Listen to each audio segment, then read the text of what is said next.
overseas. Now that Tang Ruoxue was fine, his evil thoughts resurfaced. In front of Zhao Dongyang stood a Tang Ruoxue with an unpleasant expression. This was clearly a proposal scene. Snap! Zhao Dongyang made a gesture, and the 36 companions opened small boxes in their left hands, revealing the diamonds within. 36 diamonds, eye-catching and impressive. The women in the room all simultaneously shrieked. It was too romantic, too luxurious. 36 diamonds, even if they're small, are still worth quite a bit. So generous. This rich young master is too romantic and too wealthy. That's the son of the chairman of Dongyang Group, Zhao Dongyang. How could he not have money? Someone recognized Zhao Dongyang, immediately causing a stir. Dongyang Group wasn't a top-tier group in Zhonghai, but it had tens of billions of assets and could be considered a local elite family. Being the woman caught by his eye was definitely a great honor.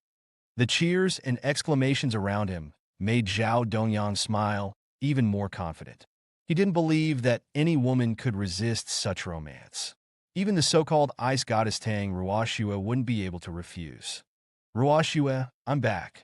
I'm back in Zhonghai. Zhao Dongyang, holding a rose, beaming, presented it to Tang Ruoxue. I've seen you again. His handsome face, other than eager impatience, also revealed an overflowing anticipation. This made the onlookers sigh in admiration. Look, this guy. How much he loves Tang Ruoxue. His smile is like a blossoming flower, truly a match made in heaven. The women who had feelings for Zhao Dongyang, on the other hand, bit their lips jealously. Ruoxue, you're so lucky. Zhao Xiaoye also exaggerated her happiness, crossing her stockinged legs. Brother, you're so biased. Every time you come back to see Ruoxue, you bring her flowers. But you're bringing so few this time. You used to bring 999 each time. Today you only brought 360. You will be punished to make up the difference tomorrow. Yi Fan felt a chill run down his spine. He didn't immediately rush into the hall. He wanted to see Tang Ruoxue's attitude. Nothing else mattered. What was important was Tang Ruoxue's heart. At this moment, Zhao Dongyang, holding the rose, knelt down on one knee before Tang Ruoxue. Last year, I was forced to go overseas for the sake of family development. But even though I left, my heart was always thinking of you. Today I'm back. I haven't even seen my parents yet. The first thing I wanted to do was see you. I want to make up for my mistakes, make up for my longing, make up for my love for you. I will never make you sad again. I will never disappoint you again. Zhao Dongyang, having prepared for a long time, spoke with great emotion. Ruoxue, marry me. I will make you happy.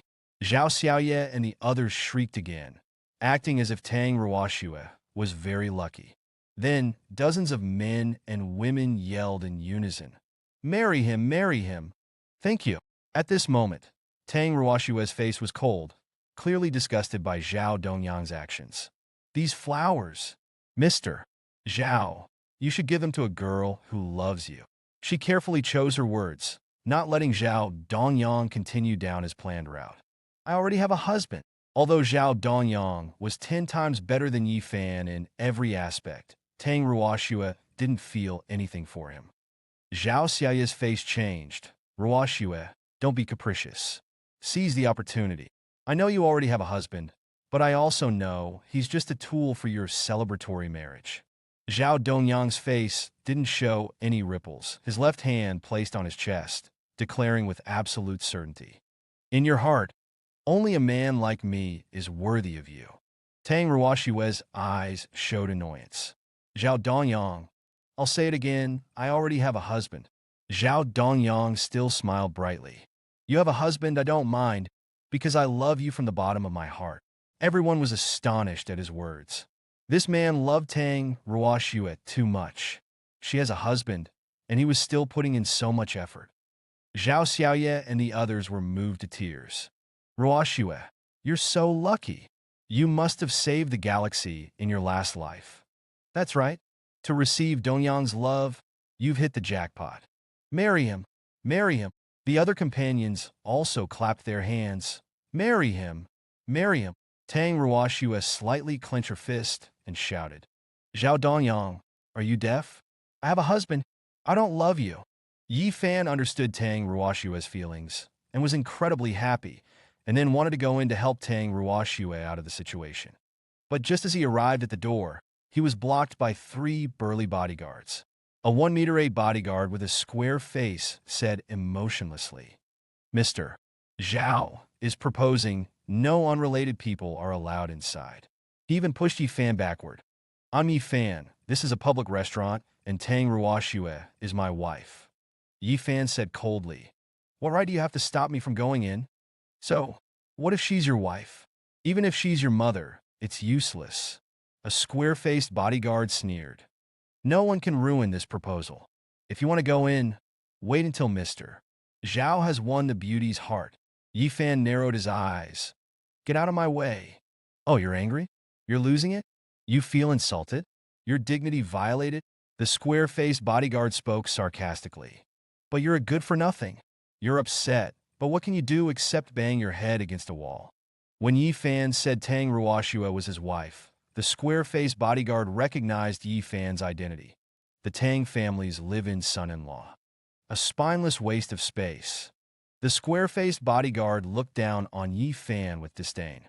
The other two bodyguards also had fake smiles. His wife was being coveted by another man, and yet the husband was powerless. What could be more interesting than this? Yi Fan said, each word clear and distinct. Get out of my way. Can't you understand human language? The square-faced bodyguard glared. Mr. Zhao is doing important business. Don't cause trouble, or my fist will not have eyes. He waved a fist as big as a cooking pot in front of Yi Fan. Bang! Without another word, Yi Fan punched the square-faced bodyguard and knocked him out. The square-faced bodyguard's body shuddered, then collapsed to the ground like mud. He couldn't utter a single word. As he lay paralyzed on the ground, his two companions also fell, all writhing in pain, their faces turning blue, unable to speak. They stared at Yi Fan in disbelief. Wasn't this the live-in loser? How could he be so powerful? Yi Fan didn't even glance at them, stepping over their bodies. Meanwhile, amidst the cheers, Zhao Dongyang, ignoring Tang Ruoshue's refusal, repeatedly shouted, Ruoshue, marry me, marry me. If you don't marry me, I won't get up. He looked sincere, his gaze filled with love, his determination unwavering, as if he truly wouldn't get up if she refused. Ruoshue, agree quickly. What are you waiting for? Yes, young Master Zhao has been kneeling for too long.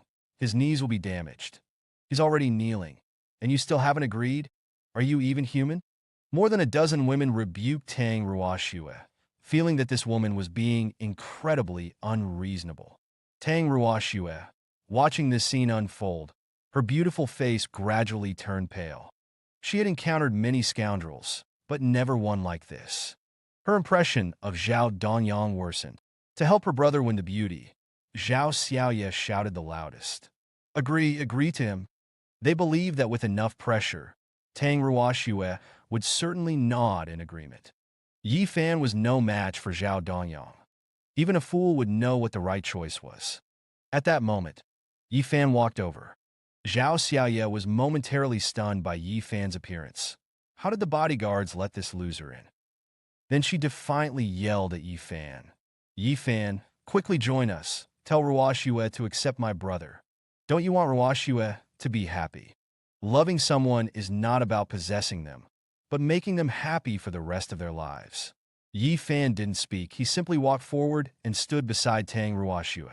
Tang Ruoshue snorted coldly. You're late. She glared at Yi Fan. If he hadn't been so late, she would have already used him as an excuse to escape instead of being cornered like this. She had tried to leave several times, but Zhao Xiaoye and the others blocked her, their faces full of smug smiles, leaving her unable to unleash her anger. Yi Fan gave a wry smile. There was traffic. Tang Ruoshue stepped back half a step and huffed. I don't care. You clean up this mess. I'm here, it's okay. Yi Fan's simple sentence instantly calmed Tang Ruoshue's agitated heart. She didn't want to admit it, but the fact was that the current Yi Fan made her feel safe. So this is the beauty's husband? He looks so ordinary. I heard he's a live-in son-in-law, a freeloader. Beauty, A wise bird chooses a good tree. Why be so stubborn with a loser? That's right, young Master Zhao is so handsome and rich, and he doesn't even mind that you've been married. You should be immensely honored. The crowd started to chatter again, clearly siding with Zhao Dongyang. After all, vanity was human nature. Several women looked at Yi Fan with disdain, feeling that he was overestimating his capabilities. Seeing Yi Fan appear, Zhao Dongyang's expression remained unchanged, his eyes filled with contempt. He pulled out a bank card and threw it over. 10 million, leave Ruoxue. Direct and to the point. Smack! Yi Fan also pulled out a bank card and slammed it down.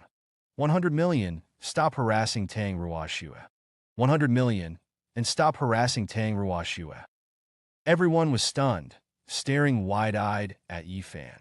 No one had expected that Zhao Dongyang would directly throw 10 million for Yi Fan to get lost, and even less expected that Yi Fan would so impolitely go head-to-head with Zhao Dongyang.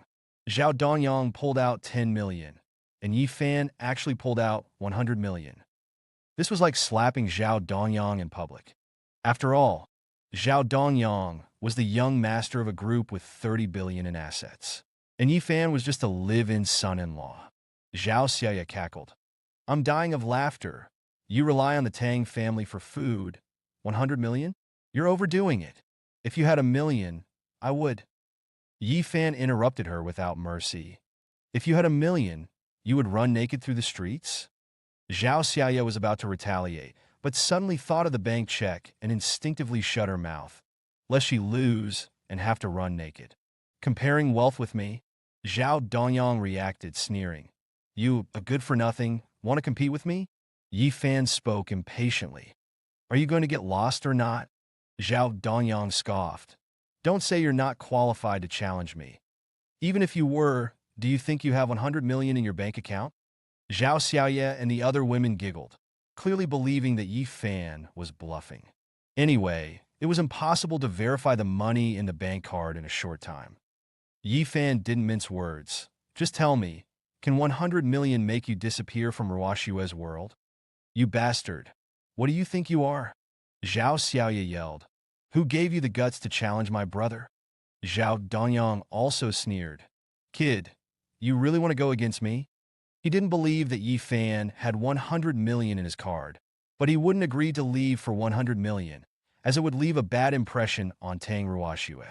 Yi Fan's eyes were filled with indifference. Whether you want the money or not, if you continue to harass Ruoxue, I absolutely won't be polite. Do you know who I am? You dare compete with me for Ruoxue. Zhao Dongyang acted as if he had just heard the funniest joke. I'm the young master of the Zhao Group. My family has over 30 billion in assets. Yi Fan interrupted. I'm Ruoxue's husband. I got into Qingbei University at 18. I got dual degrees in economics and management at 20, and I graduated from Harvard Law School at 24. I'm Ruoxue's husband. I'm a director of Dongyang Group, and I personally own 6 other companies. My business spans the world. I'm Ruoxue's husband. The people I've seen, the money I've touched, the countries I've been to, are things you can never reach in your entire life. I'm Ruoxue's husband. Zhao Dongyang's aura was imposing and aggressive, but Yi Fan's brutal attack silenced him. No matter how grandiosely he spoke, he was no match for those 4 words, Ruoxue's husband. Zhao Dongyang was almost spitting blood in anger. Even if Ruoxue is your wife now, Zhao Dongyang, can still steal her away. Zhao Dongyang roared, pulling out his trump card. He produced a box and opened it. A bright light shone out. A 10-carat pink diamond was presented to everyone. Countless women's eyes instantly froze. Which woman in the world didn't love diamonds? A carat moves the body. 10 carats move the heart. Ruoxue, this is the eternal heart, worth millions. It's made from the most durable diamond in South Africa. It shows our love is more solid than gold. Zhao Dongyang's gaze was fiery. Ruoxue, give me a chance. Before Tang Ruoxue could speak, Yi Fan stepped forward and picked up the pink diamond. Diamond? You bastard. Who allowed you to touch my diamond? Seeing Yi Fan pick up the diamond, Zhao Dongyang yelled angrily. Something worth over 10 million. Are you even qualified to touch it? Put it down quickly. Yi Fan smiled. Is this a glass bead? You country bumpkin, lacking in knowledge, this is a priceless diamond. Zhao Dongyang's face was full of scorn. The most durable diamond in the world. Crack! Before he could finish speaking, Yi Fan crushed the diamond with his fingers. The diamond shattered with a crisp sound, turning into a pile of powder. Yi Fan smiled faintly. Where's the durability? The entire venue was stunned. Oh my God! What astonishing finger strength! Everyone who witnessed this scene could hardly believe their eyes.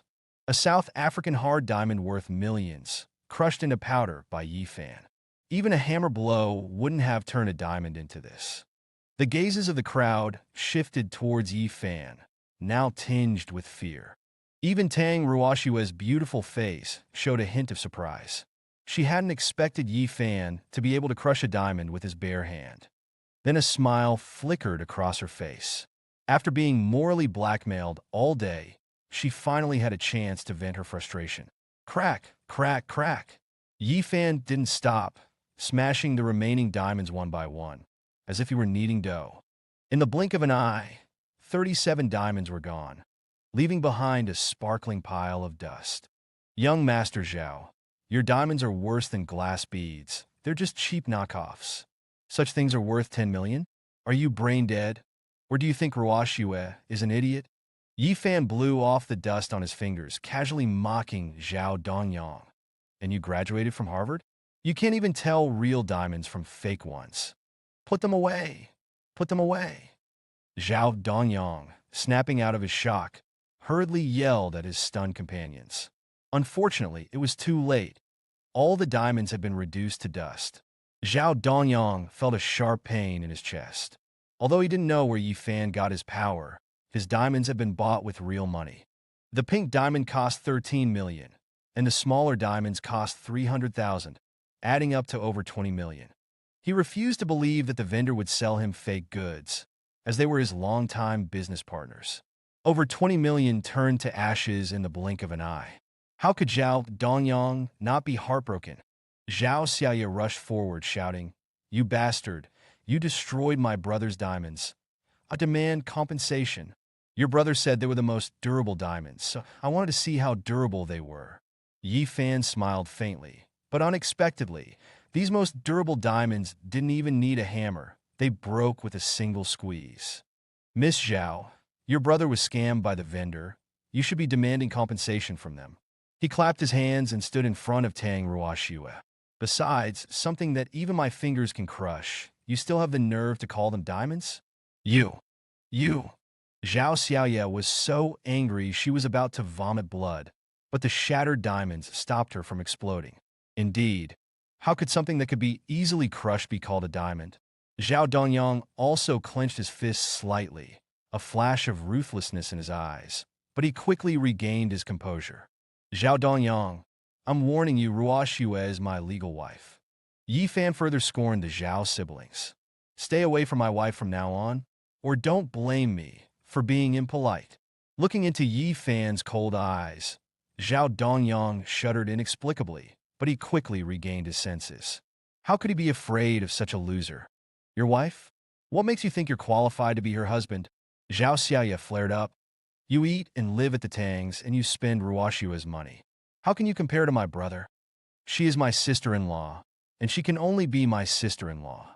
Even if the diamonds my brother bought were fake, they were still worth 20 million in real money, which is more than you, who hasn't even given her a ring since they got married. You keep saying that Ruoshue is your wife, but what have you ever bought her? Zhao Xiaoye was relentless. Nothing at all. Yi Fan and I don't need those things. Tang Ruoshue's beautiful face tensed up. Yi Fan, let's go home. Ruoshue, is it that you don't need them, or that Yi Fan has never given them to you? Zhao Xiaoye was determined to humiliate Yi Fan. Yi Fan, tell us yourself. Have you ever given Ruoshue anything? Indeed, I haven't. Yi Fan smiled faintly, but not having anything before doesn't mean that I don't have it now, or that I won't have it in the future. Zhao Dongyang scoffed. You'd better have the ability to give Ruoshue a gift worth 10 million. If you give it to her in front of everyone, and it's by your own means, I will never bother Ruoxue again. Otherwise, you get out of the Tang family and stay away from Ruoxue. He pushed Yi Fan to the edge. I'll give you 3 days to buy the gift. Is that enough? Zhao Xiaoye also said smugly. That's right. Do you dare to bet? No need for 3 days. I'll give Ruoxue a gift now. Yi Fan smiled indifferently, then pulled out a box from his pocket. It was the one Han Yu had given him. On his way there, Yi Fan, worried that Han Yu might have tricked him, had opened it to take a look, finding a diamond necklace inside. He didn't investigate further, but he felt that its quality was good and thought it would be suitable as a gift. A gift? Zhao Xiaoye said sarcastically. You act as if you had always planned to give Ruoxue a gift. Do you think I don't know that you're just putting on a show?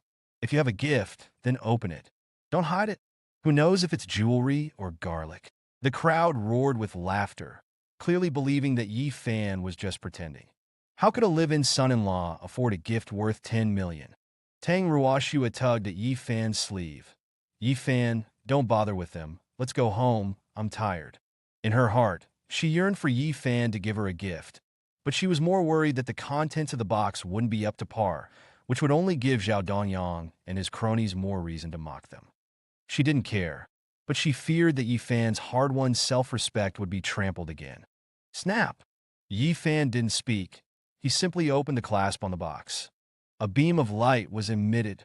Oh, looks like there's something there, but given your background, it's probably just garbage. Zhao Xiaoye said mockingly. Did you buy it at a street stall? Several of her female companions snickered, sneering at Yi Fan's pretense. Yi Fan opened the box completely, revealing its contents. Swish! A dazzling light instantly erupted. A necklace made of 12 diamonds was revealed. Shimmering and dazzling, its pure clarity was breathtaking. It was simply too beautiful, too luxurious. No one had ever seen such clean and radiant diamonds before. For a moment, everyone forgot how to react. Even Zhao Dongyang's eyes became fixed. Yi Fan picked it up and placed it around Tang Ruoxue's neck. Tang Ruoxue instantly became radiant. Yi Fan turned her body around, swaying gracefully, shining with brilliance. At that moment, Tang Ruoxue was proud as a flower, elegant and noble like a queen. Countless female guests exclaimed in unison. Too beautiful, Zhao Xiaoye said with difficulty. This is probably a craft, right? Oh my God, could this diamond necklace be the legendary love of the city? Suddenly, a beautiful woman screamed. The crowd looked at the woman in confusion, recognizing her as a jewelry expert from the fashion world. Soon after, another wealthy lady shouted excitedly, Yes, yes, that's right, it's love of the city. What's so great about love of the city? Can it be better than my brother's eternal heart? Zhao Xiaoye said with contempt. That's worth 10 million. But as soon as she finished speaking, other women started talking. 10 million? 10 million is just a joke. Love of the city is cut from one whole piece of diamond. They came from the same source, and they were crafted by the world-renowned master, Toroskai, over 3 years. Each diamond is different in shape and size, but when they are strung together, they complement each other perfectly. It's a masterpiece. This is not only Torosky's last work, but also his magnum opus. An English prince once wanted to buy the necklace for his wedding, and he offered a price of 100 million. But Torosky didn't like him, so they didn't reach a deal with the royal family. It was featured at an international jewelry exhibition last year, and it was the undisputed champion of that year. 100 million is a conservative estimate. It would easily fetch 300 million or even 500 million at auction. At least 100 million. Everyone looked at Yi Fan in shock. No one had imagined that Yi Fan was so rich. Even Yi Fan himself was taken aback. He had thought the necklace was worth at most 10 million, but it turned out to be worth over 100 million. Han Yu was certainly very generous. Those who had mocked Yi Fan for being poor all lowered their heads in embarrassment. The total worth of all their assets might not even equal the value of the necklace. The most embarrassed were the Zhao siblings, their faces burning, as if they had been slapped in public, their necks turning red. The diamonds that Zhao Dongyang had carefully prepared were not only crushed by Yi Fan with a squeeze. But they were also not even worth a fraction of love of the city. They had truly lost face. They had wanted to humiliate Yi Fan, but instead, they had humiliated themselves. 100 million, is that a lot? Zhao Xiaoye said defiantly, looking down at Yi Fan. 100 million is just a drop in the bucket for my brother. And for you, it's probably all of your assets, right? Maybe the necklace isn't even yours. Do you have anything else of value? At that moment, a traffic policeman rushed in and shouted, "Whose car is blocking the entrance? Please move it. Is it my brother's $5 million Ferrari that's blocking it?" Zhao Xiaoye deliberately replied loudly, "Brother, go and move it quickly." "No, it's a $12 million Lamborghini." "Sorry, I'll drive it away right now." Yi Fan took out the Lamborghini keys and pulled Tang Ruoxue away from the AG&C. The whole venue fell silent again. "Thank you. Thank me for what? Thank me for getting you out of trouble?" "No, it's to thank you for giving me a fantasy. Fall in love with me, all right? Are you now in a soap opera? Enough is enough." "What for?" "I saw it on the Lamborghini just now. The vehicle registration certificate says it belongs to Qianbao Group. Now my face has been boosted, and I'm very satisfied. They should be returned. Otherwise, if something happens to them, selling you wouldn't be enough to compensate for the losses. It's good that you admit the car is borrowed. Keep it safe and return it tomorrow. Although you and I don't have feelings, you must abide by the husband's code before we divorce. Otherwise, you'll see what happens. I won't talk to you anymore. I'm going to take a shower and go to bed. Tomorrow I have to talk to Director Liu about the loan." The next morning, Yi Fan got up early to practice his martial arts. He had scheduled his time. Practice medicine on Mondays, Wednesdays, and Fridays. Cultivate martial arts on Tuesdays, Thursdays, and Saturdays. And on Sundays, he would review his calligraphy, painting, and music. Of course, he ran through Taiji classics every day. After finishing his practice and sending the Tang family to work, Yi Fan drove to a mobile phone store. Last night when he got back, he tried to fix his phone for half an hour. Not only did his iPhone 4 not turn on, but the battery exploded, forcing Yi Fan to replace his phone. More than an hour later, Yi Fan came out of the mobile phone store. In his hand was a new Huawei phone. He took out his phone card, put it in, and turned it on. As he waited, Yi Fan noticed a taxi pulling up to the opposite Baiwa Bank. The door opened, and Tang Ruoxue got out, her pretty face cold as she walked into the building. Yi Fan played with his phone while crossing the road toward the bank. He remembered Tang Ruoxue's loan matter. Baiwa Bank was a local commercial bank, and because of policy support, many Zhonghai companies opened accounts there, making it the fifth largest bank. As Yi Fan approached the bank entrance, his phone buzzed. He picked it up and answered, soon hearing Han Yu's anxious voice. "Yi Fan, your phone is finally working. My phone broke. I just came out to buy a new one." "Okay, I know what you want to say. It's okay. Yesterday's matters are all in the past. Did your wife like it? He begged me for a long time yesterday, and then called me more than 10 times this morning, constantly confessing his arrogance. I'll give you a location. I'm at the Baiwa Hongxing branch." Good, you wait. I'll have him come find you immediately." After hanging up, Yi Fan put his phone in his pocket and walked into the lobby looking for Tang Ruoxue. He saw her walking through the credit area. Then she walked into an office with a sign that read Director Liu Yong. Yi Fan noticed that Tang Ruoxue seemed preoccupied, so he followed to find out what was going on. "Director Liu, I need a loan of 100 million. Please help me. You must approve it." At the end of the credit area, in an office, Tang Ruoxue was anxiously talking to a balding, middle-aged man. "I've not only shut down 2 production lines, but I've also borrowed a lot of high-interest loans to cover debts. The interest is tens of thousands a day. If you don't release it, I'll be driven crazy. We've been working together for many years. You should know our company's strength." "Ms. Tang, I've said many times that Tian Tang Company has operating risks. The bank cannot renew the 100 million loan. However, young Master Wang can lend it to you. This is a contract for a 50 million loan, enough to alleviate your immediate needs. Just sign it, and it will take effect. You can take it whenever you want, but you must spend one night with young Master Wang." Young Master Wang. Tang Ruoxue's pretty face changed dramatically. She clearly knew who that was. Then her expression turned cold. Director Liu, do you know what you're saying? I know what I'm saying. I want you to go spend time with young Master Wang. The last time at the joint networking event, young Master Wang from Longdu took a liking to you, and he asked me to be a go-between. If you spend a night with him, he will move his funds to this bank, and I will get some shares in the new company. Young Master Wang is a major client of our bank. His funds in Zhonghai are very important to us, and giving me shares will allow me to be financially free. If you go to spend time with young Master Wang, the 50 million contract is yours, and I can reduce the interest rate by another point. With one in and one out, you'll save millions. Lu Yong was forcing Tang Ruoxue, step by step. Tang Ruoxue's voice lowered. I will not do such a vile deal. Lu Yong was not discouraged.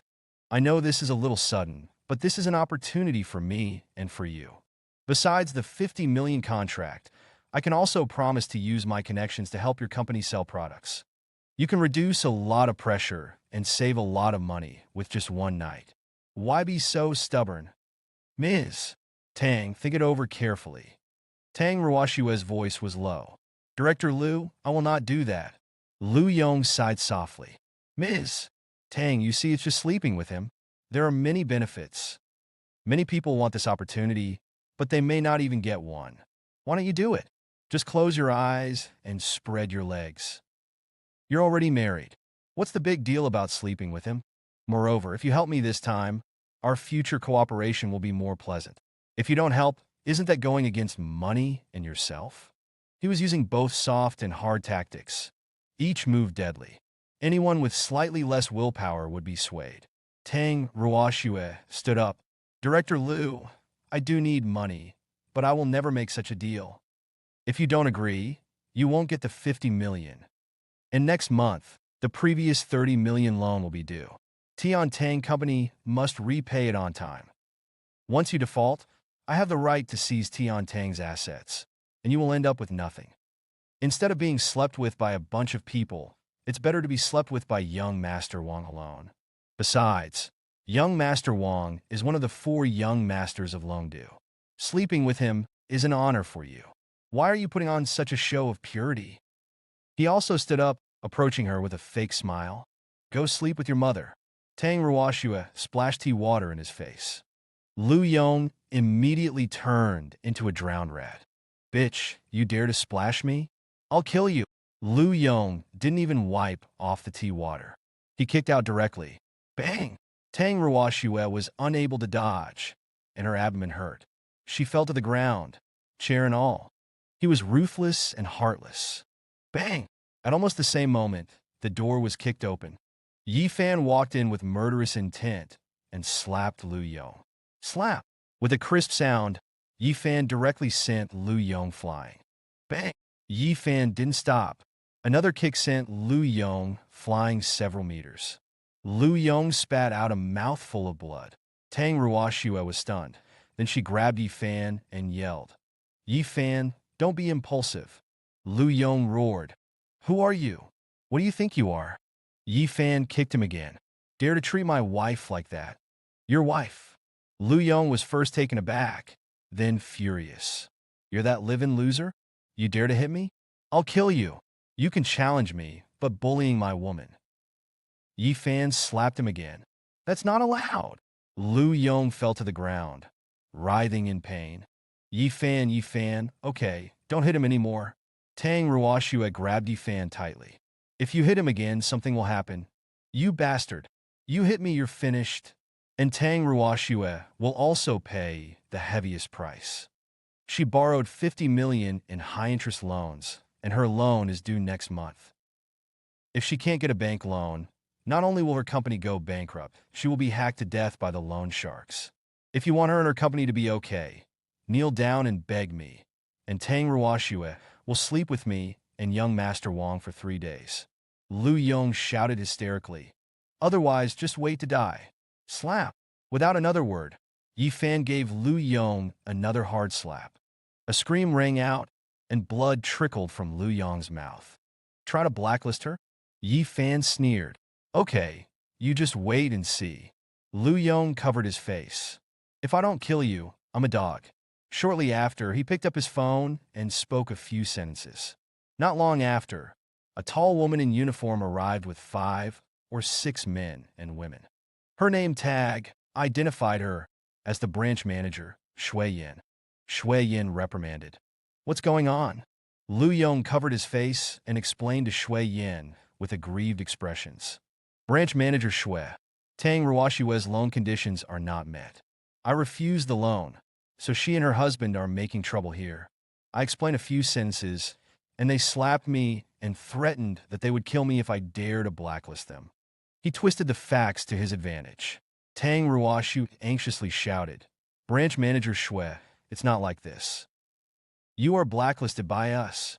Shui Yin completely ignored Tang Ruoshue's explanation, pointing directly at Tang Ruoshue and Yi Fan. Someone call the police, arrest them? Arrogant and colluding with each other. The moment those words were spoken, Tang Ruoshue's face turned pale. She never thought things would turn out this way. Her company was already facing a cash flow crisis. This was now the end. How was she going to explain this to her father and to the Tang family? Humph! This is what happens when you dare to go against me. Lu Yong wiped the blood from his face and looked arrogantly at Yi Fan. Idiot! Weren't you so cocky? Let me see you be cocky again. Slap! Yi Fan didn't say anything and satisfied him by slapping him again.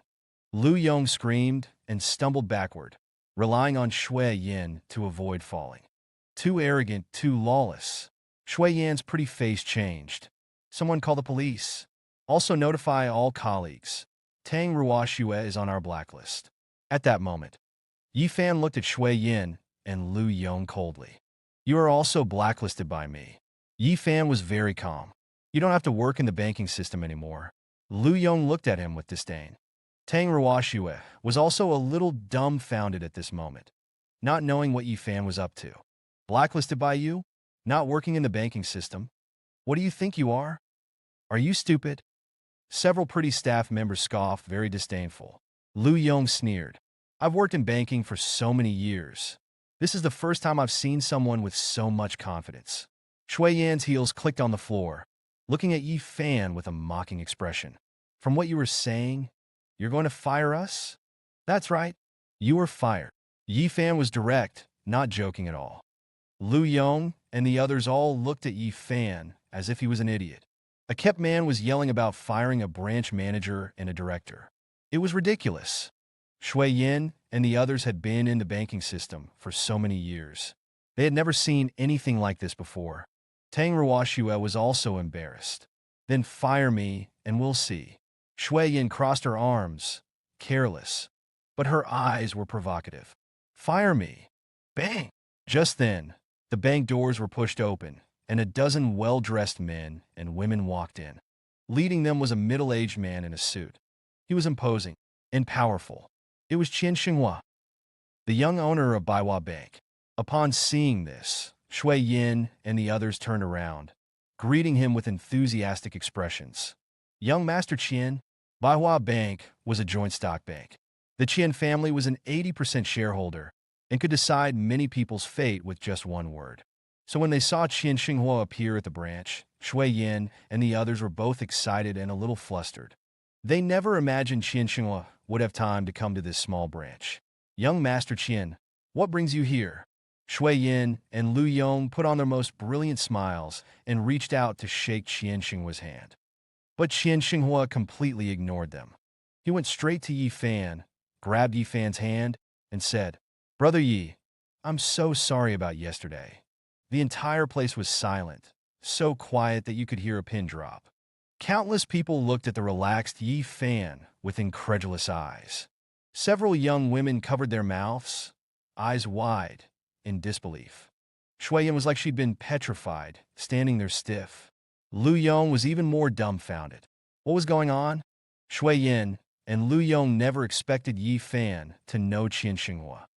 They didn't expect Qian Xinghua to be so respectful to Yi Fan. Had they really offended someone they couldn't afford to offend? Yi Fan spoke calmly. Hello, Mr. Qian. Brother Yi, what's going on?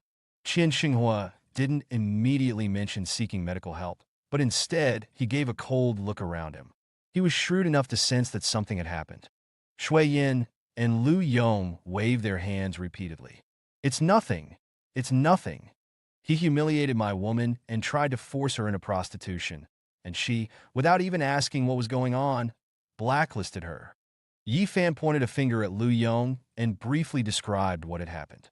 A year of being a live-in son-in-law had taught Yi Fan that compromise and retreat would only make his opponents trample on him more. So he wouldn't hesitate to seek revenge. Lu Yong forced a smile. Mr. Qian, this is a misunderstanding. Shut up. Before Lu Yong could finish speaking, Qian Xinghua interrupted him rudely, looking at Yi Fan respectfully. Brother Yi, I'm sorry. It's my fault for not managing the people below me well. It's my fault. I'm at fault.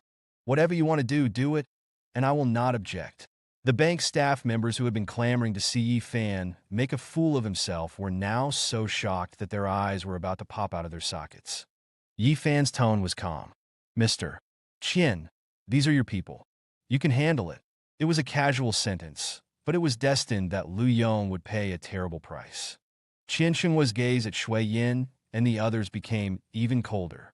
Shui Yin and Lu Yong's mouths went dry and their legs almost gave way, causing them to kneel to the ground. Stand still. Qian Xinghua did not waste any more words. He stepped on Shui Yin and Lu Yong's lower legs, breaking both of them. Then, he slapped them left and right. A crisp sound rang through the air. Slap! The last slap landed directly on Shui Yan's face, instantly drawing blood from the corner of her mouth. Qian Xinghua roared, "Get out! You are all fired." 15 minutes later, Tang Ruoxue remained at the Baiwa Bank to handle the loan procedures. Yi Fan was then invited by Qian Xinghua into the VIP room, where Madame Qian Xinyin was already waiting. The woman, elegant and beautiful in a long dress, greeted Yi Fan immediately upon his arrival. Greetings, Dr. Yi. Yi Fan nodded to her. Madame Qian, hello. Dr. Yi, you must help me, Qian Xinghua said, his tone a far cry from yesterday's disdain. He gripped Yi Fan's hand and added, Please save me and Shun Yin. A child is truly very important to us. If his wife could not conceive within 2 years, and Qian Xinghua did not divorce Shin Yin to marry another, old Mr. Qian would donate the entire family fortune. Qian Xinghua did not want to lose his wealth, nor did he wish to abandon his wife. So he pinned all his hopes on Yi Fan. Shun Yin echoed, As long as you can save us, you can name any price. Yesterday, in Han Yu's office, the couple had pointed their fingers at Yi Fan, calling him an audacious charlatan. Now, they were begging for his help. The dramatic reversal was something that Qian Xinghua and his wife, accustomed to their high positions, found difficult to accept. However, compared to their future, Qian Xinghua thought that his pride was worth nothing. Let's not waste time on pleasantries. Let me first clear Madame Qian's meridians. Yi Fan didn't exchange too many greetings with the couple. Smiling, he took out his silver needles and carefully disinfected them. We can discuss your thanks after you're healthy and have a child. Qian Xinghua and his wife had even more respect for Yi Fan. Thank you, Brother Yi. Thank you, Brother Yi. He had been worried that Yi Fan might refuse, even thinking of clinging to his leg and begging if necessary. He hadn't expected Yi Fan to be so approachable.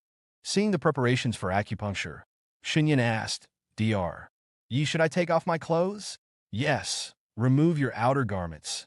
Yi Fan wanted to say no, that skilled acupuncturists could do it even with their eyes closed, but he couldn't. He felt a bit awkward. After all, Shun Yin was a beautiful woman. It felt strange to ask her to undress. After all, this wasn't like with Han Yu. For Han Yu, Yi Fan didn't think of her as a woman. Brother Yi, why are you blushing? Shun Yin suddenly chuckled. I'm not even embarrassed. Yet you're the one who's shy. How interesting. Qian Xinghua laughed as well. At first, he had felt a little awkward about the undressing for acupuncture, but seeing Yi Fan's expression put him at ease. This expression showed that Yi Fan was a gentleman. He joked, Brother Yi, haven't you performed acupuncture on Han Yu before? Yi Fan smiled wryly. Han Yu? To me, she's like a man. Shun Yin and her husband laughed again at his words. Then Xun Yin changed the subject. In that case, if you feel uncomfortable, call me elder sister. Then there will be less pressure for acupuncture. Qian Xinghua nodded. That's right, we will be siblings. I'll be your brother-in-law. Yi Fan was taken aback. Isn't that a little inappropriate? Xun Yin rolled her eyes at Yi Fan. What? Looking down on your elder sister? No, it's just too sudden. Yi Fan laughed, then stopped hesitating. Okay, I will call you elder sister. Then, elder sister, please take off your outer garments and change into something thinner. Qian Xinghua patted Yi Fan on the shoulder and then went outside to wait, not wanting to disturb Yi Fan's treatment. Xun Yin smiled as she changed her clothes, then lay down on a sofa. Even in the thinner clothes, her curvaceous figure was suddenly revealed before Yi Fan as she reclined, especially at her legs and arms. Large patches of snow-white skin were exposed. In this luxurious and opulent room, it radiated an extreme allure. Her delicate body lay there, releasing a subtle fragrance. Yi Fan calmed himself, picked up the silver needles, and began the seventh form of the Tai Chi Divine Needles, 3 talents to the netherworld. This form was specially designed to clear and repair meridians. If he reached the peak of this skill, he could even use the silver needles to open up the run and do meridians. Yi Fan was still a long way from that peak, but it was more than enough to treat Xun Yin. Yi Fan held 3 fine needles in each hand, then held his breath and focused, inserting the needles into Xun Yan's kidney points, Qi Si, Guan Yuan, and lumbar yang. Then, he placed 3 needles into Huan Tiao, Dan Tian, and Mingmen points. After that, with a light twist on the ends of the needles, they began to vibrate. In the next second, 6 faint pink lines appeared at the 6 points. Xun Yin didn't feel anything at first, but soon she felt her entire body warming up, and then a hot current began to impact her abdomen. So hot, so hot. Xun Yin was pleasantly surprised, feeling incredibly comfortable below her abdomen. Swoosh, swoosh, swoosh. Yi Fan did not respond. He lifted his hand, and 3 more needles descended. The 3 needles landed on Yongquan, Kunlun, and Taibai points. Xun Yan's body jolted, feeling the hot current turn into a blaze, not only hitting her abdomen fiercely, but also spreading to her legs. Her body began to tremble. After inserting all 9 needles, Xun Yan lay still, covered in sweat, and with no strength left. Well, elder sister, you should rest for a while, then take a bath after half an hour. Yi Fan packed his things and walked out of the VIP room. Qian Xinghua, waiting outside, greeted him with a smile. Brother, is it done? He was anxious. How is it? The acupuncture is complete. The situation is very good. The run meridian is clear, and her uterus has reached a viable environment. But she still needs to take medicine. I'll give you a prescription now, and you should follow it for 2 weeks. Yi Fan wrote down a prescription of over a dozen herbs. After the conditioning, I'll examine you again. In the meantime, you should avoid alcohol, cigarettes, and any sexual activity. Qian Xinghua was overjoyed, taking the prescription. Thank you, brother. Don't leave at noon. Let's have a meal together, so I can properly thank you. Qian Xinghua enthusiastically invited Yi Fan. Bring your sister-in-law. Let's have a good time. Brother Qian, let's postpone it for another day. Yi Fan declined with a smile. I have something to do this afternoon. Xun Yan's treatment was great news for Qian Xinghua, and Yi Fan didn't want to be a third wheel. Okay. Then another day. I'll invite you out for a drink then. Qian Xinghua gave Yi Fan a big hug. You have to come. Yi Fan nodded with a smile. All right, sign your name here. Qian Xinghua suddenly remembered something. He slapped his forehead, pulled Yi Fan to the table, and casually took out some documents for Yi Fan to sign. Yi Fan was puzzled. What are these? Trust your elder sister and brother-in-law. We won't sell you out. Qian Xinghua put on a serious face, then took Yi Fan's hand and quickly signed several documents. Yi Fan's eyes widened. Brother-in-law, what exactly is this? Qian Xinghua smiled. A few years ago, your elder sister was bored at home, so she started a Baiwa pharmaceutical company, mainly focused on beauty products. Now that your elder sister's health issues have been resolved, she wants to focus on her health and having children, so she can no longer manage Baiwa Pharmaceutical. But if she were to sell it or give control to someone else, your elder sister definitely wouldn't agree, since she founded it all by herself. But I believe she would be a million times more willing to give it to you. So from now on, you are the largest shareholder of Baihua Pharmaceutical, owning 90% of the shares, giving you absolute control. We will leave the remaining 10% to your elder sister as a memento. The company isn't huge, just over 100 employees with a market value of only 10 billion now, but the profits are good. So just use it as a toy. If you don't want to run it yourself, you can find a professional manager. Do whatever you want. This is just a small token of our appreciation from your elder sister and me. 10 billion? Yi Fan was completely dumbfounded. Yi Fan spent the better part of the morning finally completing the procedures for Baihua Pharmaceutical. He felt that 10 billion was too extravagant a gift, but he couldn't resist Qian Xinghua and his wife's insistence, and ultimately had no choice but to accept it. This also meant that both sides were now tied together. Regardless, Yi Fan was still happy with this gain. He was now a person with a business, and if he could also get his clinic up and running, he believed that both Shen Biqin and Tang Ruoxue would be very happy.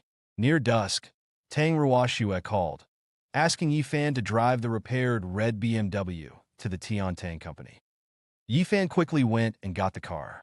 When he arrived at the entrance of Tiantang company, Tang Ruoxue was just coming out, accompanied by her young assistant, Chen Xiaoye. Chen Xiaoye looked at Yi Fan with a slight upward tilt of her head and a disdainful gaze, clearly aware that he was Tang family's live-in son-in-law. Chen Xiaoye was also a beautiful woman, especially her long, shapely legs, which radiated a youthful allure. Yi Fan subconsciously glanced at her a few times. Chen Xiaoye became even more contemptuous as a result. Tang Ruoxue pulled Chen Xiaoye into the car. I was busy with the loan this morning, and then there was a batch of goods that needed to be produced at noon, so I didn't have time to talk to you, Tang Ruoxue said after fastening her seatbelt. Can you tell me now what happened this morning? Yi Fan smiled. What happened? How did you get to know Qian Xinghua? Tang Ruoxue rolled her eyes at Yi Fan, but did not scold him as she usually did. There was a hint of gentleness and curiosity in her voice. That Yi Fan had medical skills and saved Qianqian, Tang Ruoxue could chalk up to luck. That he was able to collect the debt, Tang Ruoxue could attribute to good fortune. That he slapped Zhang Daqiang and Zhao Dongyang, she could understand as borrowing Song Hongyan's influence. But for Yi Fan to be so highly regarded by Qian Xinghua, to have him fire a bank manager and a director, and to receive a 200 million loan, Tang Ruoxue really didn't know how to explain it. Hearing that Yi Fan knew Qian Xinghua, Chen Xiaoye was startled, but quickly dismissed it. She guessed that the man was just taking pity on Yi Fan. Yi Fan thought for a moment. Song Hongyan introduced us. I knew it was her. Tang Ruoxue snorted. Without her, you wouldn't have been able to meet Qian Xinghua. Offering help without a clear motive, there must be an ulterior motive.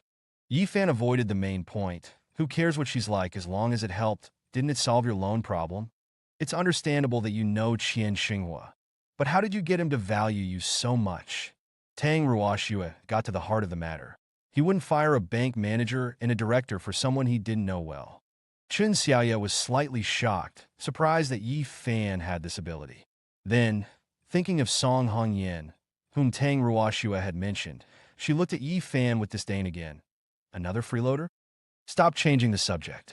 How did you gain Qian Xinghua's trust? Tang Ruoxue's eyes were filled with suspicion. That couple are known for their arrogance. Yi Fan had originally wanted to say that he had treated their illness, but after a moment, he thought Tang Ruoxue wouldn't believe him. Qian Xinghua's wife, Shen Yin, was almost hit by a car while crossing the street, and I was there to pull her back in time. He fabricated a reason. I see. Tang Ruoxue suddenly understood. It was just another coincidence, but it was also the best explanation. She had been thinking, how could Yi Fan possibly have the ability to make Qian Xinghua value him? Still, why did it sound familiar? Where had she heard that reason before? By the way, Tiantang Company took out 6 loans last year. Is the business not doing well? Yi Fan quickly changed the subject. If there's any difficulty, you can tell me. Maybe I can help. He knew very well that if Tiantang Company was doing well and collecting payments on time, there would be no cash flow problems. Chun Xiaoya almost laughed out loud when she heard this. Who are you? Helping the company solve its problems? Don't even mention Tang's abilities. Even if there was a real problem, it wasn't something that a freeloader like you could solve. Chun Xiaoya mocked Yi Fan in her heart. Tang Ruoxua paused, then said quietly, there are some minor difficulties, but I can still solve them. Of course the company had difficulties to the point that she could barely keep it afloat. But like Chun Xiaoya thought, if she couldn't solve it, Yi Fan probably couldn't do anything either. Yi Fan pressed, can you solve them? Tang Ruoxua nodded. I can. Even if she couldn't, she didn't want Yi Fan to help, otherwise she would owe Song Hongyan too much. Okay, if you can solve them, that's good. Yi Fan let out a long breath. But if you can't solve them, don't try to tough it out.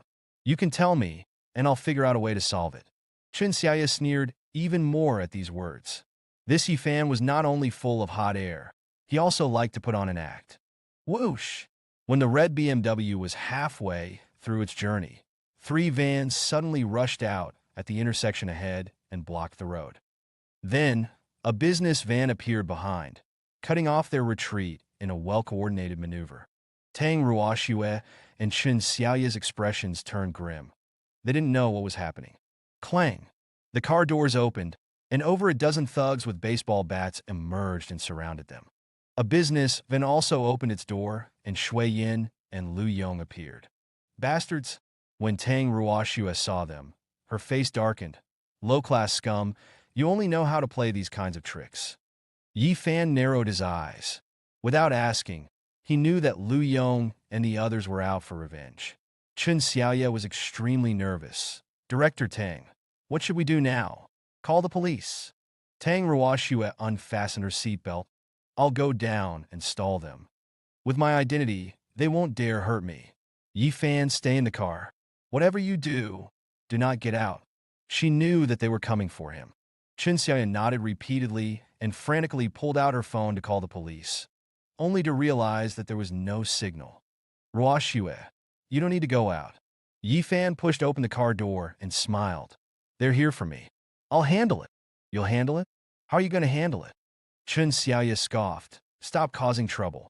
Listen to Director Tang, or all 3 of us are finished. It was one thing for Yi Fan to pretend like that, but to act tough at a critical moment like this, he was just asking to get struck by lightning. It's nothing, they're just a bunch of useless thugs. I'll just send them on their way. Yi Fan scanned the crowd of thugs, a familiar few faces amongst them. A playful smirk crept up on his lips. Send them on their way? Chun Xiaoya laughed in anger. Who do you think you are? Bruce Lee? Stop joking around and come back. Now, bang! Yi Fan slammed the car door shut behind him. Director Tang, what kind of person is this? So self-righteous. Chun Xiaoya stomped her feet in anger. They were going to be dragged down with him. She had followed Tang Ruoxua and met Lu Yong several times and knew that Lu Yong had built his fortune on high-interest lending. He was not someone to be trifled with. What was Yi Fan? Going out was like committing suicide. Yi Fan, Tang Ruoxua didn't think that much. Seeing Yi Fan go out, she pushed open the car door and followed him. Chun Xiaoya also had no choice but to pick up her phone and go out. This Yi Fan is a real killer. He's going to kill all of us, including himself. She stomped her feet. By this time, Yi Fan had already walked to the front, directly facing Shui Yin and Lu Yong. Lu Yong leaned on his crutches, his face full of resentment. Boy, what a coincidence we meet again. Yi Fan didn't waste words. Are you trying to die? Trying to die? Lu Yong smiled coldly at Yi Fan. I think you're the one trying to die today. When I am polite, everyone can bully me. But when I become a devil, I am your nightmare. You ruined my plans, cut off my wealth, and even got me fired. Today, I will cripple you. Shui Yin also looked at Yi Fan with disdain. Now, the money isn't going to be of any use. She looked at Tang Ruoxua with a sneer. Once we decide to tear apart the pretense, nobody can save you. Tang Ruoxua was about to fly into a rage, but Chun Xiaoya held her back, warning her not to provoke the irrational Lu Yong and the others. Yi Fan smiled faintly. Whether the money works or not, I'll still slap you. Slap us? Shui Yin laughed, dismissive. You want to try and slap us now? Slap! Yi Fan stepped forward, sending Shui Yin flying with a single slap. The entire scene went silent. Ah! Lu Yong and the others stared at Yi Fan in disbelief. Shui Yin, who had fallen, also stared at Yi Fan, her pain completely forgotten. No one had expected Yi Fan to dare to make a move in this situation. It was simply courting death. Chun Xiaoye shared this sentiment, her chest aching with anger. Didn't this idiot realize that he should bow his head and give in? By fighting back like this, he would only get beaten to a pulp and drag Tang Ruoxue and herself down with him, possibly even getting her violated. He was harming himself and others. Chun Xiaoye screamed inwardly. You dare to hit me? Shui Yin covered her pretty face, finally reacting. You dare to hit me? Yi Fan didn't waste words. He stepped forward and slapped her again. Whack! Shui Yin couldn't dodge and was slapped away by Yi Fan again. Ah! Shui Yin shrieked, staggering back into Lu Yong's arms. Lu Yong was furious. Tang Ruoxue and Chun Xiaoye were completely stunned. Yi Fan was too domineering. It seemed that there was no turning back. Shui Yin, clutching her face, was full of resentment. You bastard! You dare humiliate me repeatedly. I'll tear you limb from limb. Brother Lu, kill him for me. She pointed a finger at Yi Fan. Kill him. Kid, you're going too far? Lu Yong shouted. Go, cripple him. A dozen thugs charged forward. Yi Fan sneered, advancing rather than retreating, directly plunging into the crowd of thugs. After a clattering of metal, the dozen thugs were all on the ground, with broken arms and legs. Lu Yong and Shui Yan's faces changed drastically. They hadn't expected this good-for-nothing to be so powerful. More than a dozen of them couldn't beat him. Seeing Yi Fan approaching, Lu Yong said in a low voice, You better not come over here. Swoosh! Just then, Yi Fan's figure blurred. Lu Yong hadn't seen it clearly before he felt his neck tighten. Yi Fan grabbed Lu Yong by the throat and slammed him straight into the windshield. Bang! With a shocking impact, the windshield shattered, and Lu Yong was wedged inside. The force was terrifying. Revenge? Yi Fan smiled coldly. You dare to set your sights on Ruoxue.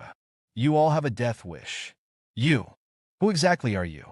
Lu Yong gaped, staring at Yi Fan in shock. He was just like Bruce Lee.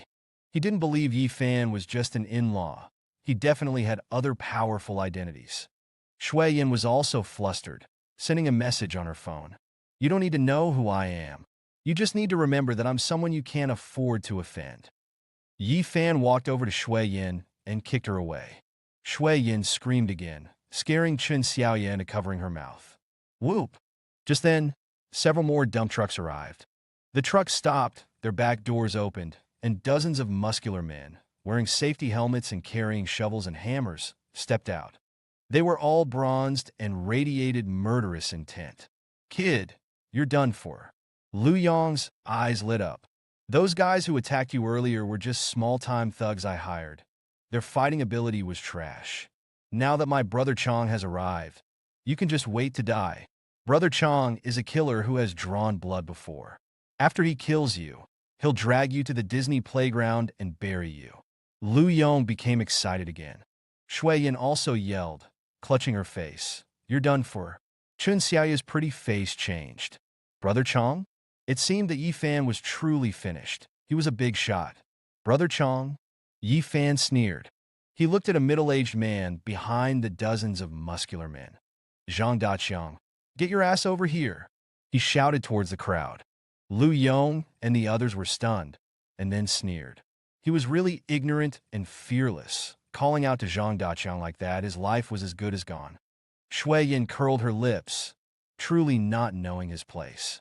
And at that moment, Zhang Daqiang, wearing a safety helmet behind the crowd, was almost scared out of his wits by those words.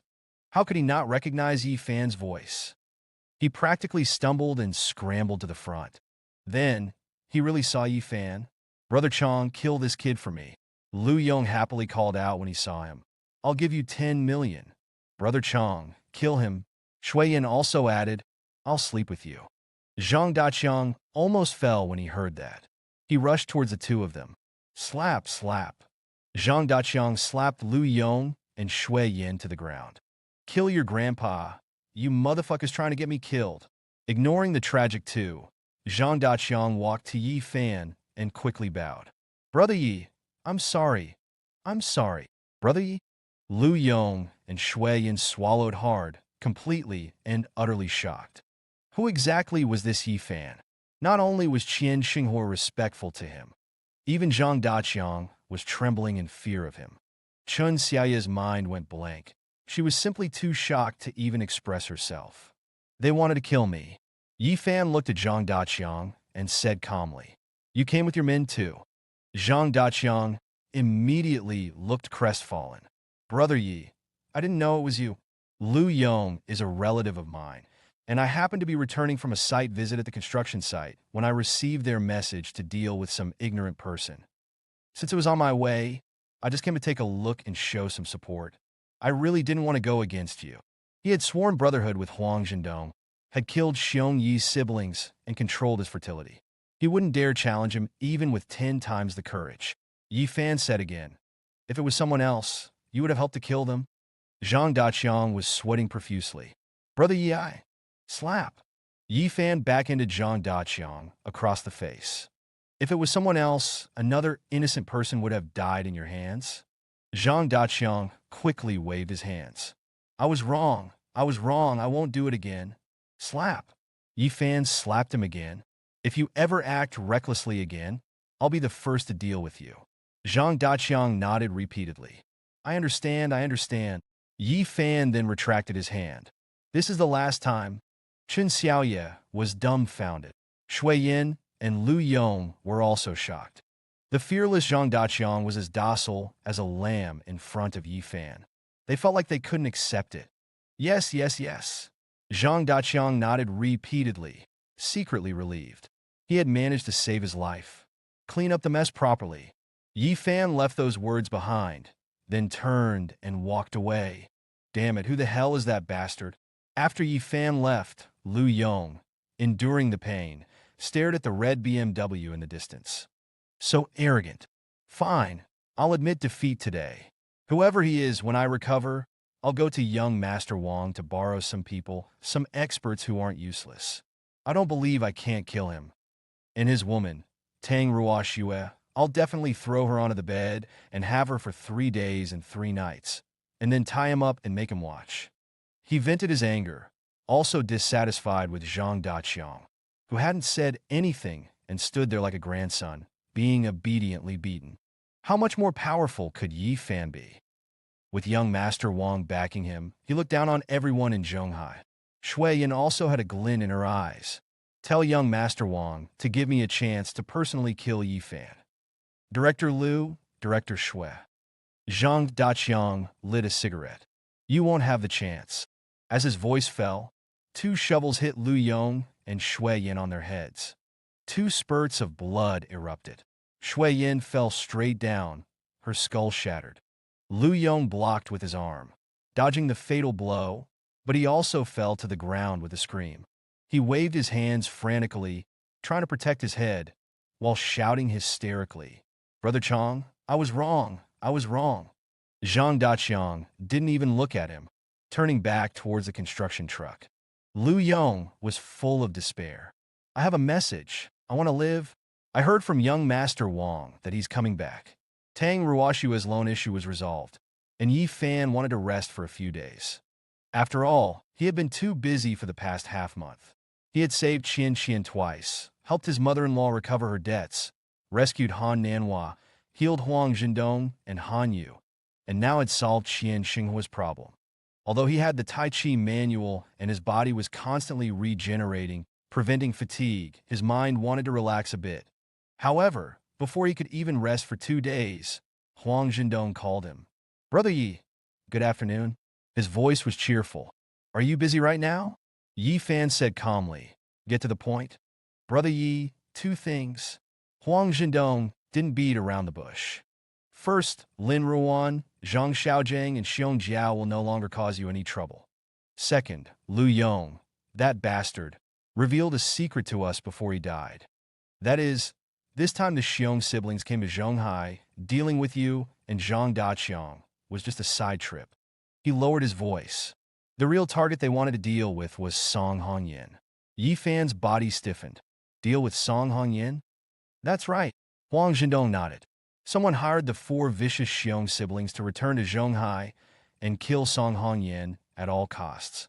When they infiltrated Zhonghai, which was the same night you exposed Zhang Daqiang's infertility, Xiong Yi happened to receive a distress call from Lin Ruowan. So Xiong Yi and Xiong Jiao took the time to rescue Lin Ruowan and her son, and also wanted to take care of you and Zhang Daqiang along the way. Huang Zhendong started flattering him. Unfortunately, they didn't expect that Brother Yi is so bravely invincible. The four vicious Xiong siblings. Yi Fan's eyes flickered with killing intent. That means that the other two have also come to Zhonghai? He had always thought that Xiong Yi and Xiong Jiao had come to Zhonghai specifically to rescue Lin Ruowan and Zhang Xiaojing. He hadn't expected that to be just an accident. That's right. Huang Zhendong took over. Xiong Ji and Xiong Yong have also come, along with many capable subordinates. They're considered ruthless bandits, but they don't have any bottom line in what they do and like to play torture games. The brothers in the underworld despise them, but you don't need to worry. They will never know that you killed Xiong Yi. Xiong Yi and Xiong Jiao's disappearance, they will blame on Zhang Daqiang. He consoled them with a smile, and Zhang Daqiang right now has hundreds of people protecting him and is being watched by police detectives. He is very safe. Yi Fan said calmly, "Can you find out where Xiong Yong and the others are?" "Find them?" Huang Zhendong first smiled, then he shuddered. "Brother, you want to kill them?" Yi Fan did not respond. The Xiong siblings had died when they came to seek revenge on him. Whether he was the killer or not, Xiong Yong and the others would eventually come back to him to understand the situation. Yi Fan wanted to completely eradicate them, once and for all. And since the other party was also trying to deal with Song Hongyan, then they were even more dead. After all, Song Hongyan was his first confidant. Although Xiong Yong and Xiong Ji are despised by both the underworld and the law, they are still quite skilled, it must be said, especially Xiong Ji, known as the modern Zhang Fei. With extremely terrifying brute strength, he can kill a bull with one punch. Huang Zhendong hurriedly advised Yi Fan, "If you proactively look for them, it's very easy for something to happen.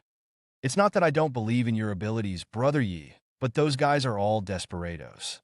It's not worth it for you to fight them head-on. Just sit back and watch. If Xiong Ji tries to deal with Song Hongyan, it's the same as courting death. Although Song Hongyan is only a woman, and the Five Lakes group seems very proper, she is in fact a person who eats people without spitting out their bones. She's been in Zhonghai for nearly 10 years, rising from an unknown nobody to a big boss. How could she have achieved this without extraordinary abilities? I've met countless people, but I can't see through Song Hongyan. This woman is too deep." He gave a judgment. It's difficult for the Xiong brothers to take Song Hongyan's life.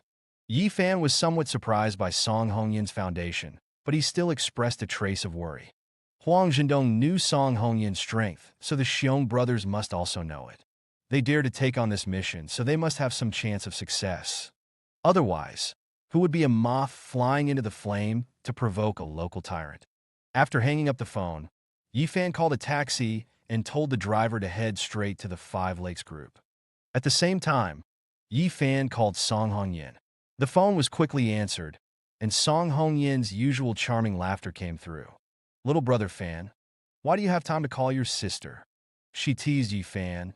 "Is it because a day apart feels like 3 autumns?" Hearing that she was okay, Yi Fan secretly sighed in relief. "Where are you now?" "Me? I'm passing by the east peak of Yunding Mountain." Song Hongyan smiled softly. "I just went to the old district and prepared to scout out a place for your clinic. I have to say, you're really lucky. I found a very suitable location.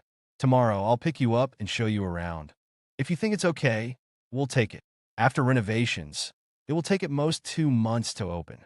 Her tone was filled with a hint of joy, as if she was the one opening the clinic. Yi Fan was slightly moved. He didn't expect that even in this hot weather, Song Hongyan was still thinking about his clinic. Then he remembered the important matter. "Let's talk about the clinic another day. The reason I called you was because I received some information. Someone wants to deal with you, and they've hired the Xiong siblings to deal with you. You have to be careful. He didn't want anything to happen to Song Hongyan. Deal with me? The Xiong siblings? The four vicious Xiong siblings? Song Hongyan was slightly surprised. Weren't they coming for you and Zhang Daqiang? Yi Fan was not surprised at all that Song Hongyan knew he had killed Xiongyi.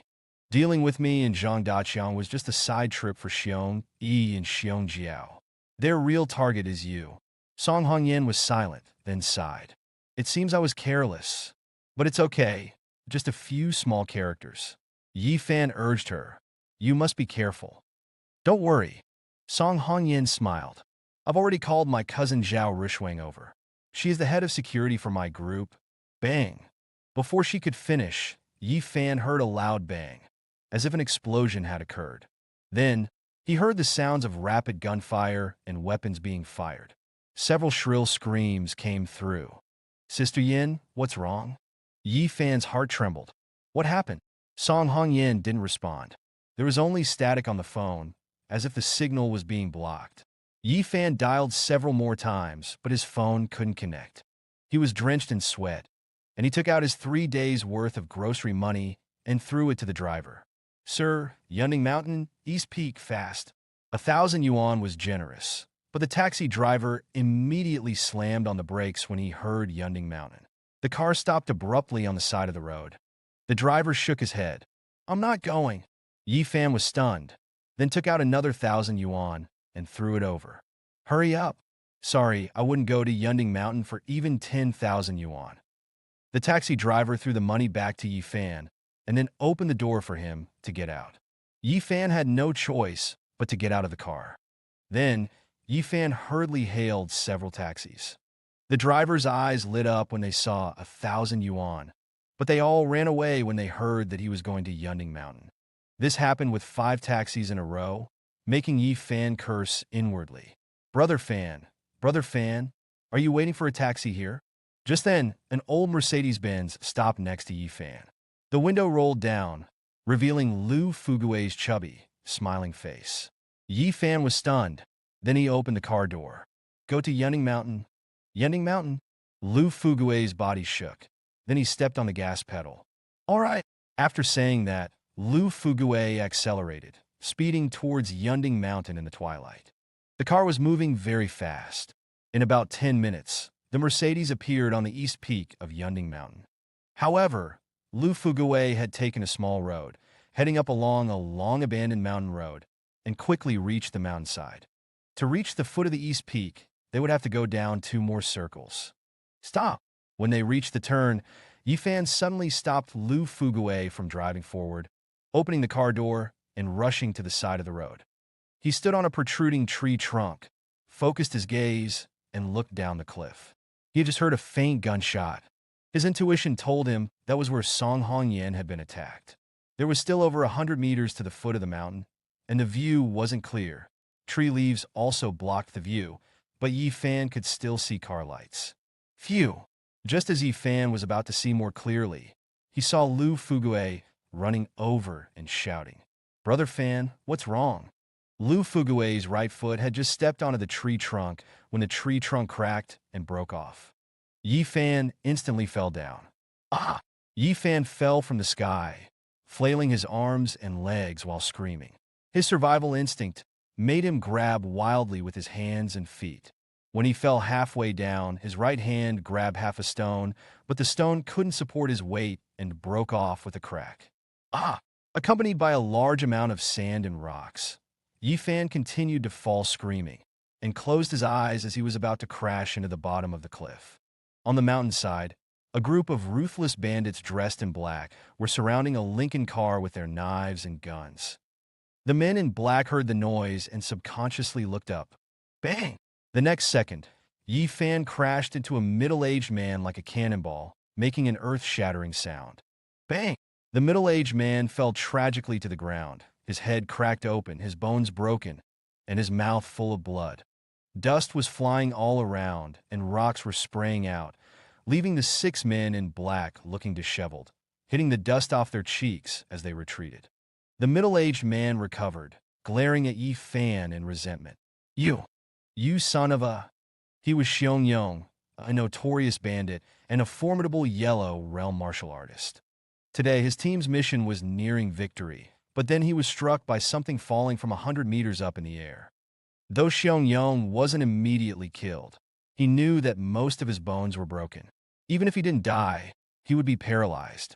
He was filled with bitterness and resentment.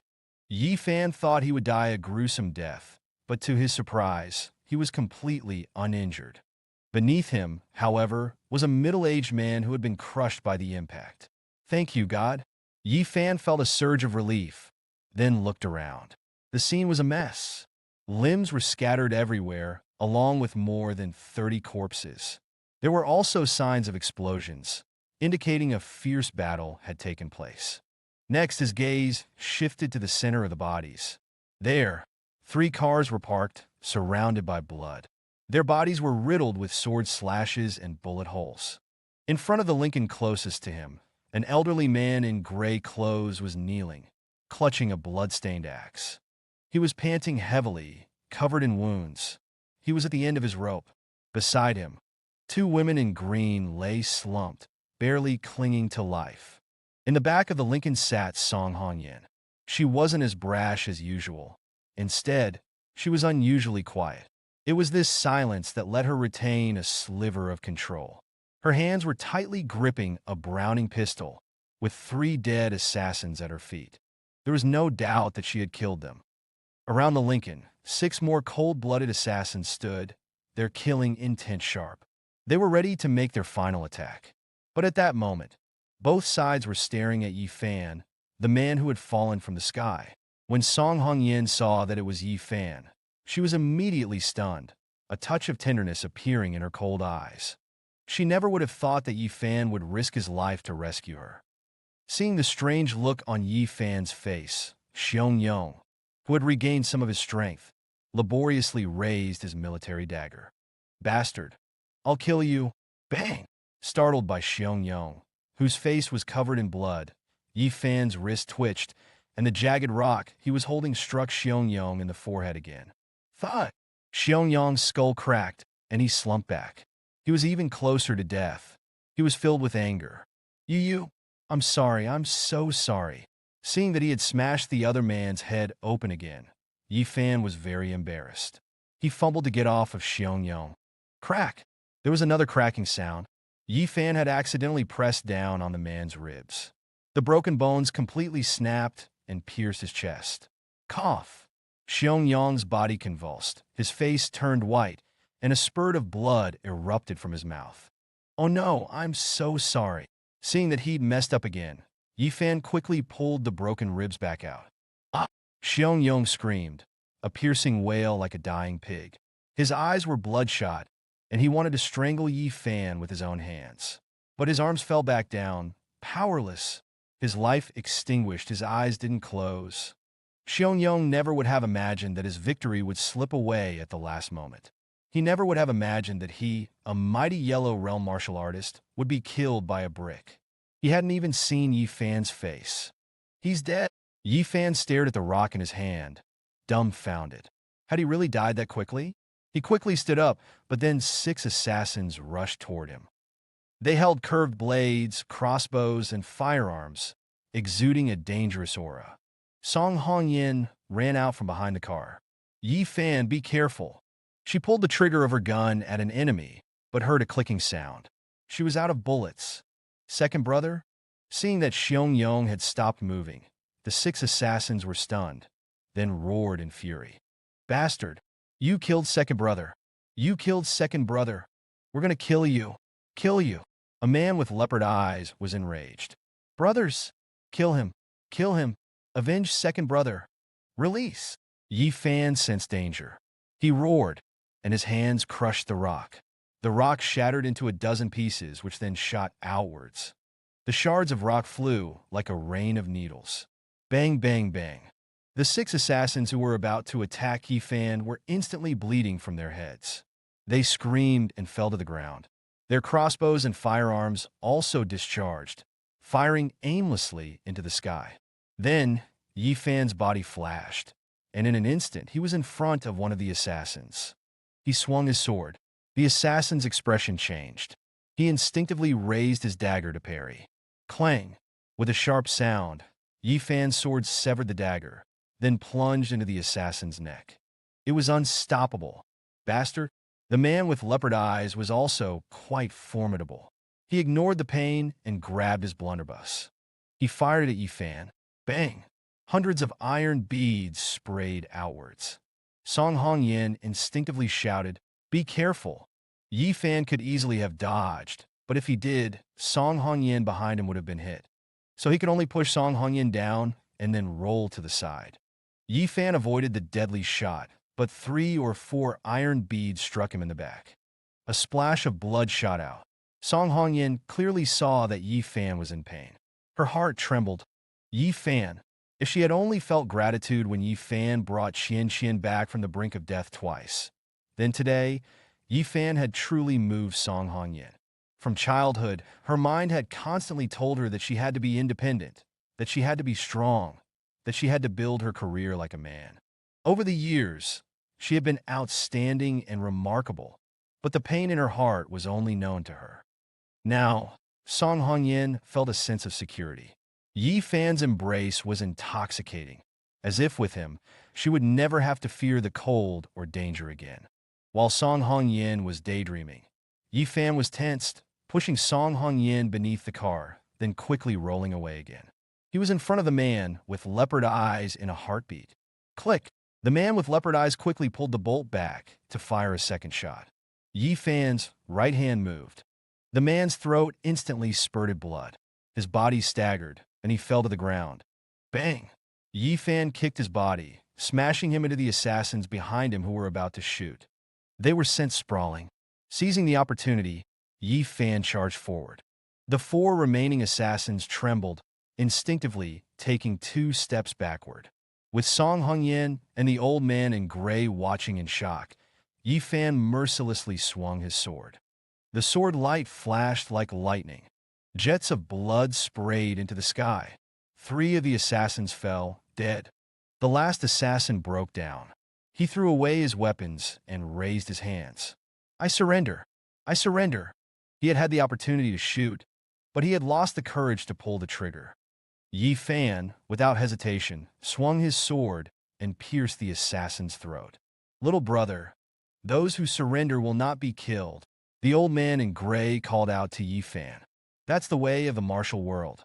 The 2 women in green also frowned slightly. Yi Fan only glanced at them, then gave the man with the leopard eyes one final blow, killing him, before he responded indifferently. "Those who surrender will not be killed. That's your rule. My rule. Destroy the root of all evil." He raised his hand again, plunging his sword into Xiaoyang's throat. He finished them all.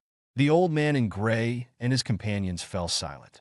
It wasn't just because of Yi Fan's ruthlessness, but also the cold indifference he showed in his tone. Even after countless battles and kills, they found their throats extremely dry, unable to speak a word. The old man in gray looked embarrassed, then forced a smile.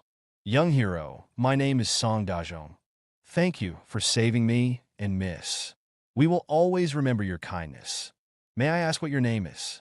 He was warmly trying to win Yi Fan over, partly because he was grateful for his help, and also because he thought he had a bright future, being able to kill a yellow realm master like Xiaoyang.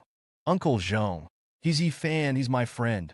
Song Hongyan walked to Yi Fan, feeling a strange sensation. "Brother Fan, Uncle Zhong is my bodyguard." Hearing that Yi Fan was a friend of Song Hongyan, Song Dazhong's expression immediately became respectful. Yi Fan wasn't surprised because after all the times he had interacted with Song Hongyan, this was the first time he'd seen Song Dazhong. Clearly, he was someone who protected her from the shadows. Then, he felt a touch of emotion.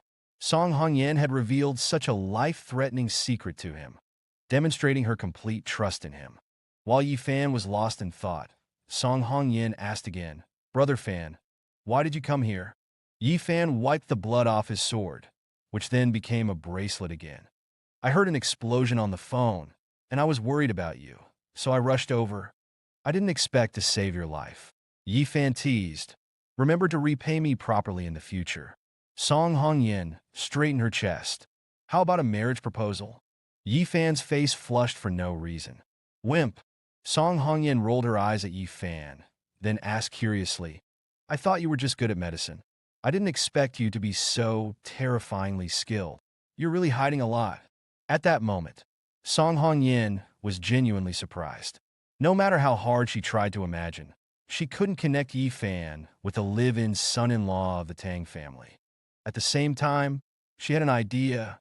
If she only enjoyed teasing and watching Yi Fan feel embarrassed before, now she wanted to take him home. I'll explain another time. Yi Fan waved his hand. Hurry up and get someone to clean up this mess. So many people had died, and Yi Fan felt a headache coming on. If the police caught him, 10 lives wouldn't be enough. Song Hongyin looked at her phone. The signal's blocked. Let's get out of here first. Yi Fan's gaze paused, landing on the left wrists of Xiong Yong and the others. They all wore a black ribbon. Whoosh! Before Yi Fan could respond, a few SUVs roared up the mountain road. The doors opened, and a woman in blue stepped out, along with 8 uniformed bodyguards. The woman in blue was beautiful, with wavy hair cascading down her shoulders. She wore a blue shirt and shorts, which highlighted her curves and figure. Especially her bare legs, long and fair, were extremely alluring. She was also filled with a sense of pride. She was a member of the Song family, Song Hongyin's cousin, Zhao Rushwang. Hongyin, are you okay? Zhao Rushwang rushed over with her 8 companions. What happened here? Cousin, I'm fine, Song Hongyin said calmly. A group of assassins ambushed us here. 6 of my sisters died in battle, and Uncle Zhong was also seriously injured.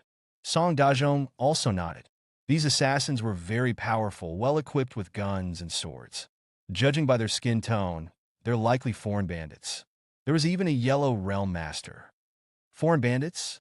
Zhao Rushwang said in surprise. Why would they come to Zhonghai to kill Hongyin? Song Dazhong looked bewildered. I don't know. It's strange how they knew Miss Route and even prepared for an attack. Zhao Rushwang narrowed her eyes, but then resumed her cold expression. Song Hongyin looked at Yi Fan with affection. I was careless today. Luckily, I was born under a lucky star. Meeting Yi Fan was destined to bring them bad luck. Yi Fan? Hearing this, Zhao Rushwang's gaze suddenly became sharp, and she stared at Yi Fan, who was sending a message to Lu Fugue. He saved you. Song Hongyin nodded. That's right. Take him down. Zhao Rushwang ordered, kill him if he resists. Song Hongyin's face changed. Cousin, what are you doing?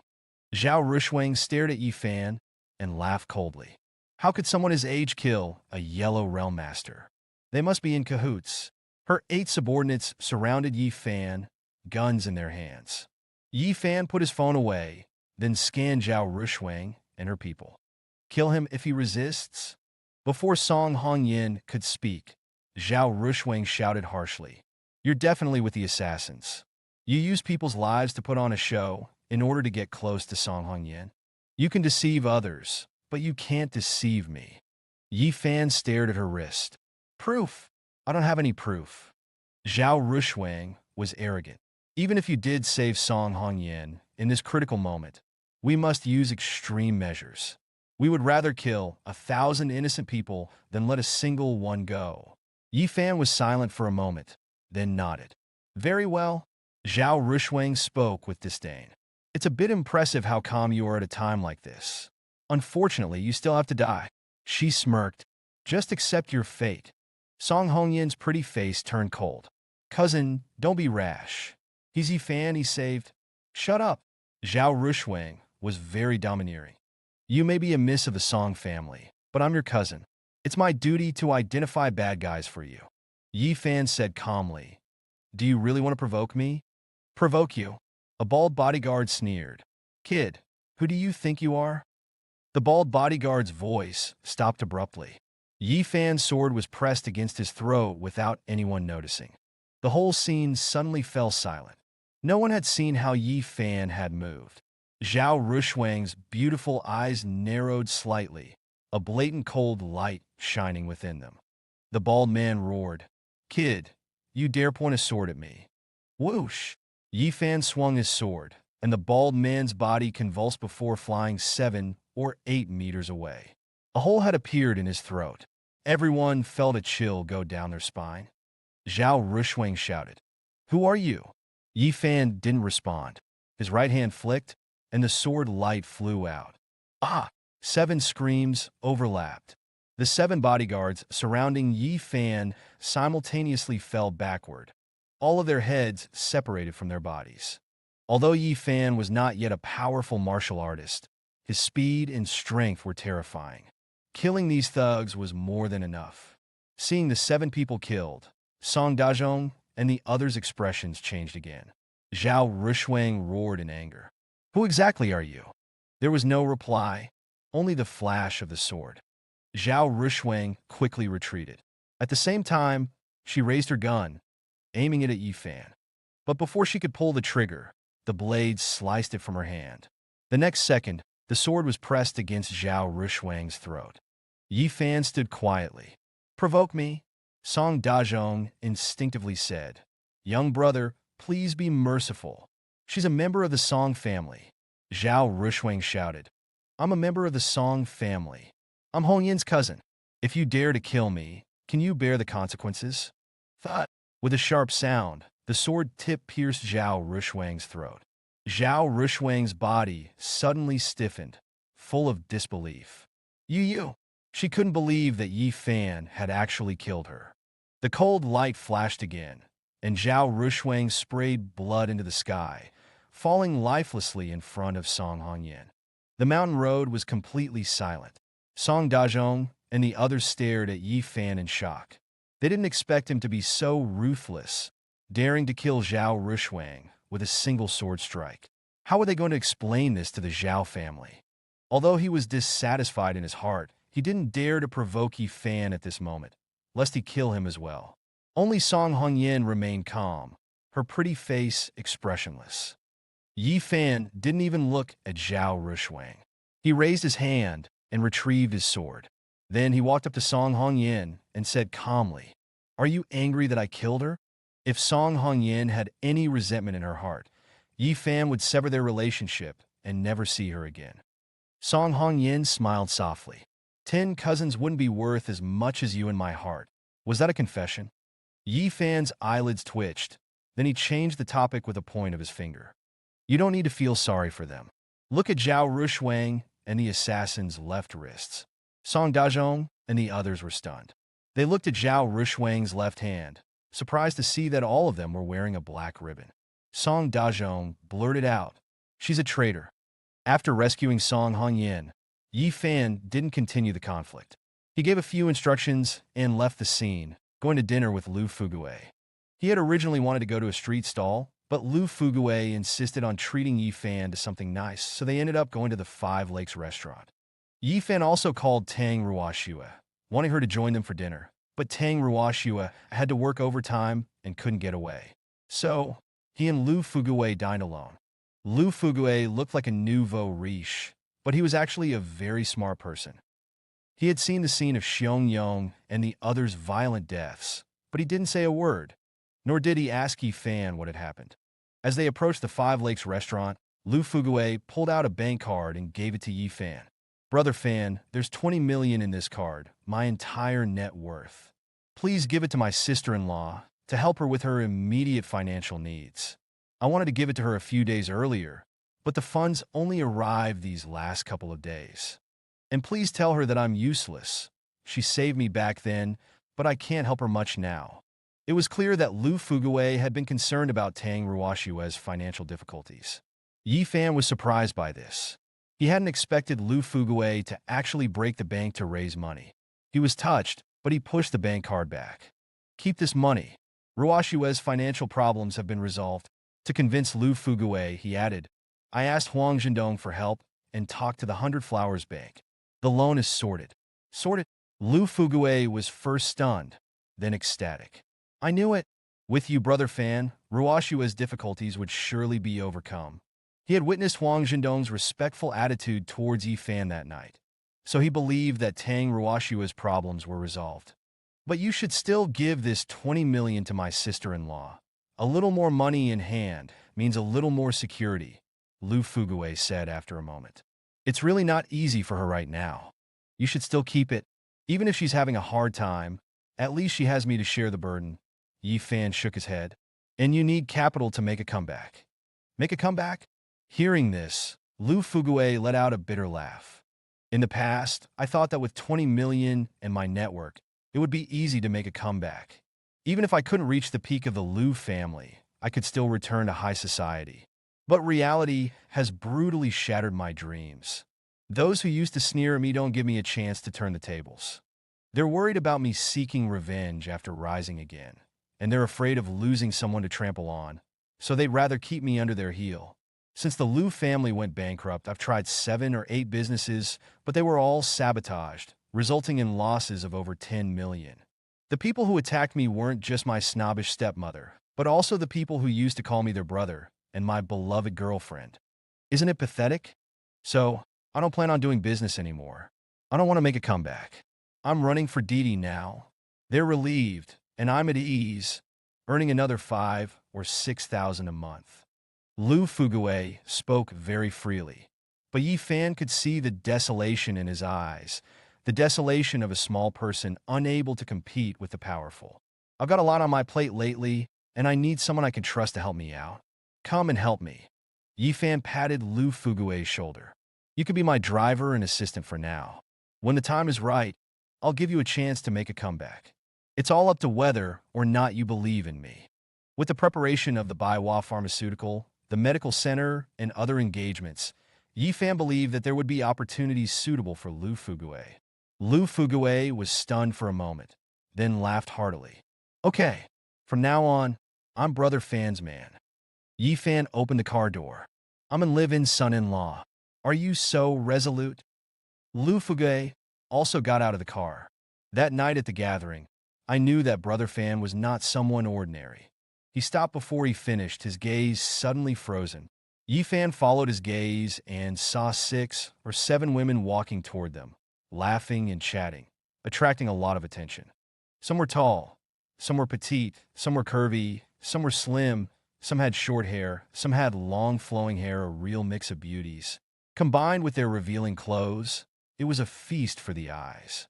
One woman in particular was striking. She had an oval face, almond-shaped eyes, and long, slender legs, with a bit of an internet celebrity vibe. Yi Fan nodded to Lu Fugui. You know her? Yes, Lu Fugui admitted without any pretense. My ex-girlfriend, Su Xin. We were in love for 4 years. I loved her very much, and she loved to be around me. But she was also the one who hurt me the most. When the Lu family went bankrupt, she not only took my 500,000 in savings, but also mortgaged my car. She even collaborated with my stepmother to trick me into signing documents that landed me with a lot of debt. Her betrayal earned her $1 million and nearly sent me to prison. Talking about the past, Lu Fugui felt a bit emotional. Yi Fan smiled. Do you hate her? I hated her before, but now I'm over it, Lu Fugui said candidly. Holding a grudge is a sign of incompetence.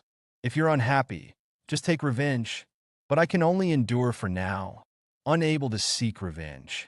She's also a purchasing agent for Baiwa Pharmaceutical, with an annual salary of 1 million plus bonuses. And her new boyfriend is the medicinal material supplier, Shun Yunfeng, a figure comparable to Zhang Xiaojing. The Shun family controls most of the medicinal material market in Zhonghai, and they also have a close relationship with Shun Yin, the CEO of Baiwa Pharmaceutical. He was direct and honest. Right now, I can't afford to provoke them. There was something else he was too embarrassed to say, and that was that Shun Yunfeng and Su Xin had provoked him several times, and he had had no choice but to swallow his anger. Is Baiwa Pharmaceutical really that powerful? Yi Fan smiled. Isn't it just a company with a market value of $1 billion? It's insignificant compared to all the pharmaceutical companies in Zhonghai. Don't underestimate Baiwa Pharmaceutical, Lu Fugui said seriously. Although it doesn't seem that large, it's backed by the Qian family of the 100 Flowers Bank, and its sales and profits are astonishing. Rumor has it that this pharmaceutical company was built because Shun Yin wanted to condition her body and needed to find a group of people to search for medicinal materials. One stock turned into $1 billion business. Isn't that amazing? And this is the result of Shun Yin intentionally suppressing it. Otherwise, by just using the bank's resources or influence, it could easily reach a market value of billions in minutes. Yi Fan nodded thoughtfully. Baiwa Pharmaceutical might seem insignificant, but in fact, its potential is huge. Especially with the 100 Flowers Bank as its backing, it could become a leading pharmaceutical company at any time. At this moment, Lu Fugui glanced at Su Xin again. This glance was caught by several women opposite them, who immediately rolled their eyes. Who's that fat guy? He looks like a loser. Why does he keep staring at us? He's a pervert. Look, he's looking at my chest. It's so annoying. We're dressed so scantily. How can we face anyone else after he's seen us? Exactly. This kind of person is so shameless. We're still young and innocent. How disgusting. A toad trying to eat swan meat. The women chattered and gossiped, which prompted Su Xin, who received the message, to look up. Oh, isn't it Lu Fugui, young Master Lu? Su Xin recognized Lu Fugui at a glance, a sneer instantly forming on her pretty face. Oh, it's him. He's Lu, the young master of the Lu family. One of my pursuers, though he's bankrupt now. She was disdainful. He's making a living driving a taxi now. Su Xin had thought that by hooking up with a wealthy local, she would get at least half of the Lu family's assets, maybe 300 to 500 million. But in the end, it was only a few million. The huge difference made her feel that she had wasted her youth, and it made her hate Lu Fugui to the bone. So, she didn't hold back from kicking him while he was down. Oh my God, he pursued you? The other women exclaimed. How could a loser like that dare to pursue you? Lu Fugui's eyelids twitched, but he finally gritted his teeth and held back his anger. Brother Fan, let's go inside. Yi Fan nodded. Although Lu Fugui wanted to avoid conflict, Su Xin wasn't willing to let him go. She walked over with the other women. Lu Fugui, you've fallen so low you're driving a taxi. How dare you come to this club to eat? What is this place? Can you afford to spend money here? You wouldn't be able to afford a meal even if you drove a taxi for 10 days. Don't get your hands and feet broken. It would be such an embarrassment. Get lost. This is not a place for you. The women giggled, their eyes scrutinizing Lu Fugui. Lu Fugui couldn't hold back anymore. Su Xin, don't go too far. I didn't say anything when you wronged me. If you keep bullying me, You what? Su Xin sneered. Can't people say anything when you're down? You have no tolerance at all. Are you even a man? Yi Fan patted Lu Fugui's shoulder. All right, Fugui, don't bicker with them. Let's go in for dinner. Dinner? Are you joking? You guys must be here to work as dishwashers, right? Su Xin looked at them with contempt. And this is the Five Lakes restaurant. It's a members-only place. Can you even get in? The other women also looked disgusted. Stop pretending. It's disgusting to even look at you. Su Xin took out a bronze membership card. Sisters, let's go in. I don't want to see these country bumpkins here. You two can wait here. Later, we'll send you our leftovers. The women giggled as they walked away. Su Xin bumped Yi Fan's shoulder as she passed him. Good dogs don't block the way. Yi Fan reached out to block her shoulder, and at the same time, turned the life and death stone. Country bumpkin? Su Xin snorted, leading her sisters in. When they reached the lobby, she turned back and laughed. You guys wanted to eat, right? Then come in if you can. The four greeters watched Lu Fugui warily, worried that he and Yi Fan might sneak in. Su Xin, you're going too far, Lu Fugui said angrily. Even a broken ship has 3,000 nails. Let me tell you, I was a member 5 years ago. He took out a card and gave it to the greeter at the door. The greeter swiped it, and it beeped. Sir, I'm sorry, your card has expired. Lu Fugui was stunned for a moment, and his face turned ugly. He forgot that the membership card required an annual fee of 100,000. Hearing the greeter's words, Su Xin and the others laughed even harder. The card expired? Young Master Lu can't even afford the card fee. How embarrassing that he tried to come here to eat. Fatty, I was right? You can't even get in the door. You're bankrupt, and you're still trying to act like a rich second generation. How vain. Lu Fugui clenched his fists slightly. He was angry, but he also felt sad. Indeed, a fallen phoenix was not as good as a chicken. Brother Fan, I'm sorry. I wanted to treat you to something nice, but I didn't expect this. He smiled bitterly. Let's find another place. Yi Fan smiled. It's all right, we can get through this door. Although the two greeters had smiles on their faces, their eyes showed contempt. They thought Yi Fan was insignificant. Yi Fan sneered and took out the vermilion bird card. The two greeters were impatient at first, but when they saw the card in Yi Fan's hand, they immediately shivered. The vermilion bird card. This was like Song Hongyan herself was present. The greeter swiped it in the machine, and a beep sounded. The screen displayed the vermilion bird emblem and Yi Fan's name. It was genuine. Mr. Yi, good evening. The four greeters immediately stood straight and said respectfully to Yi Fan. Then, the entire Five Lakes restaurant erupted into activity. After a chaotic scramble, Lin Baishun ran out with more than a dozen men and women. They looked around and quickly ran to Yi Fan, bowing respectfully. Welcome, young Master Yi. Su Xian and the others were dumbfounded. They had never imagined that Yi Fan and Lu Fugui could get in, and that even Lin Baishun would come out to greet them. Lin Baishun was the branch manager of the Five Lakes Group and the highest authority in the Five Lakes restaurant.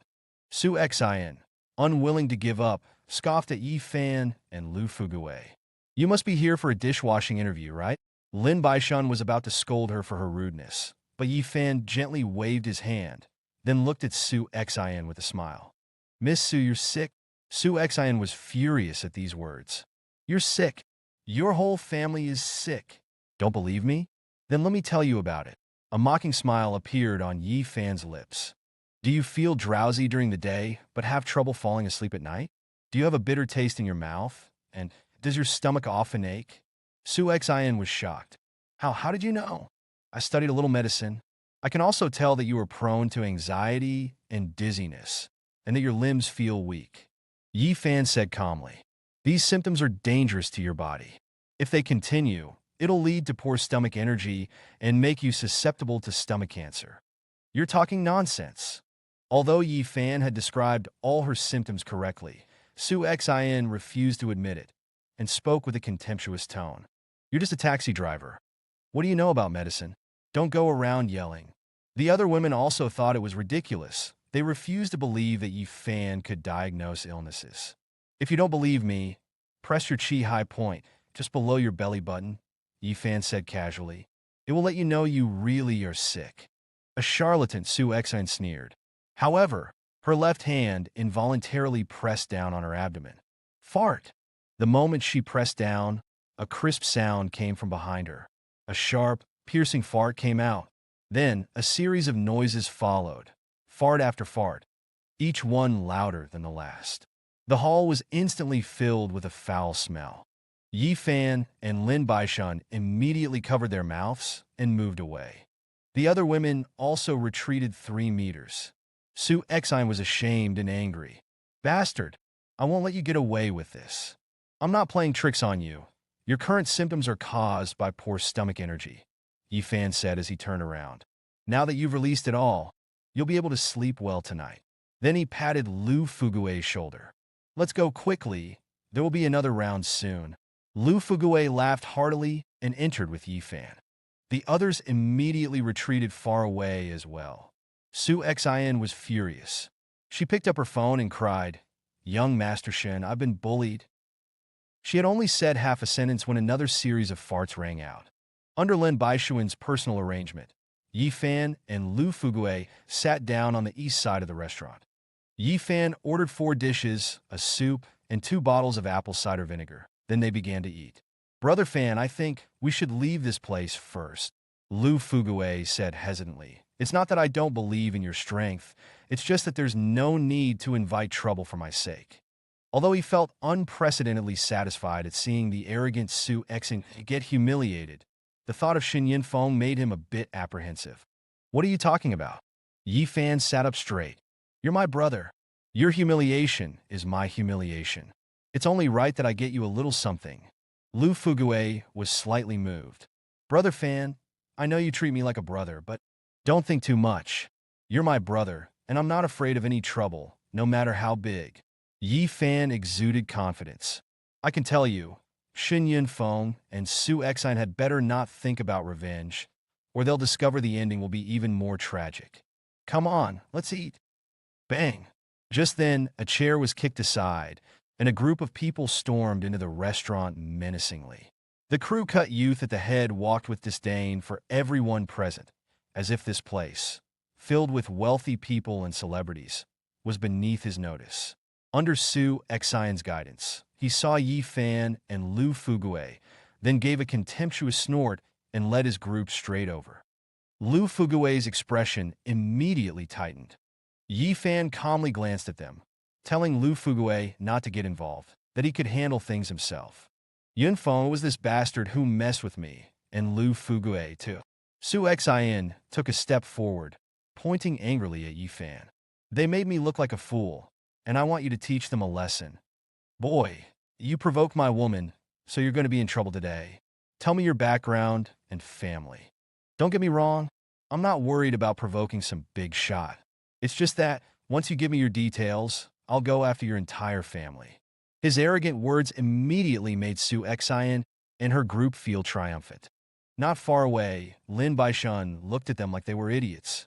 Su Xian sneered. Let me tell you, this is Shun Xiao of the Shin family. Someone you can't afford to offend.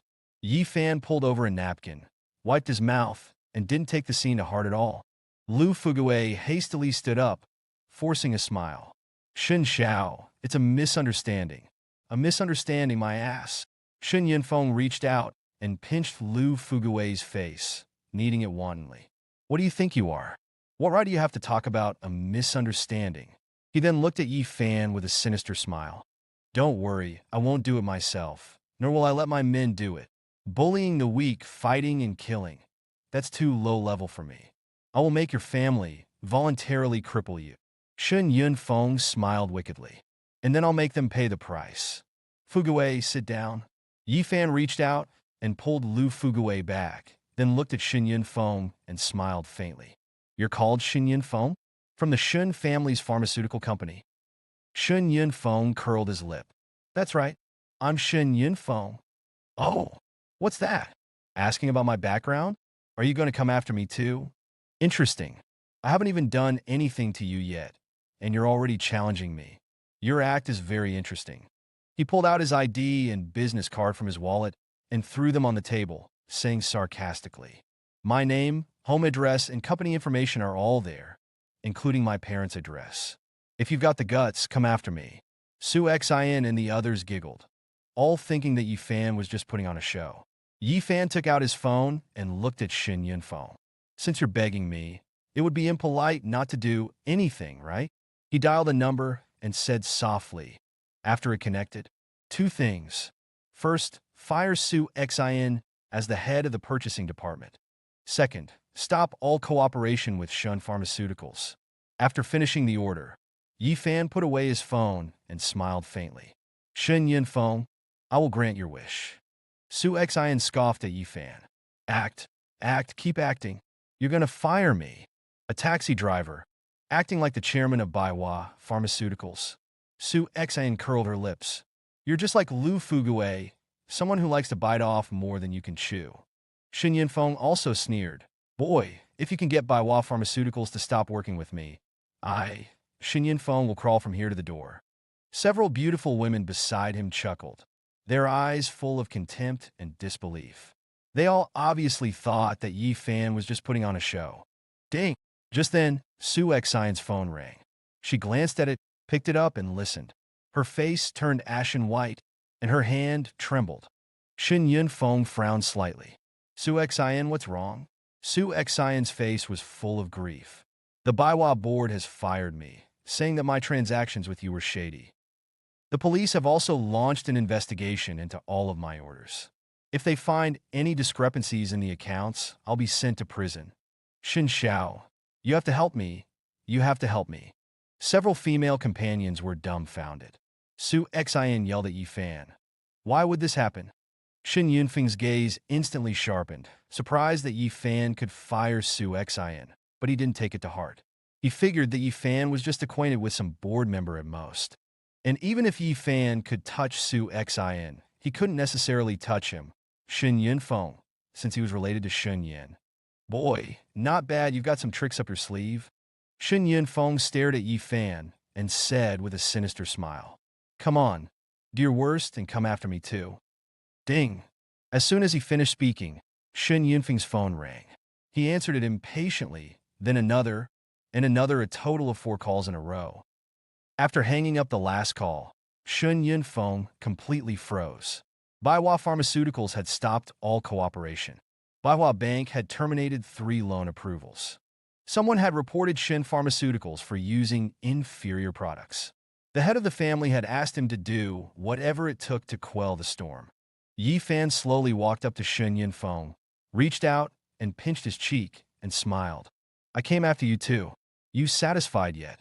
Su Xin and the others watched in disbelief.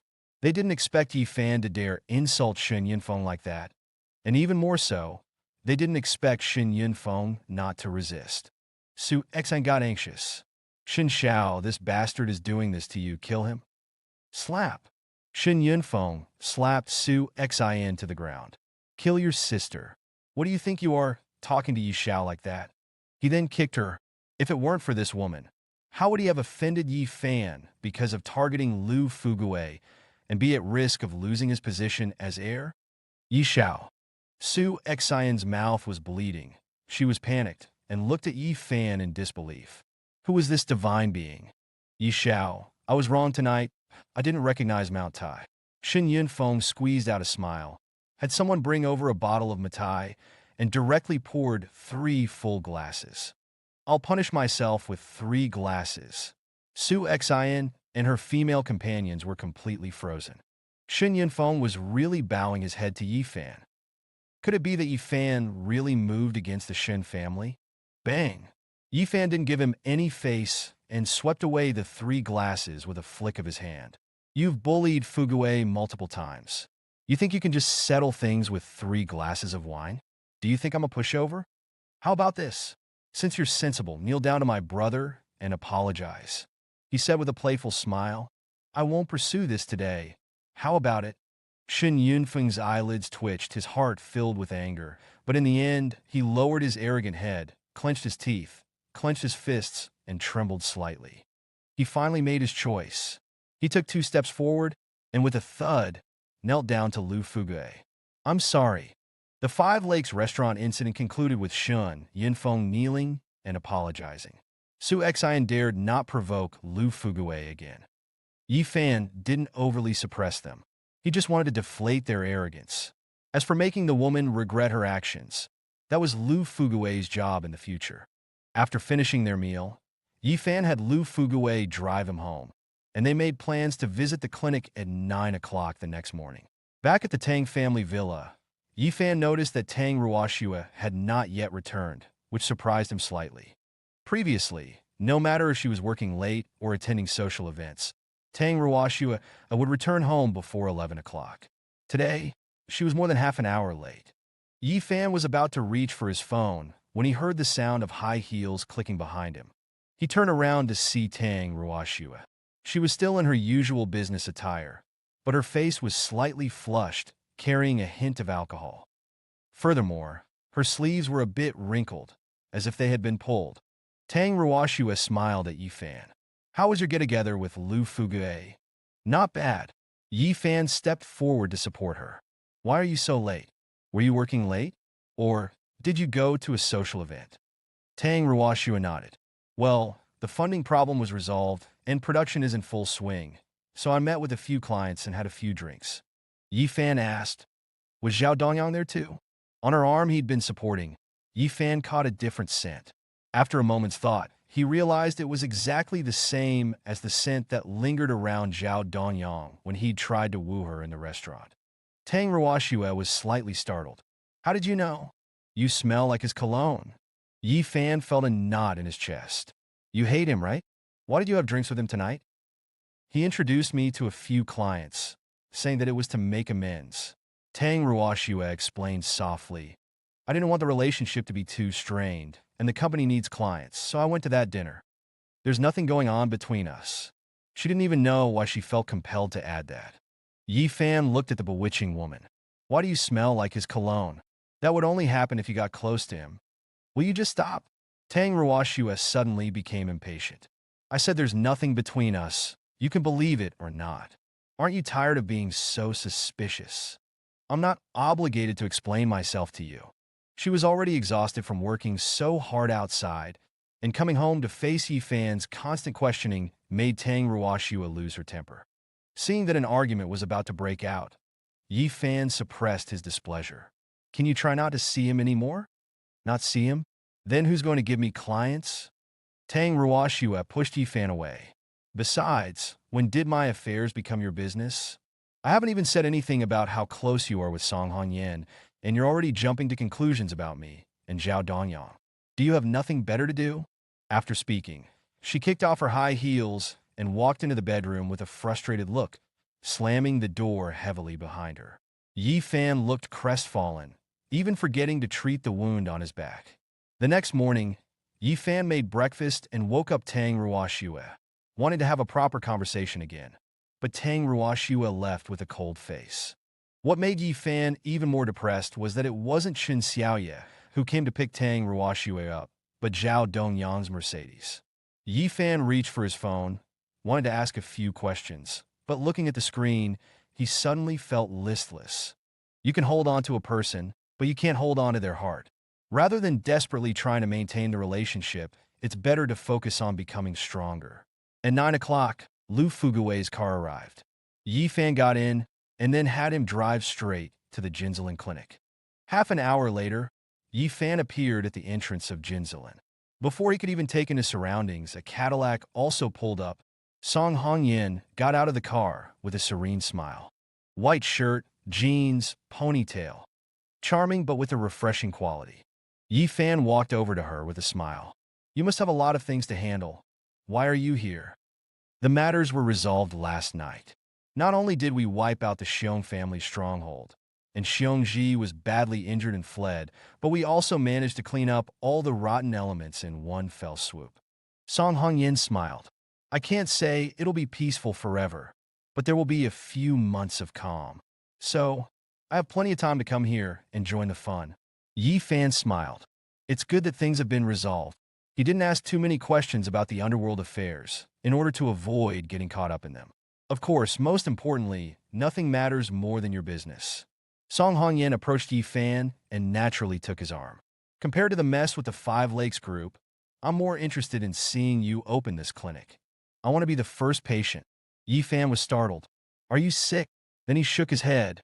No, you're very healthy. Song Hongyan blinked. I have a heart ailment, a lovesickness. Yi Fan's scalp tingled. Okay, I'm just joking. Let's not talk about this anymore. Let's go inside. Song Hongyan chuckled and took Yi Fan's arm to walk inside. Sitting in the car, Lu Fugui looked conflicted. Should he report this to Tang Ruoxue? The clinic was large, covering an area of 1,000 square meters. The front was the lobby and pharmacy, the middle was the courtyard and 6 patient rooms, and the back had 4 residential rooms. However, the clinic was very dilapidated. Not only were the walls mottled and cracked, but the ground was also full of potholes, and there were cobwebs in several corners. If it were used to film a ghost movie, almost no set design would be needed. Moreover, the clinic was desolate. Apart from a dozen elderly and frail patients, there were not many people waiting or walking around, and the pharmacy was closed due to a lack of staff. They looked at Yi Fan and Song Hongyan with curiosity as they entered, as if it had been a long time since they had seen young people there. Song Hongyan glanced around. Where is Dr. Gongsun? A red-clad lady, holding a thermos cup and drinking heartily, called out. Dr. Gongsun took his granddaughter out to enjoy the sun. He'll be back soon. You can sit and wait for a while. She also poured a cup of hot water for Yi Fan and Song Hongyan, and then continued drinking from her own thermos. Yi Fan touched the back of her hand, quickly noticing what she was suffering from. Thank you. Song Hongyan smiled and said thank you, then turned to Yi Fan and said, Jinzilin has been around for a century, spanning 4 generations. It used to be the most popular traditional Chinese medicine clinic in Zhonghai. It was incredibly busy I remember when I was sick as a child, I didn't go to a big hospital. I went to Jinzalin. But in the last 20 years, with the spread of clinics and hospitals, Gongsun Yuan only studied medicine halfway through his life. And with his son dying in a car accident, his attitude became very negative. Jinzalin began to decline. Many patients left. Now, the patients who come here for treatment are all from the neighborhood. It's close by and cheap. 3 months ago, Gongsun Yuan's only granddaughter, Gongsun Qian, suddenly couldn't stand up. After an examination, she was diagnosed with spinal muscular atrophy. This is a fatal neuromuscular disease. Without effective treatment, Gongsun Qian has at most half a year to live. Unable to treat her himself, with hospitals also helpless, Gongsun Yuan became completely disheartened. He is preparing to sell this ancestral clinic and then use that money to take his granddaughter overseas to buy medicine. To buy that medicine worth 14 million yuan. While they were waiting, Song Hongyan told Yi Fan about the current state of the clinic. The location and environment are both first class, so it's not a bad choice to acquire it. Yi Fan looked around and nodded gently. It's indeed not bad. We can consider taking it. What price is he asking? 100 million. Just then, a depressed yet sharp voice came. Yi Fan and Song Hongyan looked up and saw an old man with a goatee walking out. His face was covered in a beard, his expression was haggard, and he exuded a sense of despair, only his eyes still gleaming. This is Mr. Gongsun Yuan. Song Hongyan introduced to Yi Fan, then smiled at Gongsun Yuan. Mr. Gongsun, this is my younger brother, Yi Fan. Gongsun Yuan didn't even raise his eyelids. This clinic, 100 million. Yi Fan's eyes narrowed. 100 million? Song Hongyan's pretty face showed a hint of coldness. Mr. Gongsun, didn't you say 40 million yesterday? Why is it 100 million now? Your clinic is worth about 50 million, and it would take 3 to 5 months to sell it, but you need cash urgently. 40 million was already a good price. Isn't it a little unreasonable to raise the price like this? She didn't like greedy people. 40 million was yesterday's price. 100 million is today's price. The clinic is mine. I can sell it for whatever price I want. It's none of your business. Gongsun Yuan was still cold. If you don't want to pay, you're welcome to cure my granddaughter, and I'll give you the clinic for free. He was arguing with Song Hongyan while taking the pulse of the woman in red. The woman in red coughed from time to time and breathed with her mouth wide open, looking very uncomfortable. Song Hongyan's voice turned cold. Even the hospital said they couldn't treat her. Asking my brother to cure your granddaughter is just demanding the impossible, isn't it? The patients looked at Gongsun Yuan in surprise, feeling like he had suddenly become a different person. Stop talking nonsense. Either pay or cure. Gongsun Yuan was impatient. But just get out of here. Song Hongyan was almost furious. You, Sister Yin, don't be angry. Yi Fan smiled. Mr. Gongsun thinks I'm too young and doesn't trust my medical skills, afraid that if I run a clinic here, I might kill people. So, he's using 100 million to scare me away. If I don't have 100 million, but I can cure his granddaughter, it also shows that my medical skills are good, and he won't be worried that I'll harm people. Mr. Gongsun seems to be asking for an exorbitant price, but he actually has a benevolent heart.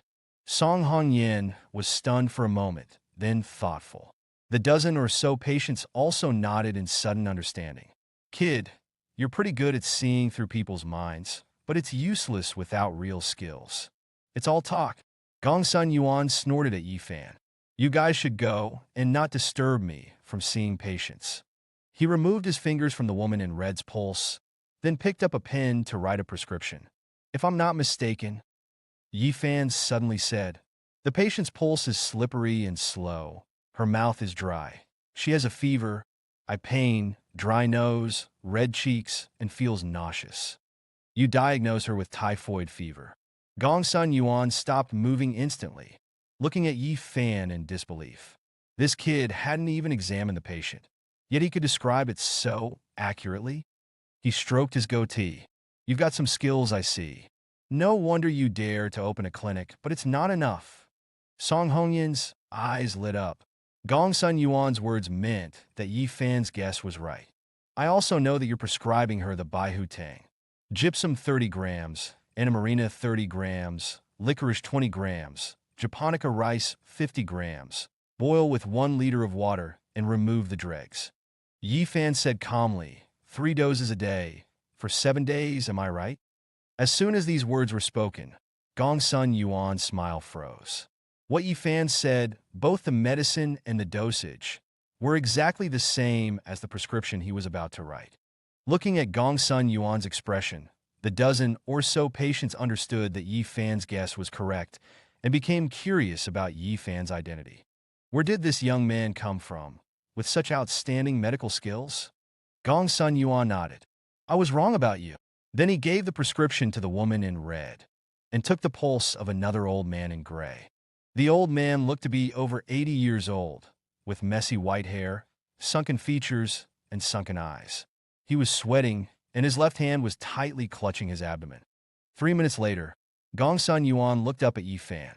Come on, what do you think is wrong with Grandpa Jia? He also wrote out a prescription in one go.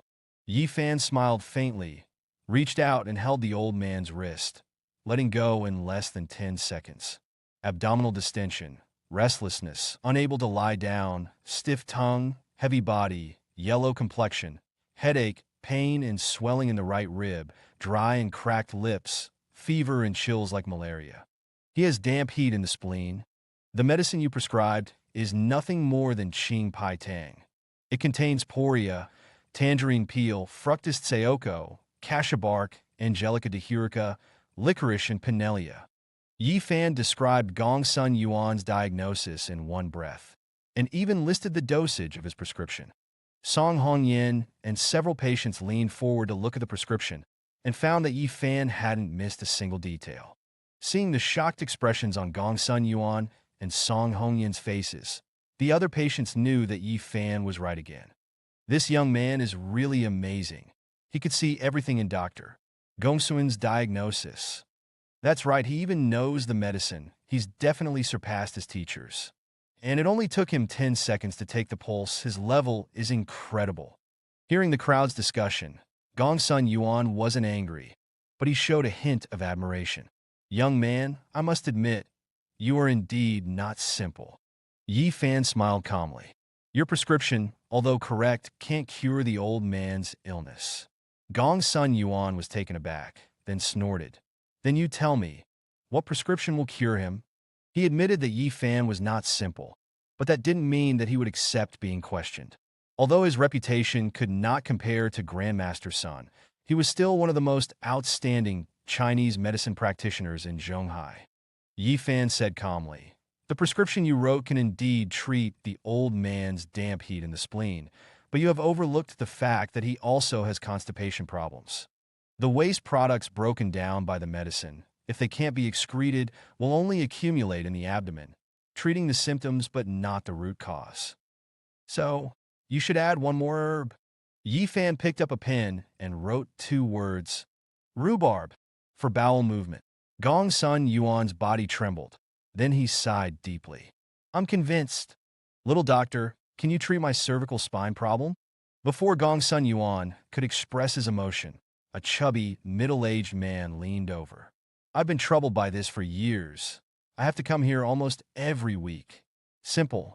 Yi Fan went directly behind the middle-aged man and, with his Tai Chi hand technique, began to massage the man's cervical spine. There was a series of cracking sounds, and the middle-aged man kept screaming, but 3 minutes later, he was overjoyed.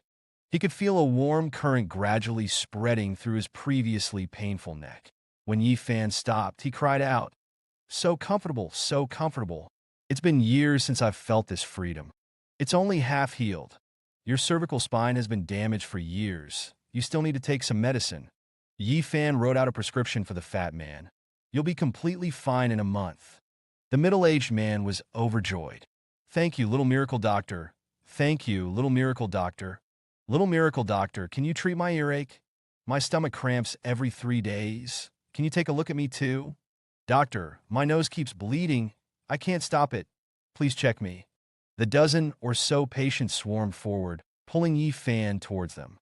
Gong Sun Yuan was left aside. Your phlegm fire blockage is causing throat pain. A dose of Ligetang can fix it. Your cough and wheezing are caused by excessive fire in the lungs. 3 doses of Shebai San is enough. You have headaches and fever.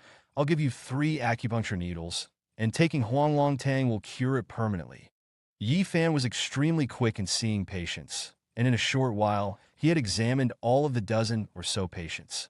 Each of them were satisfied with Yi Fan's accurate diagnosis and treatment, whether through acupuncture, massage, or medicine. They all ran around telling each other, spreading the word that a little miracle doctor had arrived at Jinzalin. Soon, the clinic had dozens more patients. Yi Fan dealt with them calmly. During this time, Gongsun Yuan kept watching and listening, his expression becoming more and more solemn and shocked. These were all old neighbors, and he already knew about their basic conditions. So the fact that Yi Fan could so easily describe their illnesses caused Gongsun Yuan to be genuinely surprised. After Yi Fan cured several stubborn diseases and used similar prescriptions to heal patients, Gongsun Yuan was completely in awe of Yi Fan. And this scene of a bustling clinic only existed in Gongsun Yuan's childhood memories. For so many years, it had remained in Gongsun Yuan's dreams, and today, as the scene was recreated, Gongsun Yuan was so moved that he wanted to cry. He stroked his goatee and actively took on the role of Yi Fan's assistant, opening the pharmacy again, preparing medicine, making tea, and pouring water. "Sir, you're highly skilled. Please accept an old man's bow." After all the patients had been seen, Gongsun Yuan got up and walked in front of Yi Fan, giving him a respectful bow. "Sir, your talent far surpasses mine. It is a blessing for the people that you have come to open a clinic." The thing he regretted most in his life was that when he was young, he was reckless and didn't study medicine properly with his grandfather and father, which resulted in his not learning the essence of medicine. He had felt immense guilt countless times, faced with patients he couldn't help and his granddaughter's illness. Now, having seen a miraculous doctor like Yi Fan, he was naturally sincerely convinced.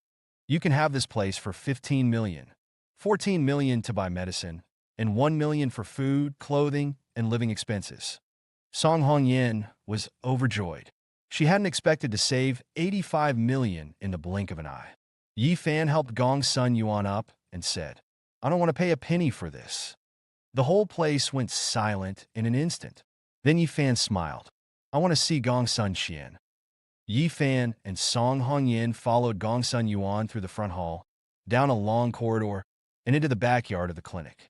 Although the backyard was also a bit old, it was in the style of a Suzhou garden with small bridges, flowing water, a gazebo, and rockeries all complete. The sunlight slanted, a warm breeze blew, and the trees rustled, creating a very artistic atmosphere. At this moment, in the gazebo, sat a young woman in a white dress, her hair in a high bun, gently flipping through a copy of International Finance. She was quiet and refined, with a bright, pretty face exuding a scholarly aura. A hint of appreciation flashed in Yi Fan's eyes. These days, there were many pretty girls, and you could easily find stylish and beautiful women on the streets. But girls like Gongsun Xian, as poetic and picturesque as she was, were definitely rare. "Grandpa, are these the buyers you found?" Seeing people entering the yard, Gongsun Xian closed her book and looked at Gongsun Yuan with a wry smile. "I told you, this leg can't be cured. The medicine costing 14 million only works on toddlers. It's a pure waste of money to use it on me." She advised Gongsun Yuan, "You don't need to sell this clinic, leaving yourself with no place to stay. You're my only granddaughter. I'll try my best even if there's just a tiny bit of hope. Besides, you won't be alive. What do I need this house for?" Gongsun Yuan said kindly, "If I keep the house, I'd be more lonely and miserable. It's better to sell it and give you a chance. My cousin has been taking good care of us lately. You can leave the house for her." Gongsun Qian smiled charmingly. "If she is grateful, she'll stay by your side and take care of you." Chinner has indeed been visiting frequently, but she has too many ulterior motives. Gongsun Yuan said indifferently, "Chinner, just focus on your health. Don't think about other things." Seeing her grandfather like this, Gongsun Qian stopped trying to persuade him, and instead turned to Yi Fan and Song Hongyan with a smile. "You two must be tired. Chinner, I forgot to say, this brother Yi is both the buyer and a miracle doctor. Gongsun Yuan slapped his forehead with a laugh. He's prepared to take this house without paying a penny, so I brought him to see you. Buyer? Miracle doctor? Gongsun Qian was confused. Grandpa, what are you talking about? Gongsun Yuan hastily recounted the duel in the hall, leaving Gongsun Qian half believing. She couldn't believe that Yi Fan was a miracle doctor. Because Yi Fan was just too young. But she knew that her grandfather wouldn't lie to her. Yi Fan smiled and extended his hand to Gongsun Qian. Miss Gongsun, hello, I'm Yi Fan. Hello, miracle doctor Yi. Gongsun Qian politely shook his hand. Nice to meet you, and thank you for seeing me. Don't feel any pressure. I'm already prepared. She patted the medical report on the table, indicating that she understood her condition well. Muscle atrophy. Yi Fan confirmed the condition and said with a smile, I don't feel any pressure at all. Gongsun Yuan was taken aback. What do you mean? Yi Fan replied calmly. I can cure this disease. Gongsun Yuan said excitedly. You can make China stand up? If it was before, he certainly wouldn't believe it, and he would even say Yi Fan was a liar. A disease that he and the hospital couldn't cure. How could Yi Fan possibly cure it? But Yi Fan's performance in the hall had made Gongsun Yuan extremely trusting. Gongsun Qian also raised her pretty face. Miracle Dr. Yi, can you cure me? Yi Fan nodded seriously. Yes. Gongsun Yuan was extremely excited. If you can cure her, I'll give you this house and owe you a huge favor. No more nonsense, I'll give Miss Gongsun acupuncture first. Yi Fan didn't waste any time on formalities and asked Gongsun Yuan to bring a box of silver needles. Gongsun Qian was also straightforward, lifting her long dress, revealing her two pale and slender legs. Gongsun Yuan asked, Brother Yi, how do you plan to treat Qianer? Yi Fan said calmly, I'll unblock her meridians and activate her muscle vitality.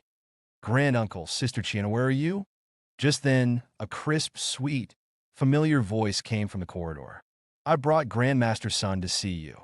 Yi Fan glanced sideways, slightly surprised to find that it was Yuan Jing.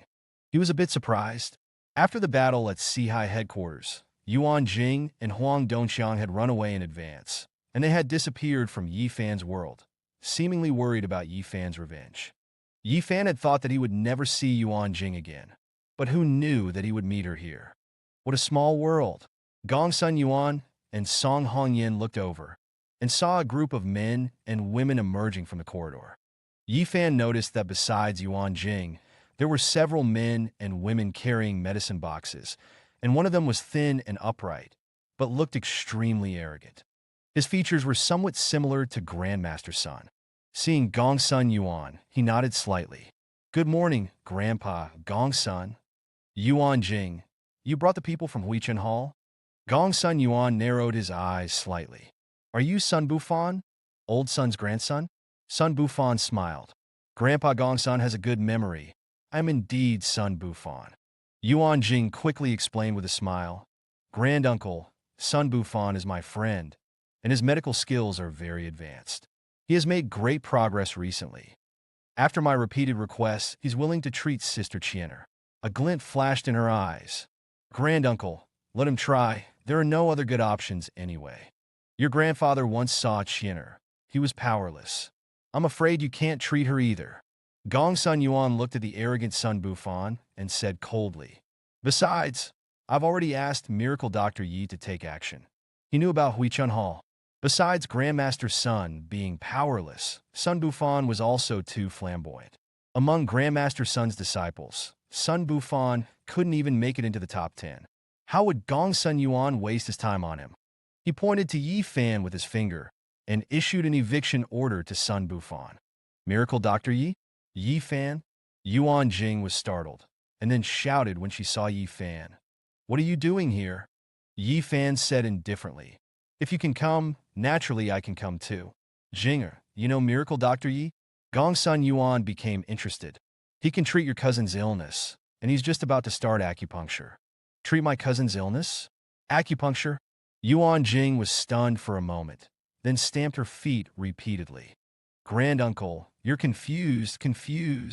Yi Fan is just a live-in son-in-law, my ex-boyfriend. He has never studied medicine. He couldn't even treat his mom's stomach problems in the hospital. If you let him treat her, he will kill my cousin.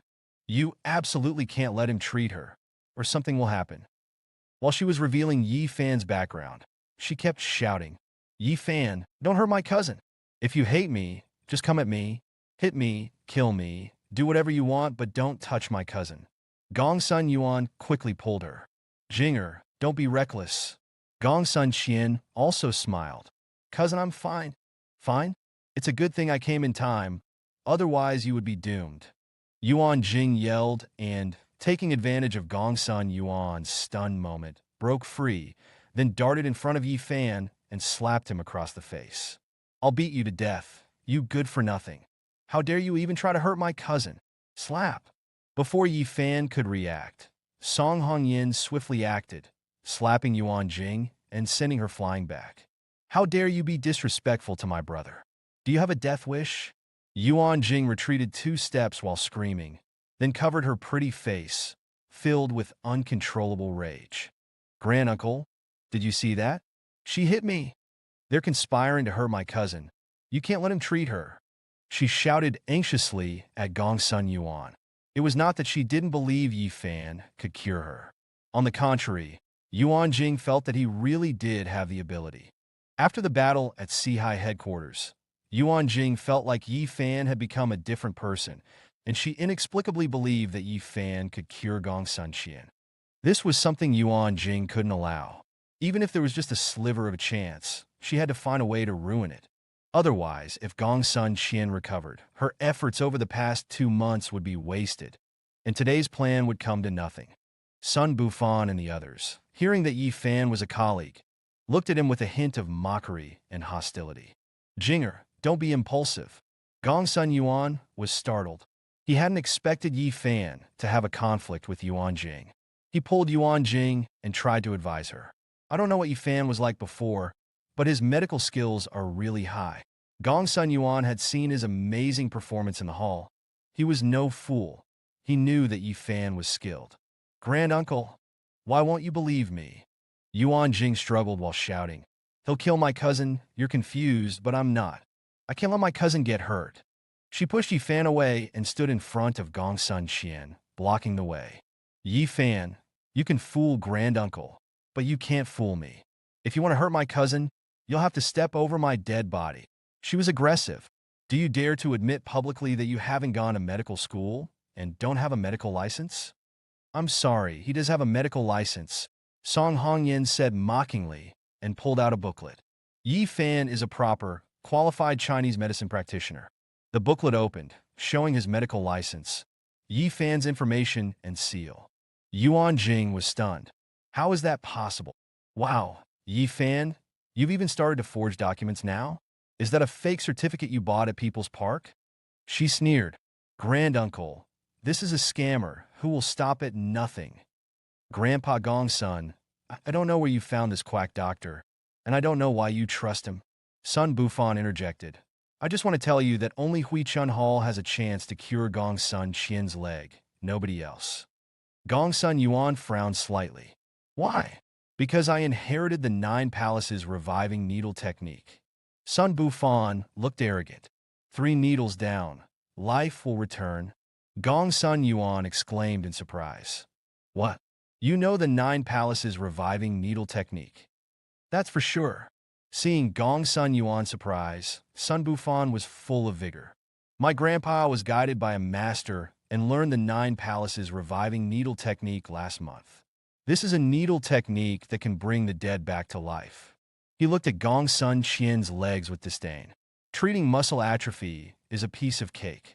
Yuan Jing chimed in, Granduncle, let Dr. Sun do it. He's from a family of famous doctors, and we know each other. He wouldn't mess around. 9 Palaces reviving. Yi Fan almost burst out laughing. Gong Sun Yuan was stunned, and after a long sigh, he said, if you really know the 9 Palaces reviving needle technique, there is indeed a chance for Qianer's legs to be healed. He turned his head to look at Yi Fan. Although he had confidence in Yi Fan, Sun Bufan was, after all, skilled in the long-lost Nine Palaces reviving technique, so the probability of curing Gong Sun Qian was higher than 50%. Yi Fan knew what he was thinking, and he waved his hand generously. It doesn't matter. If Dr. Sun can treat her, let him do it, as long as Gong Sun Qian can stand up sooner.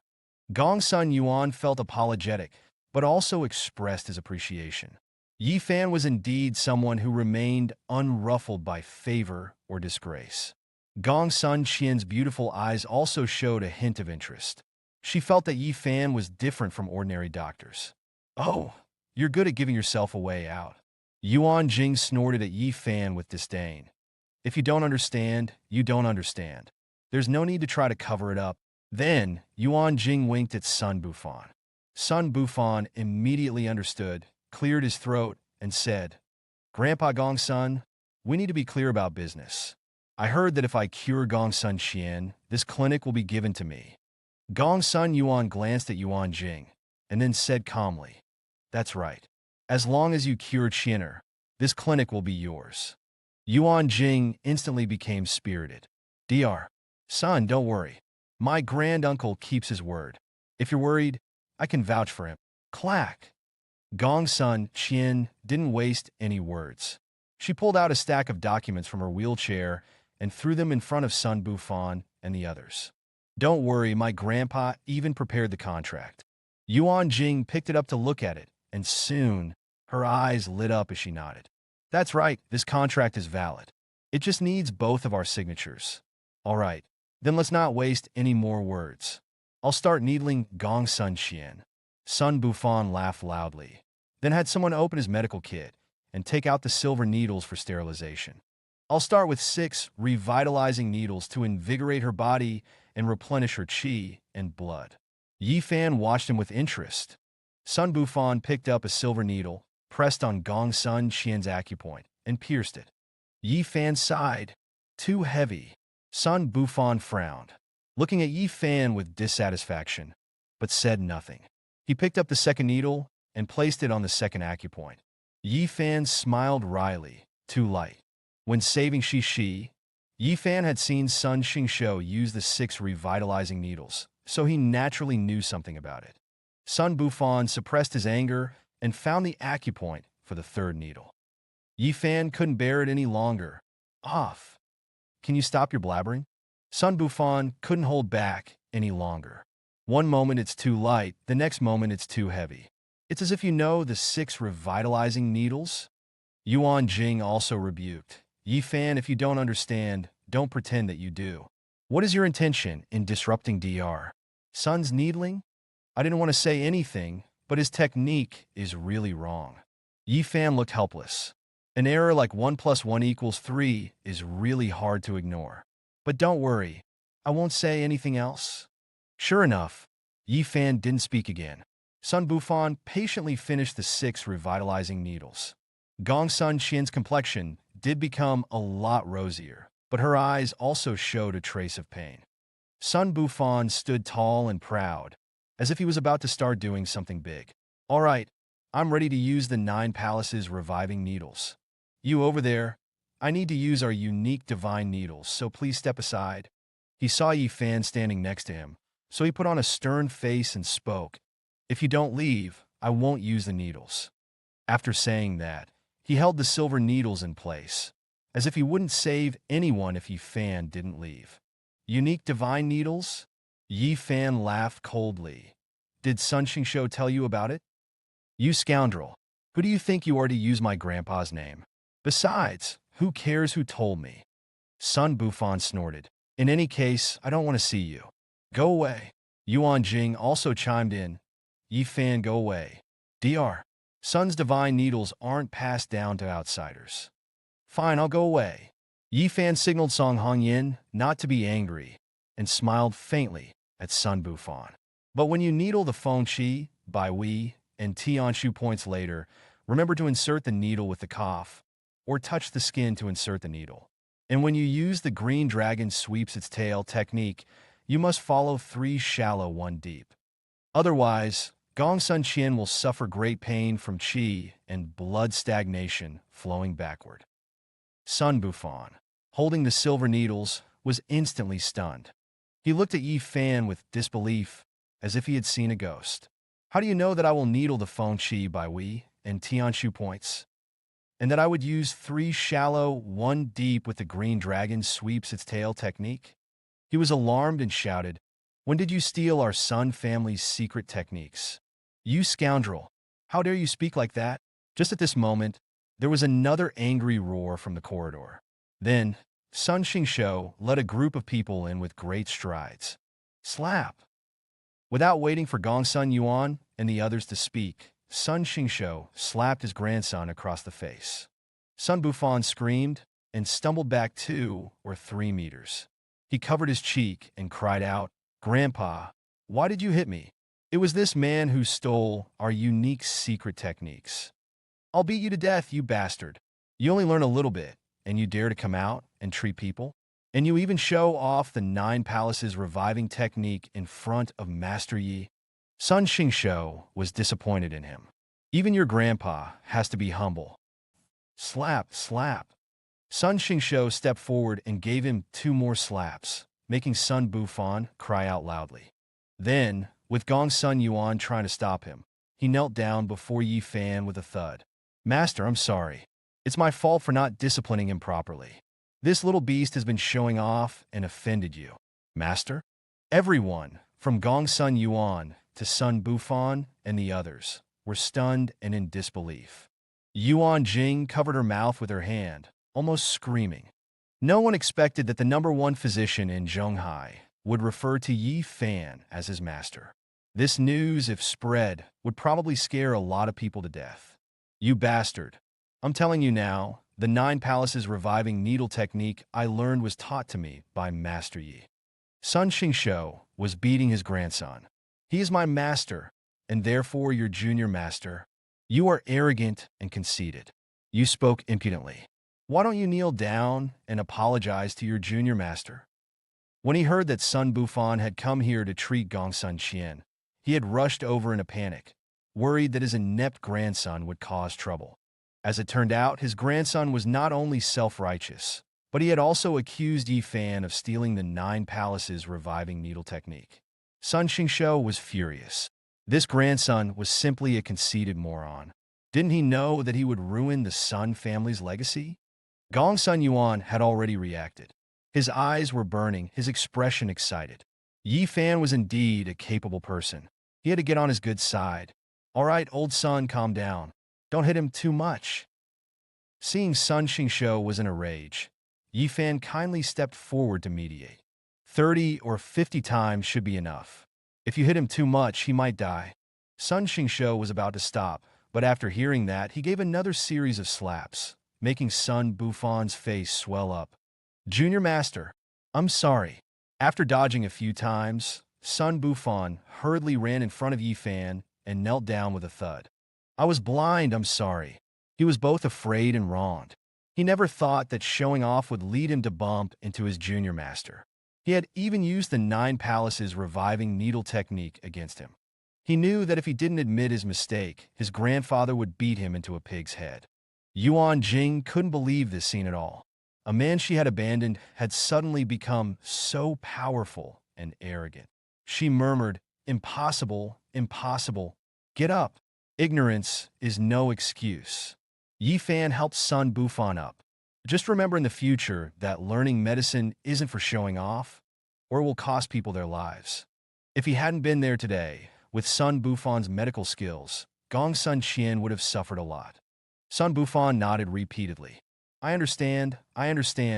Thank you for your teachings, Junior Master." Yi Fan ignored Sun Bufan. The 9 Palaces reviving needle technique can revitalize Gongsun Qian's muscles, but it can't clear her blood vessels. It's like a canal. No matter how well you build both sides, no matter how beautiful you plant, if the channel is blocked with silt, no water will flow. Yi Fan turned to look at Sun Xingshou and Gongsun Yuan. So it can control Gongsun Qian's condition, but it can't get her out of her wheelchair. The 9 Palaces reviving can't cure it. Sun Xingshou looked regretful. "I was hoping to use it to cure Gongsun Qian." Yi Fan smiled calmly. The Nine Palaces reviving technique can be used, but it needs another set of needle techniques as an auxiliary. Gong Sun Yuan knelt down with a thud. Gong Sun Yuan begs Dr. Yi to take action. Gong Sun Qian's eyes also held a glimmer of hope. Yi Fan waved his hand. Bring the needles. Sun Xingshou hurriedly took out the silver needles he used and placed them respectfully in front of Yi Fan. After Yi Fan disinfected the silver needles, his fingers moved lightly, and the silver needles fell quickly, piercing the various acupoints on Gong Sun Qian's calf. He started with a round of the Nine Palaces reviving needle technique, followed by the three talents linking the underworld. Soon, 6 red lines appeared at the locations of the 18 silver needles. The red lines slowly spread along the meridians. Red lines are appearing. Red lines are appearing. Song Hongyan and Gong Sun Qian were surprised and exclaimed, "How can there be red lines?" Gong Sun Yuan stared at the spreading red lines with excitement. He had seen this scene in his grandfather's hands, but there were no 6 red lines, only 3. He vaguely remembered that his grandfather seemed to have said that it was the long-lost divine needle technique, 3 talents linking the underworld. He had learned 3 needles from a fragment of a scroll, and it had taken him a lifetime of effort to produce 3 red lines, while the peak practitioner could produce 9 red lines and open up the run and do meridians. Although Yi Fan only produced 6, he was only in his 20s. Given time, he would definitely reach the peak. This kid was too monstrous, too wicked. He had already seen the red lines spread to the knee, and his granddaughter's calf was slightly twitching, which meant she had feeling. He had to get on his good side. Sun Xingshou was also slightly trembling. The Nine Palaces reviving technique had already made him think of Yi Fan as a divine being. He never expected Yi Fan to be even more powerful than he had imagined. He had never seen this needle technique, but he could tell that it was no less powerful than the Nine Palaces reviving. Swish! 10 minutes later, the 6 red lines penetrated Gong Sun Qian's soles, and streams of heat rushed in from the Yongquan acupoint. Yi Fan also stopped twisting the silver needles. He let out a long breath. It felt as if the strength in his body had been drained. It's basically done. If you nourish it for 10 minutes, Miss Gong Sun will regain feeling in her legs. Bang! At this moment, Yuan Jing pushed Yi Fan away and rushed in front of Gong Sun Qian. She reached out to pull the silver needles out of her legs. It can't be cured. Bang! Song Hongyan was prepared. She kicked Yuan Jing, sending her flying out with a scream. She quickly got up and rushed over again. It can't be cured. Slap! Gong Sun Yuan also slapped her hard across the face. Granduncle, why did you hit me? Yuan Jing fell to the ground and cried sadly. I was doing this for my sister's own good. He can't cure her. He will harm her. She knew that the situation was over, but she was not willing to accept it. The $5 million house. Whether she had someone cure Gong Sun Qian, or if Gong Sun Qian's condition worsened and she died, the house would fall into her hands. But she didn't expect Yi Fan to come out of nowhere. If he cured Gong Sun Qian, she would lose the $5 million. Yuan Jing couldn't accept this. This was her only chance to become a rich socialite. The $5 million was so much better than Huang Dongqiang's few million. Do you think I'm senile? Gong Sun Yuan roared angrily. Do you think your sister and I don't know what you're thinking? If what you're doing is for our own good, and it's not too excessive, we wouldn't bother exposing you. After all, you're related to us. But today, you are too shameless. I thought that you were just plotting to get this house from us, but I didn't expect you to disregard your cousin's life for this house. Gong Sun Yuan directly tore off the mask. Being hypocritical and greedy is acceptable, but to be this vicious? Don't blame me for not recognizing you as a relative. Yuan Jing's face turned ugly. She didn't expect that her intentions had been seen through. Sun Bufan also took the opportunity to stab her in the back. Grandpa, it was her who incited me to treat Gong Sun Qian, saying that if I cured her, the house would be hers, and she would be my girlfriend for 3 months. If I didn't cure her, she would still be in the good graces of Grandpa Gong Sun, and could be with me for 3 days.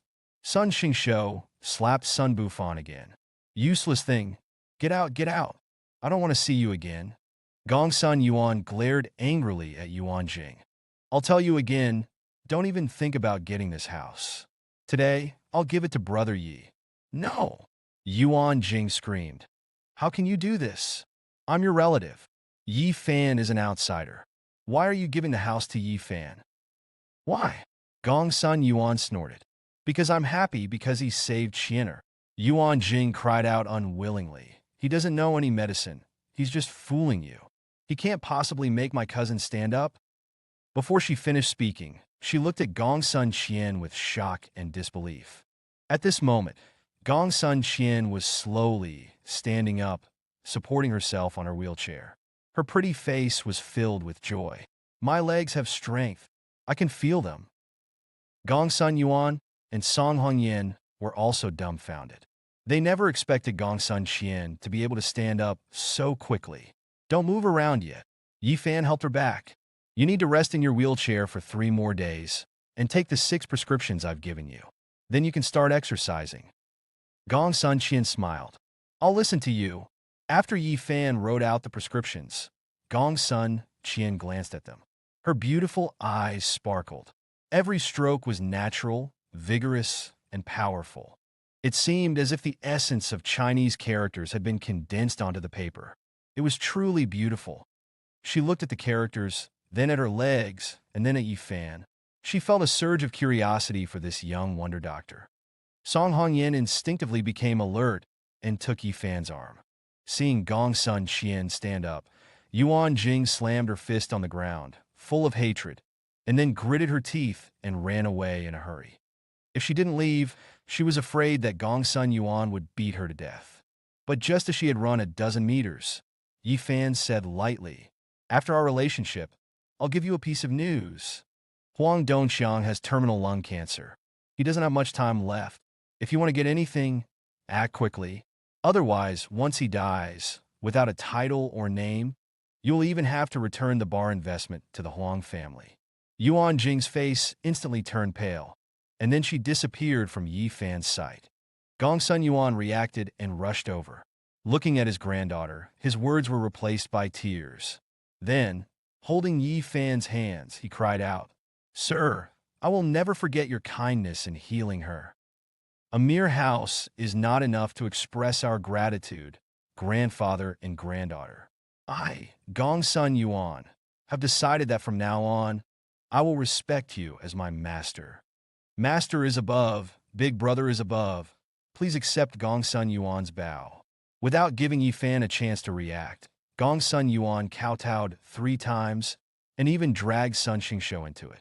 Damn it, I've been tricked. Yi Fan looked at Gongsun Yuan with a sigh. Old foxes are indeed cunning. In the following days, Yi Fan was busy. Gongsun Yuan transferred the 1,000 square meter clinic to Yi Fan's name and adamantly refused the 50 million yuan that Yi Fan offered, the market value. He used the pretext of Yi Fan having healed Gongsun Qian and would not take the money no matter what.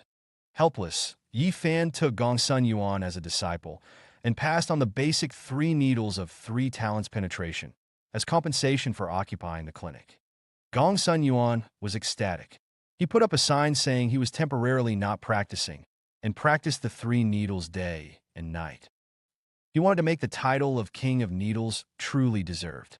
Seeing this, Sun's sacred hand directly moved into Jinzilin and pestered Yi Fan pitifully. Yi Fan laughed and passed on the 4th, 5th, and 6th needles of 9 Palace Resurrection. So the 2 great doctors locked themselves in their rooms to diligently practice the miraculous needles and posted a notice that they would be closed for 21 days. Yi Fan had no way to deal with the 2, so he let them do as they pleased. He turned his attention to carefully treating Gongsun Qian to help her walk freely. After Gongsun Qian recovered, she pestered Yi Fan to learn medicine from him. Yi Fan felt that she had no foundation, so he introduced her to be Shun Yan's assistant. He intended for Gongsun Qian to take over Baiwa Pharmaceuticals in the future. During this period, many patients came to Jinzilin for treatment. Except for a few difficult cases, most of the patients had minor illnesses. Yi Fan opened a door in the backyard and called Sun Bufan to sit in the clinic, which was also a test for him. After dealing with these trivial matters, Yi Fan had Zhang Daqiang send a construction team to renovate the clinic. Zhang Daqiang did not call anyone else, but personally led a team of highly skilled workers to carry out the renovations. For a while, Jinzalin was bustling with activity, dozens of workers working hard. After all, this was his own clinic and his first business, so Yi Fan was particularly excited. He showed up at Jinzalin every few days. At the same time, Yi Fan discovered that after saving Gongsun Qian and dozens of patients, the white light of the stone of life and death had recovered to 70%. This made Yi Fan feel even more confident. Whoosh! One afternoon, Yi Fan was discussing a screen with Zhang Daqiang when a white business van drove up to the front of the clinic. The doors opened and 5 or 6 men and women stepped out, swaggering to the front of the clinic. An almond-eyed woman impatiently banged on the counter. "Who is the person in charge of this clinic? Tell him to come out." Her companion, a man with a rooster-like hairstyle, kicked over a bucket of paint. Zhang Daqiang picked up a shovel, ready to go forward, but Yi Fan stopped him, then walked to the almond-eyed woman. "I'm the person in charge. What's the matter?" The almond-eyed woman took out a business card. "I'm Jiao Wenjing, director of the sales department of the Shin Group. We're taking over your medicinal materials. We will deliver 300,000 yuan worth of the 108 kinds of medicinal materials that a traditional Chinese medicine clinic typically uses on the first of every month. We will also provide 1 million yuan worth of 36 kinds of precious medicinal materials, such as ginseng and lingzhi. As for the quantity of each medicinal material, it will be entirely decided by our Shin Group. If you have any special needs, you can buy the materials from us at a 50% markup." She tapped her finger on the table. "Do you understand?" A companion handed over a price list of medicinal materials. Yi Fan glanced at it and said, "Too expensive. It's 40% more expensive than my current supplier." "I don't want it." Jiao Wenjing laughed, bewildered. "Didn't you understand what I said? We will deliver the materials on the first of every month. You have to take it, whether you want it or not.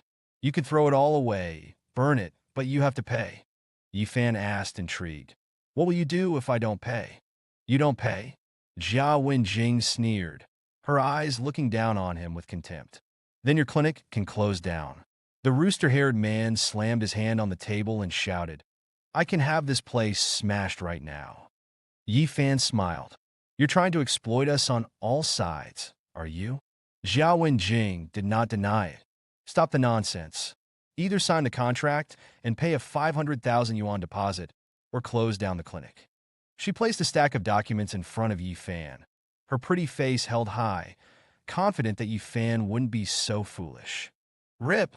Yi Fan smiled as he picked up the contract, and then tore it in half and threw it on the ground. "Get out!" Jiao Wenjing's pretty face darkened. "I'm angry." The rooster-haired man laughed in anger. Good, good. You dare to tear our contract. You're finished." He took out his phone. "Cousin, bring some people to smash a clinic. There's a kid who won't listen." Jiao Wenjing folded her arms, her almond eyes staring at Yi Fan with a sneer. "If you give me 1 million now, you can still smooth things over. Otherwise, you're in big trouble." Yi Fan shrugged his shoulders. "It's okay. I'd like to see how you smash my clinic." In less than 10 minutes, a van pulled up. "Damn, you dare to bully my cousin? Is there no justice in this world? Is there no law?" Before the car door opened, an extremely arrogant voice came from the van. "Kid, tell me, who are you? I don't bully those without connections." A young man wearing sunglasses with a bandaged left hand squeezed out of the van, followed by 7 or 8 other lazy-looking youths, each with a Luoyang shovel. He chewed betel nut and said arrogantly, "State your name? I hope you don't disappoint me." Jiao Wenjing looked at Yi Fan with disdain. "You're finished. You're finished." Yi Fan looked at the sunglasses youth and smiled. "Name? Okay, my name is Yi Fan." Clang. When the sunglasses youth heard those words, he instantly stopped all movement. His mouth was wide open, almost able to fit an egg inside. "Yi Fan, Brother Fan." To the surprise of Jiao Wenjing and the others, the sunglasses youth's voice was trembling. He took off his glasses with shaking hands. It was Haigu, the man who had been taught a lesson before. When he saw that the owner of the clinic was Yi Fan, he completely collapsed to the ground, shaking. Yi Fan looked at Haigu and smiled. That's right. I'm Yi Fan. My big brothers. How you plan to cripple me? Brother Fan, I'm sorry. I'm so sorry. Haigu quickly put down the Luoyang shovel in his hand and spoke in a flattering voice. This is a misunderstanding. To the surprise of Jia Wenjing and the others, Yi Fan said calmly. A misunderstanding? A misunderstanding with Luoyang shovels? Young Master Yi, it's a misunderstanding. The Luoyang shovels weren't for hitting people. We just wanted to ask you if you needed any labor. Haiga trembled and said with a smile, I know you're opening a clinic, and we came over to see if you needed any help. Is that so? Yi Fan took a step forward, patted Haiga's face, and smiled. You guys came at the right time. The clinic's septic tank needs to be renovated. We're short-handed. You guys can clean this septic tank for me. Work hard. You'll eat and live in the clinic these days. When you finish, then you can go back. Yi Fan slightly tilted his head toward the backyard. Any questions? With enough courage, the earth can produce more. Haiga felt like crying, but his face still looked enthusiastic. Brothers, let's go, dig the septic tank. After saying that, he led 7 or 8 people to the backyard. As they passed the rooster-haired man, he kicked him hard. Zhao Wenjing and the others were completely dumbfounded. They couldn't accept that Haigu, who was as tough as nails, was as afraid of Yi Fan as a little lamb. Thank you for sending me labor. Yi Fan patted the rooster-haired man's cheek. Is there anyone else? Call them all over. The rooster-haired man finally reacted. Although he didn't know why his cousin was so afraid of Yi Fan, he could guess that Yi Fan's identity was not simple. He clenched his teeth and didn't speak. Zhao Wenjing yelled to her companions, Let's go. 5 or 6 people turned to leave. Who said you could leave? Yi Fan smiled lightly. Do you think this is a market where you can come and show off whenever you want? Zhang Daqiang tilted his head slightly, and a few workers went up with iron hammers. With a few bangs, they smashed the van into pieces. Don't go too far. Zhao Wenjing was so frightened that her face turned pale, but she still shouted sternly, Don't think you can scare me, Zhao Wenjing, just because you can scare a few gangsters. I'm with Shun Pharmaceuticals. You smash my car, you have to pay me back. Zhao Wenjing shouted sternly. Otherwise, this isn't over. Shun Pharmaceuticals, such great power. Yi Fan took out his phone and made a call. Shin Yunfeng, come here and move bricks for me. Zhao Wenjing scoffed, thinking Yi Fan was putting on an act. How could he, someone who opened a clinic, know the young master of a corporation? And why would he make him move bricks? But in less than 30 minutes, a Maserati roared over. The car stopped in front of the clinic and the door opened. Shin Yunfeng ran out in a hurry. Brother Fan, where do you need the bricks moved? Zhao Wenjing and the others were stunned. The scandal of forced medicinal material sales ended with Zhao Wenjing and her group moving bricks. Yi Fan did not focus his energy on these matters. He supervised the renovation progress and took time to treat Zhang Daqiang's illness. After several courses of treatment, Zhang Daqiang recovered his fertility, making him even more grateful to Yi Fan. Sun Bufan was also actively working in the clinic. With Yi Fan's guidance, Sun Bufan's medical skills improved greatly, and he was able to handle local patients on his own. He was extremely enthusiastic about Yi Fan, calling him Little Grandmaster and constantly serving him tea and water. Even the grandfather and Gong Sun Yuan wanted to learn from Yi Fan, so Sun Bufan naturally knew Yi Fan's value. Yi Fan taught him some experience and also treated a dozen patients as a demonstration, which greatly benefited Sun Bufan.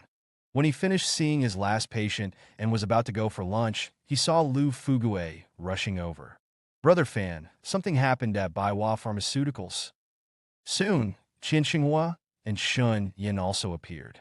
Yi Fan welcomed the 3 into the still under renovation backyard and brewed a pot of malva nut tea to help them cool down. Why do you look so awful? What happened? Lu Fugue knelt down with a thud.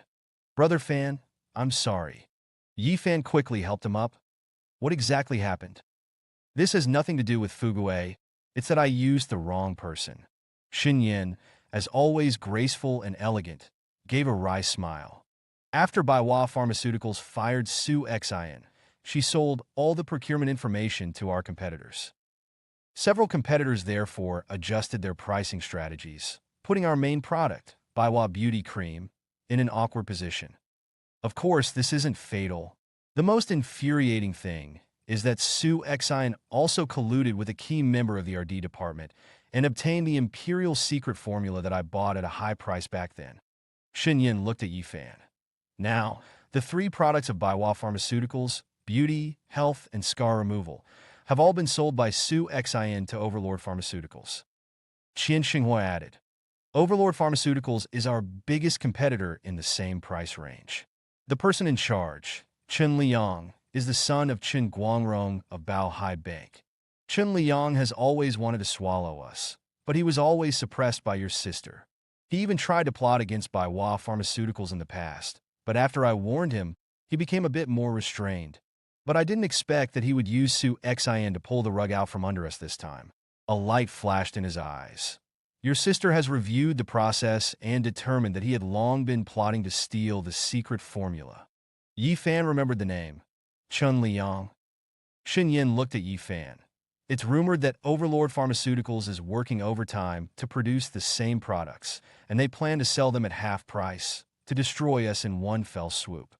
Although Baiwa Bank can operate and file a lawsuit, if Baiwa Pharmaceuticals does not have a breakthrough with a new product, it will be severely damaged next quarter. Not only will our products not sell, but all of our customers will be snatched away by Overlord Pharmaceuticals. Qian Xinghua joked. Your sister is so worried about this that she can't even eat. She said she is very sorry to you for giving you a mess to deal with. He and Shunyin didn't need the money, but they didn't want to lose this battle. Given their years of animosity, Qian Xinghua didn't want to see Chen Liang suppress his wife. Yifan narrowed his eyes slightly. It seems I'm still too kind. Brother Fan, I'll go find Su Xian. I'll dig 3 feet into the ground to find her and give everyone an explanation. Lu Fugue stood up abruptly.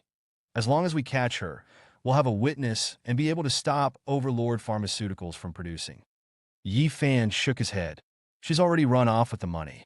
Besides, you don't need to do it. I'll ask Shin Yinfeng to help. Furthermore, even if Overlord Pharmaceuticals can't produce, they can leak it to small workshops and then stab us from the side. He picked up a cup of tea and drank it. What I want to know now is, how can we solve this crisis and save Baiwa Pharmaceuticals? Although the company was a gift, it was still his property. Yifan didn't want it to close down before it had even warmed up. One way is to make Overlord Pharmaceuticals stop production and destroy the secret formulas, while also hiring a legal team to keep a close eye on the market and severely crack down on small workshops that are counterfeiting. Shunyin rubbed the teacup with her fingers. But that route is almost impossible. Chen Liang won't let go of this opportunity, and our time and energy won't allow it. The second way is to remove all existing products next quarter and replace them with more effective and higher-end products, so that the opponent's attack will be a waste of effort, and they'll even suffer a loss. For example, if the current beauty products have the effect of making someone look 3 years younger, as long as we switch to products that can make someone look 5 years younger, we can reverse the company's future predicament. This second way seems simple, but it's also very difficult. RD can't keep up at all. Buying ancient secret formulas is even more unrealistic. Who would give us a goose that lays golden eggs? The fact that I was able to obtain 3 secret formulas in the first place was purely an accident. She was very distressed. We could also be an agent for foreign big-name products, but that's really working for them. Their requirements are for a 90/1 split of the profits. New product. Yifan was pensive. Beauty, health, scar removal. Yes, any new product, as long as it's more effective than the previous ones, Baiwa Pharmaceuticals can survive this. Shun Yin crossed her long legs. Unfortunately, it's not as easy as writing a prescription. Otherwise, you could just write a few prescriptions. Write a prescription? Yifan narrowed his eyes. Suddenly, an idea flashed in his mind. Maybe I really can write one. He suddenly remembered that within his vast mind, there were many ancient secret formulas. Besides curing diseases, maybe there were some for beauty as well. Thinking of this, Yifan quickly searched his mind, and soon his eyes lit up. Fugue, Give me a pen. Yi Fan waved for Lu Fugue to get him a pen, and then pulled over a tissue and quickly wrote. Soon, a beauty secret formula was written, and after thinking for a moment, Yi Fan added a name to the formula. Shy Bloom. Sister, this is a beauty secret formula. Take it back and show it to the R&D department. Yi Fan handed the formula to Xin Yan. Its effects are better than all the beauty products on the market. It's much better than the 3-year younger effect of the company's existing products. Looking at the formula, Qian Xinghua smiled. Although Yi Fan's medical skills were good, Qian Xinghua didn't think that he would have any achievements in secret formulas. The trades are different, and beauty is a complicated field. But Qian Xinghua couldn't say this too bluntly. He opened his mouth slightly evasively. Better than all the products on the market? Yi Fan nodded lightly. It can make people look about 10 years younger. 10 years younger? Qian Xinghua gave a wry smile. Hearing this sentence, he knew that the formula was completely unreliable. An imperial secret formula that could make someone look 3 years younger was already a treasure, but 10 years younger was practically a product of the gods. It simply didn't exist in the world. Shy Bloom? It's a nice name. Xun Yan was also slightly stunned, and then smiled dismissively. Like her husband, she thought Yi Fan was talking nonsense. The most advanced foreign products can only achieve an effect of making someone look 6 years younger at best, but Yi Fan said that Shy Bloom could make someone look 10 years younger. This was simply too much of an exaggeration. Xin Yan was a bit disappointed. She had come to Yi Fan to discuss this matter in the hopes that he would use the Han family's connections. She didn't expect that he would fob her off with a secret formula. Of course, Xin Yan did not want to discourage Yi Fan, and she said softly, Okay, I'll ask Medicine Master Lao later. She folded the tissue and casually tucked it in her pocket. The atmosphere in the multifunction conference room of Baiwa Pharmaceuticals was heavy at 3 o'clock in the afternoon. 15 core members sat in their chairs, murmuring among themselves, their expressions tinged with pessimism. The leak of the secret formula upon which their survival depended meant that the company was facing a life-or-death situation. Yet after a long discussion, no one could come up with a good solution. Xin Yan, arms crossed, leaned back in her swivel chair, her gaze sweeping over everyone before speaking in a cold tone. Are you all mute? Is there anyone who can offer a solution? If you can resolve this crisis, I'll reward you with 10 million. If not, then everyone can pack up and leave. Although the company was more of a side project for her, Xin Yan didn't want to face a handover tainted by failure. She absolutely would not let Qin Liyang get the upper hand. A chill ran through the conference room. Everyone wanted to speak, but was too afraid to do so. Xin Yan cast a disappointed glance over the dozen or so core members before turning her attention to the company's product consultant, a national treasure, and a veteran of elixirs, Yao Xinghan. Yao Xinghan was one of the 3 kings of Zhonghai, on par with Sun Xingshou and Gongsun Yuan.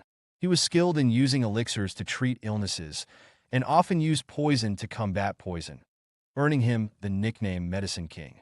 Given his status in the martial arts world, he could easily live a life of luxury by treating a few influential people each year.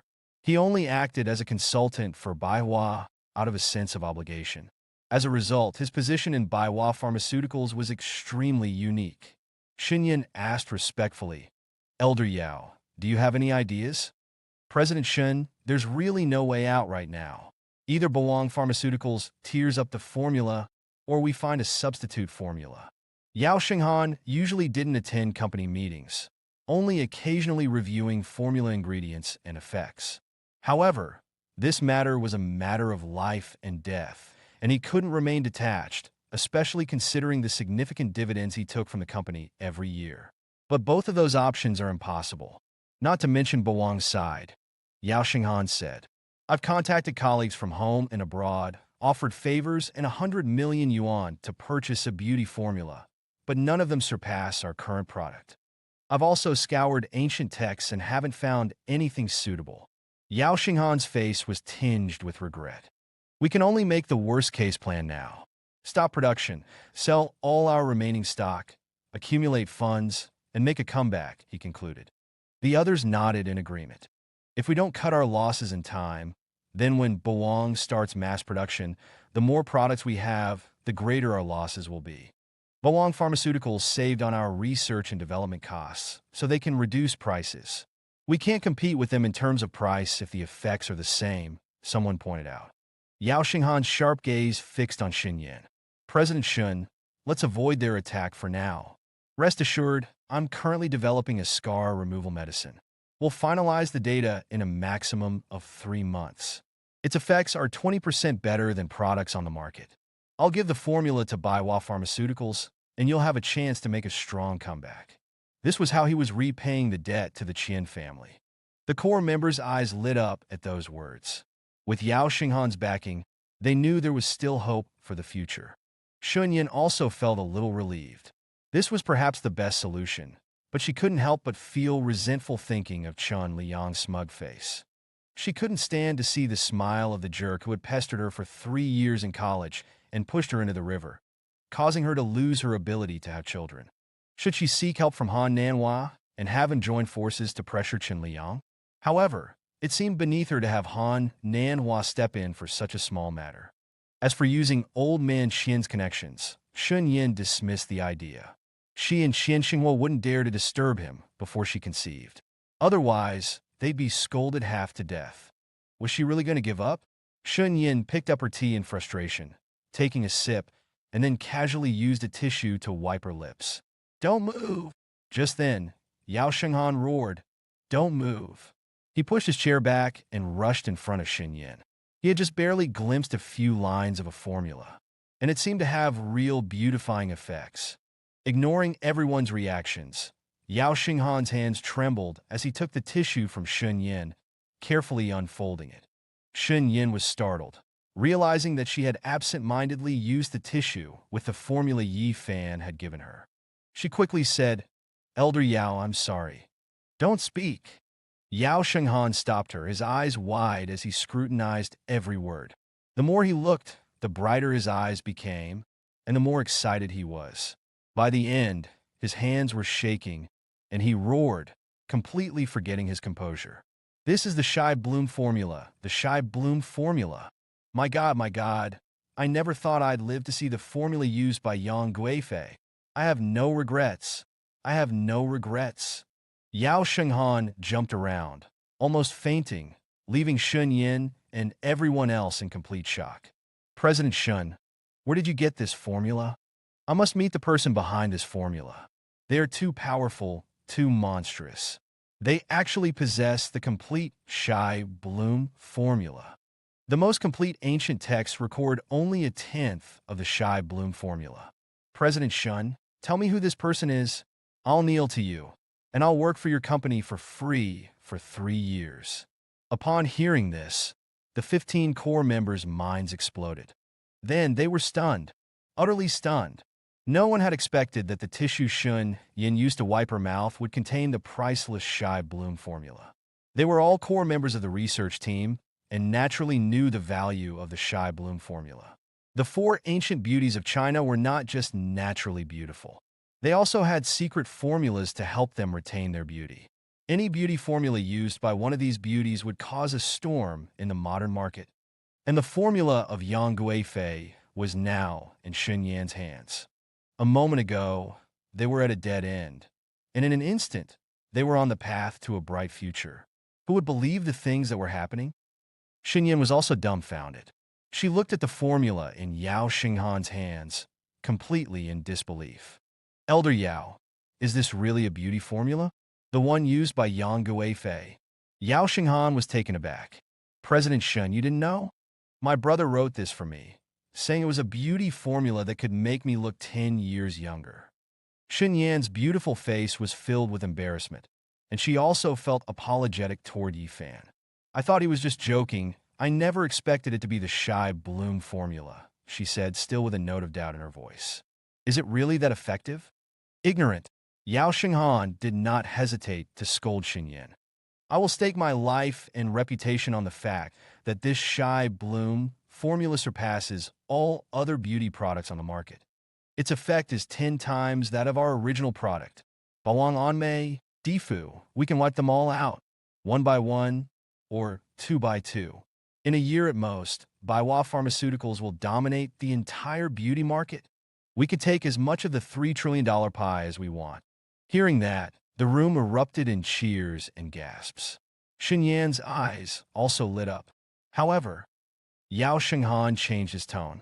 This formula is somewhat ruined from being used to wipe your mouth. One ingredient is completely gone. Immediately, more than a dozen people cast dissatisfied glances at the beautiful CEO, Shunyan. I'll call my little brother and ask. Shunyan lowered her head, her cheeks flushed with embarrassment.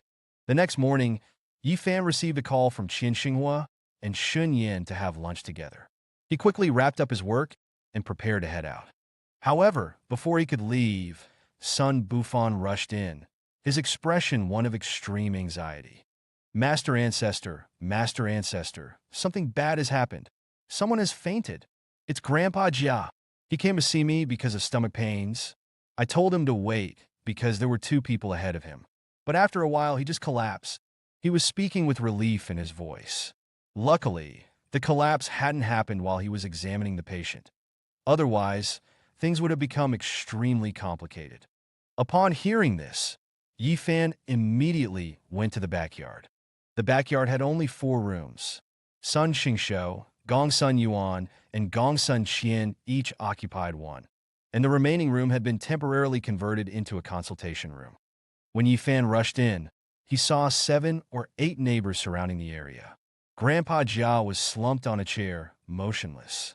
His face was pale, his breathing was labored, and there was drool at the corners of his mouth. Grandma Jia, having heard the commotion, threw herself at her husband, crying out, "Oh my God! What happened to you?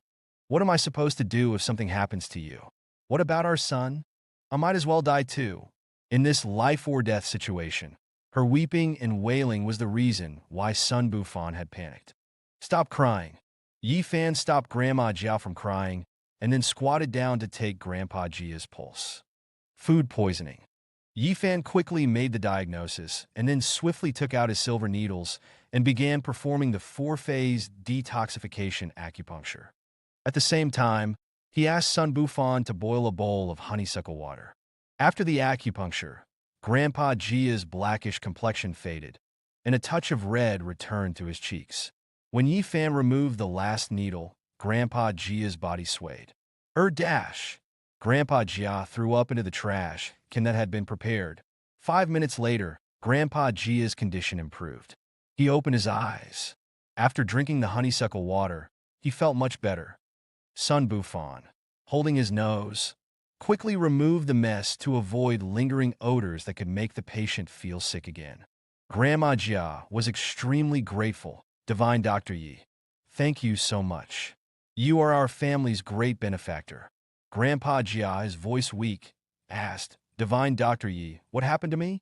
"You have food poisoning," Yifan said calmly. "It was caused by moldy food. You shouldn't eat expired or leftover food, especially in this hot weather. Things that are spoiled are not good for you." He added, "You'll have an accident if you're not careful." "Food poisoning? Spoiled food?" Grandma Jia looked confused. "That doesn't make sense. All the food we eat is clean. Besides, if it were really food poisoning, why am I fine? We eat the same things." She couldn't figure it out. "Yes, Divine Doctor, our food is very clean." Grandpa Jia also nodded.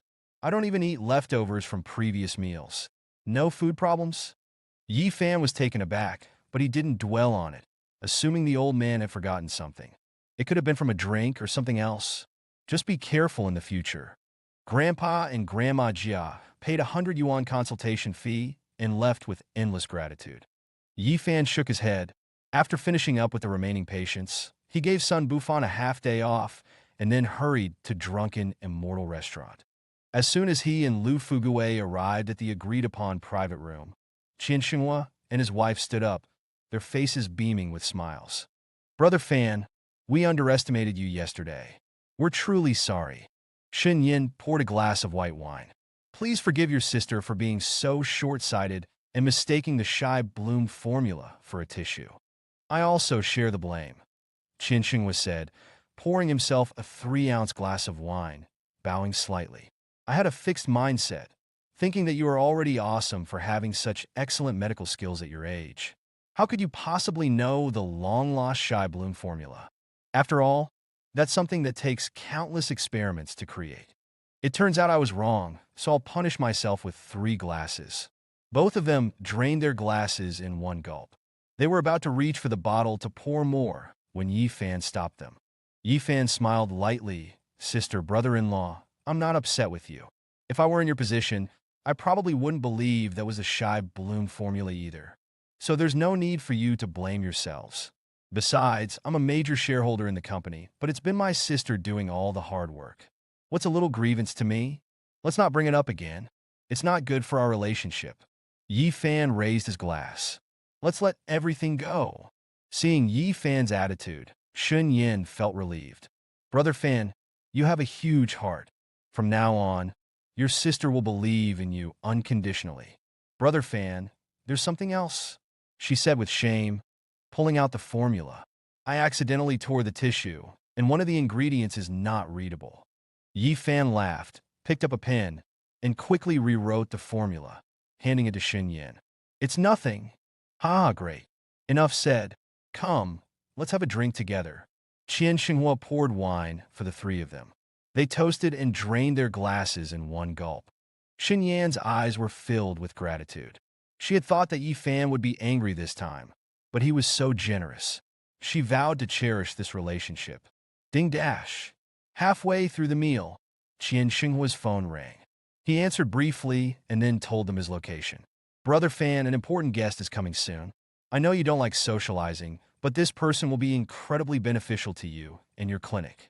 If you receive his protection, no one in the Zhonghai medical community will dare to cause you any trouble. Yi Fan was surprised. Who? Qian Xinghua smiled mysteriously. You'll find out in a moment. Soon, there was a knock at the door. Shun Yin went to open it. Old brother Qian, sister-in-law Shun, good afternoon. It's so difficult to see you too. A middle-aged man walked in, laughing heartily. He was wearing a suit and his hair was neatly combed. What? Are you worried that I'll ask you for money to fill the medical insurance gap? You keep letting me go to your office and miss you, he teased, half jokingly and half seriously, showing his close relationship with Qian Xinghua and his wife. Yi Fan thought the man looked familiar, and then he realized. It was Yang Yaodong, the head of the medical bureau. He was a prominent figure who frequently appeared on television, controlling the fate of all clinics and hospitals. Qian Xinghua smiled and stood up to shake hands with Yang Yaodong. Brother Yang, you were too kind. I'm not really avoiding you. It's just that I've been dealing with so many things recently. As you know, in the past few months, the old man has been urging me to have a child day and night. Shun Yin and I have been traveling around for medical treatment. He sighed. I've been trying to save every minute I can to get some sleep. When would I have time to stay in the office? The arrival of Yi Fan had finally put an end to his difficult days. That sounds like old man Qian, Yang Yaodong said with a smile, shaking his hand. He also asked me to introduce you to some famous doctors. Unfortunately, everyone I found has already been seen by you. He had a good relationship with the Qian family, so he knew about the old man's eagerness to have a grandson and understood Qian Xinghua's anxiety. Shun Yin pulled out a chair for Yang Yaodong. Thank you for your thoughtfulness, Brother Yang. Yang Yaodong smiled. But, seeing you two here enjoying food, does this mean you've resolved everything? Haha, yes we have. Qian Xinghua laughed. We have to thank Brother Yi for this. Brother Yang, let me introduce you. This is Brother Yi Fan, a medical prodigy, and also my benefactor. He pointed at Yi Fan. He solved mine and Shun Yan's problems. Brother Fan, this is Yang Yaodong, the head of the medical bureau. Brother Yang, Qian Xinghua, then introduced Yang Yaodong to Yi Fan. From now on, if Baiwa Pharmaceuticals or your clinic has any problems, just call him. Brother Yang will guarantee to resolve it for you, Qian Xinghua added. Yi Fan held out his hand and said, Mr. Yang, it's a pleasure to meet you. The moment their hands touched, Yi Fan's expression changed drastically. He could feel a dark, malevolent aura clinging to him. Hello, Mr. Yi. Yang Yaodong shook hands with Yi Fan politely, though his eyes betrayed a hint of skepticism. He wanted to think highly of Yi Fan, but unfortunately, Yi Fan was too young and followed the path of traditional Chinese medicine, making it impossible for him to believe Yi Fan possessed any real ability. He guessed that Mr. and Mrs. Qian, desperate for a child, had been inadvertently fooled by Yi Fan. However, he didn't expose it. Qian Xinghua was in high spirits, and Yang Yaodong didn't want to pour cold water on him. Qian Xinghua laughed and blurted out, "Oh, right, brother Fan, mister. Yang's health has been terrible lately. Looking at his social media, it's either a terrible pain in his neck or leg cramps in the middle of the night. And twice during his midday naps, he almost suffered a cardiac arrest. Why don't you take a look at him? See if you can help?" Qian Xinghua laughed as he spoke to Yi Fan. "Don't worry about the fee. He's loaded." Yang Yaodong chuckled. "Neck pain, leg cramps, it's just from sitting too long, and the near cardiac arrest was an accident." Qian Xinghua was clearly interested. "Brother Fan, he's one of us. Take a look."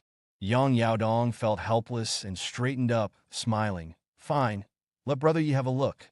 When Yi Fan had grasped Yang Yaodong's palm, he noticed a baleful aura enveloping him. What was a baleful aura? Evil, filth, and ominous, unlucky things were considered a baleful aura. What was Qi Guhong of the Jin dynasty had said, when in contact with baleful aura, one withers in a frosted decay. When in contact with the harmony of the sun, one blossoms with flourishing beauty. A baleful aura was the ominous Qi formed from the condensation of evil entities and the Qi field. Setting off firecrackers during the new year and burning incense on the 1st and 15th of each month were all done to ward off baleful auras, preventing them from entering the home. But now, Yi Fan saw a black baleful aura on Yang Yaodong. It had already enveloped most of his body, leaving only his neck and head untouched, even worse than what he had seen with Tang Ruoxue. Yi Fan followed the black lines and found that the source was Yang Yaodong's left hand. His left hand was toying with an Audi car key. The key was as black as ink, constantly emitting baleful aura. "Mr.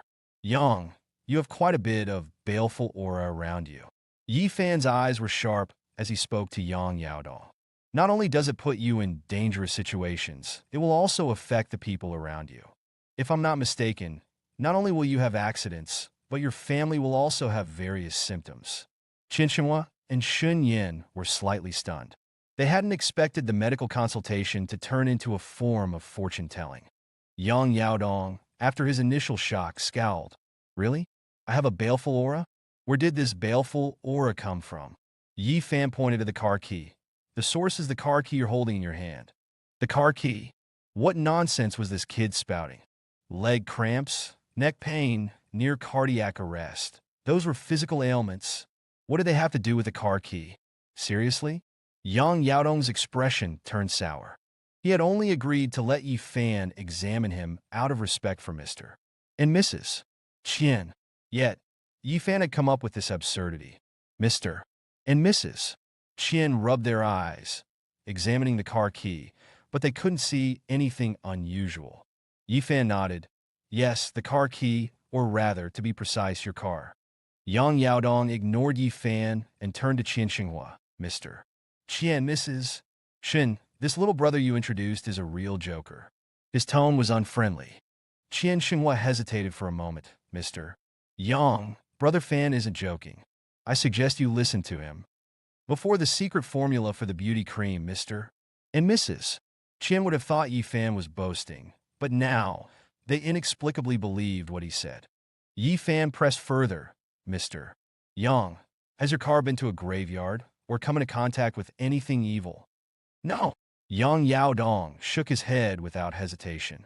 "It's a new car. I bought it after the Qingming festival, and it was registered just a month ago. I haven't been to a graveyard, nor have I come into contact with anything evil." His tone was unpleasant.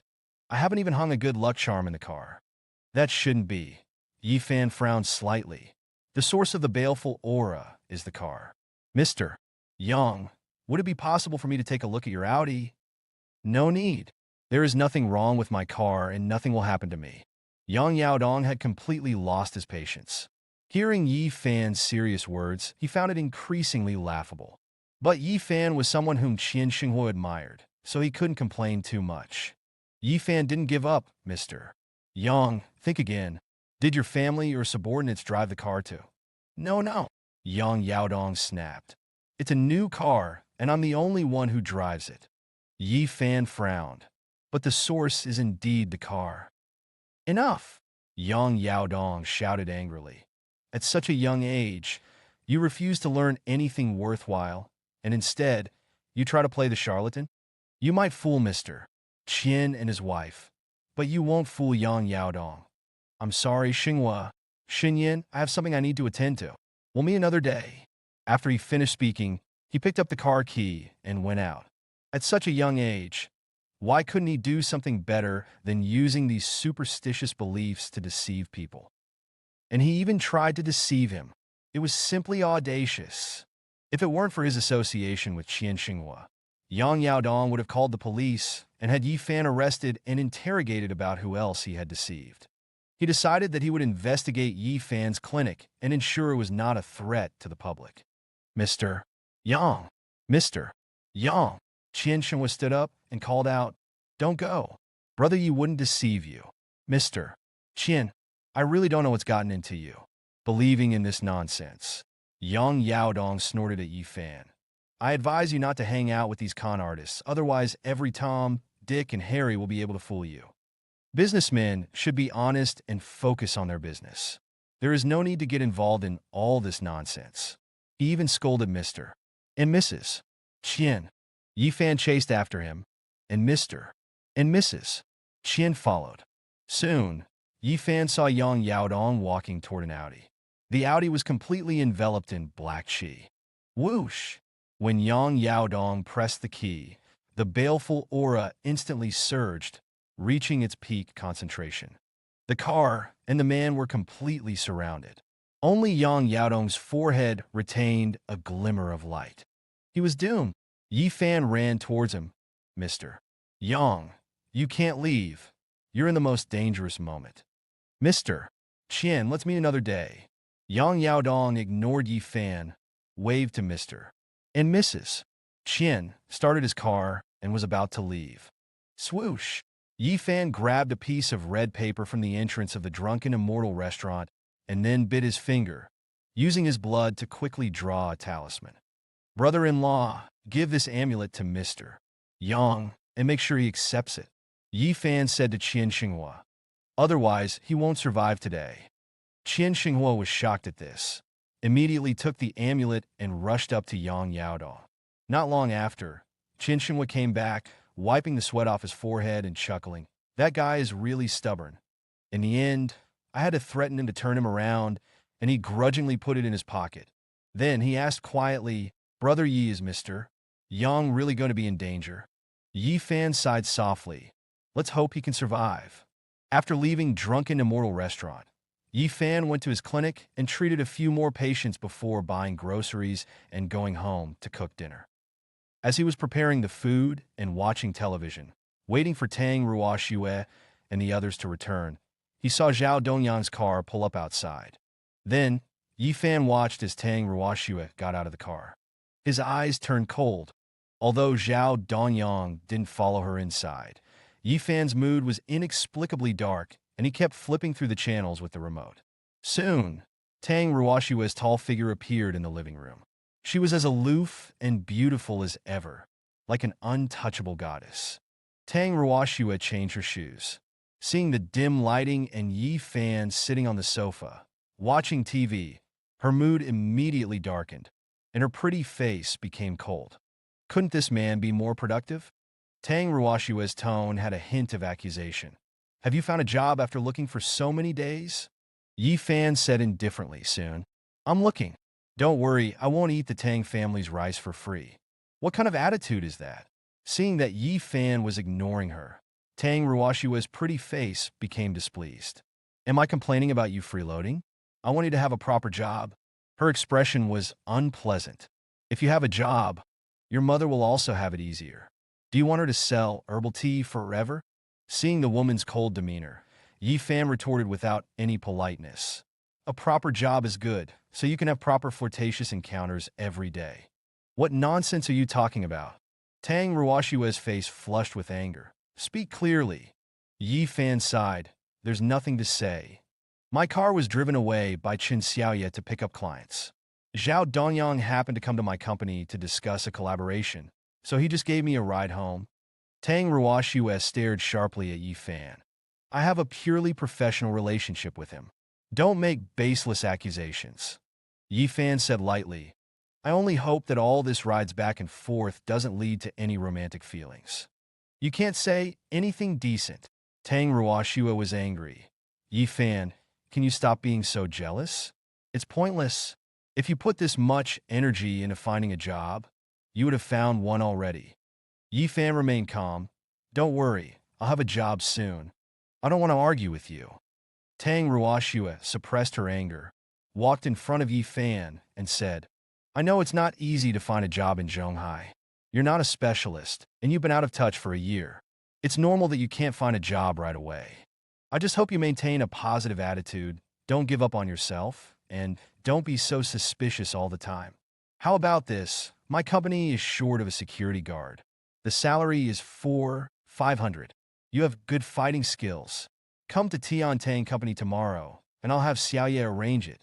You can first get used to working a 9-to-5 shift, and then think of ways to find a better job. In fact, Tang Ruoxue had thought about it for a long time, struggled for a long time, and finally made this decision. Letting Yi Fan come to Tiantang Company, she would not only have to endure ridicule, but also the pressure from the Tang family in the capital. However, Yi Fan couldn't remain unemployed. If he stayed at home idle, Tang Ruoxue worried that he would become useless. She had thought that Yi Fan would be grateful, but who knew that Yi Fan would shake his head and say, No, thanks. I'll handle it myself. And from now on, you don't need to give me 10,000 yuan for spending money. I can support myself. All right, the meal is ready. You can eat with my parents later. I don't have an appetite. I'm going upstairs to take a shower and sleep. After saying that, Yi Fan dropped the remote control and went upstairs. He was in a bad mood. Tang Ruoxue didn't want a divorce and used the Cloud Top Villa to restrain him. Yi Fan thought that there was a chance for them to develop a relationship, but he realized that it was wishful thinking. Just as Tang Ruoxue said, they were just in a transaction. She had no feelings for Yi Fan. This meant that Tang Ruoxue would never believe him and would not care about his feelings regarding Zhao Dongyang. Yi Fan sighed inwardly. A heart burning with passion can never warm a stone. Stop. You stop right there? Tang Ruoxue was furious. She was clearly thinking about what was best for Yi Fan, but the man was still throwing a temper tantrum. It was getting more and more out of line. Tang Ruoxue rushed over. Yi Fan, you stop right there? Explain yourself tonight. Was it wrong of me to remind you to look for a job and not waste your time? I'm doing this for your own good. Why are you throwing a tantrum? Yi Fan turned back and walked a few steps, looking down at the woman. I'm not throwing a tantrum. I'm just not happy about you being so close to Zhao Dongyang. Tang Ruoxue was enraged. Are you going to keep this pointless jealousy going? When is this going to end? When is it going to end? This man was being too petty. Fine, I can stop seeing Zhao Dongyang, but only if you find a decent job. I'll immediately cut off contact with him. Tang Ruoxue was also furious. Can you even find one? You said it yourself. I hope you'll keep your word. Yi Fan didn't hide it anymore. I've already taken over a clinic. I'm having it renovated. It'll probably be ready in 2 months. Then, I'll have a proper job. As he spoke, he tossed a clinic flyer, Golden Herb Clinic. This is my future workplace. I can support myself. What? You're opening a clinic? Tang Ruoxue was first shocked, and then even more furious. Yi Fan, what exactly are you trying to do? Have you forgotten the 3 things you promised me? You swore to heaven that you would not practice medicine recklessly. Yet, you are doing the exact opposite and opening a clinic. Do I even exist in your eyes? Do you still consider me your wife? Don't you know that you could be killing people? She grabbed the flyer, becoming increasingly furious as she read it. Golden Herb Clinic, Divine Doctor, Miracle Cures. He was trying to turn the world upside down. I did promise you that I wouldn't practice medicine recklessly. Yi Fan's expression was calm. But I am absolutely confident in every patient I treat, so it's not reckless medical practice. Is it fun playing with words like this? Tang Ruoxue tore up the clinic flyer and said angrily. Do you even know what your limits are? Do you have a medical license? I'm telling you, while the initial investment is not too big and you haven't caused any medical accidents, you should stop work immediately and close the clinic.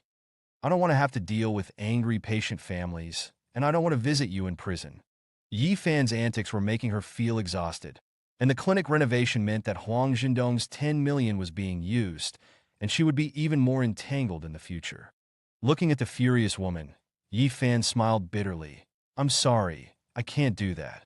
This clinic is my life's work. I won't shut it down.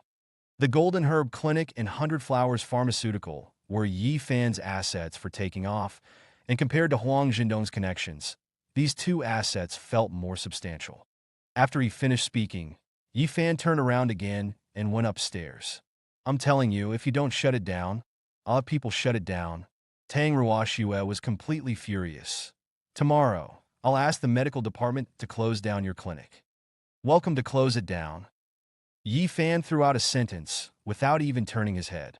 The next morning, Yi Fan left the Tang family early.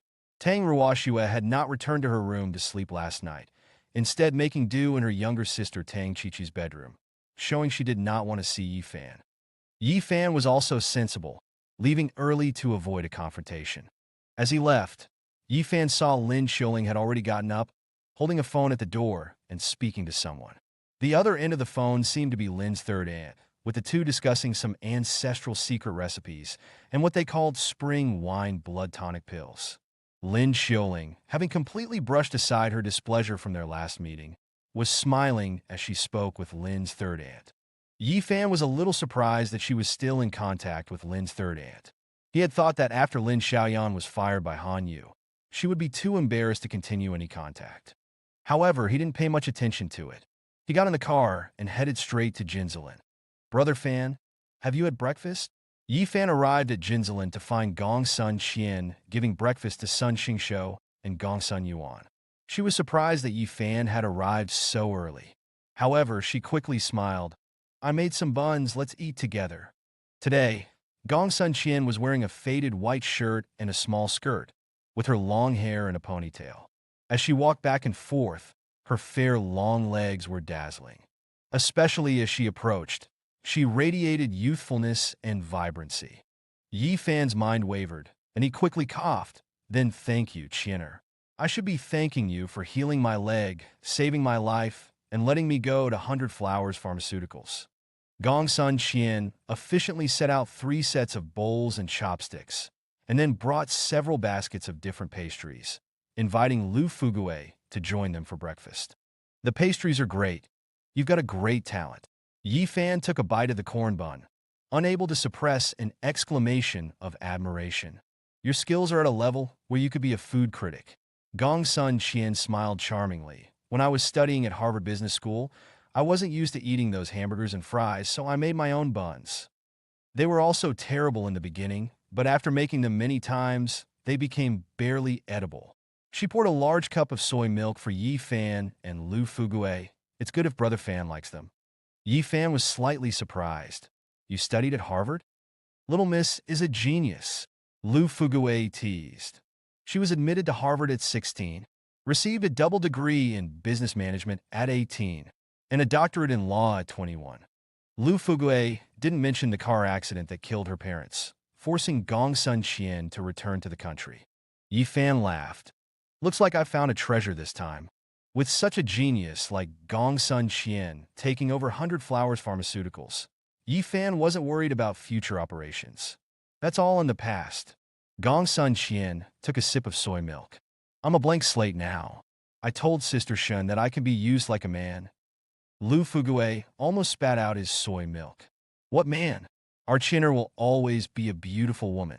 Yi Fan added with a laugh. You don't need to go to the company today. I'll take you to the mall to buy some clothes later. The blush secret formula will be put into production soon. So not only do the products need to be attractive, but you, as my chief secretary, also need to be dazzling. If you dress like a man, customers will lose confidence in the product. Yi Fan decided to buy clothes for Gong Sun Qian. Although Gong Sun Yuan's clinic was valuable, the grandfather and granddaughter didn't have much cash. The clinic charged only 30 for each consultation. Although Gong Sun Qian had a high degree, she had not yet started working, and the car accident compensation was constantly being delayed. So they were living in straitened circumstances. Girls of Gong Sun Qian's age usually had 10 or 8 sets of clothes, but she only had a few sets to rotate, and her shirt was even faded. So Yi Fan made an excuse to help her out. Gong Sun Qian lowered her head and said, "Brother Fan, I have clothes, no need to buy them." "Why not buy them?" Lu Fugue said, while devouring his bun, grinning. "Brother Fan is also going to buy me some. If we don't dress nicely, we'll make him lose face. Besides, the clinic has been renovated, and if we're dressed normally, patients will think Brother Fan is stingy." He made the topic lighter, so later let's go to the mall and heavily rip Brother Fan off. Gong Sun Qian looked at Yi Fan with gratitude. An hour later, the three of them appeared at the Roman Holiday Mall, a mecca for luxury goods, and where countless beautiful women gathered. Yi Fan was unfamiliar with this place. He had never been to such a place. Gong Sun Qian was in a similar situation, so the two of them were like country bumpkins in a big city. Lu Fugue, on the other hand, was an old hand and took them to the Urban Beauty clothing store. The store was not small, around 600 square meters, with 6 guides walking back and forth, and the price of each piece of clothing was over 10,000. Knowing Yi Fan's personality, Gong Sun Qian quickly adjusted her mindset and began searching the racks for style she liked. Her eyes quickly locked onto a small suit. It was not only stylish, but also very handsome, and would look very competent when worn. "Are you Gong Sun Qian?" Just as Gong Sun Qian's hand was about to touch the small suit, a fashionable and tall woman appeared, staring at Gong Sun Qian as if she had recognized something. She also had a store manager badge on her chest. Gong Sun Qian was stunned, turned her head to look at the other person, and then became excited. "Qian Qian? Are you Yang Qian Qian? Oh my God, long time no see." Yi Fan, who had been playing with his phone, raised his head and also immediately recognized the store manager as Yang Qianqian, Yuan Jing's best friend. The woman who had humiliated him in the bar when he was trying to borrow money. Yi Fan thought that after the Four Seas battle, he and Yuan Jing's circle would have no interaction, but in the past few days, he had been meeting acquaintances one after another. But seeing that Gong Sun Qian knew her, Yi Fan did not say much. "Yeah, it's been a long time." Compared to Gong Sun Qian's enthusiasm, Yang Qianqian was much colder. The two had been in the same class for a year, but that one year had caused Yang Qianqian to hate Gong Sun Qian for many years. In the 4th grade, the genius Gong Sun Qian skipped a grade into Yang Qianqian's class, instantly ending Yang Qianqian's title as class beauty, and also knocking her out of the top position in the class. That year, Gong Sun Qian received countless love and attention, and that year, Gong Sun Qian beat Yang Qianqian by 50 points, so Yang Qianqian remembered her clearly. After confirming that Yang Qianqian was her classmate, Gong Sun Qian quickly pulled Yi Fan up to share her happiness. "Brother Fan, this is my elementary school classmate, Yang Qianqian. We were desk mates for a year." "Oh, Brother Fan?" Yang Qianqian also recognized Yi Fan. At first she was startled, wary of the aftermath of the Four Seas battle, but then she remembered that this was her territory, so she put on a stern face and snorted. "Yi Fan, you've improved a lot? From a loser to Brother Fan." Gong Sun Qian was stunned. "You guys know each other?" Yi Fan smiled faintly. "Of course we know each other. We're old friends." "Who's old friends with you?" Yang Qianqian said with contempt. "You're not qualified to be my friend." "What? After being dumped by my Yuan Jing, you've become so indiscriminate that you're going after Gong Sun Qian now?" Then, she sneered at the two of them. "Would it make sense? A loser with insurmountable debt, and an orphan girl who's about to be crippled. A match made in heaven. But what about the seriously ill wife you married for good luck?" Yang Qianqian indiscriminately stung Yi Fan. "Did she dump you after you didn't borrow 10,000 for medical expenses?" Yang Qianqian, "Is this your quality?" Hearing these words, Gong Sun Qian's enthusiasm cooled. "My quality is indeed not as good as yours." Yang Qianqian smiled with her arms crossed. "But I'm in good health, my muscles won't atrophy. I still have parents to rely on, and I have a $1 million salary. What do you have?" Hearing that both Yi Fan and Gong Sun Qian were poor, several female sales assistants immediately showed disdain, feeling that this was simply a waste of their time. With this kind of attitude, I'm going to complain to your company, Gong Sun Qian shouted. Complain about your rudeness and humiliation of customers. It was one thing for her to be insulted, but she couldn't let Yi Fan suffer. Customers? Yang Qianqian curled her lips and chuckled. You're our customers? That's the funniest joke of the year. Do you even have the money to buy clothes here? Every single item costs over 10,000. Can you afford it? One a live-in son-in-law who uses pocket money for medical treatment. The other a cripple who sold everything she has for medical treatment. Yet they have the nerve to say they're our customers. Do you think we don't know? You're just here to use the air conditioning and take a few pictures of clothes to post on social media to show off, claiming to be customers, acting the part. Hearing this, several beautiful sales assistants also covered their mouths in surprise. They didn't expect that Yi Fan was still a live-in son-in-law who was dependent on a woman. Their eyes showed even more disdain and contempt. Yi Fan was too lazy to waste words with Yang Qianqian and pulled Gong Sun Qian, saying faintly, Qian, take this set first, let's go. Yang Qianqian glanced at Gong Sun Qian's small suit. This is a luxury store. Before buying clothes, please take a look at the price first, so you don't embarrass yourselves. Only then did Gong Sun Qian look at the tag. 88,000. She was shocked. Yi Fan completely ignored Yang Qianqian and directly asked Gong Sun Qian, Do you like this one? Gong Sun Qian shook her head. It was too expensive. Yang Qianqian sneered. You're both acting the same old song and dance, saying if you like it or not when you don't have money. Hurry up and leave. Don't delay our normal business here. Several sales assistants also sneered, telling Yi Fan and Gong Sun Qian to leave quickly and not affect their business. Onlookers also gathered to watch the show. Gong Sun Qian's pretty face darkened. Yang Qianqian, we are customers. Paying customers are God. Those who just come to use the air conditioning, sorry, we don't serve you.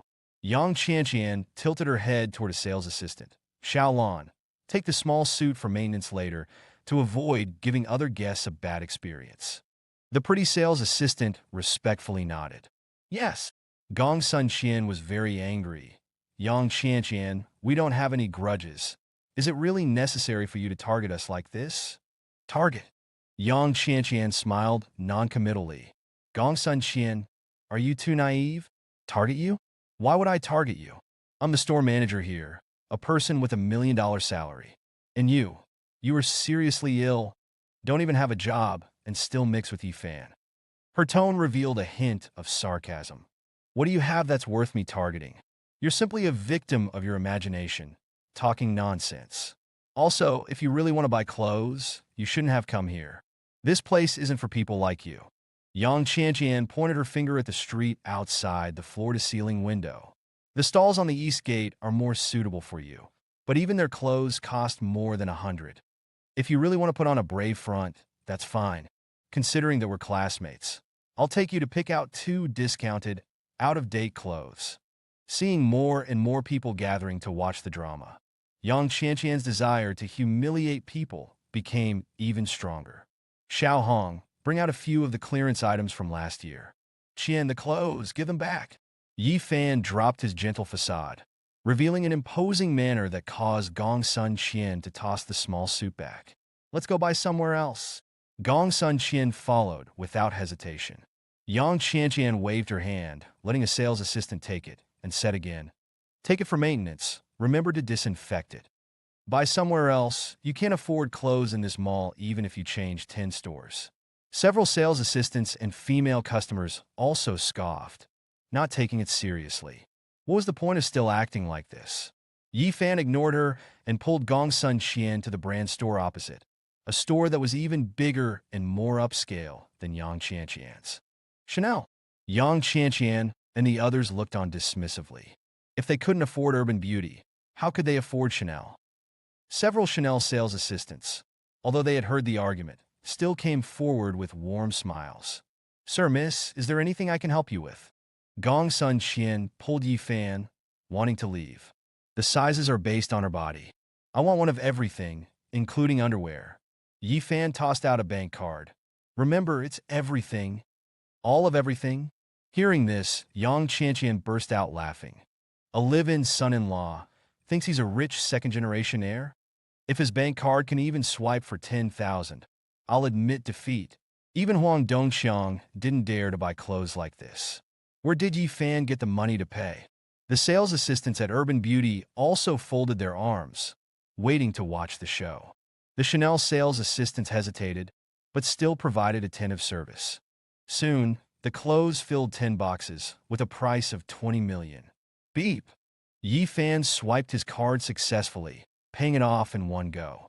Ah! Instantly, the Chanel store was in an uproar. The surrounding sales assistants looked at Yi Fan with eyes full of excitement, and looked at Gong Sun Qian with envy and jealousy.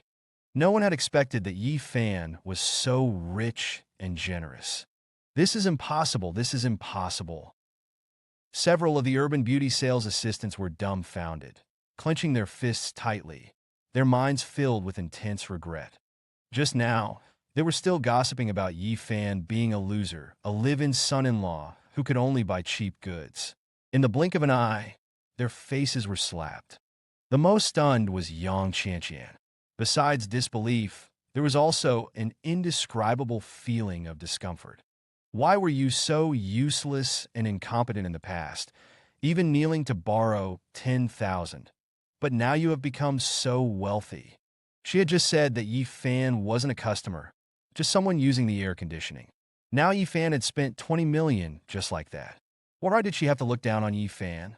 Compared with Yi Fan, what was she with her $1 million salary? But there was no regret medicine in this world. Yang Qianqian could only endure everyone's mocking gaze. All right, everyone, please remember that I was originally going to spend these 20 million at Urban Beauty, but manager Yang looked down on me.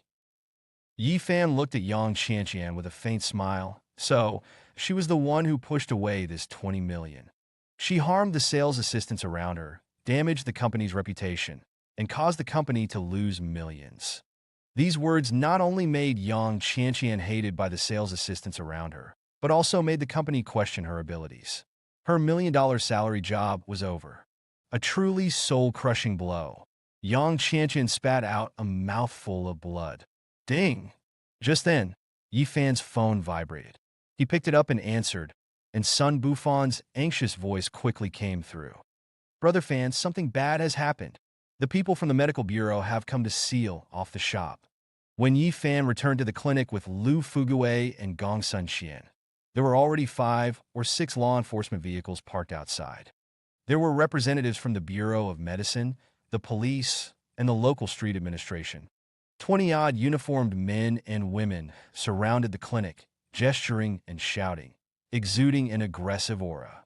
Leading the group were a fat man and a tall man. The fat man, wearing white uniform with Bureau of Medicine printed on the back, was called Zhao Rongxing. The tall man, in a police uniform, was called Li Yunbo. The two had been partners for years, even sworn brothers specializing in shutting down black clinics and small medical practices. Their target today was clearly Jinzelin. Zhang Daqiang, wearing his hard hat, and others blocked the door, preventing Zhao Rongxing and Li Yunbo from entering the clinic. With so many people around, it would be easy for someone to plant evidence and cause trouble. Yi Fan also noticed Lin Baishan. He was carrying several baskets filled with food from the Five Lakes restaurant. Clearly, he too was here to curry favor with the clinic. Oh, Director Zhao, Officer Li, good morning. Before Yi Fan could speak, Lu Fuguwei rushed forward, shaking hands with the two leaders and laughing. What brings you here? He quickly pulled out a pack of Furong Wang cigarettes and offered them to the two men. Lu Fuguwei had met them several times while mixing in various circles. He knew they were unscrupulous and hoped to solve the problem with a small price. Come on, have a cigarette? It's almost noon. Everyone's working hard. Lu Fuguwei grinned. Later, we'll go to the Regal Hotel for a few drinks to cool down. Get lost. Zhao Rongxing knew that Lu Fuguwei was a fallen rich kid. He pushed him away impolitely. Cut the crap. I'm on official duty. Bring out the boss right now, or we'll shut down this place. Li Yunbo also pointed at the ashen-faced Zhang Daqiang and the others. And you, aiding and abetting the crime, you're all coming back for questioning. Lu Fugui walked forward with a smile. Director Zhao, Officer Li, we can sit down and discuss this calmly. Discuss your ass. We received a report about this being a black clinic. Zhao Rongxing glared. The clinic doesn't have the proper permits. The doctor is practicing medicine illegally. You all better cooperate with the investigation. A black clinic? Several patients who had come for their appointments were surprised. How is that possible? We've been coming here for years and nothing has ever happened. And they never overcharge us. Yet Jinzelin has been here longer than our grandfathers. How could the permits not be in order? The patients looked at Zhao Rongxing and the others with suspicion. Are you guys sick and talking nonsense? The onlookers burst into laughter. Can't you understand? The clinic is illegal. It can kill people. Why are you even coming for treatment? Zhao Rongxing yelled at the patients and their families. Leave. Go away. Or we'll arrest you for questioning too. Is having a permit that important? Does having a permit mean you're a good doctor? That you can cure people? Exactly. The hospitals have all the permits, right? But I spent more than 30,000 yuan for a skin ulcer that lasted 3 months, and they couldn't even fix it. Jinzelin charged me 30 yuan for the consultation and 100 yuan for 3 packs of herbs, and it cured my stomach pain. Especially Dr. Yi, he's a godsend to us. The Bureau of Medicine has time to investigate Jinzelin. They should investigate those shady workshops. That Shinjo pharmaceutical company makes health products that make people vomit and have diarrhea. More and more patients and onlookers gathered, their emotions flaring up as they talked about seeking treatment. They started criticizing Zhao Rongxing and Li Yunbo. Shut up! Li Yunbo looked annoyed and waved for his men to separate the crowd. He then yelled at Zhang Daqiang and the others. If you don't move, I'm going to arrest you. The 20-odd uniformed men and women advanced aggressively. Yi Fan, who had been watching the show, smiled. The reason he hadn't stepped forward immediately was to see what they were up to, and to see if Tang Ruoxue had sent them. I'm Yi Fan, the owner of Jinzelin. Yi Fan walked in front of Zhao Rongxing and Li Yunbo. What's going on? Zhao Rongxing's eyes lit up. Then he put on a stern face and said, You're the clinic owner? Come on, show me your medical qualification certificate. Yi Fan flicked his fingers, and Gong Sun Qian quickly brought him a folder. Zhao Rongxing took it and scanned it. His face changed slightly. It was a legitimate practicing physician's certificate. He said in a low voice, Now show me your business license. Yi Fan asked Lu Fugui to bring the business license. What? There's more. Zhao Rongxing's face became even more unpleasant. This was different from what he had been told. Then his eyes widened again. What about your drug sales permit? Yi Fan gave him the permit as well. Director Zhao, Officer Li, we're a legitimate clinic with all the proper permits, and we have an excellent reputation. Lu Fugui smiled and tried to smooth things over. The report was just a misunderstanding. All right, it's almost noon. I'll treat everyone to lunch. Who the hell said it was a misunderstanding? Zhao Rongxing pushed Lu Fugui away. You keep blabbering, and I'll charge you with obstructing official business. Yi Fan stopped Lu Fugui. Gentlemen, the clinic has all the required documents. Please leave. Oh yeah? Let me see. While Zhao Rongxing's expression kept changing, Li Yunbo took the 3 documents and scanned them. After a couple of glances, he narrowed his eyes. Then, he coughed loudly, bent over, and with a rip sound, tore the 3 permits and tossed them into a paint bucket. The permits were immediately covered in paint, making the text illegible. Didn't see it clearly. It's too dirty to see anything. Li Yunbo picked them up from the bucket with his gloved hand and laughed. We can only assume these are fakes. The next moment, he waved his finger and shouted, Men, shut down the clinic. Make the arrests. Fire on anyone who resists. Arrogant, tyrannical. The 20-odd people instantly moved forward, holding sealing tape and handcuffs. Zhang Daqiang and Shen Yunfeng were completely stunned. They knew they weren't good people, that they would be going to the 18th level of hell when they died. But compared to Zhao Rongxing and Li Yunbo, they felt a lot cleaner, twisting black into white, using power to suppress people. This was it. Seeing that the other party had torn up the permits, Yi Fan didn't get angry. Instead, he laughed openly, a bright and vigorous laugh. Director Zhao, Officer Li, Is this really necessary? Whether it's necessary or not, you'll find out at the station. Zhao Rongxing ordered. Take them all away. Yi Fan stopped Zhang Daqiang from making a move. There was no point in confronting these people now. He wanted to dig to the root of the problem. Soon, Yi Fan, Lu Fugue, Zhang Daqiang, and the rest were all taken away. Their phones were also taken by Li Yunbua and his men to see if they could find any evidence of illegal medical practice. Ding! Just as the car pulled out, Yi Fan's phone rang. Li Yunbua picked it up. A respectful and apologetic voice came from the other end. Hello, is this Dr. Yi? This is... Li Yunbua impatiently interrupted. Dr. My ass. Yi Fan is practicing medicine illegally. He's been arrested. The voice on the other end instantly turned cold. I am Yang Yaodong. Who are you? Who the hell am I? That's none of your damn business. Hearing the other party's imposing tone, Li Yunbua became enraged and hung up the phone. Half an hour later, at the police station, a 7-story building, in a dimly lit room, Zhao Rongxing and Li Yunbua turned on the lights and personally sat at the table to interrogate Yi Fan. Name? Sex? Where did you get the money to open the clinic? How many days have you been practicing medicine illegally? Which patients have you treated? How much money have you scammed from them? They bombarded Yi Fan with questions, hoping to quickly nail down the evidence against him. But Yi Fan just closed his eyes and rested, not even bothering to say a word. Since the other side had torn up his 3 permits in public, any cooperation would be detrimental to him. He might as well save his breath. Boy, don't think just because you're not talking that I can't do anything about it. Li Yunbua slammed the table angrily. Your attitude just makes your crime worse. Yi Fan, we've already figured you out. Zhao Rongxing also put on an official tone. We're giving you the chance to speak now, so you can reduce your sentence. You better cooperate honestly. Otherwise, when your accomplices confess, you won't have a chance to get leniency. Not only will you suffer, but your family will suffer too. Don't forget, you're a live-in son-in-law. If this gets out, your mother-in-law and the rest of them will tear you to pieces. He tried both soft and hard tactics, hoping to extract Yi Fan's crimes and to make up for the hidden trouble of tearing up the 3 permits. Yi Fan still did not react. You bastard, what kind of attitude is that? Li Yunbua got angry. Do you want me to beat you? Knock, knock, knock. Just as Li Yunbua grabbed a leather belt, the door was suddenly knocked on urgently. A subordinate pushed the door open and ran in. Li Yunbua frowned slightly. Did his accomplices confess? The subordinate nodded quickly.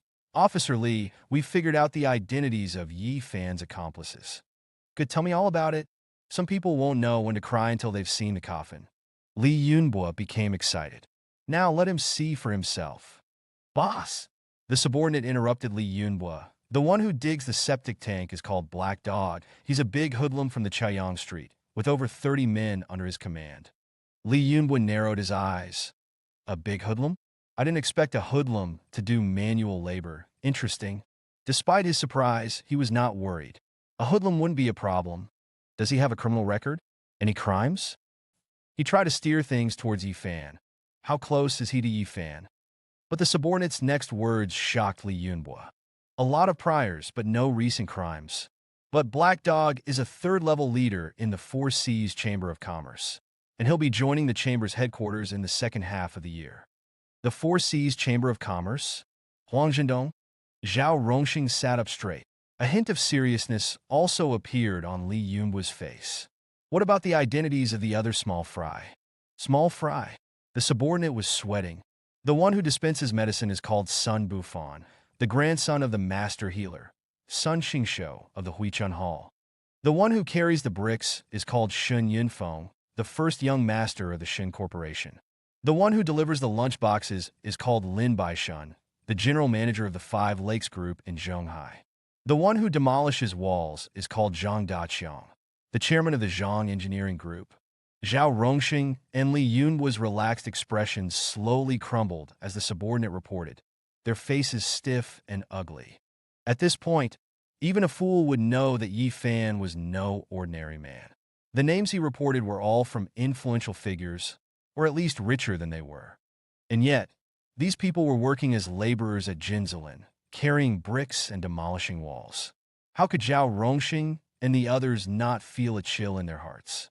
After they got here, their lawyers started gathering too, and they're asking us for an explanation. Boss, what do we do? The subordinate who came to report asked anxiously. Yi Fan was not an ordinary person. Arbitrarily bringing him here would probably cause a problem. We didn't do anything to them. We're just acting according to law. What is there to be afraid of? Li Yunbo tried to appear calm and scolded the subordinate.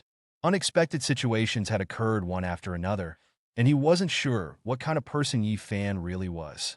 He looked at his sworn brother, Zhao Rongxing, the instigator of this situation. Zhao Rongxing also frowned. Damn his cousin. Didn't he say he was a live-in son-in-law? What kind of live-in son-in-law could hire people worth billions to carry bricks? Now, do you regret bringing me here? Yi Fan sneered, gazing at Zhao Rongxing and Li Yunbo, his words filled with sarcasm. For him, the show was just beginning. Don't think you can leave here safely just because you know some rich people. You are practicing medicine illegally, and you're in our hands. No one can save you. Li Yunbo couldn't take Yi Fan's contempt and ridicule. He slammed the table and roared at Yi Fan.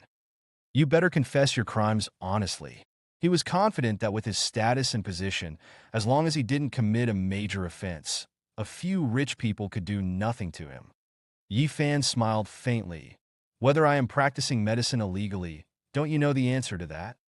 Zhao Rongxing and the other man were shocked. Only now did they realize that Yi Fan had all the necessary paperwork. The reason they had arrested him was purely because they had twisted black into white. Boss! As their hearts pounded, another uniformed woman rushed in. Just now, a man named Yang Yaodong called, asking about Yi Fan. I refused to give him any information. He threatened that if I touched Yi Fan, he'd tear this place down. I looked it up. This Yang Yaodong's phone number seems to be from the Bureau of Medicine. Li Yunbo frowned. Yang Yaodong again? What? Yang Yaodong? Zhao Rongxing first felt that the name sounded familiar, and then he shuddered and cried out, Director Yang? Li Yunbo was stunned. Which Director Yang? Zhao Rongxing's face turned ashen. The third in command of Zhonghai, and the first in command of the Bureau of Medicine, Director Yang. Li Yunbo's body trembled. Ah! Director Yang was not only the decision-maker of the Bureau of Medicine, but also the third most influential figure in Zhonghai.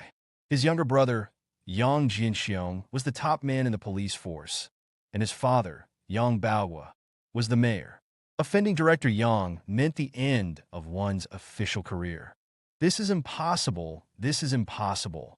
Zhao Rongxing glared at Yi Fan and yelled, How could a small-time doctor have so many connections? Bang! Just at that moment, the door was kicked open. Zhao Rongxing and Li Yunbo's hearts trembled. They hastily looked up at the door and saw a group of men and women walk in with grim expressions. The imposing Yang Yaodong, accompanied by his brother Yang Jinxiong, walked in with murderous intent. Director Yang, Li Yunbo, and Zhao Rongxing hurried to greet them. Why are you here? Yang Yaodong didn't even look at them.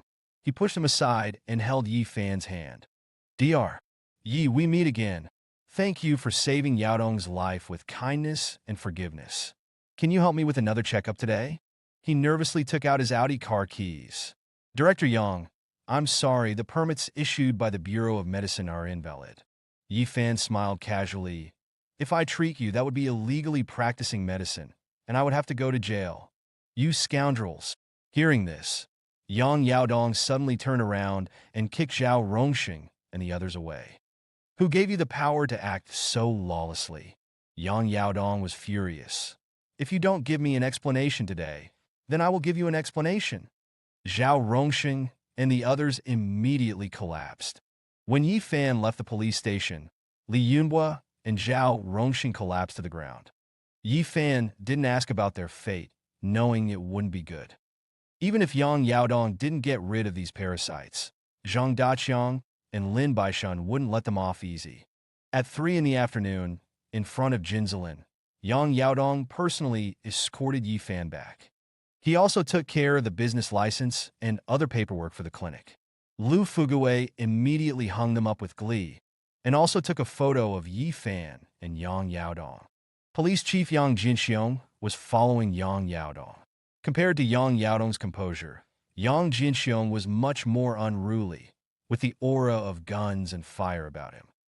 He scrutinized Yi Fan with sharp eyes, as if trying to dig something out of him. However, he didn't interrupt any of Yang Yaodong's actions. Brother Yi, Li Yunhua, and Zhao Rongxing have been apprehended and charged. Their past corruption is enough to get them in serious trouble. Yang Yaodong changed his haughty attitude from yesterday and spoke to Yi Fan with great respect. Zhao Rongxing confessed that Tang Ruoxue ordered him to do this. Yi Fan was slightly silent. He hadn't expected the woman to actually do what she said and use her connections to shut down Jinzalin. However, Tang Ruoxue only asked him to prevent you from practicing medicine, so that you, with your poor skills, wouldn't harm the neighborhood. Yang Yaodong informed Yi Fan of the testimony truthfully. The one who truly wanted to kill you, and made Li Yunhua cooperate closely, was the young master of the Dongyang group. Yi Fan smiled lightly. Zhao Dongyang. Yang Yaodong smiled and nodded. It seems Brother Yi knows him well. A look of mockery flashed across Yi Fan's face. Zhao Dongyang was truly ruthless, using Tang Ruoxue to attack him and cutting him off completely, so he could either advance or retreat. No matter whether the clinic was shut down or not, he could sow discord between himself and Tang Ruoxue. Yang Jinxiong also looked at Yi Fan with amusement. A man whose own wife had people shut down his clinic was clearly a loser. Chief Yang, thank you. I will take care of the rest. Yi Fan didn't pay any more attention to the matter and looked at Yang Yaodong with a smile. Did something happen yesterday? Upon hearing this, Yang Yaodong immediately grabbed Yi Fan's hands. I was blind, so blind. He unbuttoned his shirt, revealing his thick chest with 4 bruises, dark purple, but not fatal. Then, he took out the amulet that Yi Fan had asked Xian Xinghua to give him. The red paper amulet was now just a pile of ashes. With a gust of wind, it instantly flew away without a trace. Yang Jinxiong was slightly surprised. Bro, what exactly happened? Yang Yaodong glanced at his brother, then recounted what happened yesterday. After leaving Zue Xianlu, he drove home to take a nap. For some reason, once he fell asleep, he couldn't wake up. His mind was conscious, but his body and eyelids were impossibly heavy, like being held down by a ghost. Fortunately, when he was about to suffocate, a burning sensation in his chest cleared his mind, allowing him to open his eyes and breathe. Even so, he was exhausted, his whole body covered in sweat. Yang Jinxiong grumbled, What ghost him? That's just exhaustion. There's nothing strange about it. Shut up. Yang Yaodong scolded his brother, then continued with the topic. Yang Yaodong had also attributed it to his own exhaustion. But later that evening, his daughter's actions had given him a cold sweat. His 7-year-old daughter had used his wife's lipstick to paint her lips bright red, and then played a horrifying game with a white cloth, hanging herself. He wanted to rush over, but his legs were too heavy, and he couldn't move at all. Luckily, a pain in his chest had allowed him to call out to his wife and save his daughter. Hearing this, Yang Jinxiong's eyes widened with shock. He hadn't expected his niece to play such games, but he still didn't think there was anything unusual about it. It was just a child imitating what they'd seen on TV. He knew because he had tried to imitate Chu Bawang when he was young and tried to kill himself. After comforting his daughter in the hospital, Yang Yaodong wanted to talk to his wife, but found her climbing over the balcony of the 8th floor of the hospital in a trance. If it hadn't been for the burning in his chest that had triggered a burst of speed in Yang Yaodong and allowed him to grab his wife in time, she would have been smashed to pieces. The strangest thing was that this morning, when he brought his wife and daughter home, a 13-car pileup had occurred on the highway. A total of 7 vehicles had lost control and collided with Yang Yaodong's car. The last time, a huge truck had rammed into him. Several times, Yang Yaodong thought that he would certainly die, but the burning sensation in his chest had stimulated his nerves. That clarity had allowed him to instinctively turn the steering wheel and avoid 7 consecutive collisions. He even managed to dodge being buried alive by the sand from the truck.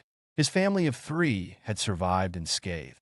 Afterwards, Yang Yaodong realized that the burning sensation in his chest was caused by the Tai Chi amulet given to him by Yi Fan. However, when he took it out, it had already turned into a pile of ashes. Yang Yaodong realized that he had been blind and didn't recognize the true expert before him. After settling his wife and daughter, he immediately looked for Qian Xinghua. Qian Xinghua hadn't made things difficult and had given him the phone number and the clinic's address. When Yang Yaodong had called, Li Yunhua had answered. He had heard that Yi Fan was practicing medicine without a license, and after coming to the clinic to understand the situation, had asked Yang Jinxiong to track the phone and head straight to the police station. After listening to his brother's story, Yang Jinxiong felt shocked, but he attributed it all to a coincidence. The series of incidents was just bad luck. However, Yang Jinxiong didn't say anything, instead crossing his arms and looking at Yi Fan, wondering how he would handle the matter. Brother Yi, I have experienced your abilities. Compared to his brother's reckless attitude, Yang Yaodong, who had experienced everything firsthand, looked at Yi Fan with more reverence. It's just that my car really hasn't been to a cemetery or come into contact with any evil spirits. He added, I personally searched the car, and there is no sign that any dirty things were hidden inside. Let me take a look at the car first. Yi Fan smiled lightly, then walked forward and circled around the Audi. Although Yang Yaodong had experienced a series of accidents, the Audi hadn't been damaged at all. This confirmed Yi Fan's deduction. People would die first, and then vehicles would be destroyed. Yang Yaodong hadn't died, so the Audi, as the source of the evil energy, wouldn't be damaged. Yang Yaodong and Yang Jinxiong followed, looking left and right like curious babies, but they couldn't see anything.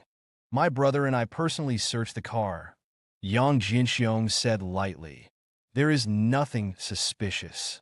Yi Fan didn't speak, and after examining the car, his gaze finally landed on the undercarriage. He lay down and looked under the car, then reached out and tore at something. Crash! With a crisp sound, a piece of yellow paper money appeared in Yi Fan's hand. The paper money was terrifyingly pale and surrounded by endless resentment. Yang Yaodong was shocked. Paper money? How did paper money get into my car? Who did this? Yang Jinxiong was also surprised. Judging by the appearance of the paper money, it must have been there for some time. A mere piece of paper money is not enough to create this evil energy. Yi Fan narrowed his eyes slightly, closely examining the pattern on the paper money.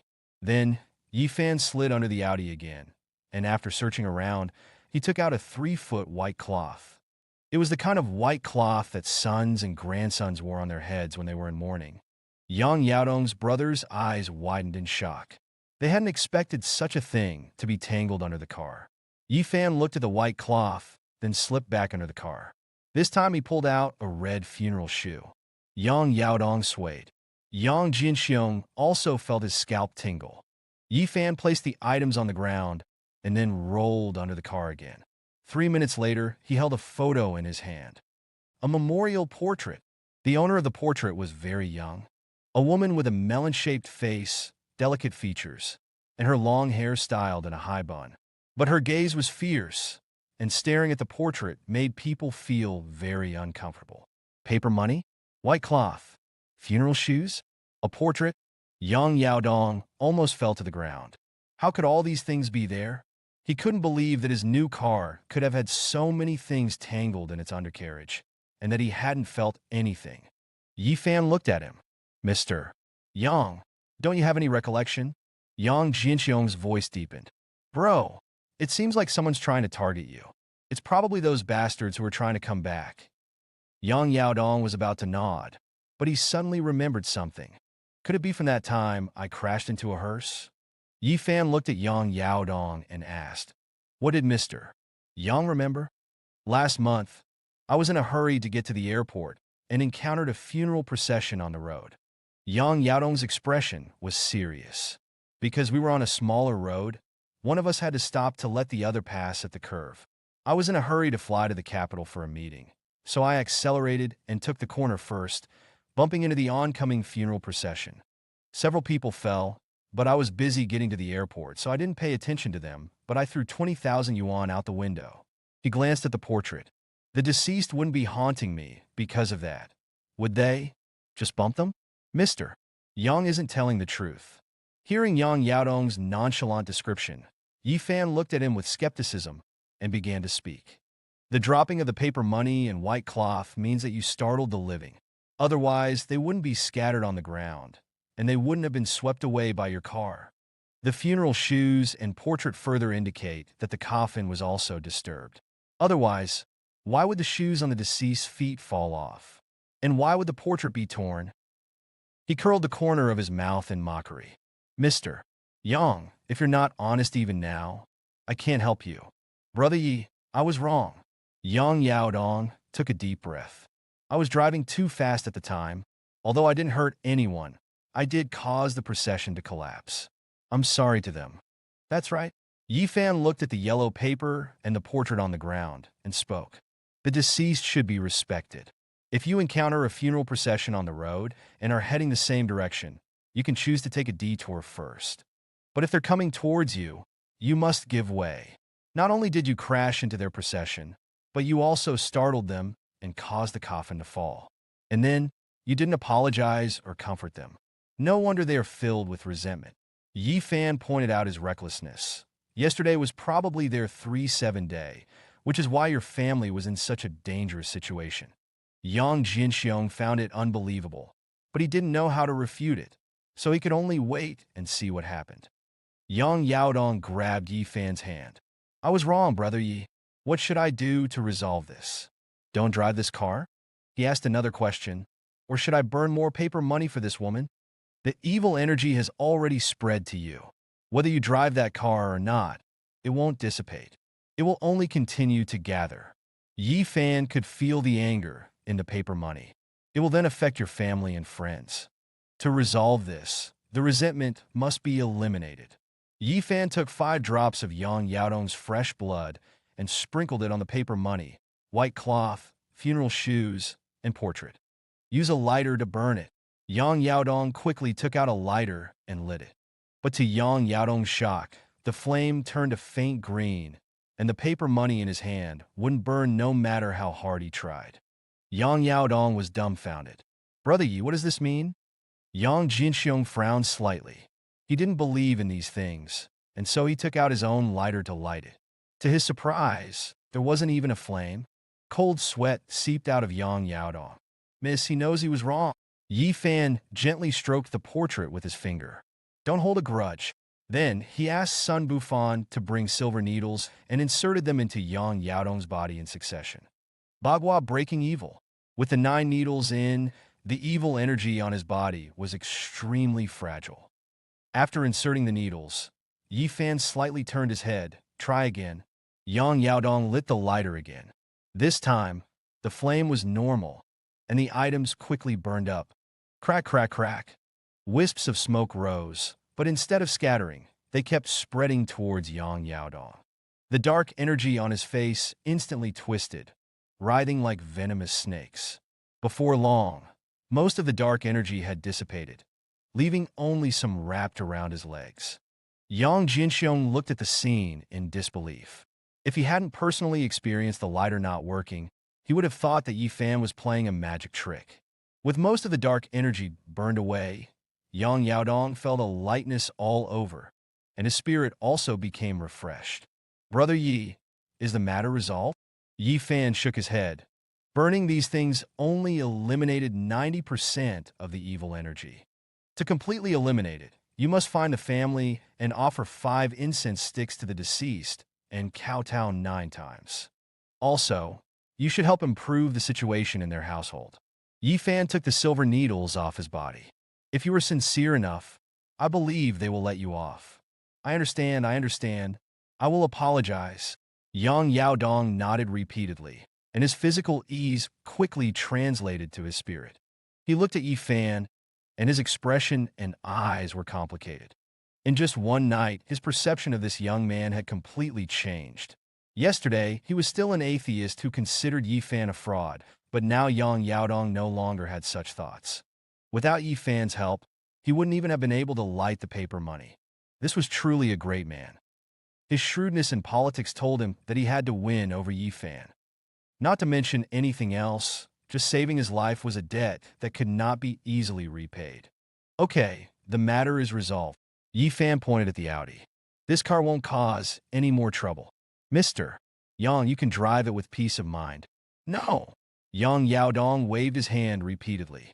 I dare not drive this car. Oh, right. It seems that Brother Yi doesn't have a car? Yi Fan was very honest. Not for the time being. Lu Fugue's Mercedes could still suffice. If Brother Yi doesn't mind, I'll give you this car? Yang Yaodong put the keys into Yi Fan's hands. You are an expert. Only you can control it. Yi Fan was stunned. Isn't that inappropriate? The car was new, with a license plate of 5/8. It also had access to numerous important places. Its value was probably close to 10 million. What's inappropriate about it? Yang Yaodong laughed. Besides, if you don't accept it, I dare not drive it, and it will just be a worry if I keep it. Brother, just consider helping an older brother out. He patted Yi Fan's shoulder enthusiastically. Accept it, accept it. Yi Fan didn't refuse out of politeness. Since Mr. Yang is so enthusiastic, I'll accept it. Compared to Yang Yaodong's life, an Audi was nothing. After chatting for a while, Yang Yaodong got up and left the clinic with his men. Yang Jinxiong deliberately lagged behind a bit and smiled at Yi Fan, who was seeing them off. Dr. Yi, your methods today were unbelievable, but it's a pity that I don't believe them. You can fool my brother, but you can't fool me. I can be sure that you're playing tricks. But since my brother believes you so much, and since you don't seem to have any ill intentions for now, I won't say anything about you.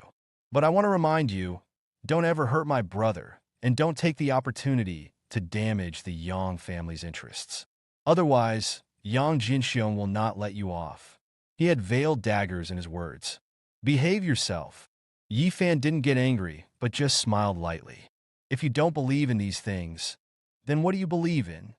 Fists. Yang Jinxiong picked up a pebble from the ground, and with a fierce grip, crushed it into pieces. A pile of gravel fell from his palm.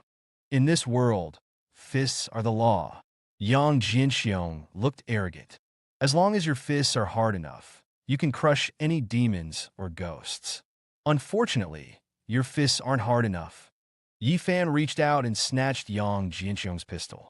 Then he pointed it at his own forehead and pulled the trigger. Yang Jinxiong instinctively roared. Are you tired of living? Bang! Halfway through his sentence, he stopped as if his throat had been slit, and his expression became extremely horrified. In his vision, the bullet that had been shot in front of his forehead had been caught by Yi Fan using his palm. Yi Fan, who was supposed to have his brains blown out, was standing there perfectly intact, completely calm, watching the flowers bloom and fall. This was impossible. Yang Jinxiong knelt down, stunned and on the verge of tears. His pride, his arrogance, his worldview, all of it had collapsed. Chief Yang, keep this as a memento. Yi Fan threw the scorching hot bullet back to Yang Jinxiong. Take good care of it. In the next few days, you will also have a bloody disaster.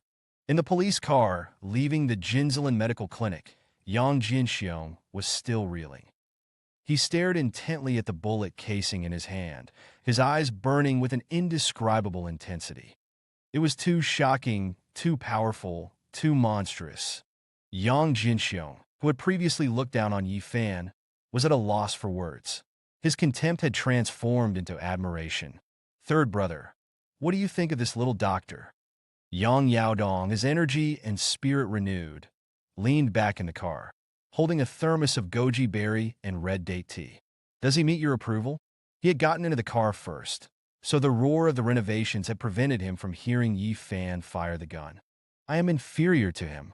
Yang Jinxiong snapped out of his daze, answering decisively. You are inferior to him too. Even our eldest brother is inferior to him. First-class medical skills, first-class physiognomy, and even first-class martial arts. His eyes gleamed. Given time, he will become someone we cannot hope to reach. Yang Yaodong grew intrigued. Oh, it's rare to hear you praise someone so highly. Could you be overestimating him? Take a look at this. Yang Jinxiong opened his palm, revealing the bullet casing, and then recounted the shocking scene. Yang Yaodong's smile faltered. You're saying he can catch bullets? That's right. Even at close range? Yang Jinxiong nodded. There's probably only Huang Feihu of the Martial Alliance in all of Zhonghai who could do that. I certainly can't. This kind of person, not only should we not make him an enemy, but even not making him a friend would be a huge loss for the Yang family. I can't even imagine what he will be like in 10 years. He said with a playful tone, "Brother, we absolutely must befriend this guy." To the Fu Palace, Yang Yaodong decisively issued an order to see the old man. While the Yang brothers rushed to their grandfather's residence, Zhang Daqiang and the others gathered in the backyard, drinking tea and chatting. "Old brother, you've really hit the jackpot this time." Looking at the Audi that Yang Yaodong had left behind and the impressive license plate, Zhang Daqiang gave a thumbs up. "You can practically walk sideways in Zhonghai now." Lin Baishan chuckled. "People say that divine doctors are walking connections. I didn't understand that before, but I certainly do now." Yi Fan smiled calmly. "It's just a little bit of friendship. What's all this talk about walking sideways?" "Brother Fan, you really don't know the Yang family's background?" Lu Fugue moved closer, bringing a pot of tea. "Those are the Yang brothers, you know. I've seen them on TV, but I don't know anything about their background." Yi Fan replied honestly. He had been in Zhonghai for over 10 years, but he was stuck in the lowest echelons. A month ago, Huang Dongxiang was someone he looked up to. He once thought Huang Dongxiang's starting point was the limit of his own ambition. With a population of 20 million, Zhonghai is teeming with powerful and wealthy people. We might seem imposing, but we're still far from the big leagues. Zhang Daqiang picked up a cup of tea and said with a smile, "The ones who really call the shots are just one family, 2 tigers, 3 gods of wealth." Lin Baishan sighed. "Yes, in terms of both connections and wealth, we're too weak. It will take at least 3 generations to accumulate any real foundation." Yi Fan raised his head. "One family, 2 tigers, 3 gods of wealth? Who are they?" Lu Fugue chuckled and picked up the conversation. "Zhonghai's big shots include someone you know. The 3 gods of wealth are Han Nanhua, Qian Fujia, and Ma Jiaqing. Why are they called the gods of wealth? They're loaded. Their companies are all over the country, and their personal wealth is heading into the hundreds of billions. Take Han Nanhua, for example. He's not only a tycoon in the antique business, but he also has numerous overseas mines, jade mines, and gold mines. Not to mention Qian Fujia, the founder of Baiwa Bank, Zhonghai's first private bank, dubbed the 5th largest bank.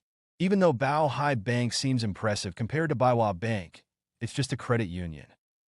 As for Ma Jiaqing, everyone's familiar with him. He's an internet giant. Making 100 million is as easy as drinking water for them, which is why they are jokingly called Zhonghai's 3 gods of wealth." Yi Fan was slightly taken aback, then laughed. "Hearing you say that, I won't hold back on the consultation fees from Old Man Han and the Qian family in the future." Lin Baishan and the others burst into laughter. The clinic was filled with a cheerful atmosphere. "Who are the 2 tigers?" Yi Fan curiously asked. "Is one of them Du Tianhu?" Zhang Daqiang nodded. "That's right.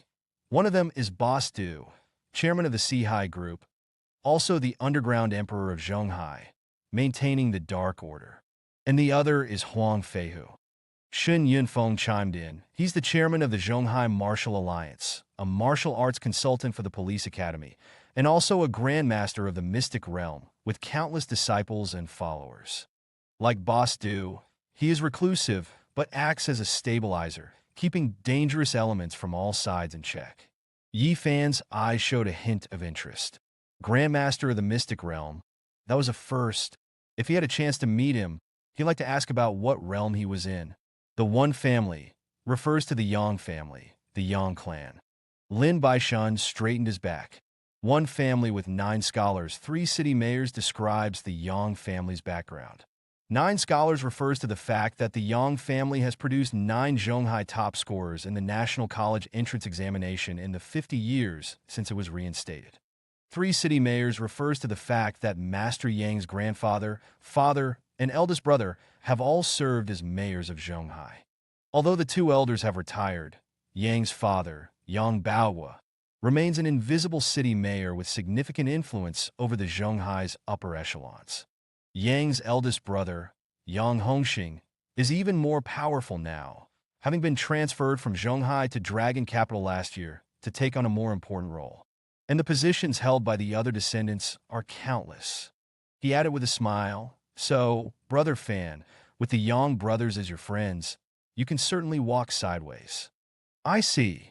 Yi Fan nodded in understanding, then sighed, "That kind of background, that's really awesome." His distance from the Yang family was not just a matter of class, it was an astronomical difference.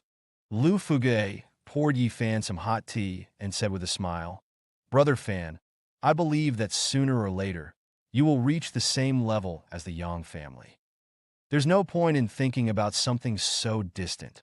My goal right now is to get the clinic renovated soon." Yi Fan smiled frankly.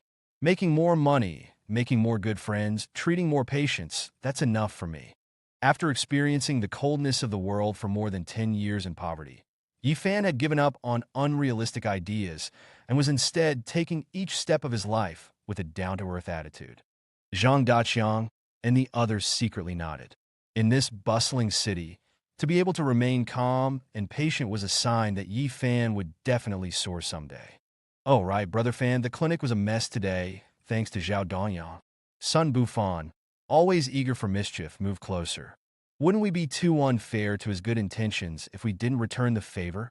Damn it, that bastard tricked us." Shun Yunfeng slammed his fist on the table. "Brother Fan, leave it to me. I'll send people to wait near his company. And if he's alone, we'll throw a sack over his head and give him a good beating." Lin Baishan offered his suggestion, "And then castrate him." Zhang Daqiang looked back at the excavator, as he always did. "Or how about burying him on the playground?" "No need. I can handle this myself." A glint of coldness flashed in Yi Fan's eyes. "Since he's resorted to such despicable tactics against me, I'll crush him openly. Han Yu, help me find some things." He took out his phone and made a call. It was 5:30 p.m., and traffic flowed steadily outside the Tiantang Company. Though nearing dusk, the city of Zhonghai was still oppressively hot. 30 meters from the company, in the shade of a large tree, Yi Fan straddled his motorcycle, humming Shanghai Bund while eating an ice cream. Occasionally, he glanced at the time and the traffic lights. He took large bites of the popsicle, each one significantly reducing its size, showing off his strong teeth. At 5:45 p.m., a black Mercedes came into Yi Fan's view. The license plate, Zhong A16888. Yi Fan narrowed his eyes. It was indeed Zhao Dongyang's car. Inside, besides the driver, were Zhao Dongyang, his sister, and Tang Ruoxue. Yi Fan's eyes turned cold. He finished the rest of his popsicle in one gulp, then tossed the wrapper into the trash. Next, he picked up a black plastic bag from the ground. Inside the bag was a black box, but its contents were hidden. Yi Fan hung the plastic bag on the front of his motorcycle and put on the red helmet he had bought yesterday. At that moment, the Mercedes was turning left, preparing to enter the Tiantang Company. 10-9-8-7-6-5. Yi Fan slowly counted down, and as he reached 0, the red light turned green. The Mercedes had also almost completed its turn. Vroom. Almost simultaneously, Yi Fan hit the gas, and the second-hand motorcycle shot forward with a whoosh. The next second, he crashed into the rear of the Mercedes with a loud thud. The Mercedes instantly had a dent in its rear, and the trunk popped open, revealing several storage boxes. The colliding motorcycle was half flipped in the air. The headlight was smashed, the bumper broken, and the black plastic bag shattered. A pile of porcelain shards broke through the box and bag, falling to the ground. The scene was a mess, but Yi Fan was unharmed. When the motorcycle hit the Mercedes, he had jumped from the seat and landed on the right side of the car. He patted his chest like he had been scared to death. "Bastard, how do you drive?" Zhao Xiaoye was the first to jump out, angrily pointing at Yi Fan. "How can you crash into us with this much space?" Zhao Dongyang and Tang Ruoxue also got out of the car. Yi Fan? When Yi Fan took off his helmet, Tang Ruoxue exclaimed, "What are you doing here?" Yi Fan glanced at Tang Ruoxue. "If I weren't here, how could I see how close you are to each other?" "You're overthinking things." Tang Ruoxue's cheeks flushed as she explained, "We were going to see a client." "Seeing a client?" Yi Fan retorted without restraint. "What is he doing this for? Don't you have any idea?" Tang Ruoxue was taken aback. A young master worth billions didn't do any work and instead introduced her to clients every day. Of course, she knew why. But being rebuked by her own husband, she couldn't save face. She angrily said, "Yi Fan, what do you mean by that? It doesn't mean anything." Yi Fan took a deep breath to calm himself. "I'm just reminding you that if you want to put a cuckold hat on me, you should divorce me first." Tang Ruoxue's face turned ugly. "You! It's you, the good-for-nothing." Zhao Xiaoye also recognized Yi Fan. "I was wondering why you suddenly crashed into us with so much space, so you're jealous, huh? And why would you be jealous? Let me tell you, we already know that your act of brilliance last time was all fake. Borrowing cars, borrowing diamonds just to please Ruoxue, and for a moment of glory. Is this pretense worth it? Don't you understand that what you borrowed needs to be returned?" She criticized Yi Fan sharply. "You're useless and incompetent. What right do you have to be jealous of Ruoxue?" "Xiaoye." Tang Ruoxue shook her head. "Don't talk to Yi Fan like that. Dongyang, I'll pay for this accident." She nodded slightly to Yi Fan. "You should go back first. I'll handle the car damage." She had wanted to blame Yi Fan for recklessly crashing into someone's car, but seeing Yi Fan's gloomy face, she didn't say anything to provoke him. Moreover, she felt guilty about the clinic incident. Last night, in a moment of impulse, she had used her connections to try and shut down Yi Fan's clinic. But today, after an investigation, they discovered that the clinic owner was Gongsun Yuan and had nothing to do with Yi Fan. Tang Ruoxue immediately realized that Yi Fan had said the clinic was out of pride and to save face. In reality, Yi Fan was probably just an apprentice.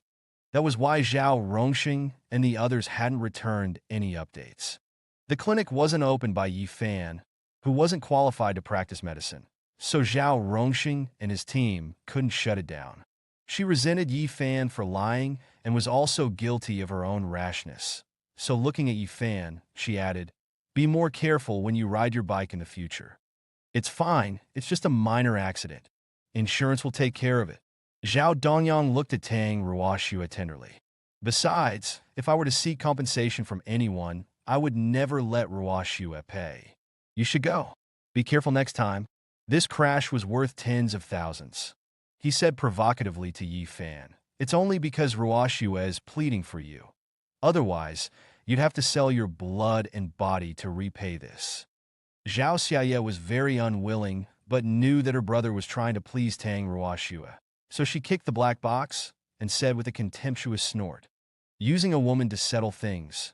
What a loser." After saying that, the three were ready to leave, telling the driver to find the insurance company to assess the damages. Yi Fan spoke calmly. "Who told you that you could leave?" Tang Ruoxue turned around, frowning. "Yi Fan, I'm helping you settle this. What more do you want?" Zhao Dongyang glared at him. "Are you trying to bite the hand that feeds you?" Yi Fan said coldly, "You crashed the car, but you're not paying or apologizing. You think you could just walk away? Is the traffic police your daddy? Are you going to be done with this?" Tang Ruoxue was angry. "If you continue to be unreasonable, I'm not going to deal with you anymore." If Yi Fan wanted to apologize, then he could apologize. If he wanted to pay, he could pay. She no longer cared. Zhao Dongyang sneered even more coldly. "You want an apology? You want compensation? Tens of thousands. You don't have it, do you? In the end, it'll still be Ruoxue's money." Zhao Xiaoye was delighted and immediately pulled out her phone. "I'm calling the traffic police right now. Young Master Zhao, have you studied the traffic rules?" Yi Fan said calmly. "When turning, you must give way to straight-through traffic.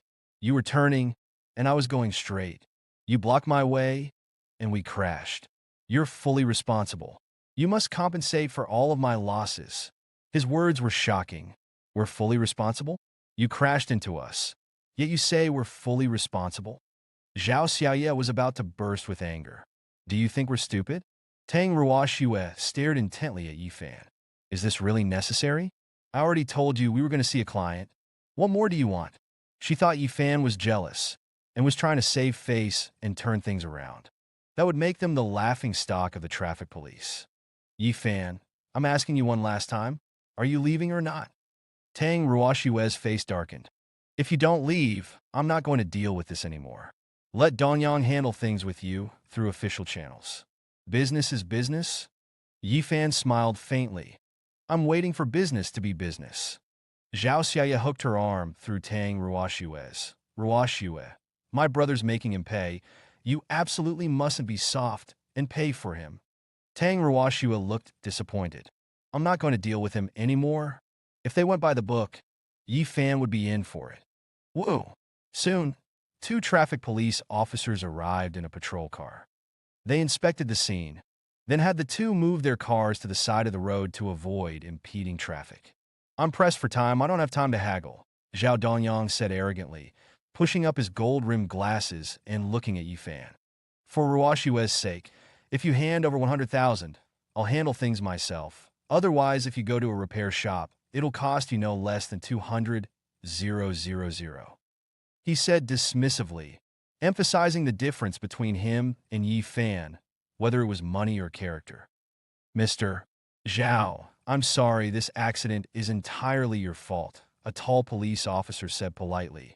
You need to compensate Mr. Yifan for all his losses. Zhao Dongyang was stunned.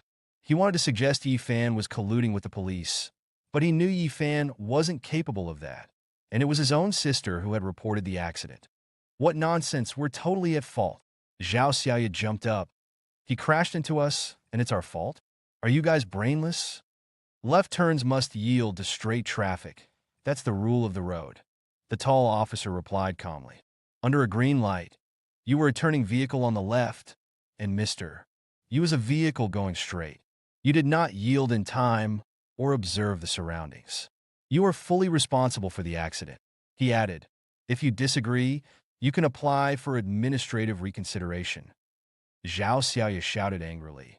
We were almost finished turning. He sped up and crashed into us. It's his fault. The police officer remained polite. No matter what, you were still the turning vehicle, and Mr. Yifan was going straight. According to traffic rules, it's your fault. Another smaller officer pulled out a traffic law book to show the Zhao siblings. They were both furious, but ultimately helpless. In this situation, it was indeed their fault.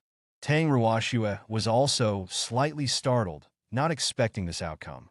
Using such underhanded tactics, you're really accomplished, Zhao Xiaoya said sarcastically, looking at Yifan. No wonder Ruoshue doesn't like you. Tang Ruoshue's eyes twitched. She wanted to speak, but didn't know how to start. Yifan's emotions didn't fluctuate. Enough nonsense, give me the money. Fine, I'll give you the money. If it lets Ruoshue see your ugliness, the money is worth it. Zhao Xiaoya tossed over 10,000 yuan in cash. Consider it money for medicine. Yifan laughed. Not enough. That's enough. Your motorcycle is worth 5,000 at most, and it's so old, Tang Ruoshue said sternly. Xiaoya has already given you 10,000 yuan. What else do you want? Yifan had used legal loopholes to slap the Zhao siblings in the face, which seemed satisfying, but ultimately she would have to clean up the mess and apologize. The motorcycle isn't worth much, about 1,800 yuan. Yifan's gaze was cold as he looked at Tang Ruoshue and the Zhao siblings. But my porcelain is worth a lot. What I have here is a Yuan Dynasty blue and white Ghost Valley Descends the Mountain porcelain, one of only 8 surviving pieces of Yuan Dynasty porcelain with human figure stories. It was sold for 800 million in Hong Kong. Yifan picked up the plastic bag, took out a broken box, and revealed numerous pieces of shattered porcelain. I was about to take it to a pawn shop to get cash, but you guys crashed into it. 800 million, and you give me 10,000? Are you trying to bully me? Yifan also produced a certificate of authenticity. If you don't believe me, you can have it authenticated at any time. Is this a Yuan Dynasty story porcelain or not? 800 million. The smiles on the Zhao siblings' faces quickly froze, turning green. The police officers were speechless, feeling that Yifan was being unreasonable, but they didn't know how to mediate. Yifan had a driver's license. The car wasn't scrapped, he wasn't speeding, and the antique had a certificate. There was no way to find a loophole. You can mediate and negotiate yourselves. If you can't reach an agreement, you can go through legal channels. The police officer handed out a responsibility determination letter. then quickly got into the car and left. Mr. Zhao, for Ruoshue's sake, I'll accept 100 million of the 800 million. Yi Fan looked sharply at Zhao Dongyang. How about it? Card or cash? Zhao Dongyang and Zhao Xiaoye's faces darkened. They knew they had been outsmarted by Yi Fan. They didn't need to look or authenticate it. They knew the porcelain pieces were real. But the vase had already been broken before the impact. Yi Fan had somehow collected these pieces and then used the car accident to extort them. The siblings were furious and humiliated, but they knew they had been tricked. Yi Fan, don't go too far. Tang Ruoshu couldn't help but speak. It's not right to extort people like this. For my sake, this matter. My sake? What's sake? Yi Fan interrupted Tang Ruoshu bluntly and rudely. Is it right for him to demand compensation from me, but unreasonable for me to ask for money from him? Weren't you just demanding business is business? Why are you now talking about favors and saving face? When he suffers a slight injustice, you speak up for him. But where were you when he was bullying me? When he closed my clinic and had me arrested, did you ever think about what would happen to me? He stepped forward slowly, his aura pressing down on Tang Ruoshu. Or is it that in your heart, I'm just some freeloader who will never be able to compare to Zhao Dongyang? Tang Ruoshu's face changed. Yi Fan, what are you saying? What am I saying? You should ask him. Yi Fan pointed a finger at Zhao Dongyang. You had my clinic closed, and then you let Li Yunbo try to destroy me. If I hadn't had some powerful friends helping me, I would have rotted in jail. Tang Ruoshu shrieked. That's impossible. Zhao Dongyang's face also turned cold. Yi Fan, don't make baseless accusations. Zhao Xiaoye was shocked. Seeing Yi Fan alive and kicking, she thought Li Yunbo hadn't touched Yi Fan. She didn't realize they had already taken action. Zhao Dongyang, if it's a baseless accusation, you know in your heart. Yi Fan moved closer, staring at Zhao Dongyang. 100 million. Transfer to my account by noon tomorrow. Tang Ruoshu said. Yi Fan, things haven't been cleared up yet. You can't just... 200 million. Yi Fan said coldly. Every time you plead for him, I add 100 million. Tang Ruoshu shouted angrily. Yi Fan? Yi Fan's tone was icy. 300 million. Tang Ruoshu could only shut her mouth. Remember 300 million into my account tomorrow, Yi Fan said, looking at Zhao Dongyang. Otherwise, I will transfer the debt to the Sihai Chamber of Commerce. But by then it won't be 300 million, but a solid 800 million. The entire process had been secretly recorded by Lu Fugue. Whether it was collecting debts or going to court, Yi Fan could make Zhao Dongyang bleed. Yi Fan. Tang Ruoshu lost control and slapped him. Slap. But the slap didn't hit him. Yi Fan grabbed her wrist and threw it to the side. You can do whatever you want, testify for him, divorce me, or anything else. I'll cooperate fully. Tang Ruoshu was like she'd been struck by lightning, shaking her head in a daze.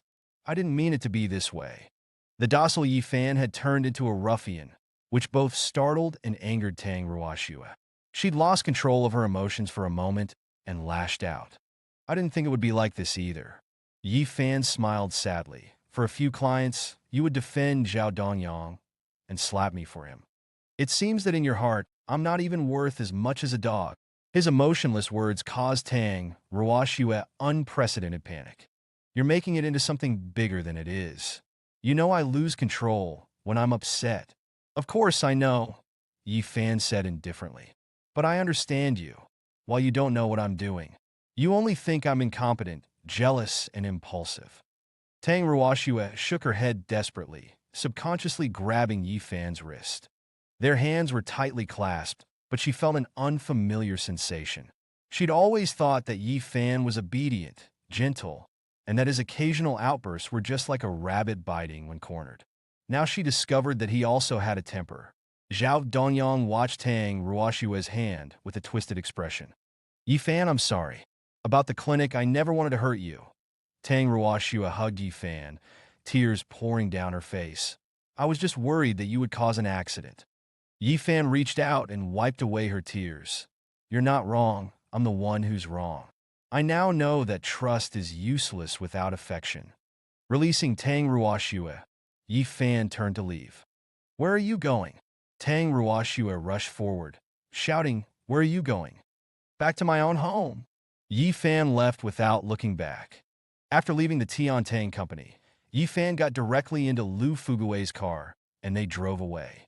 Where to, Brother Fan? Lu Fugue wanted to say something, but ultimately decided not to interfere in the couple's affairs, to avoid deepening the conflict. Find Huang Zhendong. Yi Fan looked ahead and said calmly, Entrust him with the debt. He knew that Zhao Dongyang would definitely not give the money willingly tomorrow, so it was better to leave it to a professional like Huang Zhendong. Afterwards, Yi Fan picked up his phone and called Huang Zhendong, but he didn't answer. This old Huang? Is he making babies this early? Yi Fan smiled helplessly, then signaled Lu Fugue to drive there, and also get a free dinner. Lu Fugue stepped on the gas and drove towards the Sihai Chamber of Commerce. He scanned the route provided by the navigation system and decided to take the road from the foot of Yunding Mountain, avoiding rush hour and saving half an hour. In the past, he would never have dared to take this road, but after following Yi Fan a few times, Lu Fugue's unease had dissipated. After entering the Yunding Mountain area, Yi Fan raised his head slightly, looking at the gloomy mountains, and a sense of alertness came over him. He didn't know why, but every time he passed Yunding Mountain, he would tense up, as if it were a beast that could devour people. Screech! As the car passed a dilapidated villa area, Lu Fugue slammed on the brakes. Yi Fan raised his head to look. He saw the road ahead was blocked by several cars. One of them, a Cadillac, was not only badly damaged at the front, but it also had many bullet and knife marks, and the windows were shattered. Huang Zhendong's car? Yi Fan recognized it at a glance. It was Huang Zhendong's car. Why is Huang Zhendong's car here? And in such a state? A trace of doubt flashed through his eyes, and then his ears twitched, catching screams coming from inside the villa area. Fugue, stay in the car, lock the doors and wait. After considering for a moment, Yi Fan opened the car door and got out. He grabbed a few pieces of gravel, then headed towards the source of the sound. Huang Zhendong was somewhat friendly with him, and Yi Fan wanted to investigate. The villa area was large, but also very dilapidated, with weeds growing everywhere and many abandoned cement bricks.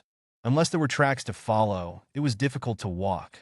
A dozen minutes later, Yi Fan appeared at the door of a dilapidated villa number 7. Yi Fan saw Huang Zhendong, a giant of a man, lying in the yard. His clothes were torn, his ear was grazed, there was an arrow in his shoulder, and he was covered in blood. There was also a bloody gash on his head. He was like a dying beast, lying on the ground with a look of despair, his mouth full of dirt and weeds. He was panting. Beside him stood 3 men and 1 woman, all wearing trousers and shirts and black leather shoes, looking like real estate agents. The woman leading them, with her phoenix eyes, had a certain beauty, but her gaze was cold, and the curve of her lips showed her disdain for life. Huang Zhendong, you can really run? We've been chasing you for more than 10 kilometers. We're exhausted. But you haven't agreed to kill Du Tianhu yet. How could we let you go? At this moment, the phoenix-eyed woman was putting on a pair of white gloves, her eyes coldly watching Huang Zhendong on the ground. One of her companions took out a transparent bottle. Inside was a red worm. With 2 heads, long and fat, it looked terrifying. Huang Zhendong sneered. The winner takes all. I'm in your hands, I accept it. But using such underhanded methods, what kind of heroes are you? He exhaled hotly. I tell you, I will never betray Mr. Du. If you have the guts, just kill me with 1 slash.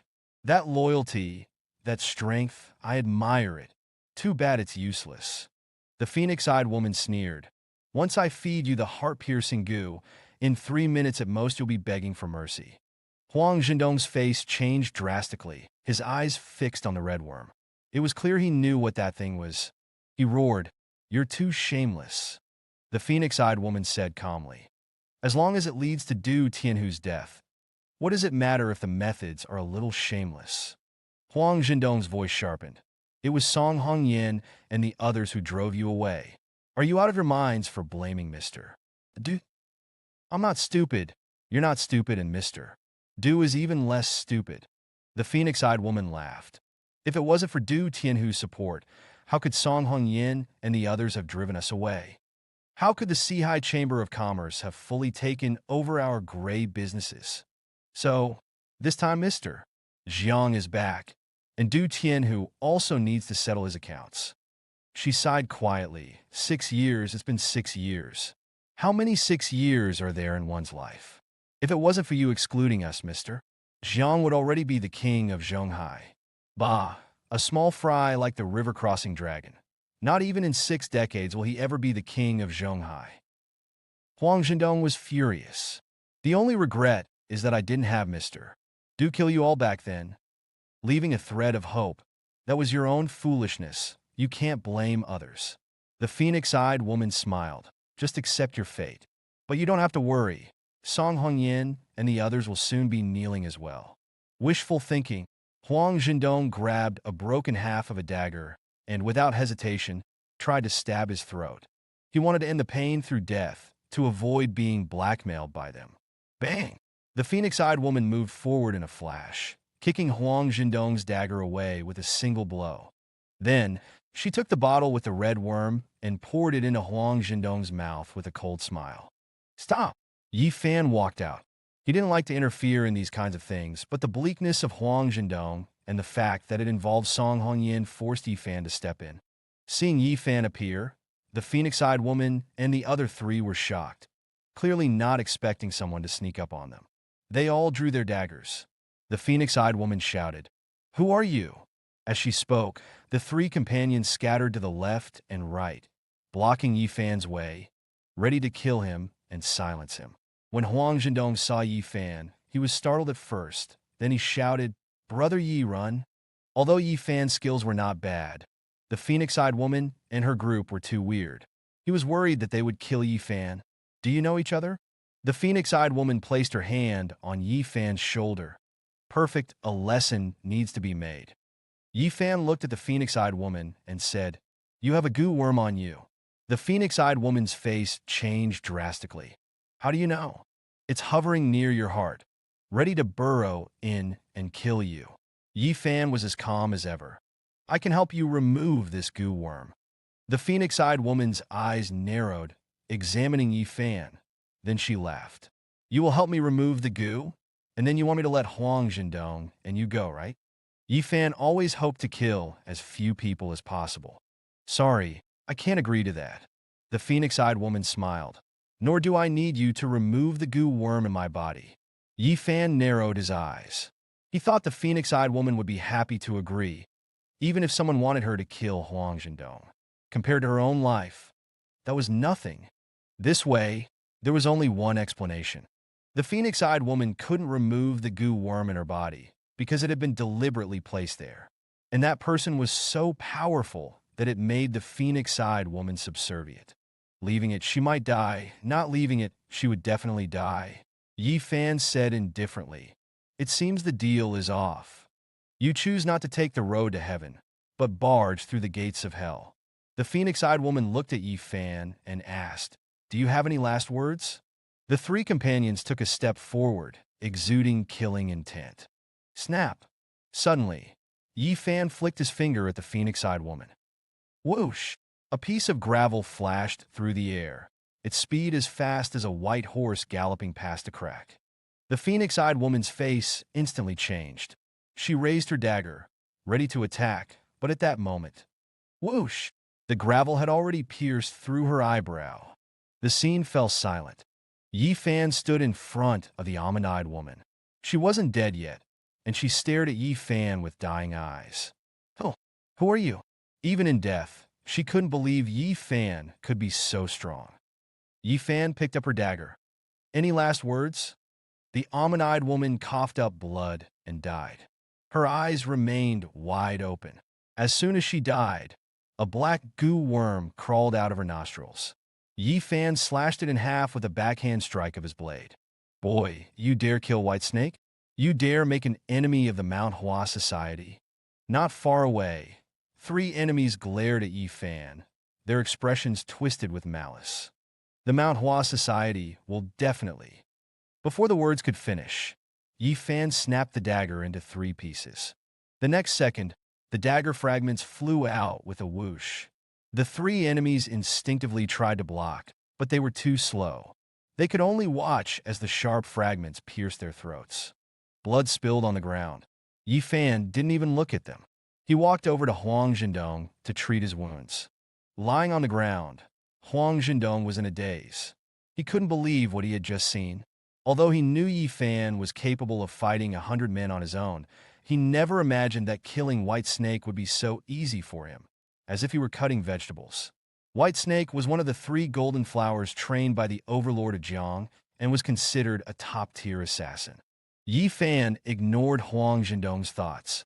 He pulled out the poison arrow from his body and inserted several silver needles into him. Black blood flowed out. Yi Fan then put his dislocated shoulder back in place and casually patted Huang Zhendong's shoulder. The bleeding has stopped, and the toxins are out. I'll give you a prescription later. Go home and take it easy for a few days, and you'll be fine. What? Huang Zhendong was a bit out of it. The bleeding had stopped? The toxins had been removed? How was that possible? Based on his many years of experience in the underworld, his injuries would require at least 3 to 5 months to heal. But when he saw his wounds slowly healing and his injured arm regaining its freedom, he knew Yi Fan was telling the truth. He was stunned. Such skills weren't something a human could possess. This was 10 times more amazing than Yi Fan breaking the blade curse or treating Zhang Daqiang's illness. Yi Fan wasn't just a divine doctor. He was practically a god. Huang Zhendong's eyes were filled with awe. Before, he had merely respected Yi Fan, but now, he genuinely wanted to befriend him. Apart from Yi Fan saving his life, there was also his dual mastery of medicine and martial arts. Huang Zhendong could see Yi Fan's immense future value. He struggled to get up. Brother Yi, I won't waste any time with pleasantries. In the future, if there is anything I can help you with, just ask. You're welcome. Yi Fan replied calmly. It was just a small effort. By the way, are you calling for someone to pick you up? Or are you leaving with me? I'll leave with you. I'll leave with you. Huang Zhendong glanced around. This is the most dangerous place in Zhonghai, Cloud Top Mountain. If he hadn't been desperate, he would never have come here. Yi Fan was a little curious. The most dangerous place? Cloud Top Mountain is an ominous place. And West Cloud Top Mountain is even more dangerous. When the Tang family started construction here, they built 36 villas. When they were about to sell, they discovered corpses in the basements. In the basement of each of those 36 villas, they found a coffin, each containing a female corpse in red clothing. Huang Zhendong told Yi Fan in a low voice, then shuddered. Brother Yi, let's go, let's go. It's getting dark. Before he could finish his sentence, he saw Yi Fan suddenly run away like a rabbit. Huang Zhendong hurriedly followed, ignoring the pain. Night quickly engulfed Cloud Top Mountain. On the way back, Yi Fan disinfected Huang Zhendong's wounds and then asked, What exactly happened tonight? He looked puzzled. Who sent White Snake? 9 years ago, a man named the Overlord of Jiang came to Zhonghai to expand his business. Huang Zhendong didn't hide anything from Yi Fan. He was incredibly skilled, had vast amounts of capital, and also a bunch of desperate men under his command. At the beginning, he was considered quite well-behaved, paying respects to local leaders when doing business. But after gaining a foothold, he became reckless. He forcibly took over various industries, focused on developing the gambling, drug, and prostitution trades, bribed officials without hesitation, and also instigated his men to set up a drug manufacturing kingdom. During those 3 years, countless families in Zhonghai were ruined. The order above and below the surface was in chaos, and many wealthy people and companies moved to other cities. Old Han and Song Hongyin couldn't bear it anymore, so they joined forces to besiege the Jiang group. Zhang Hualong also went from being a big boss to a prisoner overnight. Only a dozen of his 5,000 men remained. But on the day of the trial, Zhang Hualong's prisoner transport was ambushed, and he disappeared without a trace. For 6 years, not a single trace of him was found in the entire Zhonghai. We were almost starting to forget about him, but then he announced that he was coming back to seek revenge. Huang Zhendong smiled bitterly. Rumor has it that this time he wants to collect his debts with interest. He has also recruited thugs such as the Xiong brothers and sisters. Yi Fan asked with interest. With your way of doing things, wasn't a trial unnecessary? You could have just killed him. Brother, if old Han and others could have dealt with that monster with one strike, do you think they would have allowed him to do evil for 2 years? Huang Zhendong sighed. Jiang Hualong had someone behind him, a big shot. That's why he was able to become such a big threat. We didn't want a trial either, but there was no other choice. Someone was protecting him, and we needed solid evidence for a conviction. We couldn't act as judge and executioner. Yi Fan pondered. For you to be so cautious, it seems like the person behind him is not simple. They're definitely not simple, but that's not important, as we don't have the power to bring them down. Huang Zhendong leaned back in his seat. The most important thing right now is to find Jiang Hualong and kill him as soon as possible, or he'll keep us on edge. The attacks on me and Song Hongyan were just his sick amusement, wanting to see us live in constant fear. He understood Jiang Hualong to some extent. Rather than killing them in a ruthless way, Jiang Hualong preferred to throw Zhonghai into chaos. Hearing this, Yi Fan sighed. It seems like it's better to be a doctor. The underworld was too vast and too dangerous. Huang Zhendong laughed. It's the way of the world. One doesn't have a choice. Yi Fan didn't argue. The matter involved Song Hongyan. If something happened to her, he wouldn't be able to stand by idly. He rubbed his forehead and decided to stop thinking about it.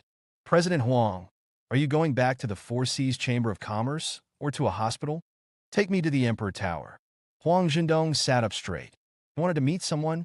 Half an hour later, the car pulled up at the Emperor Tower. It was an old landmark in Zhonghai, a complex that combined restaurants, hotels, and office buildings. Yi Fan saw that Huang Zhendong was exhausted, so he helped him into the elevator on the first floor. He didn't go in with him. After pressing the button for Huang Zhendong, he took Lu Fuguwei to the Apollo Western restaurant on the first floor. Yi Fan ordered 2 plates of steak. He was about to order a bottle of wine when his eyes suddenly caught something. His gaze locked onto a group of people. Huang Dongxiang, Yuan Jing, and Yang Qianqian. Yi Fan uttered the words with a hint of mockery, but ignored them, focusing on ordering his food and chatting with Lu Fuguwei. Bang! Just as they were halfway through their conversation, the glass door opened again, and a group of swaggering men and women entered, their attitudes arrogant. Seeing many people look their way, they puffed up their chests even more, their self-importance palpable. The man at the front of the group was in his 30s and was strikingly beautiful. Yes, beautiful, not handsome. With a heart-shaped face, red lips, white teeth, and delicate features, he looked almost like a mythical being. If he had long hair and wore a little makeup, he would be more beautiful than most women. However, the beautiful face was marked by a cynical expression, and his long, slender eyes flickered with an eerie light. The beautiful young man waved his hand in an exaggerated manner, and the group followed him to a large table. Lu Fuguwei's eyes flickered as he whispered to Yi Fan, "Brother Fan, that's Chun Liang, the young master of Baohai Bank and the chairman of Overlord Pharmaceuticals." Yi Fan looked up and glanced at him. He didn't expect to encounter the person who was causing Shun Yin so much trouble here. At this moment, several waiters nervously called out, "Hello, young Master Chen." Chun Liang didn't even look at them. He strode forward with an air of importance, but suddenly stopped halfway. His gaze landed on Huang Dongxiang with amusement. "Isn't that little Xiangzi? I heard you were sick. How come you're not dead yet? When you see your brother Yang, why don't you say hello?" He led his group directly in front of Huang Dongxiang. "Don't you want to see me?" No.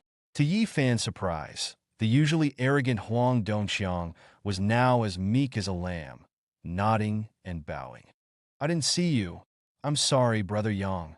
Huang Dongxiang smiled, but no matter how hard he tried to hide his emotions, everyone could see his reluctance. "TSK didn't see me? Are you blind? Looking so gloomy. Can't you smile?" Chun Liang's smile didn't reach his eyes. He reached out and pinched Huang Dongxiang's cheeks, as if playing with a toy. "Come on, smile." The once wealthy Huang Dongxiang did not flinch or dodge, allowing Chun Liang to manipulate him. He even forced out an ugly smile. The loss of his pride made Huang Dongxiang look like a pitiful, helpless child. Although the Huang family had a net worth of several hundred million, which was considered powerful among his classmates, he was still far behind Chen Liang. That smile is too ugly. Chen Liang patted Huang Dongqiang's cheek again. You really don't want to see me? No, no. I am extremely happy to see young Master Chen. Huang Dongqiang was embarrassed, mixed with a trace of fear, and he spoke timidly. It was just temporary excitement. Good. It's good you're excited. Chen Liang laughed wildly upon hearing this. Huang Dongqiang's fearful appearance greatly satisfied his vanity.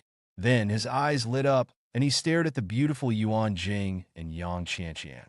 Are these two your friends? Huang Dongqiang's heart trembled. He pointed to Yuan Jing and said, This is my girlfriend, Yuan Jing, and this is my classmate, Yang Qianqian.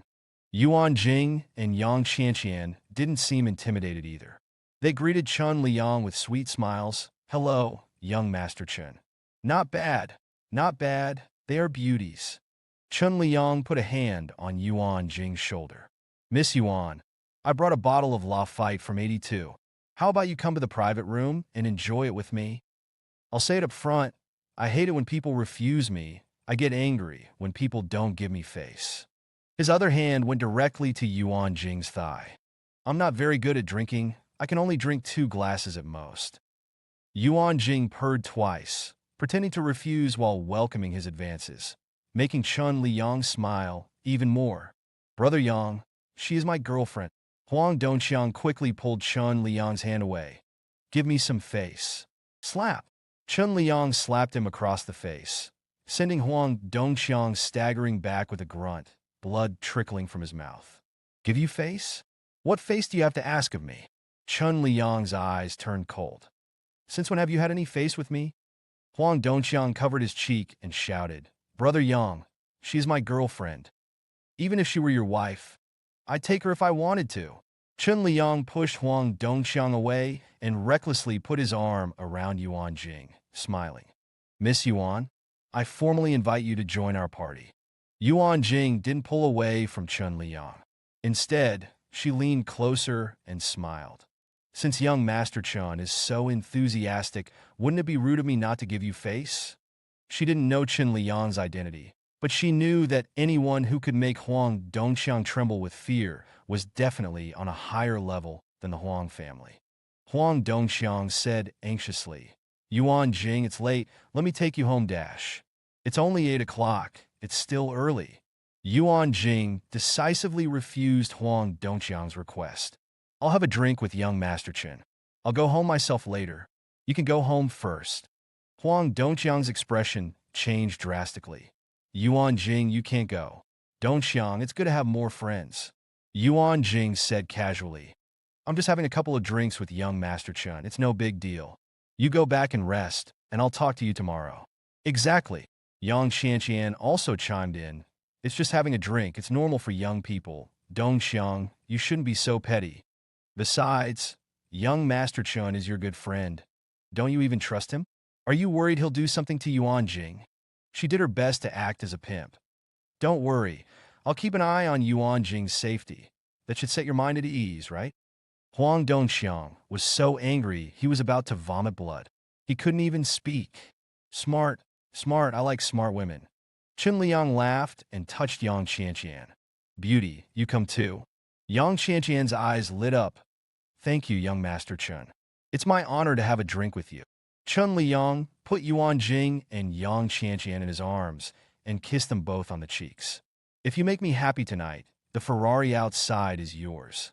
Also, come to work at Overlord Pharmaceuticals tomorrow, and I'll make you my personal secretaries with a monthly salary of 200,000. Hearing this, Yuan Jing and Yang Qianqian's faces turned even more seductive.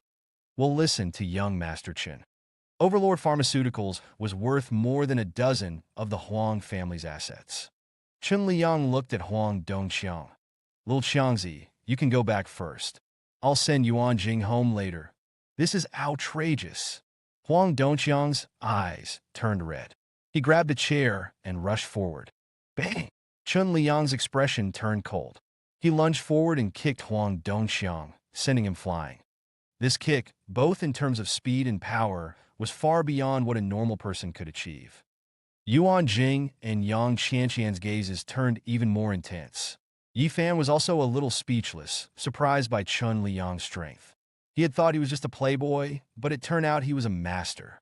Without Chun Liang's instruction, several of his companions rushed forward and started punching and kicking Huang Dongqiang. Huang Dongqiang cried out in agony as blood streamed down his head, truly seeking death. Chun Liang brushed off his clothes and walked forward with Yuan Jing and the other woman in his arms. Yuan Jing, you scoundrels. Huang Dongqiang tried to get up, but he was quickly kicked down again. The arm that had just been fixed was now broken again. Bang! Chun Liang cracked his neck, and with another kick, sent Huang Dongqiang flying a few meters away. Huang Dongqiang cried out and rolled several times, landing right at Yi Fan's feet. Huang Dongqiang looked miserable at that moment, but Yi Fan gave him a cold glance, feeling not a shred of sympathy. Huang Dongqiang's misfortune today was nothing more than retribution. He continued cutting his steak and eating. Yi Fan. At that moment, Yuan Jing and Yang Qianqian's eyes turned cold. They both recognized the leisurely figure as Yi Fan. Huang Dongqiang was also slightly stunned, not expecting to run into Yi Fan here. He was immediately filled with shame. Those who bully will be bullied in return. Yuan Jing and Yang Qianqian, arm in arm with Chun Liang, glanced at Yi Fan, their lips pouting as they rapidly whispered something. Soon, Chun Liang approached with a group of people, his smile laced with a strange, playful edge. Huang Dongqiang, thinking they were going to attack him again, scrambled back 4 or 5 meters. Although angry, he knew he couldn't afford to fight. Smash! Just as Yi Fan sensed the unfriendly approach, Chun Liang grabbed the nearest wine bottle and brought it crashing down onto Yi Fan's table. Yi Fan dodged to the side, avoiding the bottle. But the bottle slammed onto the table, sending wine flying, dishes shattering, and ruining his steak. Yi Fan stopped Lu Fuguei from rushing forward. What do you want? Chun Liang tapped his leather shoes on the ground, his smile sinister. Kid, so you're the one who made Jinger and Qianqian angry? Hearing such intimate terms, Huang Dongqiang felt even more resentful. Yi Fan said calmly, courting death. Chun Liang gave a sarcastic laugh. Talking to me like that? Aren't you afraid of getting struck by lightning? Yi Fan frowned. Are you really courting death? As soon as he said that, several of Chen's companions burst into anger, shouting, Kid, are you tired of living? Do you know who you're talking to? Chun Liang, young Master Chun. Dare to speak to young Master Chun like that. Do you believe we'll throw you into the Yellow River? Chun Liang waved his hand, stopping the others. Kid, you're very arrogant, but I'm someone who believes in being civil first. Now, you kneel down, apologize to Jinger and Qianqian, pay compensation of $1 million, and then break one of your own hands, and I won't make things difficult for you. Otherwise, I guarantee you won't see the sun tomorrow. His face instantly darkened as he spoke the last line, revealing a look of menace and brutality. Yuan Jing and Yang Qianqian lifted their smug faces.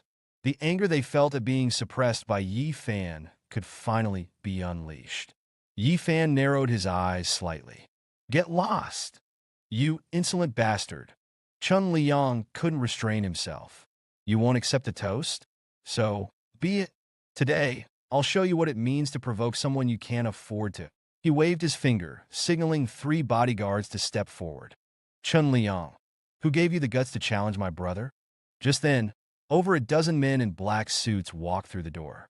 Huang Zhendong appeared, a cigar hanging from his lips, his body tired, but his spirits high. He'd obviously completed his business upstairs. Yi Fan is my brother. If you dare touch a hair on his head, I'll wipe you out instantly. Huang Zhendong stated his position without hesitation. In the past, he would have only mediated, never taking sides so directly. But now, he would go all the way with Yi Fan. Huang Dongqiang was slightly surprised, not expecting his clan uncle to be on Yi Fan's side. President Huang, long time no see. Chun Liang showed no fear when he saw Huang Zhendong appear. So that's why the kid was so arrogant. Turns out he has President Huang backing him. But President Huang? Aren't you being a little too impulsive? Is it worth offending me, Chun Liang, for the sake of an live-in son-in-law? If Mr. Du finds out you're being so reckless, will he remove you from your position as president? The Baoshang Bank behind Chun Liang was not top tier in Zhonghai, but it was a strong second tier. It was more or less equal to the Four Seas Chamber of Commerce.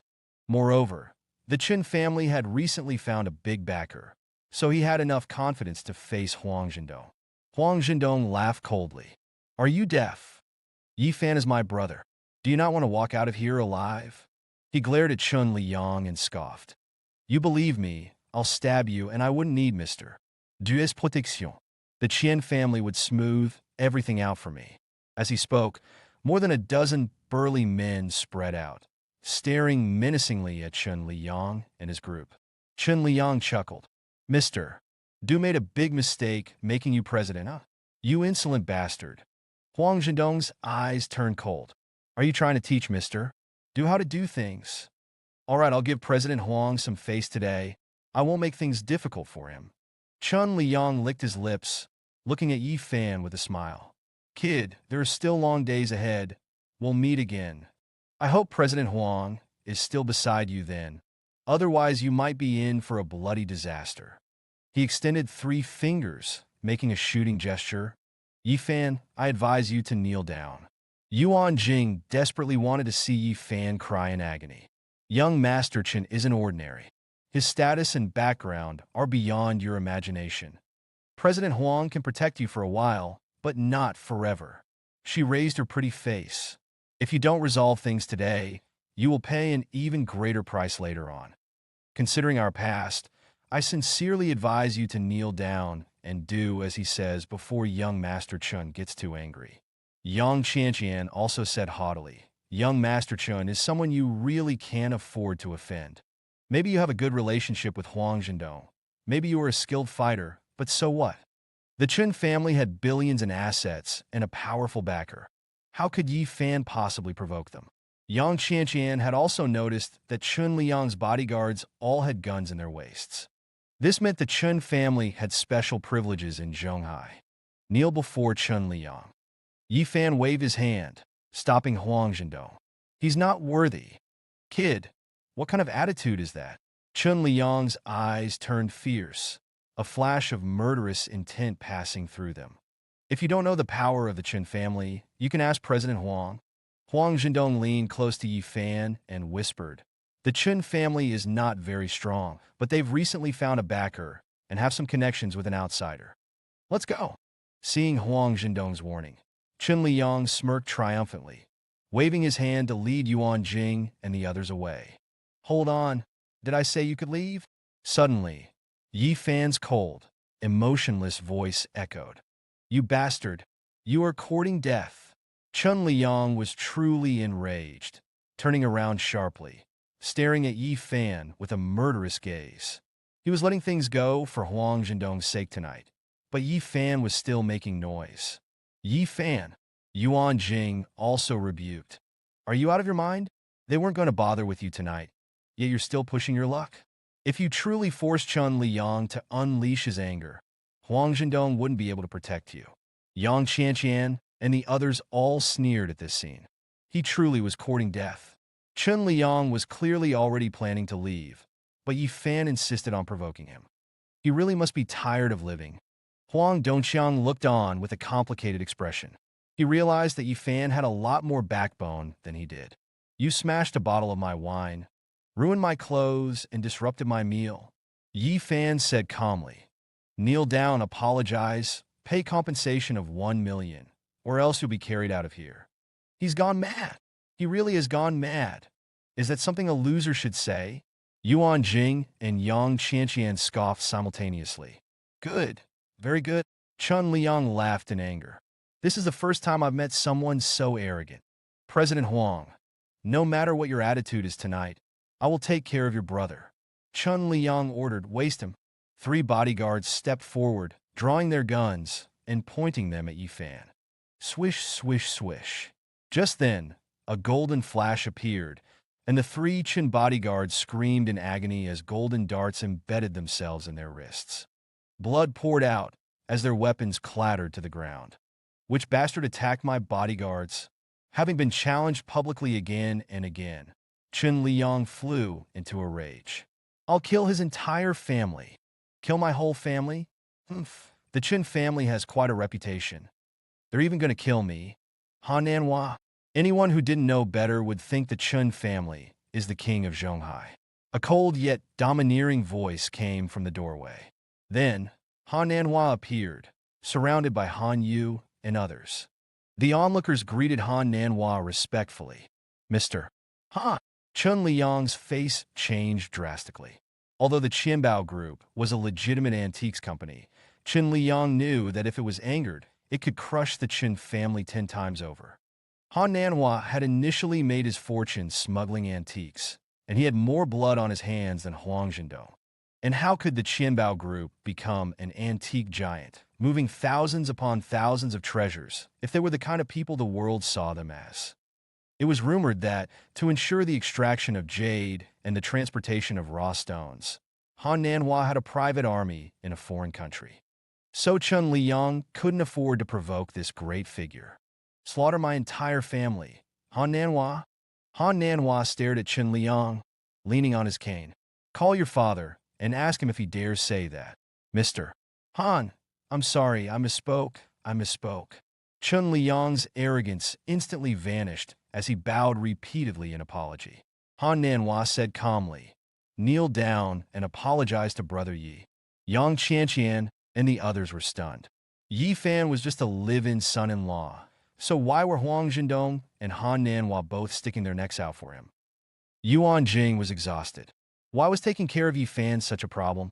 Chen Liang's expression shifted. Smack! Han Nanhua slapped him across the face. Apologize? Chen Liang's cheek was burning in pain. Mr. Han, it's a misunderstanding. Smack! Han Nanhua slapped him again. Apologize. This was awkward. Chen Liang, who had just been flexing his muscles and was about to waste Yi Fan, was now being slapped back and forth like a dog. Chen Liang bit his lip. For my dad's sake. Smack! Han Nanhua slapped him again. Apologize. His face was swollen. Chen Liang gritted his teeth and apologized to Yi Fan. Young Master Yi, I'm sorry. At the same time, he was seething with resentment. He would remember this debt and pay Yi Fan back with interest. Are you deaf? Did you forget what I just said? Kneel down, apologize, pay compensation of 1 million. Yi Fan touched the wine on his clothes and smeared it all over Chen Liang's face. You! Chen Liang instinctively shouted. Don't push me too far. Smack! Yi Fan slapped him hard. Can't I push you around? Chen Liang was furious. You bastard! Yi Fan kicked him, turning him over like a turtle. Several Chen bodyguards instinctively stepped forward, but they were glared back by Han Yu's cold gaze. Seeing Chen Liang under Yi Fan's foot, Yang Qianqian and the others were stunned. Yuan Jing's mind was buzzing.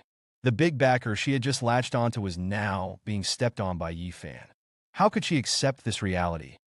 She wanted to see Yi Fan cowering in fear, begging for mercy like he did when he borrowed money, not this triumphant figure in front of her. Yi Fan, don't push it too far. Chen Liang angrily moved Yi Fan's foot away. Don't treat me like I'm an easy target. Smack! Yi Fan slapped him again. Why can't I mess with you? Chen Liang couldn't contain his anger. What do you want? Kneel down, apologize. Yi Fan didn't hold back and slapped him again. Pay compensation of 1 million. Han Nanhua's voice also turned cold. Can't you understand what Brother Yi is saying? A lackey. A lackey. Chen Liang was incredibly frustrated. He wanted to burst out and shoot Yi Fan, but Han Nanhua's aura kept him pinned down. He even wanted to ignore the consequences and take down Han Nanhua and Huang Zhendong with him, vent his anger, and live out his days as a fugitive. But he knew that if he did, the entire Chen family would pay the price. At the same time, Chen Liang realized that Han's bodyguards had already taken up advantageous positions, their hands on their waists, ready to unleash a slaughter. He could not be reckless. He finally dropped to his knees. Okay, I admit defeat. Yi Fan, no, young Master Yi, I'm sorry I was wrong. Then, Chun Liang wrote a check for 1 million for Yi Fan. Please be generous and let me off this time. He was smiling, but it was full of murderous intent. Yi Fan didn't care. He took the check and said, "That's more like it." Huang Zhendong also said with a playful smile, "That's right. If you'd done this sooner, you wouldn't have gotten beaten. Chun Liang, go home and burn some incense. You got your life back tonight." His meaning was that Chun Liang had yielded in time and avoided Yi Fan's wrath. Otherwise, Chun Liang would have lost his life today. Someone who killed white snakes as easily as chickens wouldn't have any issue killing Chun Liang. It was just bad luck for Chun Liang to run into Han Nanhua tonight. Otherwise, he could have crushed Yi Fan like an ant. Putting money and power aside, just in terms of fighting skills, he could have beaten Yi Fan multiple times over. "Yi Fan, don't give me a chance, otherwise I will definitely kill you." Chun Liang gritted his teeth as he stood up, whispering resentfully, "Even your family will suffer." Swish! Yi Fan turned around, his eyes instantly turning cold. Chun Liang had been added to his death list. Chun Liang and his group quickly left in a sorry state. Yuan Jing and Yang Qianqian's faces were full of grief. Why was it so difficult to take down Yi Fan? The restaurant quickly returned to quiet. Huang Zhendong walked to Yi Fan's side and said, "Brother Yi, Chun Liang is a mad dog. He dared to bite Qian Xinghua for 10 years for a woman. It's a lot of trouble to have him resent you. Do you want to take things to the next level?" He made a throat-cutting gesture. Yi Fan said dismissively, "No need. I'll handle it." It wasn't that he didn't want Huang Zhendong to cut off the root of the problem, but he felt that Huang Zhendong already had a lot on his plate, and it wouldn't be good to bother him like that. "Okay, then you make your own arrangements." Huang Zhendong was full of confidence in Yi Fan. "If you need anything, just say the word, brother. I'll be there for you."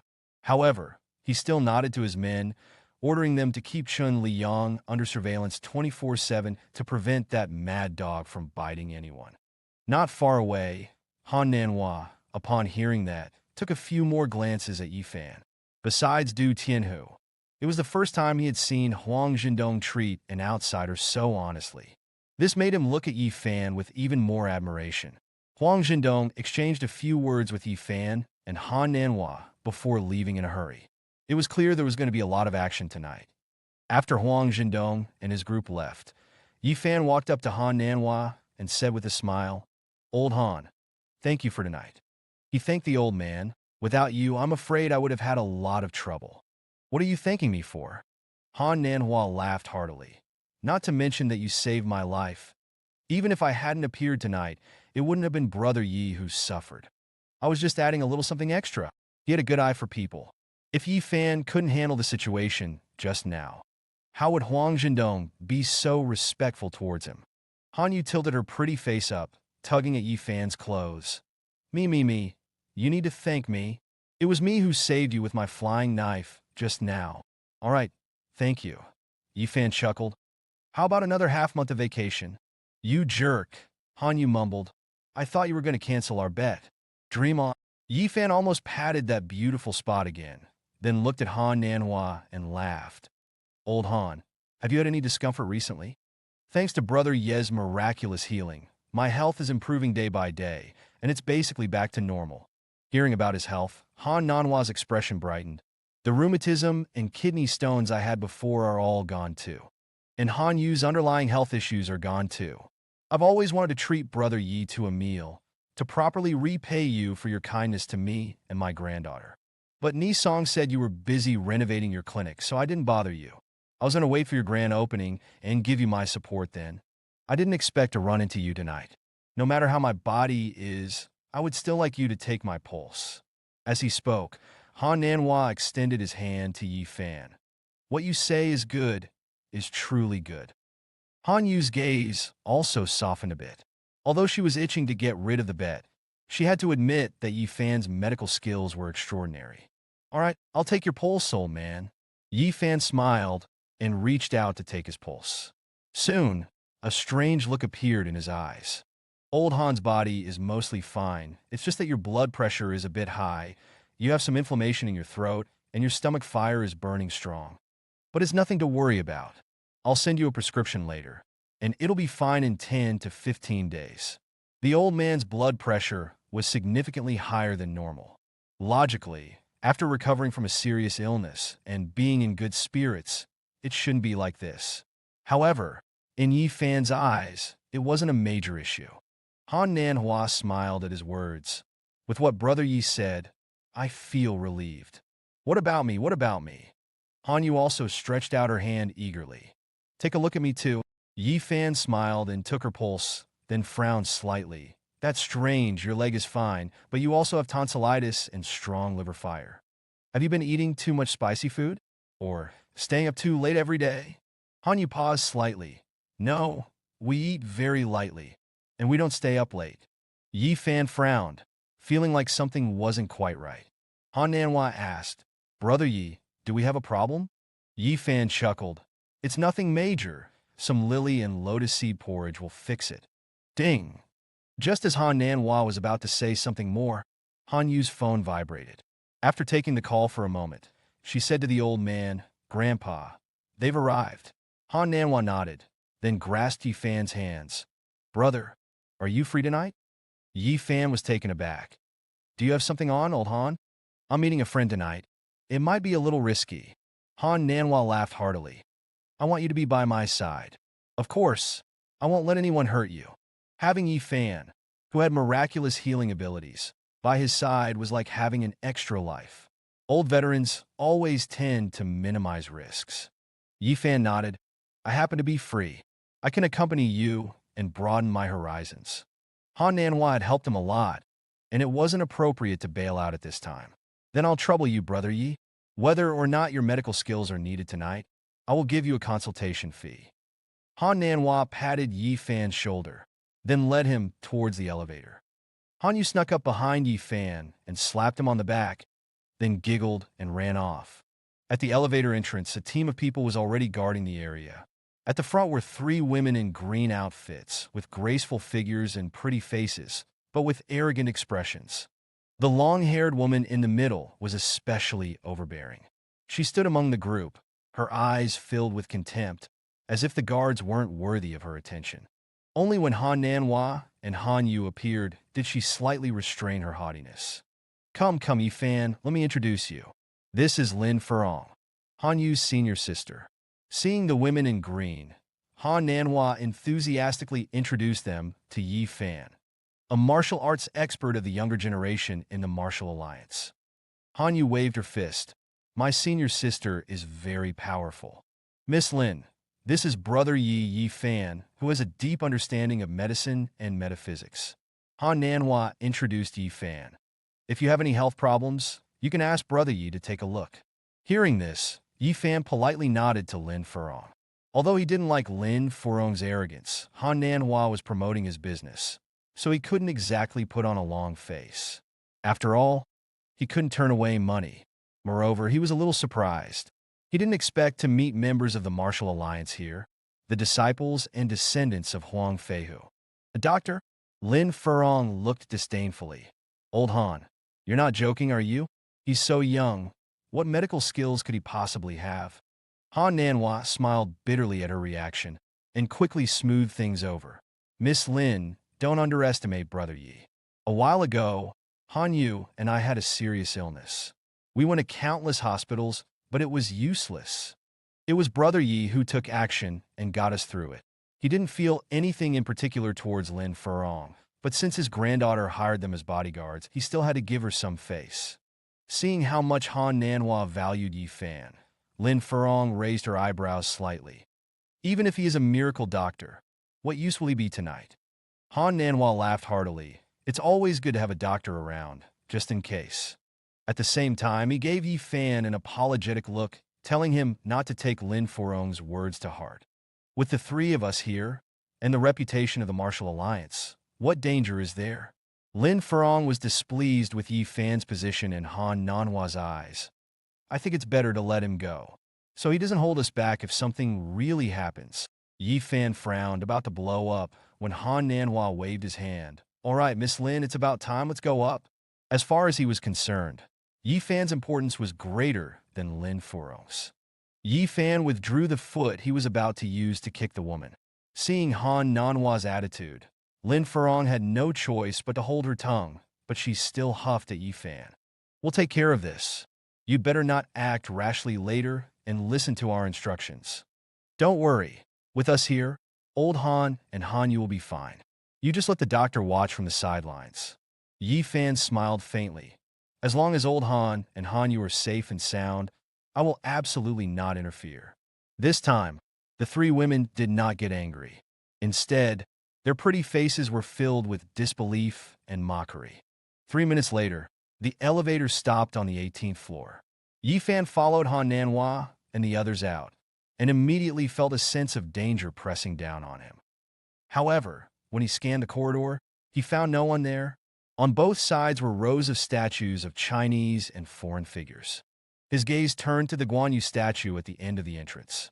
It was a life-size statue, full of murderous intent, holding a large blade, and was extremely imposing.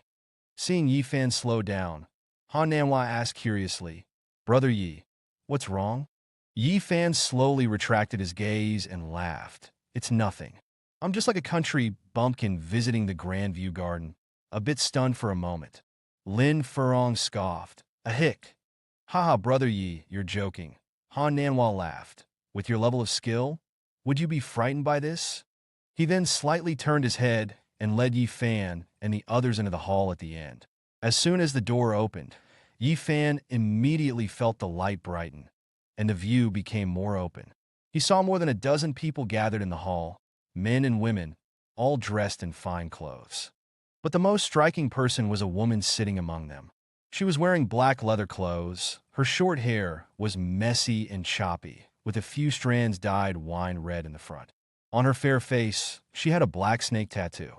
Her eyes were narrow, her eyelashes long, and she seemed to habitually squint, giving her eyes a dangerous feeling.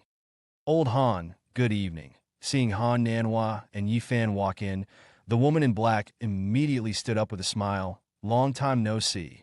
She smiled brightly, but Yi Fan felt a chill. Han Nanhua's gaze turned cold when he saw the black snake. "Black snake? So it was you. I was wondering who was bold enough to seize my goods and dare to come to Zhonghai for negotiations. So, it's you, this beautiful snake?" He pulled over a chair and sat down. "But no matter if you are a snake or a dragon, you will give me an explanation tonight." "Oh, and where is Juwen?" Han Yu and the Han family bodyguards tightened their nerves. "Old Han, let's be frank." The black snake smiled charmingly. "It was indeed I who seized your shipment of rough stones. Ju-1, who was escorting them, fell into the river and drowned. His 50 men have also been taken into my ranks. Now, I control the last 10 kilometers of the 50-kilometer road from the Jade Country to the border. From now on, I am one of the partners of the Qianbao Group. To show my respect and goodwill to Old Han, not only will I return the goods, but I will also reduce the transportation fee by half.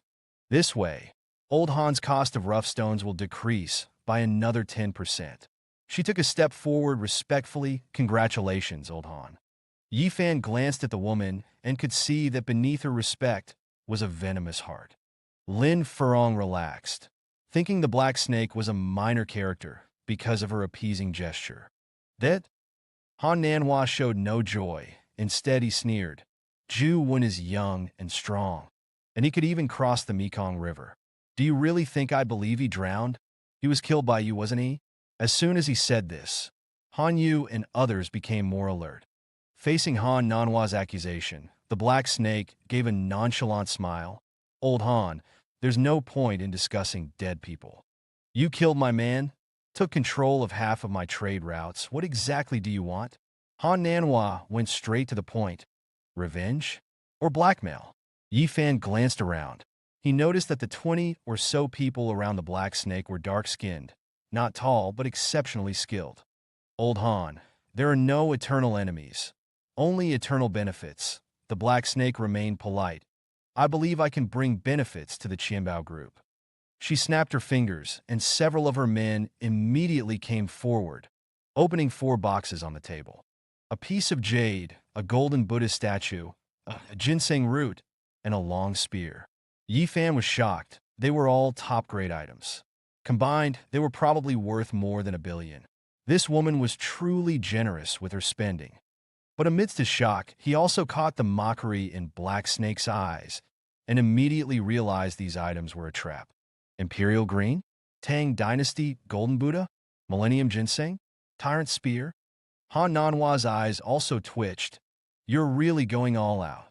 He was not only an antique tycoon, but also a great antique appraiser. Just by glancing at the items, he knew they were 99% real, and all were of great value. Black Snake said respectfully, as long as old Han likes them, it's worth any price. Lin Furong was even more contemptuous of the Black Snake. She thought the Black Snake who had seized the goods would be something special, but she had not only returned the goods, but also offered gifts as compensation, becoming as cowardly as a dog. It seemed there would be no risks tonight. Enough with the nonsense. State your purpose. Han Nanhua waved his hand. Don't give me any of this making friends crap. Old Han is straightforward. Black Snake chuckled, her face incredibly seductive. Mr. Jiang wants to return to his roots, and he hopes old Han will show some mercy. Jiang Hualong. Han Nanhua's emotions didn't fluctuate much. I thought the Xiong siblings' attack on my niece Song was just an accident. I didn't expect that Jiang Hualong really wanted to come back. He's been living well outside. Why does he want to stir up trouble again? Han Nanhua sighed. Wouldn't it be better if everyone minded their own business? Mr. Jiang said his home is in Zhonghai, and he's getting old, always missing the locust trees in front of his house and the well in the ancestral hall.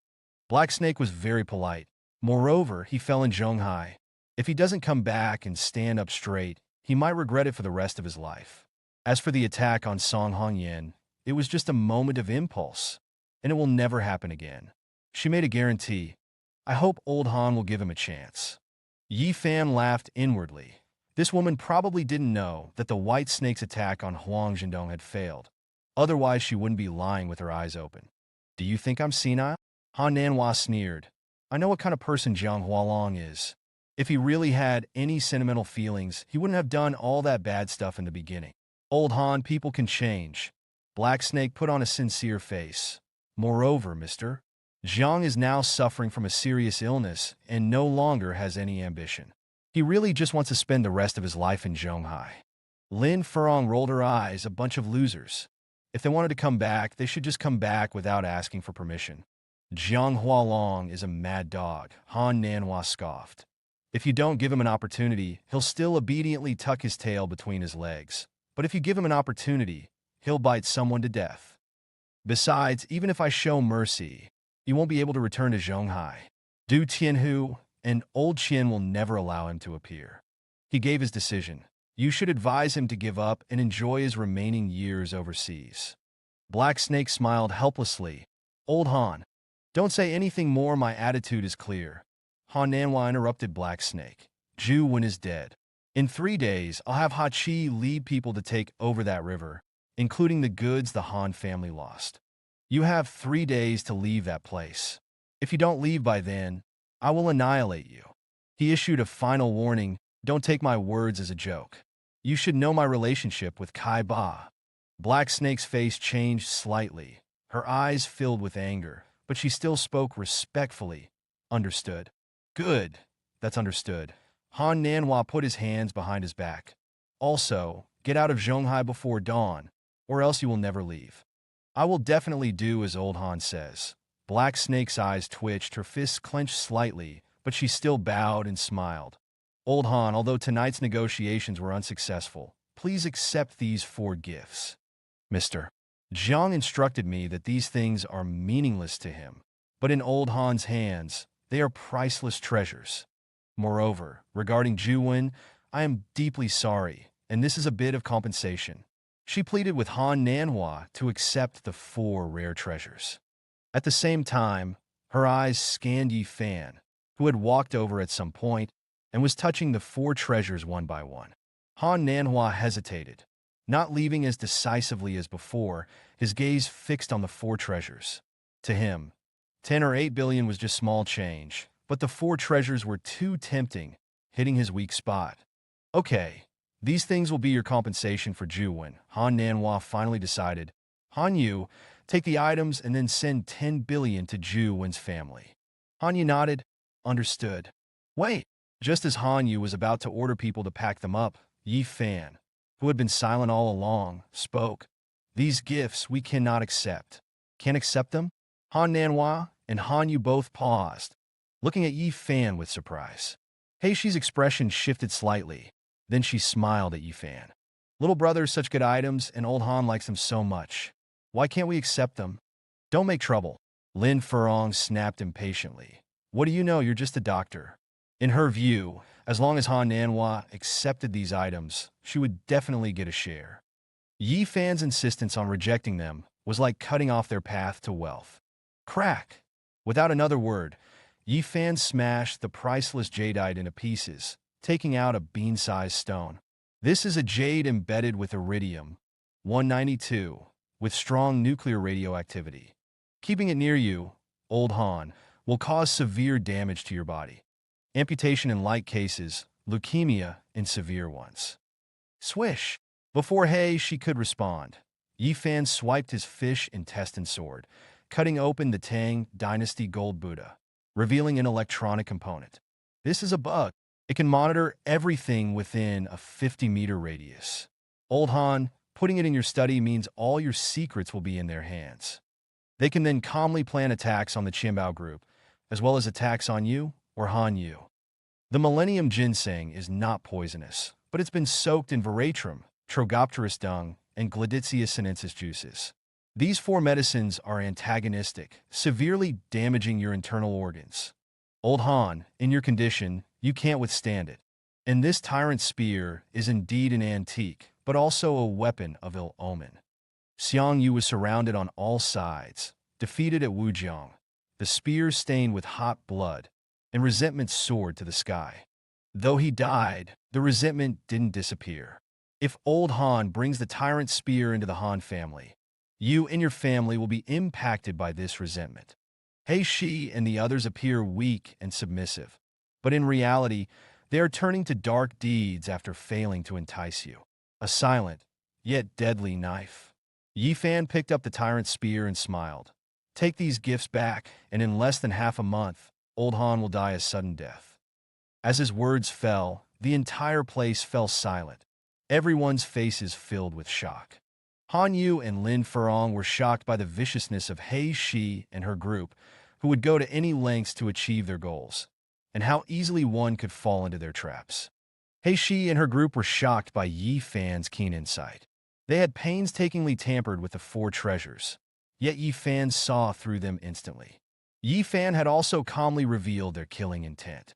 How could Heishi not be shocked? When had Han Nanhua recruited such a formidable person? After a brief silence, Han Yu shouted angrily, Heishi, your hearts are truly wicked. Heishi gave an order. Kill them. With their conspiracy exposed, further conversation was a waste of time. It was better to just start killing. As her voice fell, over a dozen of Heishi's underlings brandished their weapons. Han Yu raised her left hand. 3 throwing darts shot out, and 3 enemies screamed, clutching their throats and falling to the ground.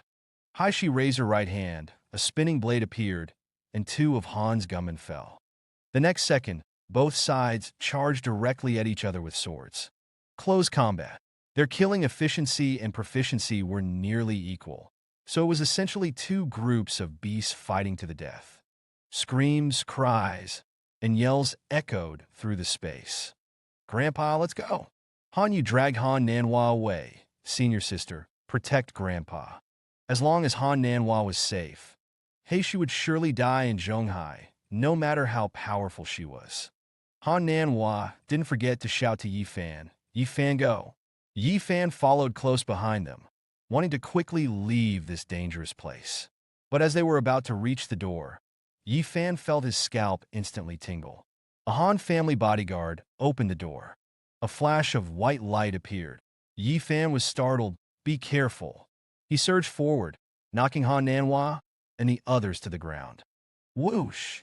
Almost at the same moment, from the open doorway, a flurry of blades came crashing down. The bodyguard who'd opened the door was split in 2. Blood splattered everywhere. The meteor-like blade light, after sweeping down, didn't stop there.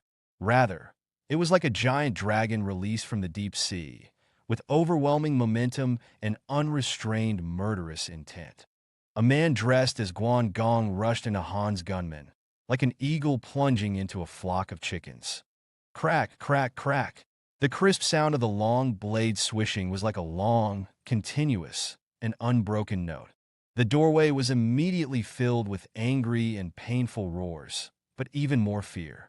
Limbs and pieces of bodies flew about. Blood splattered like rain.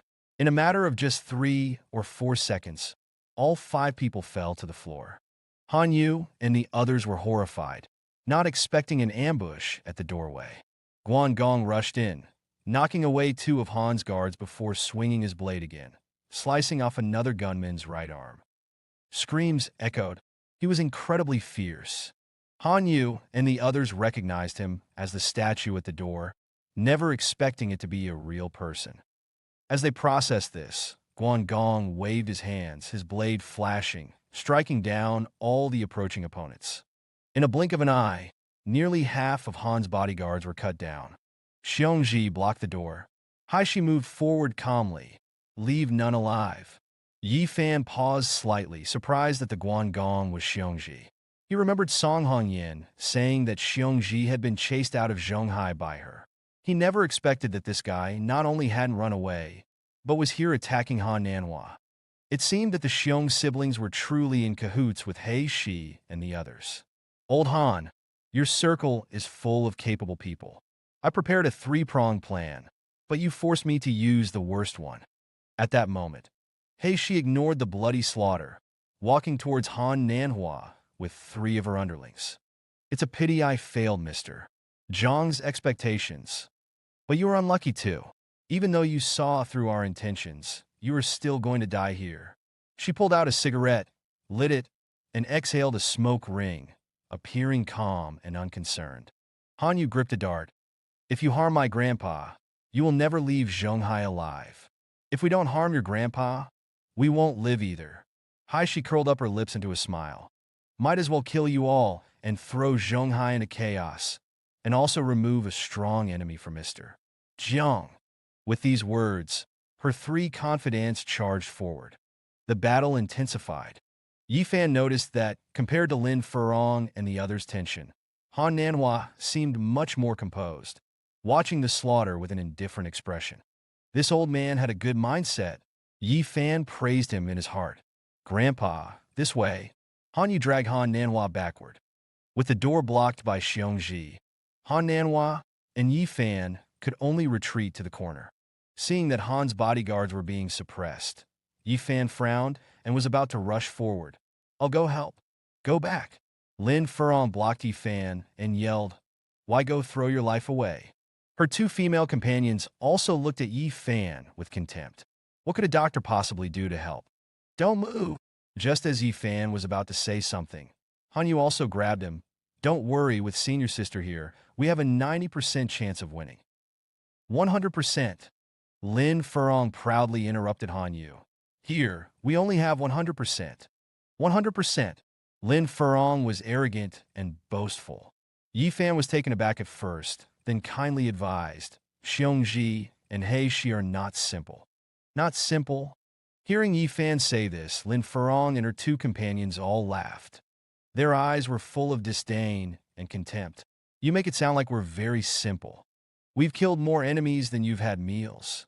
If we weren't worried about old Han and Han Yu's safety, I would have slapped them both to the ground earlier. Clearly, they didn't take Xiongji and He Shi seriously, thinking they were only good at bullying bodyguards. Yi Fan patiently advised, I know you're powerful, but Xiongji. All right, you're just a doctor. Don't get involved.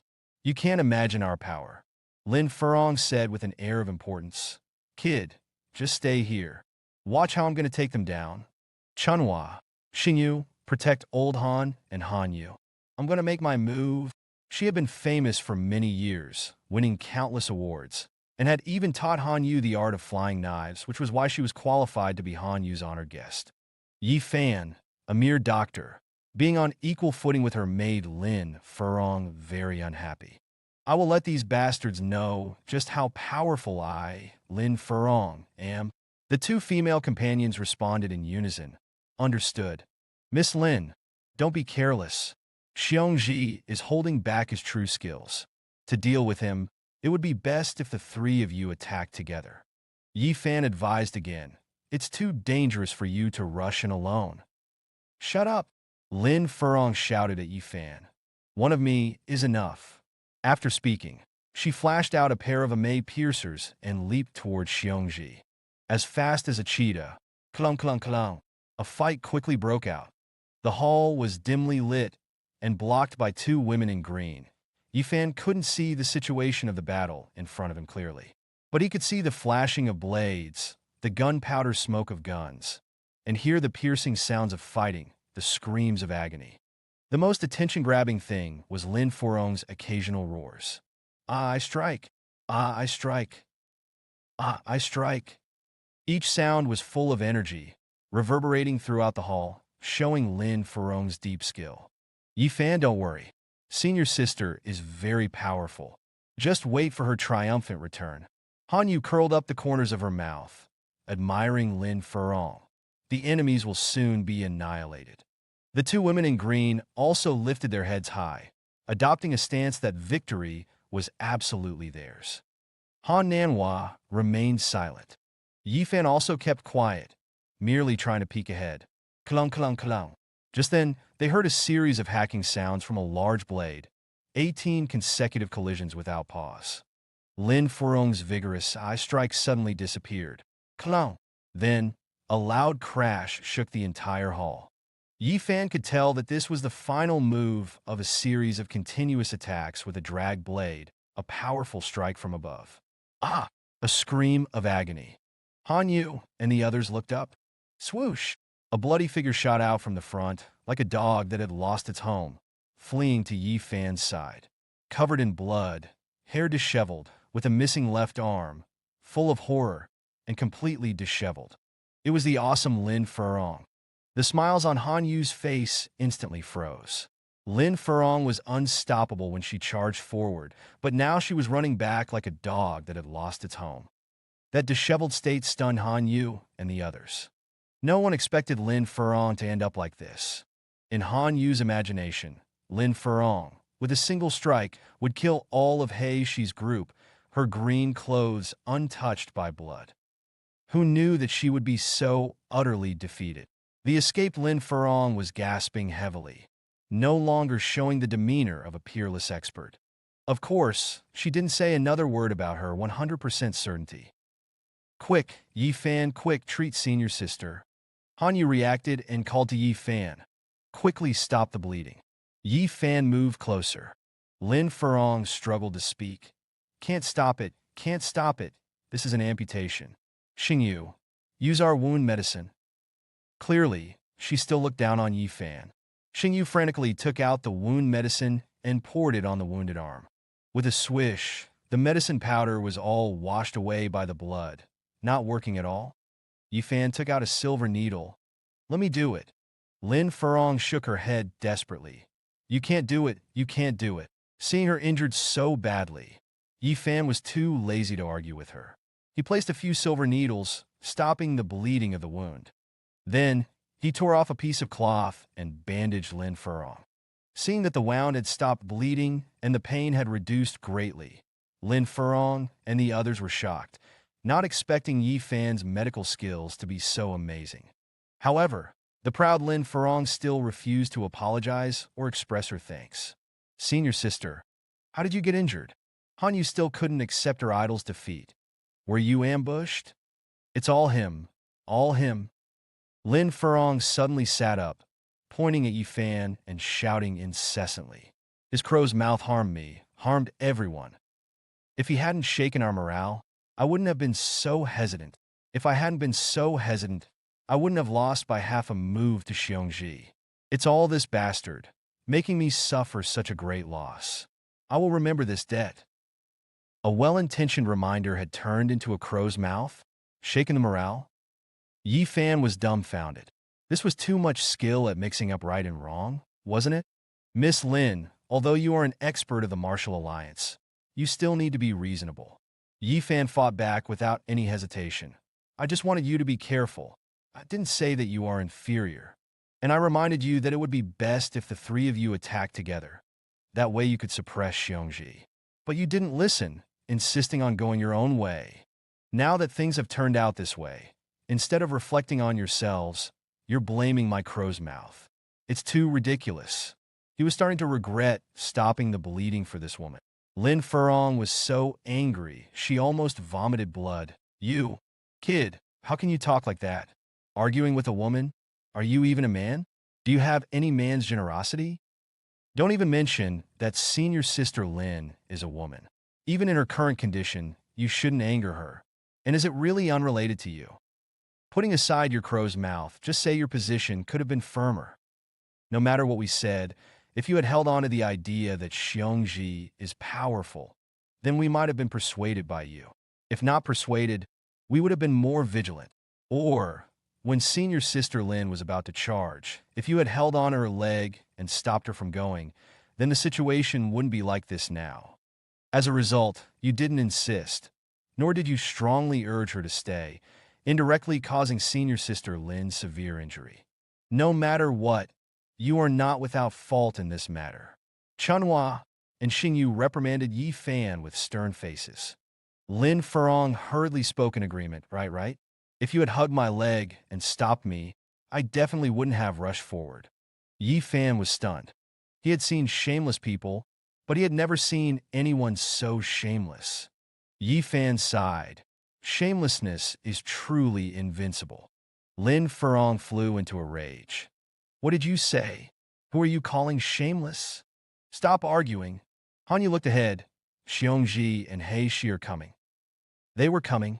Yi Fan looked up and saw Xiongji dragging his long blade towards him, a cruel grin on his face, radiating murderous intent.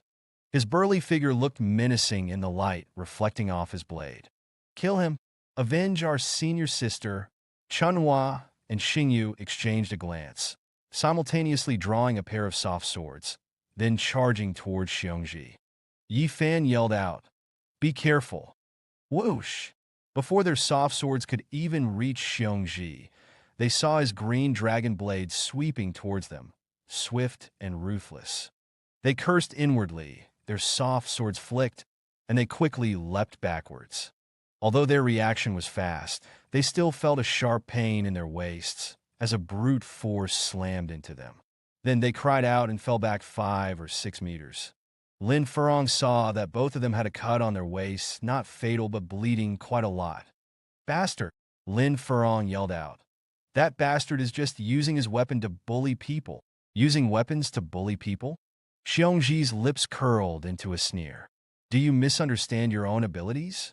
Chunhua and Xingyu gripped their swords with their right hands, the tips pointing upwards, radiating an aura. Not bad, the starting stance of the martial alliance. No wonder you're so arrogant. Xiongji looked at the two girls with a playful look. Unfortunately, your skills are lacking. You're not even half as good as Huang Feihu. To deal with you, I don't even need to draw my blade. As the words fell, he discarded his green dragon blade. A sharp glint flashed in his eyes, and the aura around him suddenly exploded, like a flood of water, shocking everyone. Chunhua and Xingyu's pretty faces changed slightly, but they still yelled, "Die!" They charged forward, their bodies and swords becoming one. Boom! Xiongji stomped the ground with both feet, and the floor beneath him shattered into pieces of rubble, scattering wildly. Kill! The two girls swung their soft swords, aiming to stab. Clang! Xiongji's fist struck the soft swords, sending them flying with a loud crash. Then his fist continued forward, slamming into the two girls' chests. Xingyu and Chunhua's expressions drastically changed, and they hastily raised their arms to block. Clash! Fist and palm collided instantly, sending out a fierce shockwave. The girls' bodies trembled violently, and even with all their strength, they staggered 4 or 5 meters before regaining their balance. Xiongji sneered. Then, with another kick, he attacked with a momentum as if breaking through bamboo, aiming a brutal kick at the two girls. This sharp kick was so fast and ruthless that the girls didn't even have time to react. They could only cross their arms in front of their chests to block. Boom! Kicked by Xiongji. The two girls instantly flew backward, smashing into a sofa. Boom! Chunhua and Xingyu climbed up, then spat out a mouthful of blood. Their chests heaved, and their faces looked quite unwell. The difference in strength between them was considerable. At this time, Black Snake also arrived with her men, chuckling. Huang Fei's disciples are not much to speak of. Bastard, the girls shouted, enduring the pain as they charged forward. They were immediately kicked away by Xiongji, falling to the ground and spitting blood. Xiongji blew out a puff of hot air. I'm not killing you outright. I'm keeping you to question Huang Feihu and letting him know what happens when he dares to oppose us. Chunhua and Xingyu felt an immense humiliation and anger, wanted to fight again, but were too weak. Old Han, you guys run. Lin Furong struggled to her feet, yelling and charging forward once more, not forgetting to tell Han Nanhua to escape. Han, you helped her grandfather to leave. Yifan reached out and grabbed her. No need to run. As he spoke, Xiongji kicked Lin Furong away. Indeed, there's no need to run. Bang! Lin Furong fell in front of Yifan, spitting out another mouthful of dark blood. Senior sister, the two women cried out simultaneously, seeing Lin Furong's blood at the corner of her mouth. Their faces expressed despair. Today, they would fall. Lin Furong wiped the blood from the corner of her mouth and, gritting her teeth, half knelt on the ground. Then, looking at Yifan, she cursed, "You bastard, you've killed Mr. Han." The chance she had carved out for them to escape had been wasted by Yifan. You guys are done. Now it's my turn. Yifan had Hanyu protect Han Nanhua, then slowly straightened himself up. You're courting death. They're not someone you can deal with. Even we are no match for them. You'll die if you go up there. He can poke you to death with just one finger. Seeing Yifan challenge Xiongji, Lin Furong and the others were both anxious and angry. He was a reckless fool who didn't know the limits of his own abilities. Black Snake looked at Yifan and smiled. Little brother, you're quite interesting, and your perception is quite keen, but you're clearly overestimating yourself. Yifan said calmly, You shouldn't have said that. Black Snake, stop wasting time with him. I don't like the look of this kid. Let me cut him in half with my blade. Xiongji picked up his long blade, full of terrifying power, preparing to cleave Yifan in two.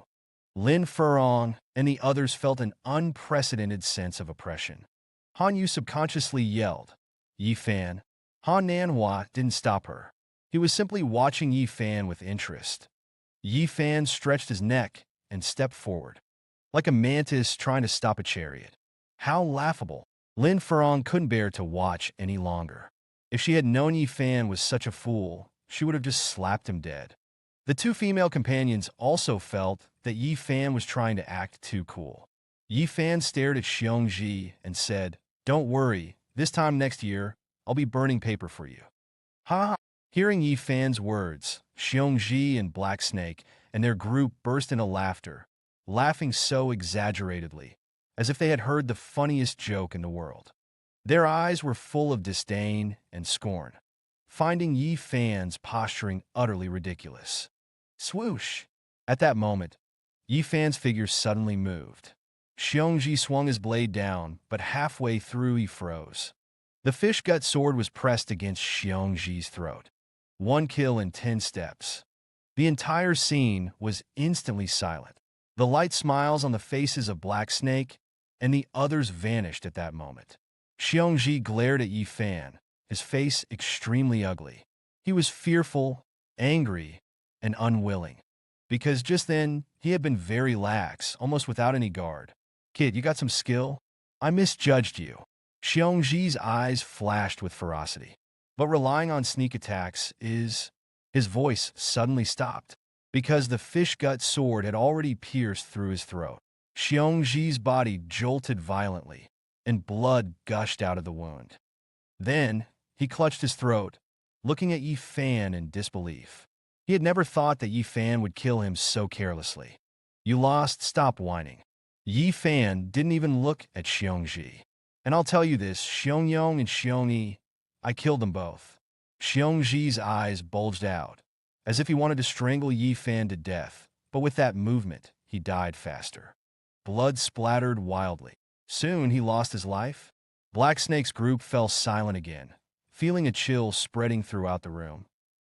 Han Yu and Lin Furong also watched Yi Fan in shock. How could this bastard be so powerful? Only Han Nanhua remained calm, his interest in Yi Fan only growing stronger. Yi Fan looked at Black Snake and the others. Who's next? Damn it! Did he have to be this arrogant? Han Yu and Lin Furong were both speechless. Black Snake reacted. Who exactly are you? Yi Fan felt too dangerous. Swoosh! Yi Fan didn't waste any words. His left foot stamped down, and his entire body burst forward. Chick! In the arena, a sword flash appeared and disappeared. Fast! So fast that everyone couldn't even see Yi Fan move.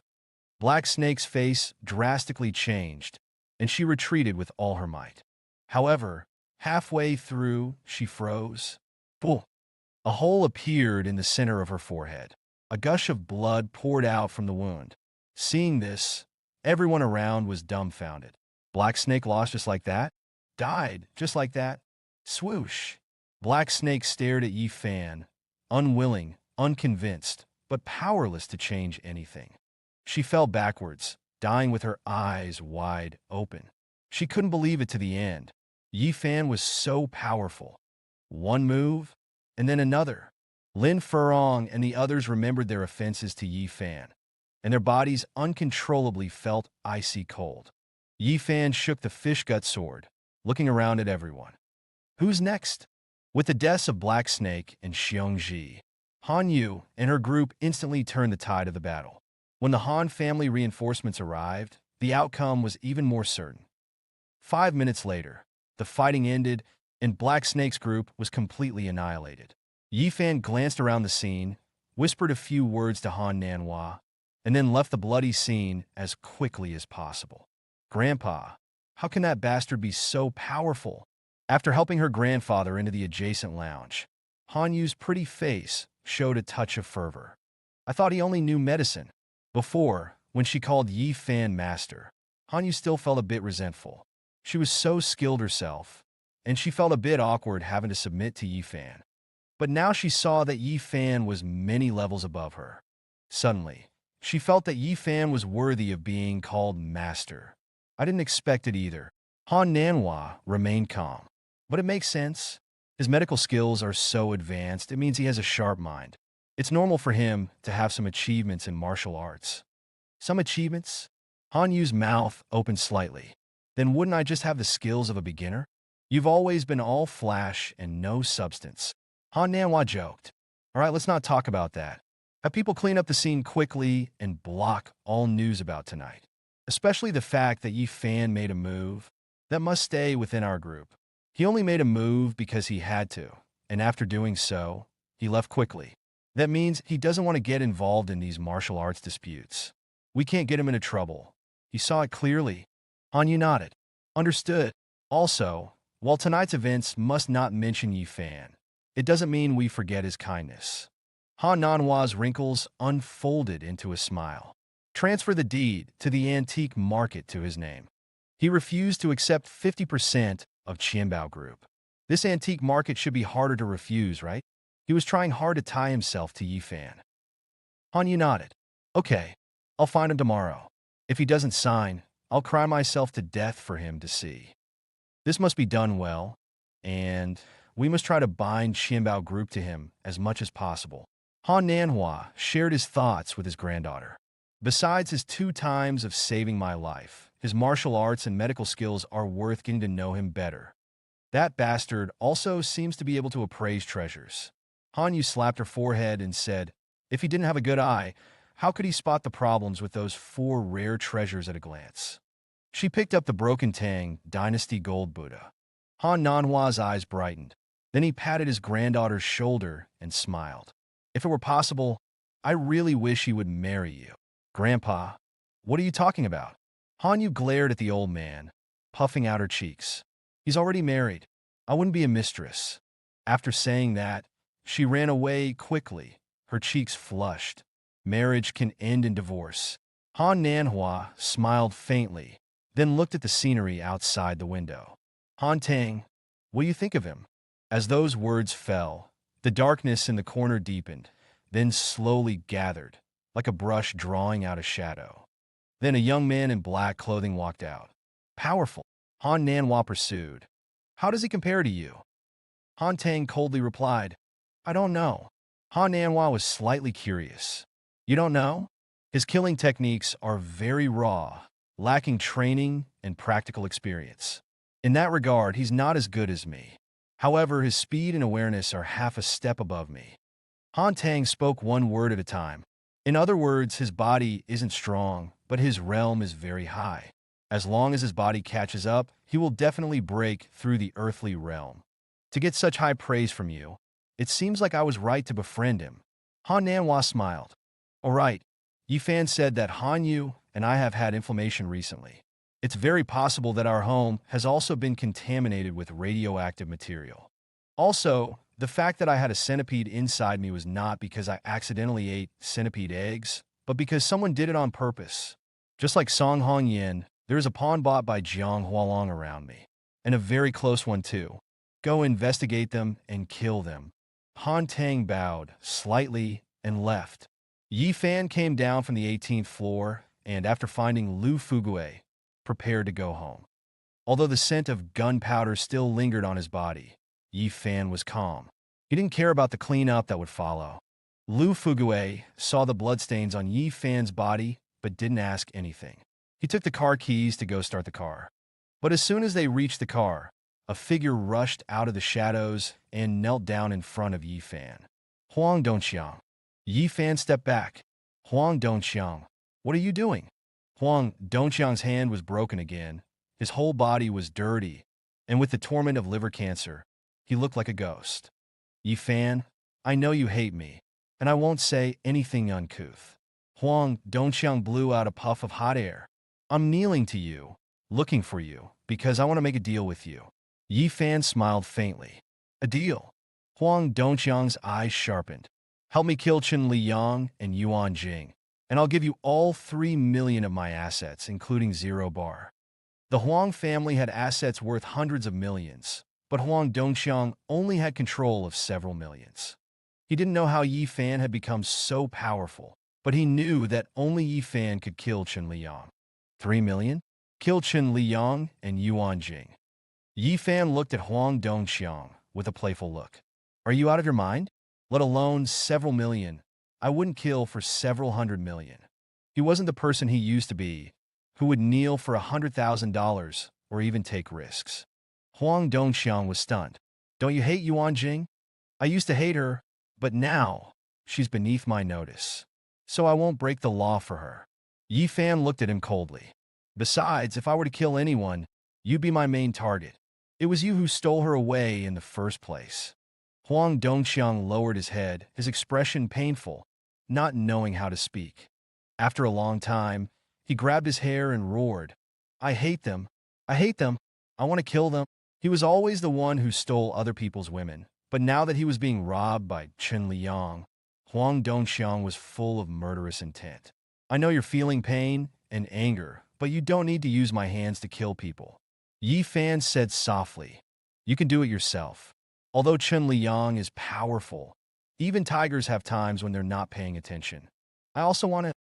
Huang Dongxiang's eyes first brightened, then dimmed again. Not to mention that I am not Chen Liyang's match. Even if I were, I don't have the energy. I'm already in the late stages of liver cancer. I have at most half a month left to live. Every day I live is like being in hell. Only drinking at night can make me feel a little better. He was disheartened. I can't avenge myself. I can't avenge myself. Swoosh dash. Yi Fan took out his silver needles and stuck them into Huang Dongxiang's body, then wrote a prescription for him. I've given you acupuncture. Your pain will be reduced by 80%, and you will have 50% more strength than before. If you drink this prescription for a week, you'll live for 2 more months. 2 months is enough time to do many things. Yi Fan patted Huang Dongxiang's shoulder. 3 million can also allow you to arm yourself well.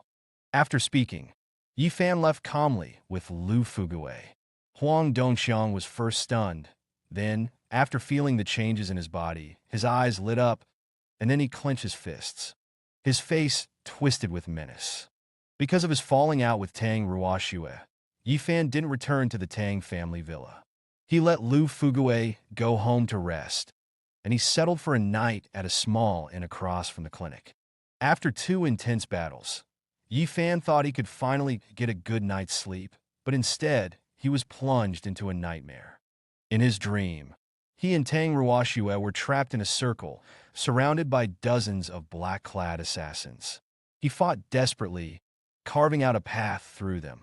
Just as he was about to escape with Tang Ruoxue, he was suddenly stabbed in the back. With all his strength, Yi Fan turned his head and saw a familiar figure. He tried to see the person clearly, but everything became increasingly blurry, and Tang Ruoxue was being pulled away by the figure, farther and farther. Yi Fan's heart was in agonizing pain. He reached out to stop them, but instead was met with a merciless slash. He couldn't help but cry out, "Ah!" Yi Fan sat up abruptly, drenched in sweat, his hair completely soaked. He was still shaken. However, it wasn't being killed that bothered him, but rather the fact that Tang Ruoxue was leaving him. Yi Fan chuckled to himself. 18 years ago, a love at first sight, and it's still so hard to forget. Then he got up to wash and changed into clean clothes. 30 minutes later, Yi Fan appeared at the Golden Herb Clinic. Gong Sun Qian seemed to know he was coming, having already prepared pastries and milk. Soon, Sun Bufan also arrived in his BMW. Bang, bang, bang. Just as the 3 of them were having breakfast, the clinic door was violently pounded, accompanied by Aunt Jia's desperate cries. "Dr. Son, Dr. Yi, help us." Yi Fan and Gong Sun Qian immediately dropped their breakfast and rushed out. As soon as they opened the clinic door, they saw Aunt Jia collapse onto the ground. Behind her was Uncle Jia, his face pale, breathing rapidly, his mouth slightly open, unable to speak. Sun Bufan quickly helped Uncle and Aunt Jia up. "What happened?" Aunt Jia looked distraught. "I don't know. This morning, we had some snacks and went for a walk nearby, and he just collapsed when we reached the intersection. It's too slow to wait for an ambulance, so early in the morning. I could only carry him here." There was another reason she didn't say, which was that the Golden Herb Clinic was cheap. The consultation fee was 30, and an emergency visit was 100, much cheaper than an ambulance. Sun Bufan let out a long sigh. "Little Grandmaster, how is Uncle Jia? His symptoms seem kind of familiar." "Of course they're familiar. He's been poisoned again." Before Aunt Jia could even speak, Yi Fan, having taken his pulse, made a diagnosis. Exactly the same as yesterday. Food poisoning. Sun Bufan exclaimed in surprise. "Food poisoning again? Aunt Jia, didn't I tell you? Don't eat spoiled food," Sun Bufan complained. "In this hot weather, you'd be best off not eating anything that's been left overnight." Aunt Jia jumped up. "Impossible, impossible. Although we aren't rich, we are very picky with our food. We only eat seasonal fruits and fresh food, and we rarely leave leftovers. How could we have eaten spoiled food? We ate the same things and drank the same water, and I'm fine. Why is he the only one having problems?" She looked wronged. After all, she was a respectable woman, with ancestors who were local tycoons. Saying she ate expired food was beneath her. Sun Bufan, once Uncle Jia gets better, help Aunt Jia take him home, Yi Fan said, while giving Uncle Jia acupuncture to detoxify. And check their water source at home. By the way, although Yi Fan could determine that Uncle Jia was suffering from food poisoning, Aunt Jia's insistence made him curious. He wanted to see where the problem was. Sun Bufan nodded repeatedly. Understood. During Yi Fan's acupuncture, Uncle Jia quickly began to tremble and vomited profusely into the trash Sun Bufan was holding. The smell was incredibly foul. This time, Yi Fan smelled several medicinal herbs in the vomit. Just as he was about to examine it, Sun Bufan had already rushed out with the trash can, dumping the contents into the sewer at top speed. Yi Fan wanted to say something, but ultimately shook his head and let it go. Uncle and Aunt Jia left $100, thanking them profusely, and left the Golden Herb Clinic. As soon as the clinic door opened, a steady stream of patients came in. Although it was noisy, the neighborhood didn't care. Confident in Yi Fan and Sun Bufan, they waited in line to be treated. Yi Fan saw 20 people in one go. The rest he left to Sun Bufan, and he retreated to the gazebo to ponder some herbal formulas. By the end of the day, Yi Fan had made significant progress. Seeing that it was getting dark, he was about to leave the clinic when he saw Shin Yunfeng running over. He had a big grin on his face. Brother Fan, I have something I want to talk to you about." Ever since Yi Fan had him come to put pressure on Jiao Wenjing, Shin Yunfeng had stayed at the Golden Herb Clinic and had actually been helping to move bricks every day. Yi Fan had chased him away several times, but Shin Yunfeng had stubbornly refused to leave, saying that he was making amends to Yi Fan, and that he'd leave once the clinic renovation was complete. Seeing Shin Yunfeng's resolute attitude, Yi Fan didn't insist too much and cured his alcoholic fatty liver as a small reward. However, although the two had met many times over the past few days, Shin Yunfeng's feelings towards Yi Fan were more of respect than closeness, so he was very surprised that Shin Yunfeng had come over to talk today. He looked at Shin Yunfeng and said, "Young Master Shin, just get to the point. Just call me Yunfeng. Young Master Shin doesn't suit me." Shin Yunfeng had long understood Yi Fan's status, so he was especially respectful. "Brother Fan, this is the thing. Shin's has a batch of medicinal herbs worth 2 million that need to be destroyed this quarter due to dampness, mold, and contamination. But the Spring Breeze Clinic took an interest in them." He hesitated for a moment. Jiao Wenjing was greedy at the time, so she sold them to the Spring Breeze Clinic for 300,000. Yi Fan was slightly surprised. Sold them to Spring Breeze Clinic? But Spring Breeze Clinic is a Western medicine practice. What do they want Shin's medicinal herbs for? I heard that the Spring Breeze Clinic is working on a blood-boosting formula and wants to find a small workshop to produce some pills called White Bird Black Phoenix pills. Shin Yunfeng had obviously gathered a lot of information. It's normal for Western doctors to sell some supplemental medicine to increase revenue. Yi Fan's heart skipped a beat. He suddenly remembered the conversation between Lin Xiuling and Aunt Lin that morning. The Spring Breeze Clinic was working on some kind of proprietary product, but I suspect that the person in charge of this project, out of the need for self-enrichment, bought our contaminated medicinal herbs, Shin Yunfeng continued, picking up the thread of their previous topic. "I only found out from CEO Zhang today that the Spring Breeze Clinic is run by your mother-in-law. Brother Fan, I am truly sorry." He took out a bank card. "Here is 5 million as my apology to you, and as for Jiao Wenjing, she'll be punished by working at the clinic for 10 years. I'm really sorry. We'll talk about apologies later. For now, let's keep this quiet. Don't let it get out." Yi Fan's brow was tightly furrowed. "I'll wait until I've clarified everything." Shin Yunfeng nodded repeatedly. Yes. Yi Fan didn't originally want to go home, but now, with this matter, he had to return to the Tang family villa. Just as his car started, Yi Fan's phone vibrated. Ding! He put on his headset and quickly heard his secretary, Chen Xiaoya's panicked voice. Yi Fan, something bad has happened. Something has happened to President Tang." Tang Ruoxue was scheduled to sign a contract with Meng Jiangnan, the general manager of Overlord Pharmaceuticals, tonight. Overlord Pharmaceuticals would provide the secret formula, and Tian Tang Company would provide the funding to co-produce a beauty product called Ion. Tang Ruoxue had originally arranged to have dinner with Meng Jiangnan at Wangjiang Restaurant, but Meng Jiangnan had asked her to sign the contract at the Caesar Palace instead. Tang Ruoxue had no choice but to come. Upon arrival, Meng Jiangnan kept avoiding the topic of cooperation, constantly inviting Tang Ruoxue and her team to drink. Soon, 2 of the public relations staff from Tian Tang Company were drunk. Finally, Meng Jiangnan presented 3 bottles of Bordeaux red wine, telling Tang Ruoxue that if she finished them, he would sign the contract immediately.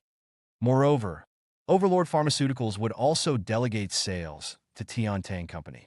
In the past, Tang Ruoxue would have turned around and left without hesitation in this situation. However, for some unknown reason, she picked up the bottles and started to drink like crazy.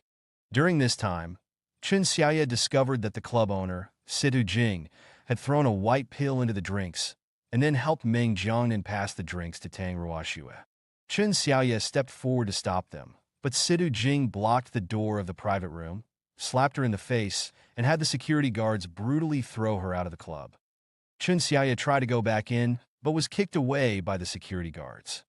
Alarmed, Chen Xiaoya was worried that something bad might happen to Tang Ruoxue, so she immediately called Yi Fan. That idiot woman! In the speeding car, Yi Fan cursed at Tang Ruoxue. Doesn't she know she's going to hurt herself? He knew why Tang Ruoxue was drinking recklessly. The argument from yesterday must have made her upset, and in the end, her emotions got the better of her, and she was using alcohol to numb her pain. Although Yi Fan felt that their relationship was coming to an end, they were not yet divorced, and he would never allow anyone to bully Tang Ruoxue like this. Lu Fugue was driving very fast, arriving at Caesar Palace in less than 5 minutes. Yi Fan got out of the car and immediately saw Tang Ruoxue's red BMW and Chen Xiaoya, pacing anxiously in circles. Brother Fan, seeing Yi Fan appear, Chen Xiaoya was startled, then rushed over with joy. You're here? With Yi Fan here, she had her support. Last time with Lu Yong's revenge, she had seen with her own eyes Yi Fan fighting like a god, forcefully reversing her initial disdain for him. Yi Fan didn't waste any time. Where are they? 6th floor, room 608, Chen Xiaoya quickly replied. Brother Fan, this Meng Jiangnan isn't just the manager of Overlord Pharmaceuticals. He's also the younger brother of Meng Dajuan, the head of security, and he has a lot of men with him. Should we find some more people to help? Or call the police? She wanted to add another layer of security. There's no time. If he dares to touch Tang Ruoxue, even if he's the king of heaven, he's going to be finished. Yi Fan threw out the sentence without looking back, then charged into the lobby like an arrow. Caesar Palace was a very famous KTV, covering a vast area, with a large number of beautiful women stationed there, so every night it was always crowded. However, Yi Fan didn't even glance at the gorgeous women. His target was clear, the 6th floor. 2 security guards tried to block Yi Fan and Chen Xiaoya, but Yi Fan knocked them to the ground with a left and right hook. At this moment, anyone who dared to block him would be mercilessly crushed by Yi Fan. Soon, he appeared in the hallway on the 6th floor and immediately locked onto room number 8 at the end. 3 men in shirts were guarding the door, their faces plastered with sinister smiles. Yi Fan walked over. One of them saw Yi Fan and immediately raised his head and shouted, "Get lost!" Whoosh! Yi Fan's figure flashed. Before the other could see clearly, he felt a pain in his abdomen, and then his whole body fell to the ground. He was completely defenseless. Yi Fan didn't even look at him. He reached out, grabbed the other's neck, and brought his knee up, slamming it into the guy's face. Bang! With a loud crash, the opponent's forehead bled, and he fell to the ground limp. The third companion was first stunned, then threw a punch at Yi Fan. Yi Fan backhanded him and sent him flying to the ground. Blood spilled from his mouth and nose. Yi Fan didn't stop for a moment. With a single stride, he leapt past them and kicked the door open. Bang! The door was kicked open instantly. Yi Fan rushed in, and his vision became clear. On the leather sofa, Tang Ruoxue was disheveled, with tear stains on her face. Her complexion was flushed from the alcohol. Her long eyelashes trembled slightly, making her even more alluring. The half of her leg that was exposed was as translucent and delicate as jade. Meng Jiangnan was standing next to the sofa, his shirt and trousers already off, revealing his beer belly and elephant legs. His face was twisted with an evil smile. He was just about to make the final move. Seeing Yi Fan charging in with murderous intent, his expression turned dark, and he turned his head and roared, "Are you fucking trying to die?" Bang! Yi Fan didn't waste any words. He stepped forward and kicked Meng Jiangnan, sending him flying. Meng Jiangnan let out a scream, colliding with the wine cabinet. Amidst the thunderous crash, a dozen bottles of wine fell to the ground, and Meng Jiangnan collapsed onto the ground, spitting up blood. Tang Ruoxue opened her eyes slightly. Seeing that it was Yi Fan, she relaxed her body and passed out. Damn it! Who the hell are you? Seeing Yi Fan ruin his plans, Meng Jiangnan, who was groaning on the floor in pain, yelled in anger. He was angry at being provoked by an unknown kid and frustrated that his final move had been ruined, wanting nothing more than to strangle the latter. Yi Fan didn't say a word to him, kicking away the guys who were grimacing and coming in through the door, sending them flying without mercy. Their bodies flew like kickballs, flying in all directions or rolling on the ground. When they landed, they were each injured. Then, Yi Fan rushed forward and kicked Meng Jiangnan, who was trying to get back up again. Bang! With a crisp sound, Meng Jiangnan flew out again, his head hitting the doorframe, splashing several spots of glaring red blood. His pig-like screams startled a lot of people, while the security guards of Caesar Palace and other guests rushed over upon hearing the commotion. Yi Fan reached out, grabbed an air conditioning blanket, and wrapped it around Tang Ruoxue, who was on the sofa. Then he told Chen Xiaoye and Lu Fugue to take care of Tang Ruoxue. At this time, more than a dozen people rushed in. The owner of Caesar Palace, Situ Jing, appeared, a very beautiful woman with fair skin, a beautiful face, and long legs. Seeing that Meng Jiangnan was injured, her pretty face showed shock. She rushed over to help him up. General Manager Meng, what's wrong with you? Ah, you're bleeding. Quick, call a doctor, call a doctor. She had too many ties to Meng Jiangnan.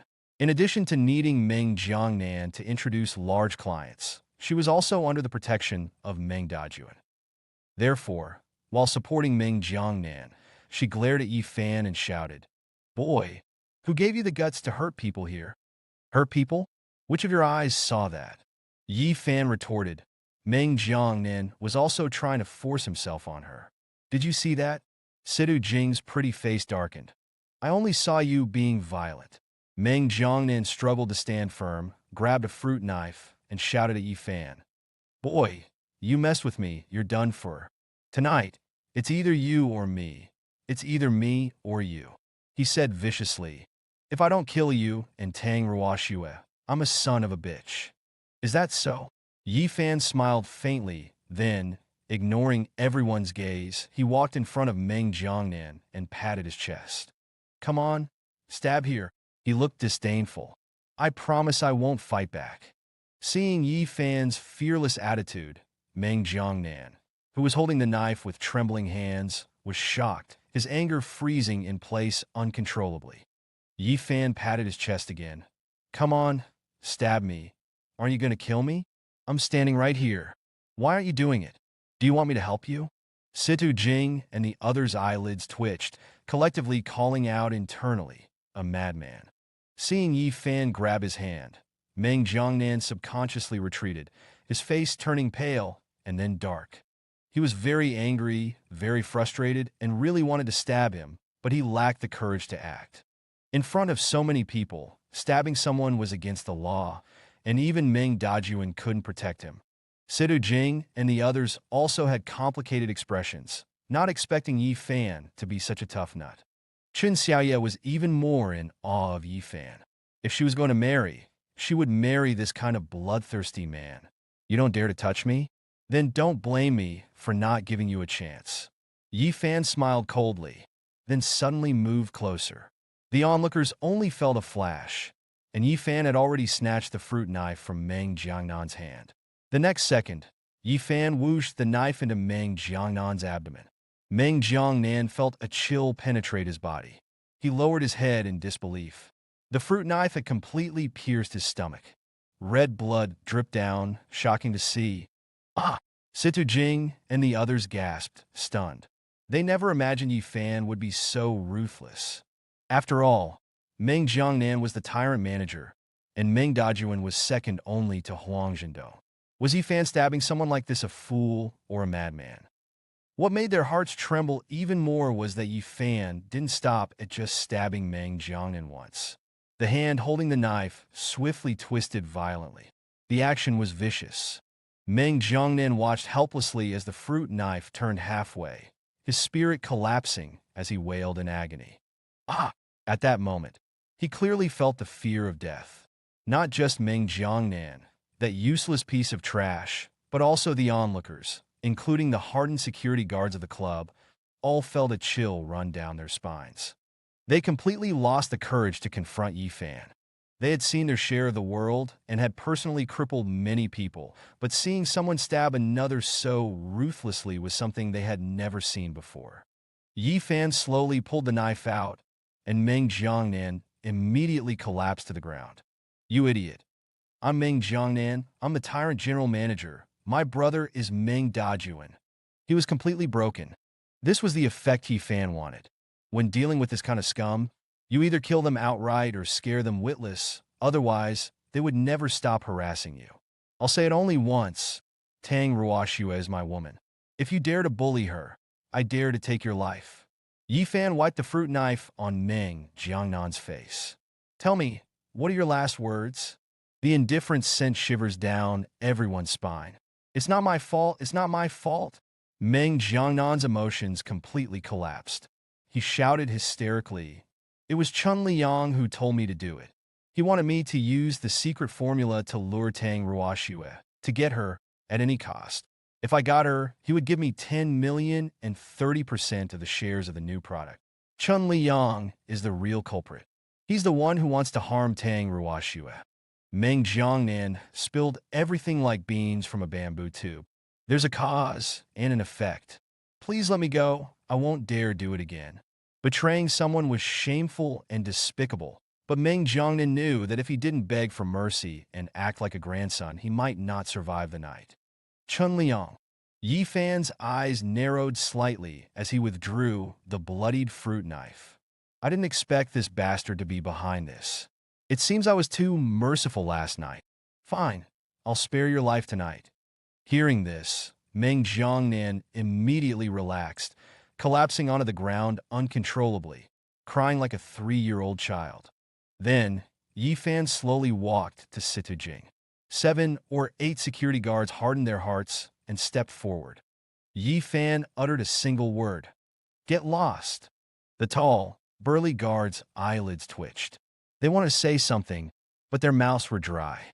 In the end, they scattered like frightened birds. The usually high and mighty Situ Jing had a nasty look on her face. She didn't want to lose her usual arrogance, but couldn't withstand Yi Fan's gaze. She took a step back. Young man, what else do you want? Yi Fan stared at her. Meng Jiangnan bullies men and women. You, the owner of this club, not only didn't stop him, but you helped him. Situ Jing's eyelids twitched. It was my poor management, Chen Xia angrily pointed out. She's the one who drugged the drinks, slapped me in the face, and had the security guards throw me out. So what? Situ Jing was enraged. I'm telling you, I'm someone you can't afford to offend. Before she could finish speaking, Yi Fan had already stabbed her. Blood splattered from her abdomen. Situ Jing's delicate body trembled, her face instantly paling. She was suddenly afraid. Yi Fan casually pulled out the fruit knife. I just want to see how someone can afford to offend you. Everyone who used despicable means against Tang Ruoxue would pay the price. Situ Jing staggered and fell to the ground, all her pride collapsing. I'll give you a week to close this club. Yi Fan grabbed Situ Jing's long hair, wiping the blood from the fruit knife. If you don't close it by then, I'll close you. Situ Jing was filled with despair. Yi Fan slightly nodded at Lu Fugue and Chen Xiaoye. Let's go to the hospital. Lu Fugue and the others immediately helped Tang Ruoxue leave. Yi Fan moved forward, playing with the fruit knife. Neither Meng Jiangnan's bodyguards nor the club's security guards dared to stand up to him. They all lowered their heads and made way for him. They were just making a living. There was no need to fight to the death with someone like Yi Fan. The 4 of them quickly disappeared. Only then did Situ Jing let out a scream.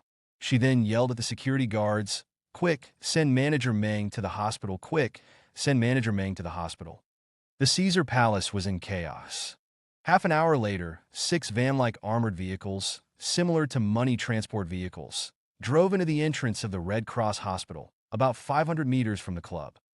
The doors opened, and more than 20 people emerged, all in uniform, military boots, daggers, steel helmets, with 3 of them carrying shotguns.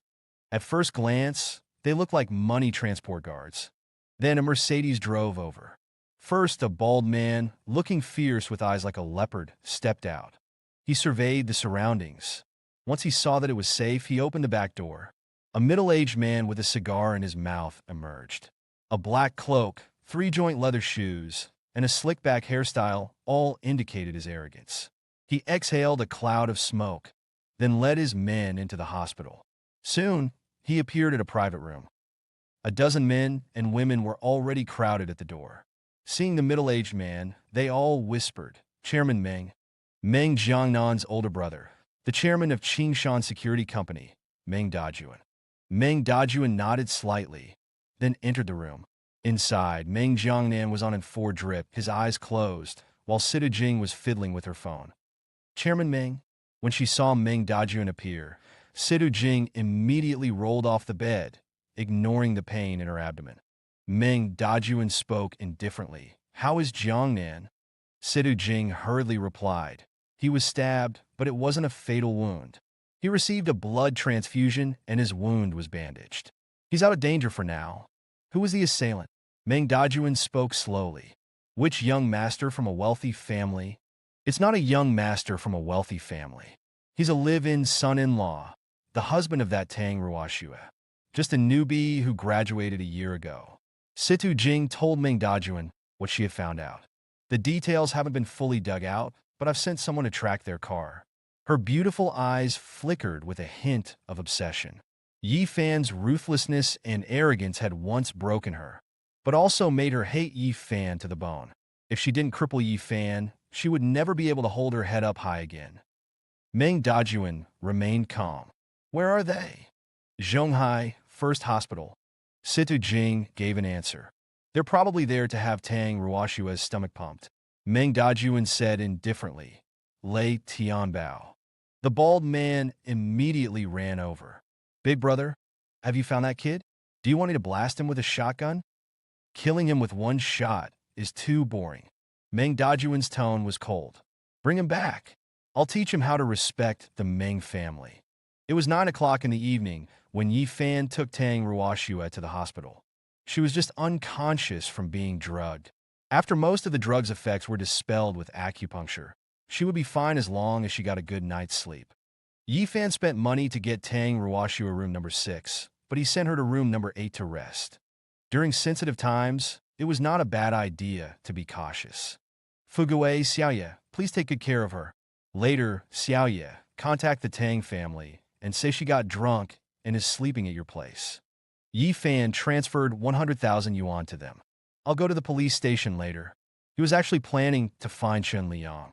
"Brother Fan, you can't go." Chen Xiaoye subconsciously grabbed Yi Fan's arm. "If you go, you might not be able to get out."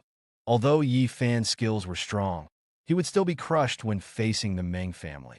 She believed that as soon as Yi Fan entered the police station, the Meng family would do anything to destroy him. Lu Fugue nodded repeatedly. "Yes, Brother Fan, you can't go. Assaulting someone in public is a serious crime. It's because I know it's a serious crime that I'm taking the initiative to cooperate with the investigation." Yi Fan patted the two on the shoulders. "Don't worry, I'll be fine." Lu Fugue and Chen Xiaoye wanted to say something, but Yi Fan stopped them with a gentle wave of his hand. "Tomorrow morning, you'll be able to see me." Yi Fan was not a hothead. He had thought through the consequences of stabbing someone. He didn't dare to say that he would get away scot-free, but he would definitely not go to jail. After speaking, Yi Fan put on his coat and left for the lobby.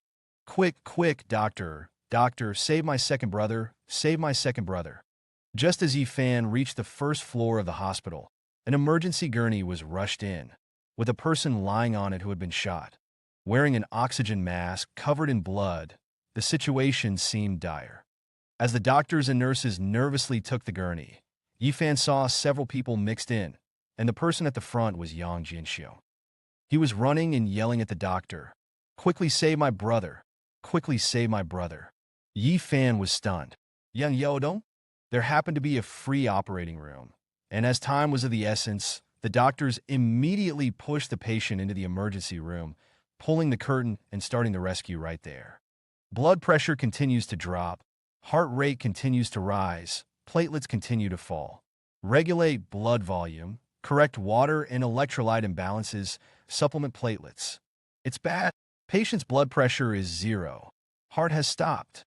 Defibrillation, CPR.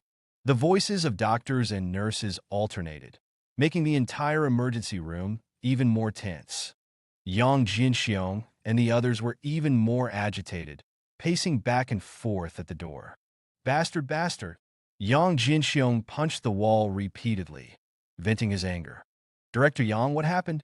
Yi Fan walked up to him. Something happened to Director Yang? Yi Fan? Divine Dr. Yi? Yang Jinxiong was about to yell at Yi Fan to get lost, but he suddenly saw Yi Fan's face. He was startled and grabbed Yi Fan's hand, shouting, "Brother Yi, save my brother! Save my brother!" Yi Fan patted his shoulder. What exactly happened? Yang Jinxiong cried like a child. It's all my fault. It's all my fault. Your skills were amazing. I respected you, but when you said I was going to have a bloody disaster, I dismissed it as nonsense, but my brother believed it.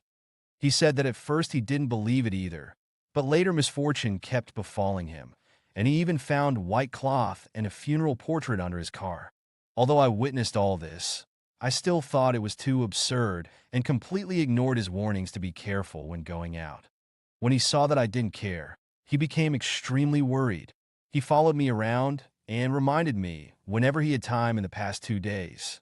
Half an hour ago, we were carrying out a mission to encircle a group of foreign bandits.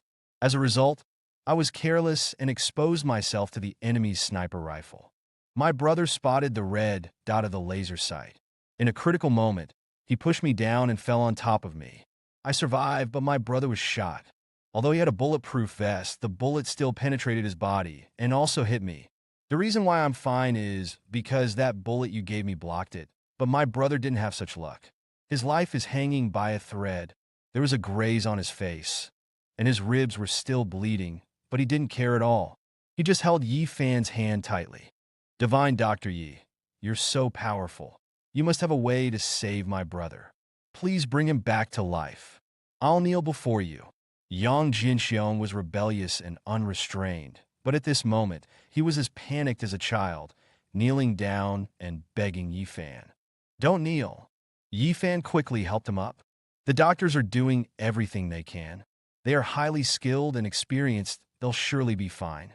Yang Jinxiong shook his head desperately, tears streaming down his face. As someone who was very familiar with sniper rifles, he knew what kind of damage a bullet could do when it hits a vital part of the body. That kind of force, even if it doesn't kill instantly, will shatter the internal organs. The doctor's efforts were just a form of self-comfort and an unwillingness to face reality. In Yang Jinxiong's view, the only person who had the chance to save Yang Yaodong was Yi Fan. Yi Fan comforted him with one sentence. Okay, I'll go check on Director Yang later.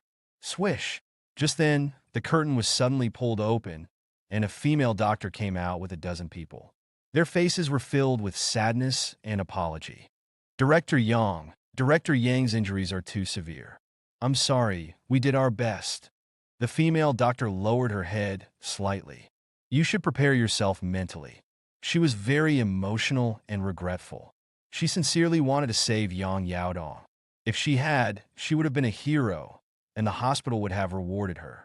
No, my brother isn't dead. My brother isn't dead. He won't die.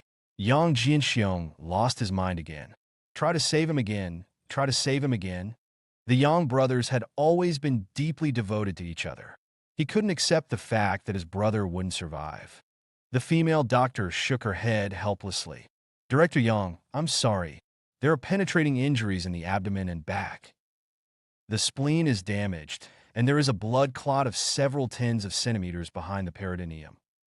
At this moment, a calm yet crisp voice came from the emergency room. Yang Jinxiong and the others turned their heads and saw Yi Fan taking Yang Yaodong's pulse. A dozen medical staff were shocked, both by Yi Fan's audacity to offend Yang Yaodong, and also by Yi Fan's ability to tell the patient's injuries just by taking his pulse. Who are you? The female doctor shouted. This is an emergency rescue area. Stop fooling around and get out. Yang Jinxiong was about to lose his mind. If Yi Fan messed around again, the entire hospital would be implicated. Don't talk. Yang Jinxiong stopped the medical staff, then shouted at Yi Fan. Divine Dr. Yi, can my brother be saved? Several of his subordinates also came over, looking at Yi Fan expectantly. Yi Fan took out his silver needles. I have a 70% chance of saving Director Yang. Actually, In Yang Yaodong's current condition, he had really stepped through the gates of hell. No acupuncture would work, but that didn't stump Yifan. He could repair him. Condition: duodenal rupture, pancreatic head rupture, right lobe of liver rupture, and contusion. Cause: blunt force from a gunshot. Repair or destroy? Yifan immediately thought, repair. 7 rays of white light instantly entered Yang Yaodong's body. Life stones, 7 pieces of life energy, 7 pieces of killing intent. Yifan had used up his 7 pieces of life energy to save his mother and Cece, forcing him to learn medicine in order to accumulate them again. After a month of effort, he had saved Han Nanhua and Huang Zhendong, barely accumulating 7 pieces of life energy, and he had used them all up again tonight. He felt a little depressed. However, Yifan also wanted to see if 7 pieces of life energy could bring a dead man back to life. White light poured into Yang Yaodong's body, one after another. Although the machines on his body had been unplugged by the nurses long ago, Yifan could clearly sense that Yang Yaodong, whose vital signs were about to reach 0, was gradually regaining his vitality. His various internal injuries were also slowly recovering. However, Yang Yaodong did not wake up immediately, causing Yifan some anxiety. He wondered if 7 pieces of life energy were not enough to bring him back. Thinking this, Yifan immediately took out silver needles and began to perform the 9 Palace Revival Needle technique on Yang Yaodong. 70% chance? Acupuncture? What a joke! The cold and beautiful female doctor was enraged. Brain death. How is it possible to save him? And with traditional Chinese medicine, at that. Young man, this is not the time for you to show off. Get out of here immediately, or I will call the police. In her opinion, Yifan was not only causing trouble, but also slapping all the other doctors in the face. She did not go forward and pull him away, so as not to be seen by the Yang family as having ulterior motives. She looked at Yang Jianxiong. Director Yang is already dead enough as it is. How can you let him be tormented like this? How can you bear it? Several high-ranking police officials could no longer stand it, and they could not help but say, Director Yang, let Director Yang rest in peace. Yang Jianxiong looked very conflicted. He hoped that Yifan could revive his brother, but judging from what the doctor said, his brother was clearly dead. No matter how powerful Yifan was, he could not bring the dead back to life, and he was trying to save people with silver needles. At the very least, he should be giving blood transfusions and using electric shocks. It seemed that he was indeed thinking too much and had made Yifan his last resort. He walked unsteadily to Yifan and said, Yifan, thank you. Just let my brother go in peace. Give me 30 minutes. Yifan didn't even lift his eyelids and calmly replied to Yang Jianxiong. Half an hour later, I will give you a miracle. Yang Jianxiong was slightly stunned. He was very surprised by Yifan's confidence. 30 minutes? I could give you 3 hours and you still wouldn't be able to save Director Yang. The cold, beautiful doctor was furious. Young man, can you stop causing trouble? Not only are you adding to our problems, you are also disrespecting Director Yang. Her eyebrows furrowed as she glared at Yifan. We are all the top doctors in this hospital, and if we determine that Director Yang is dead, not even the gods could save him. Several nurses also looked at Yifan with disdain, thinking that he was just talking nonsense. Just because you can't, doesn't mean I can't. Yifan glanced at her. There are always people better than you. Don't you know that? I can't? My name is Jean Ningbing. I come from a family of doctors, graduated from Harvard Medical School, and have been practicing for 3 years. I'm the new vice president of this hospital. Jean Ningbing laughed angrily. Tell me, which prestigious school are you from? Yifan shrugged. Sorry, I'm not from a medical school, and I have not worked in any hospital. Not from a medical school? And you've never worked in a hospital? So you're a self-taught doctor? Jean Ningbing shouted. That's ridiculous. You have the nerve to question my medical skills. The other medical staff was also in an uproar. They had once thought that Yifan was some famous doctor. Otherwise, Yang Jianxiong would not have valued him so much. Who knew he was a barefoot doctor? Wasn't this just messing around? Several nurses curled their lips, full of disdain and contempt. Yang Jinxiong also looked somewhat embarrassed. If you're so amazing, how come you can't cure your own skin condition? Yi Fan retorted without any politeness. A small illness makes you wish you were dead. How are you any better than a barefoot doctor? As he spoke, Yi Fan's hands continued to move, constantly moving the silver needles, gathering Yang Yaodong's life energy. He had already discovered that 7 pieces of life energy were enough to save Yang Yaodong. But the injuries were too severe and the recovery was a bit slow, making the 9 Palace Revival Needle unnecessary. However, Yi Fan did not stop, partly to ensure another layer of protection, and also so that the crowd could better accept his ability to bring the dead back to life. Otherwise, if Yang Yaodong just came back to life after a single touch, wouldn't the crowd see him as a monster? Your skin condition, it's been about 10 years, right? While his mind was spinning, Yi Fan said, 10 years, and you still can't cure it. Your medical skills are full of holes. Jean Ningbing was stunned. How do you know that I have a skin condition? She herself did not know why, but whenever the weather was hot or the wind was strong, her whole body would itch and hurt. No amount of ointment or medicine helped. She had always kept this secret hidden, not letting anyone else know, so they wouldn't doubt her medical skills, but she had never expected that Yi Fan would expose it with just a few words. Yi Fan slapped her in the face without any politeness. This is the difference in our abilities. So, what if you have some skills? Jean Ningbing was so ashamed she was furious. I don't believe that a person with brain death can come back to life. Her worldview and knowledge made her certain that it was impossible for Yang Yaodong to be revived. Let's make a bet. Yi Fan's finger twirled over the silver needles. If I bring Director Yang back to life, you will come to Jinzalin and sweep the floor for me. The medical hall was short-handed. Yi Fan wouldn't mind recruiting some extra labor. Sweep the floor? Jean Ningbing laughed angrily. If he doesn't come back, you'll come to the hospital and clean the toilets for 3 years? It's settled. Yi Fan agreed immediately. Just wait to start sweeping the floor for me. So childish. Jean Ningbing did not comment, utterly convinced that Yi Fan was a liar. Swoosh! Yi Fan ignored her, flicked his finger, and put in the last needle. He shouted, "Arise!" A flash of light. Ah! As soon as his words fell, a small nurse's body trembled and her scream echoed throughout the emergency room. Jean Ningbing and the others subconsciously looked up. The next second, they were stunned, because Yang Yaodong, who was dead on the hospital bed, had actually sat up. He had really sat up, and his eyes were open. How could this be possible? What the hell? Is he a man or a ghost? Jean Ningbing backed away in fright. Her pretty face was full of shock. A person who they thought was dead was now staring straight at her. How terrifying was that? Several nurses slumped onto the ground, their legs shaking nonstop. Yang Jinxiong shouted, "Brother!" He was overjoyed. Several nurses immediately fumbled to connect the machines.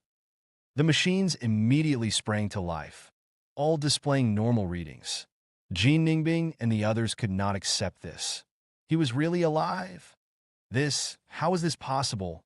Yi Fan flicked Jean Ningbing's chin. Remember, come to Jinzalin on Monday to sweep the floor. 2 hours later, Yi Fan sat exhausted on a bench outside the hospital, gulping down soda to replenish his energy. Although the 9 Palace Revival Needle was just an added touch, its execution had consumed a lot of Yi Fan's energy. Coupled with the conflict with Meng Jiangnan, Yi Fan was too tired to even move. For the time being, he stopped thinking about taking revenge on Chun Liyang. Yi Fan drank 3 bottles of soda, and as he was about to circulate the Tai Chi Classic to recover his strength, someone rushed out of the hospital. Yang Jinxiong, his wounds completely treated, ran to Yi Fan's side as if he had been injected with adrenaline. His blood-stained clothes had been removed, and he was now wearing a police auxiliary uniform, which made him look a little more energetic. His head was wrapped up, making him look like a mummy. He gave Yi Fan a deep hug without saying a word. "Old bro, thank you." Yang Jinxiong laughed. "Enough with the pleasantries. From now on, just give me a shout if you need anything. Yang Jinxiong will go through fire and water for you, and never regret it. He was arrogant and unruly, but he also had a strong sense of gratitude and hatred. Not to mention Yi Fan's abilities, his life-saving grace alone was worth him risking his life for. You're too polite, Director Yang. Yi Fan simulate. It's good that Director Yang is all right. Do you have any protective talismans or something like that? Yang Jinxiong smiled. Give me a few, especially ones that are impervious to swords and guns. Money isn't a problem. Do you think I'm a god? Yi Fan was dumbfounded by his words. If I had such things, would I still be running a medical hall? I'd go straight to the Middle East and sell talismans on the battlefield and become a billionaire. I don't care, I want a few good ones no matter what. Yang Jinxiong wouldn't give up. Something for protection, good luck, dispelling evil. Anything is fine. At this moment, he, like Yang Yaodong, had absolute trust in Yi Fan. Yi Fan had no choice but to smile and say, "Okay, once you've handled everything, come to the medical hall and I'll make you a jade talisman." Yang Jinxiong was overjoyed. It's settled then. Watch my bag for me. I'm going to the restroom. Yi Fan put down his bag, which contained his acupuncture needles and phone, then quickly ran to the nearby restroom. 3 bottles of soda were more than his stomach could handle. Ding! As soon as Yi Fan's figure disappeared, the phone on his bag vibrated, with a call coming from someone named Lu Fugue. Yang Jinxiong glanced at it and hesitated. He didn't answer. As soon as the call stopped, Lu Fugue called again. Yang Jinxiong still didn't answer. Lu Fugue called for the 3rd time. Yang Jinxiong had met Lu Fugue yesterday. He worried that the repeated calls meant that Lu Fugue had an emergency for Yi Fan. So, he finally pressed the answer button. "Hello?" Yi Fan went to the restroom. "Brother Fan, something bad has happened. Those bastards have found their way to the inpatient department." Lu Fugue shouted into the phone. "They want to capture you and your sister-in-law." "Capture people?" Yang Jinxiong immediately stood up. "Where are you?" Lu Fugue replied in a low voice. "We're still on the 6th floor. Xiaoya was captured by them. I'm going to save her." Ah! Then, Yang Jinxiong heard the phone drop, followed by shouting, screams, and the sound of a woman crying and a man's sinister laughter. He looked up and saw figures flashing on the 6th floor. His expression changed drastically. Leaving a note behind, he rushed toward the inpatient department. At this moment, the floor where Tang Ruoxue was in complete chaos. 5 minutes ago, a group of men in black kicked over the trash cans and overturned the nurse's station. After looking through Tang Ruoxue's room, they walked menacingly towards the end of the corridor. A bald man among them was particularly eye-catching. He had a sinister and eerie aura. This was none other than Lei Tianbao. The security guards had never seen such a scene, and they were hiding under their desks, trembling with fear. "Yi Fan, Tang Ruoxue, get out here!" Lei Tianbao shouted, stroking his bald head. "Mr. Meng invites you to supper." Hearing the shouting, Chen Xiaoye instinctively came out. Seeing the group of menacing men, she reflexively ran toward room 6, but she was kicked down by several strong men who had chased after her. They mistook Chen Xiaoye for Tang Ruoxue. Lu Fugue quickly locked room 8, pushed Tang Ruoxue to hide on the balcony, and then after calling Yi Fan, picked up a chair and charged out into the chaos. "Let go of me! Let go of me!" Faced with 4 or 5 men dragging her away, Chen Xiaoye cried for help. Several nurses instinctively stepped forward, but they were kicked aside. "Damn it! I'm going to fight you!" Lu Fugue rushed forward to save her, but was slapped to the ground by Lei Tianbao.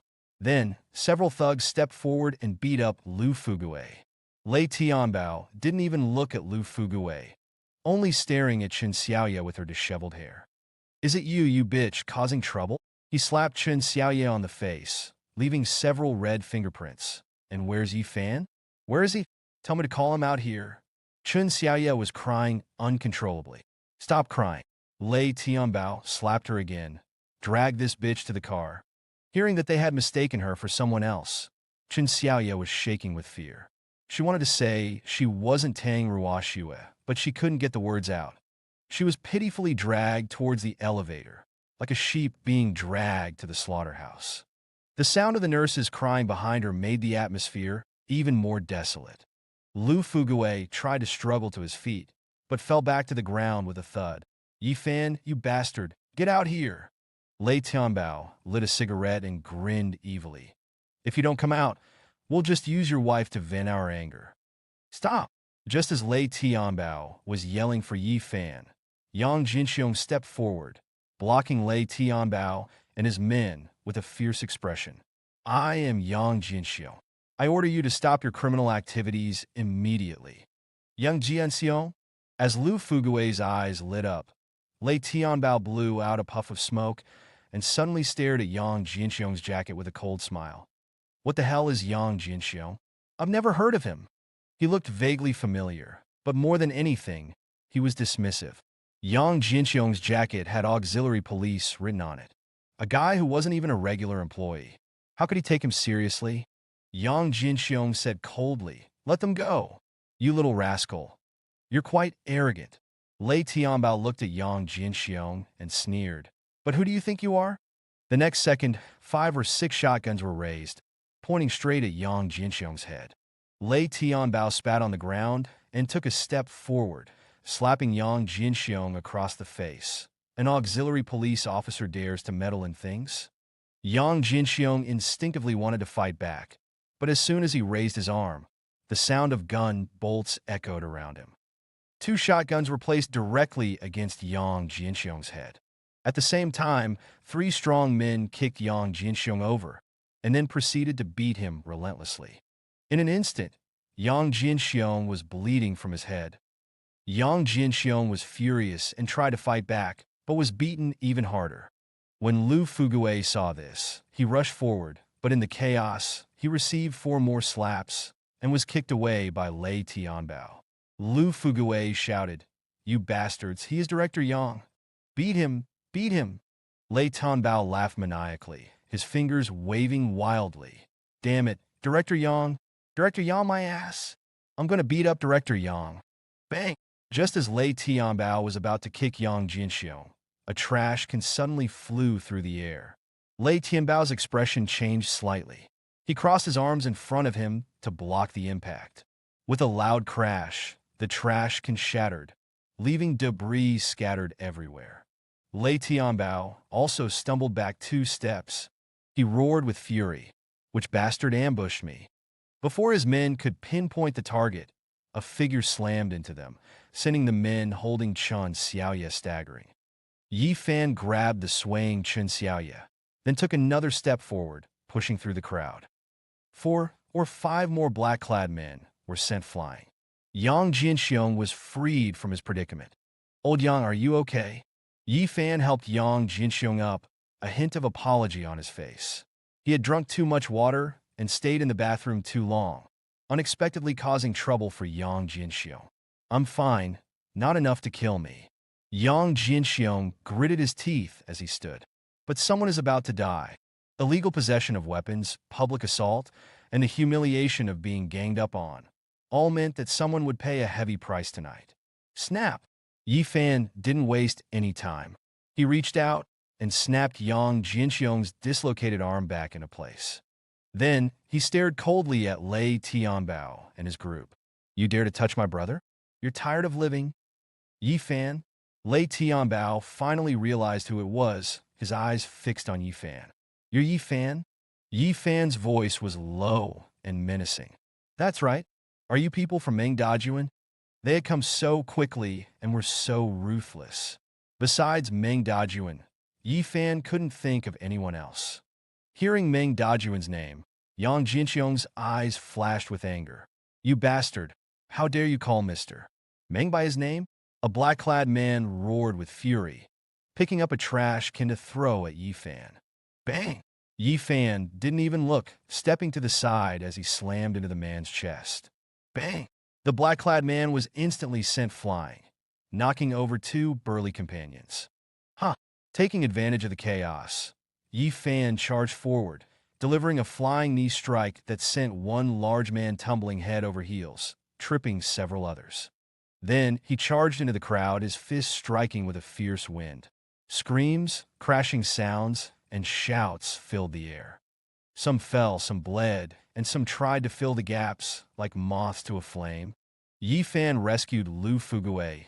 Then, with a cold smile, he bent down and swept a powerful leg, sending 3 men flying before springing back up again. His elbow crashed down like a hammer, and one powerful man immediately collapsed to the ground, convulsing. Devastating, unstoppable. Bastard, seeing most of his men on the ground. Lei Tianbao was both angry and shocked. He was angry that Yi Fan had hurt his good brothers, and shocked by Yi Fan's fighting prowess. He pulled out a sawn-off shotgun. Don't move! He knew Yi Fan's power, so he abandoned any idea of a one-on-one fight. Move again, and I'll blow you all away. At the same time, several of his men pulled out shotguns and aimed them at Yi Fan's vital points. Yi Fan frowned slightly. Lei Tianbao's short gun wasn't a problem, but his men's shotguns were. These guns weren't very powerful, but their range was wide, firing hundreds of iron pellets at once. Yi Fan could easily deal with Lei Tianbao and his men, but once the fight broke out, the safety of Yang Jinxiong and the others couldn't be guaranteed. Bullets had no eyes. Pointing guns at me, Yang Jinxiong was furious. Do you know who I am? Lei Tianbao raised his gun. Do you want me to shoot you? Stop! Yi Fan yelled. He's Director Yang. He's Director Yang, and I'm the mayor of Yang. Lei Tianbao held the shotgun tightly and sneered. Kid, stop pretending. You hurt Mr. Meng. You won't get away with it tonight. Mr. Meng and the others are waiting for you. You'd better come with us. He poked Yi Fan in the chest with his gun. Dare to say no, and I'll shoot you on the spot. Do you believe that? Lu Fugui shouted subconsciously. Brother Fan, don't go with them. Puff! Lei Tianbao's eyes flashed with cruelty. He aimed his sawn-off shotgun, and steel pellets sprayed from the barrel, hitting Lu Fugui's lower leg without mercy. Blood spurted out, and Lu Fugui groaned, his face contorted with pain. He stumbled, grabbing the wall to keep himself steady. Chun Xiaoye and the others went silent, looking at the blood on the floor, a dazed look coming over their faces. They had never expected Lei Tianbao to be so brutal. Lei Tianbao held the gun firmly. Are you coming or not? Then he moved the gun again, and with another puff, Yang Jinxiong's left arm was also shot. Yang Jinxiong bit his lip to hold back the pain. The hallway filled with the smell of gunpowder and blood. Last chance, are you coming or not? Lei Tianbao aimed his gun at Chun Xiaoye. No matter how good you are at fighting, can you beat 6 guns? Even if you can dodge them, can your woman, your brother, dodge them too? Lei Tianbao was an old hand and knew how to control the wild tiger that was Yi Fan.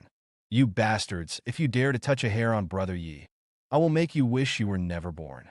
Yang Jinxiong roared, clutching his bleeding arm. Yang Jinxiong, keep my word.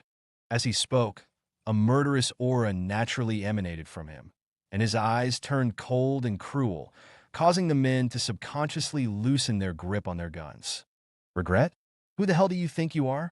Lei Tianbao poked Yang Jinxiong's forehead with his gun. I'm Lei Tianbao. Do you think I'm going to be scared by trash like you? Say one more word, and I'll blow out your kneecaps, making you spend the rest of your life in a wheelchair. You believe me? The sawn-off shotgun wasn't that powerful, but it was more than enough to shatter kneecaps. Yang Jinxiong was about to speak again, but Yi Fan spoke first. You came for me, so just come at me. He's just a sick patient at the hospital, an innocent man. Let him go, and my companions, and I'll go with you. I'll go see Meng Dajun. Yi Fan's voice was very calm. If you dare to harm them, I'll take you down with me. Yang Jinxiong spat out a mouthful of blood, but did not speak again. He hadn't expected these people to be so arrogant, not only acting violently inside the hospital, but also carrying weapons, and with such ruthless accuracy. Even with the advantage they had, Yang Jinxiong could see several men hanging back, pointing their guns at him and Yi Fan. Although they sneered and mocked, they didn't underestimate them. These guys were very well trained. A wise man knows when to retreat. Yang Jinxiong changed his mindset, but in his mind he already sentenced them to death. Lei Tianbao frowned slightly. He reluctantly glanced at Chun Xiaoye. Although she wasn't a top beauty, she was still pleasing enough to bring back. Moreover, Meng Jiangnan had repeatedly urged him to capture Tang Ruoxue. But seeing the coldness in Yi Fan's eyes, he knew that if he forced her to come along, Yi Fan might fight to the death. His arm was still throbbing with pain. After some thought, Lei Tianbao finally gave the order. Take him away. He would take the troublesome Yi Fan back first, and then send some of his men to make a return trip to capture Tang Ruoxue. Yi Fan was forced into the car by more than a dozen men. The car sped off. Lu Fuguei and Qin Xiaoye looked on in pain. Yang Jinxiong coughed, spitting out blood, rage burning within him. He took out his phone. All units, assemble. 30 minutes later, the Green Hill Security Base. This base was located in the suburbs of Zhonghai, at the foot of Phoenix Mountain, with high walls, electric fences, and spotlights. Anyone who didn't know better would think it was a regular prison. In fact, Green Hill Company was involved in many gray area businesses: transportation, demolition, blockades, debt collection. As long as you had the money, Meng Dajuan would do it. When Yi Fan was pushed out of the car by Lei Tianbao and his men, he vaguely saw over a dozen people kneeling on the training ground.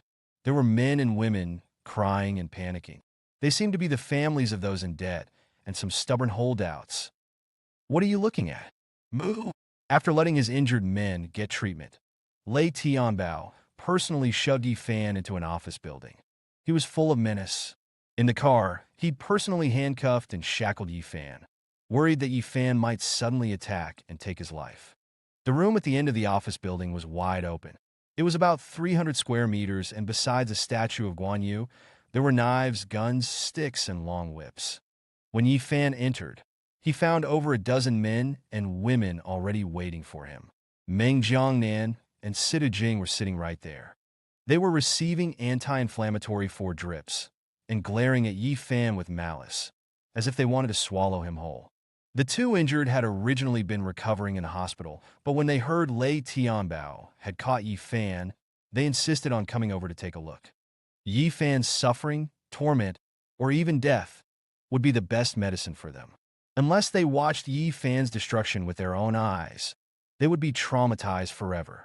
Meng Jiangnan and Sida Jing were surrounded by their long-term companions. They wanted to regain the face they had lost at the club in front of their friends. Several fashionable, tall women looked at Yi Fan, their slender, white legs crossed, in a very seductive pose, with a strong hint of schadenfreude.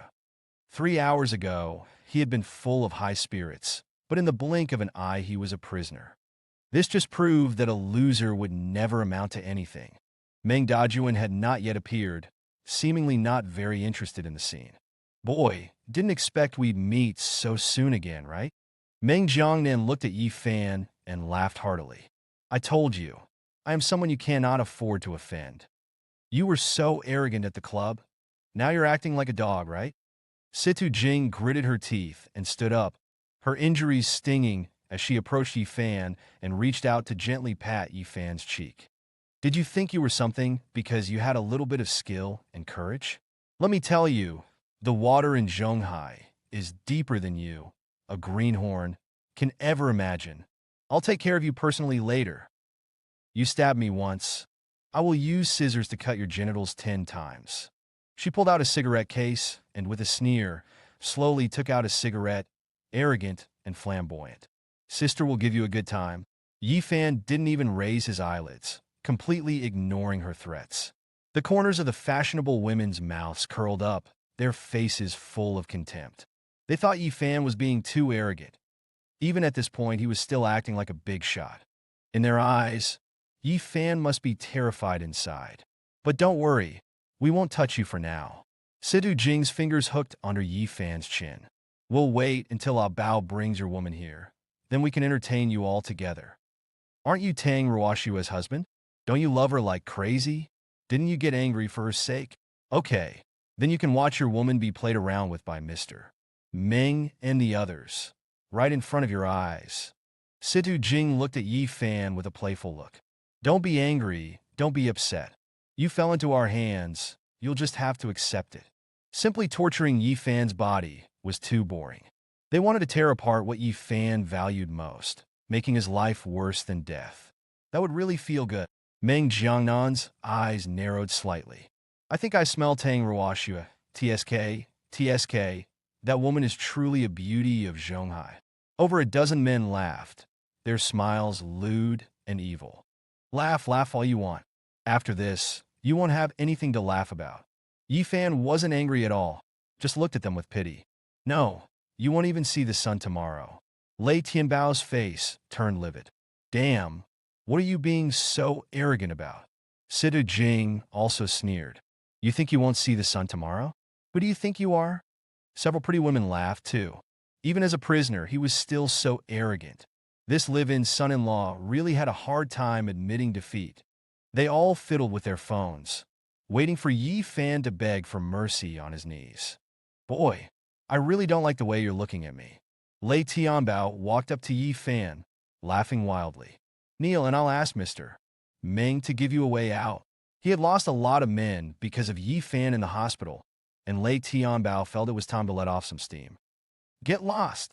Before the words were even finished, Yi Fan suddenly raised his leg and kicked out hard, right into Lei Tianbao's stomach. Lei Tianbao grunted, taking a few steps back, his face still showing a flash of pain, but he didn't fall down. The whole room went silent, and then they were all incredibly shocked. He still dared to fight back at this point? Was he trying to kill himself? Several burly men rushed forward, pinning Yi Fan down. You dare to kick me? You got guts. Lei Tianbao grinned, grabbed a knife, and charged over with a crazed look that made everyone's hearts pound. Someone hold him down, I'm going to stab him 18 times personally. Several men held Yi Fan down. If I were you, I'd run out of the back door right now. Yi Fan could already hear noises in the distance. Green Hill Company is about to be in trouble. Green Hill Company in trouble? Several beautiful, arrogant women didn't care. They scoffed, sneered, or giggled. Green Hill Security Company had been untouchable and unshakable since the day it was established. You think you can scare me? You're too green.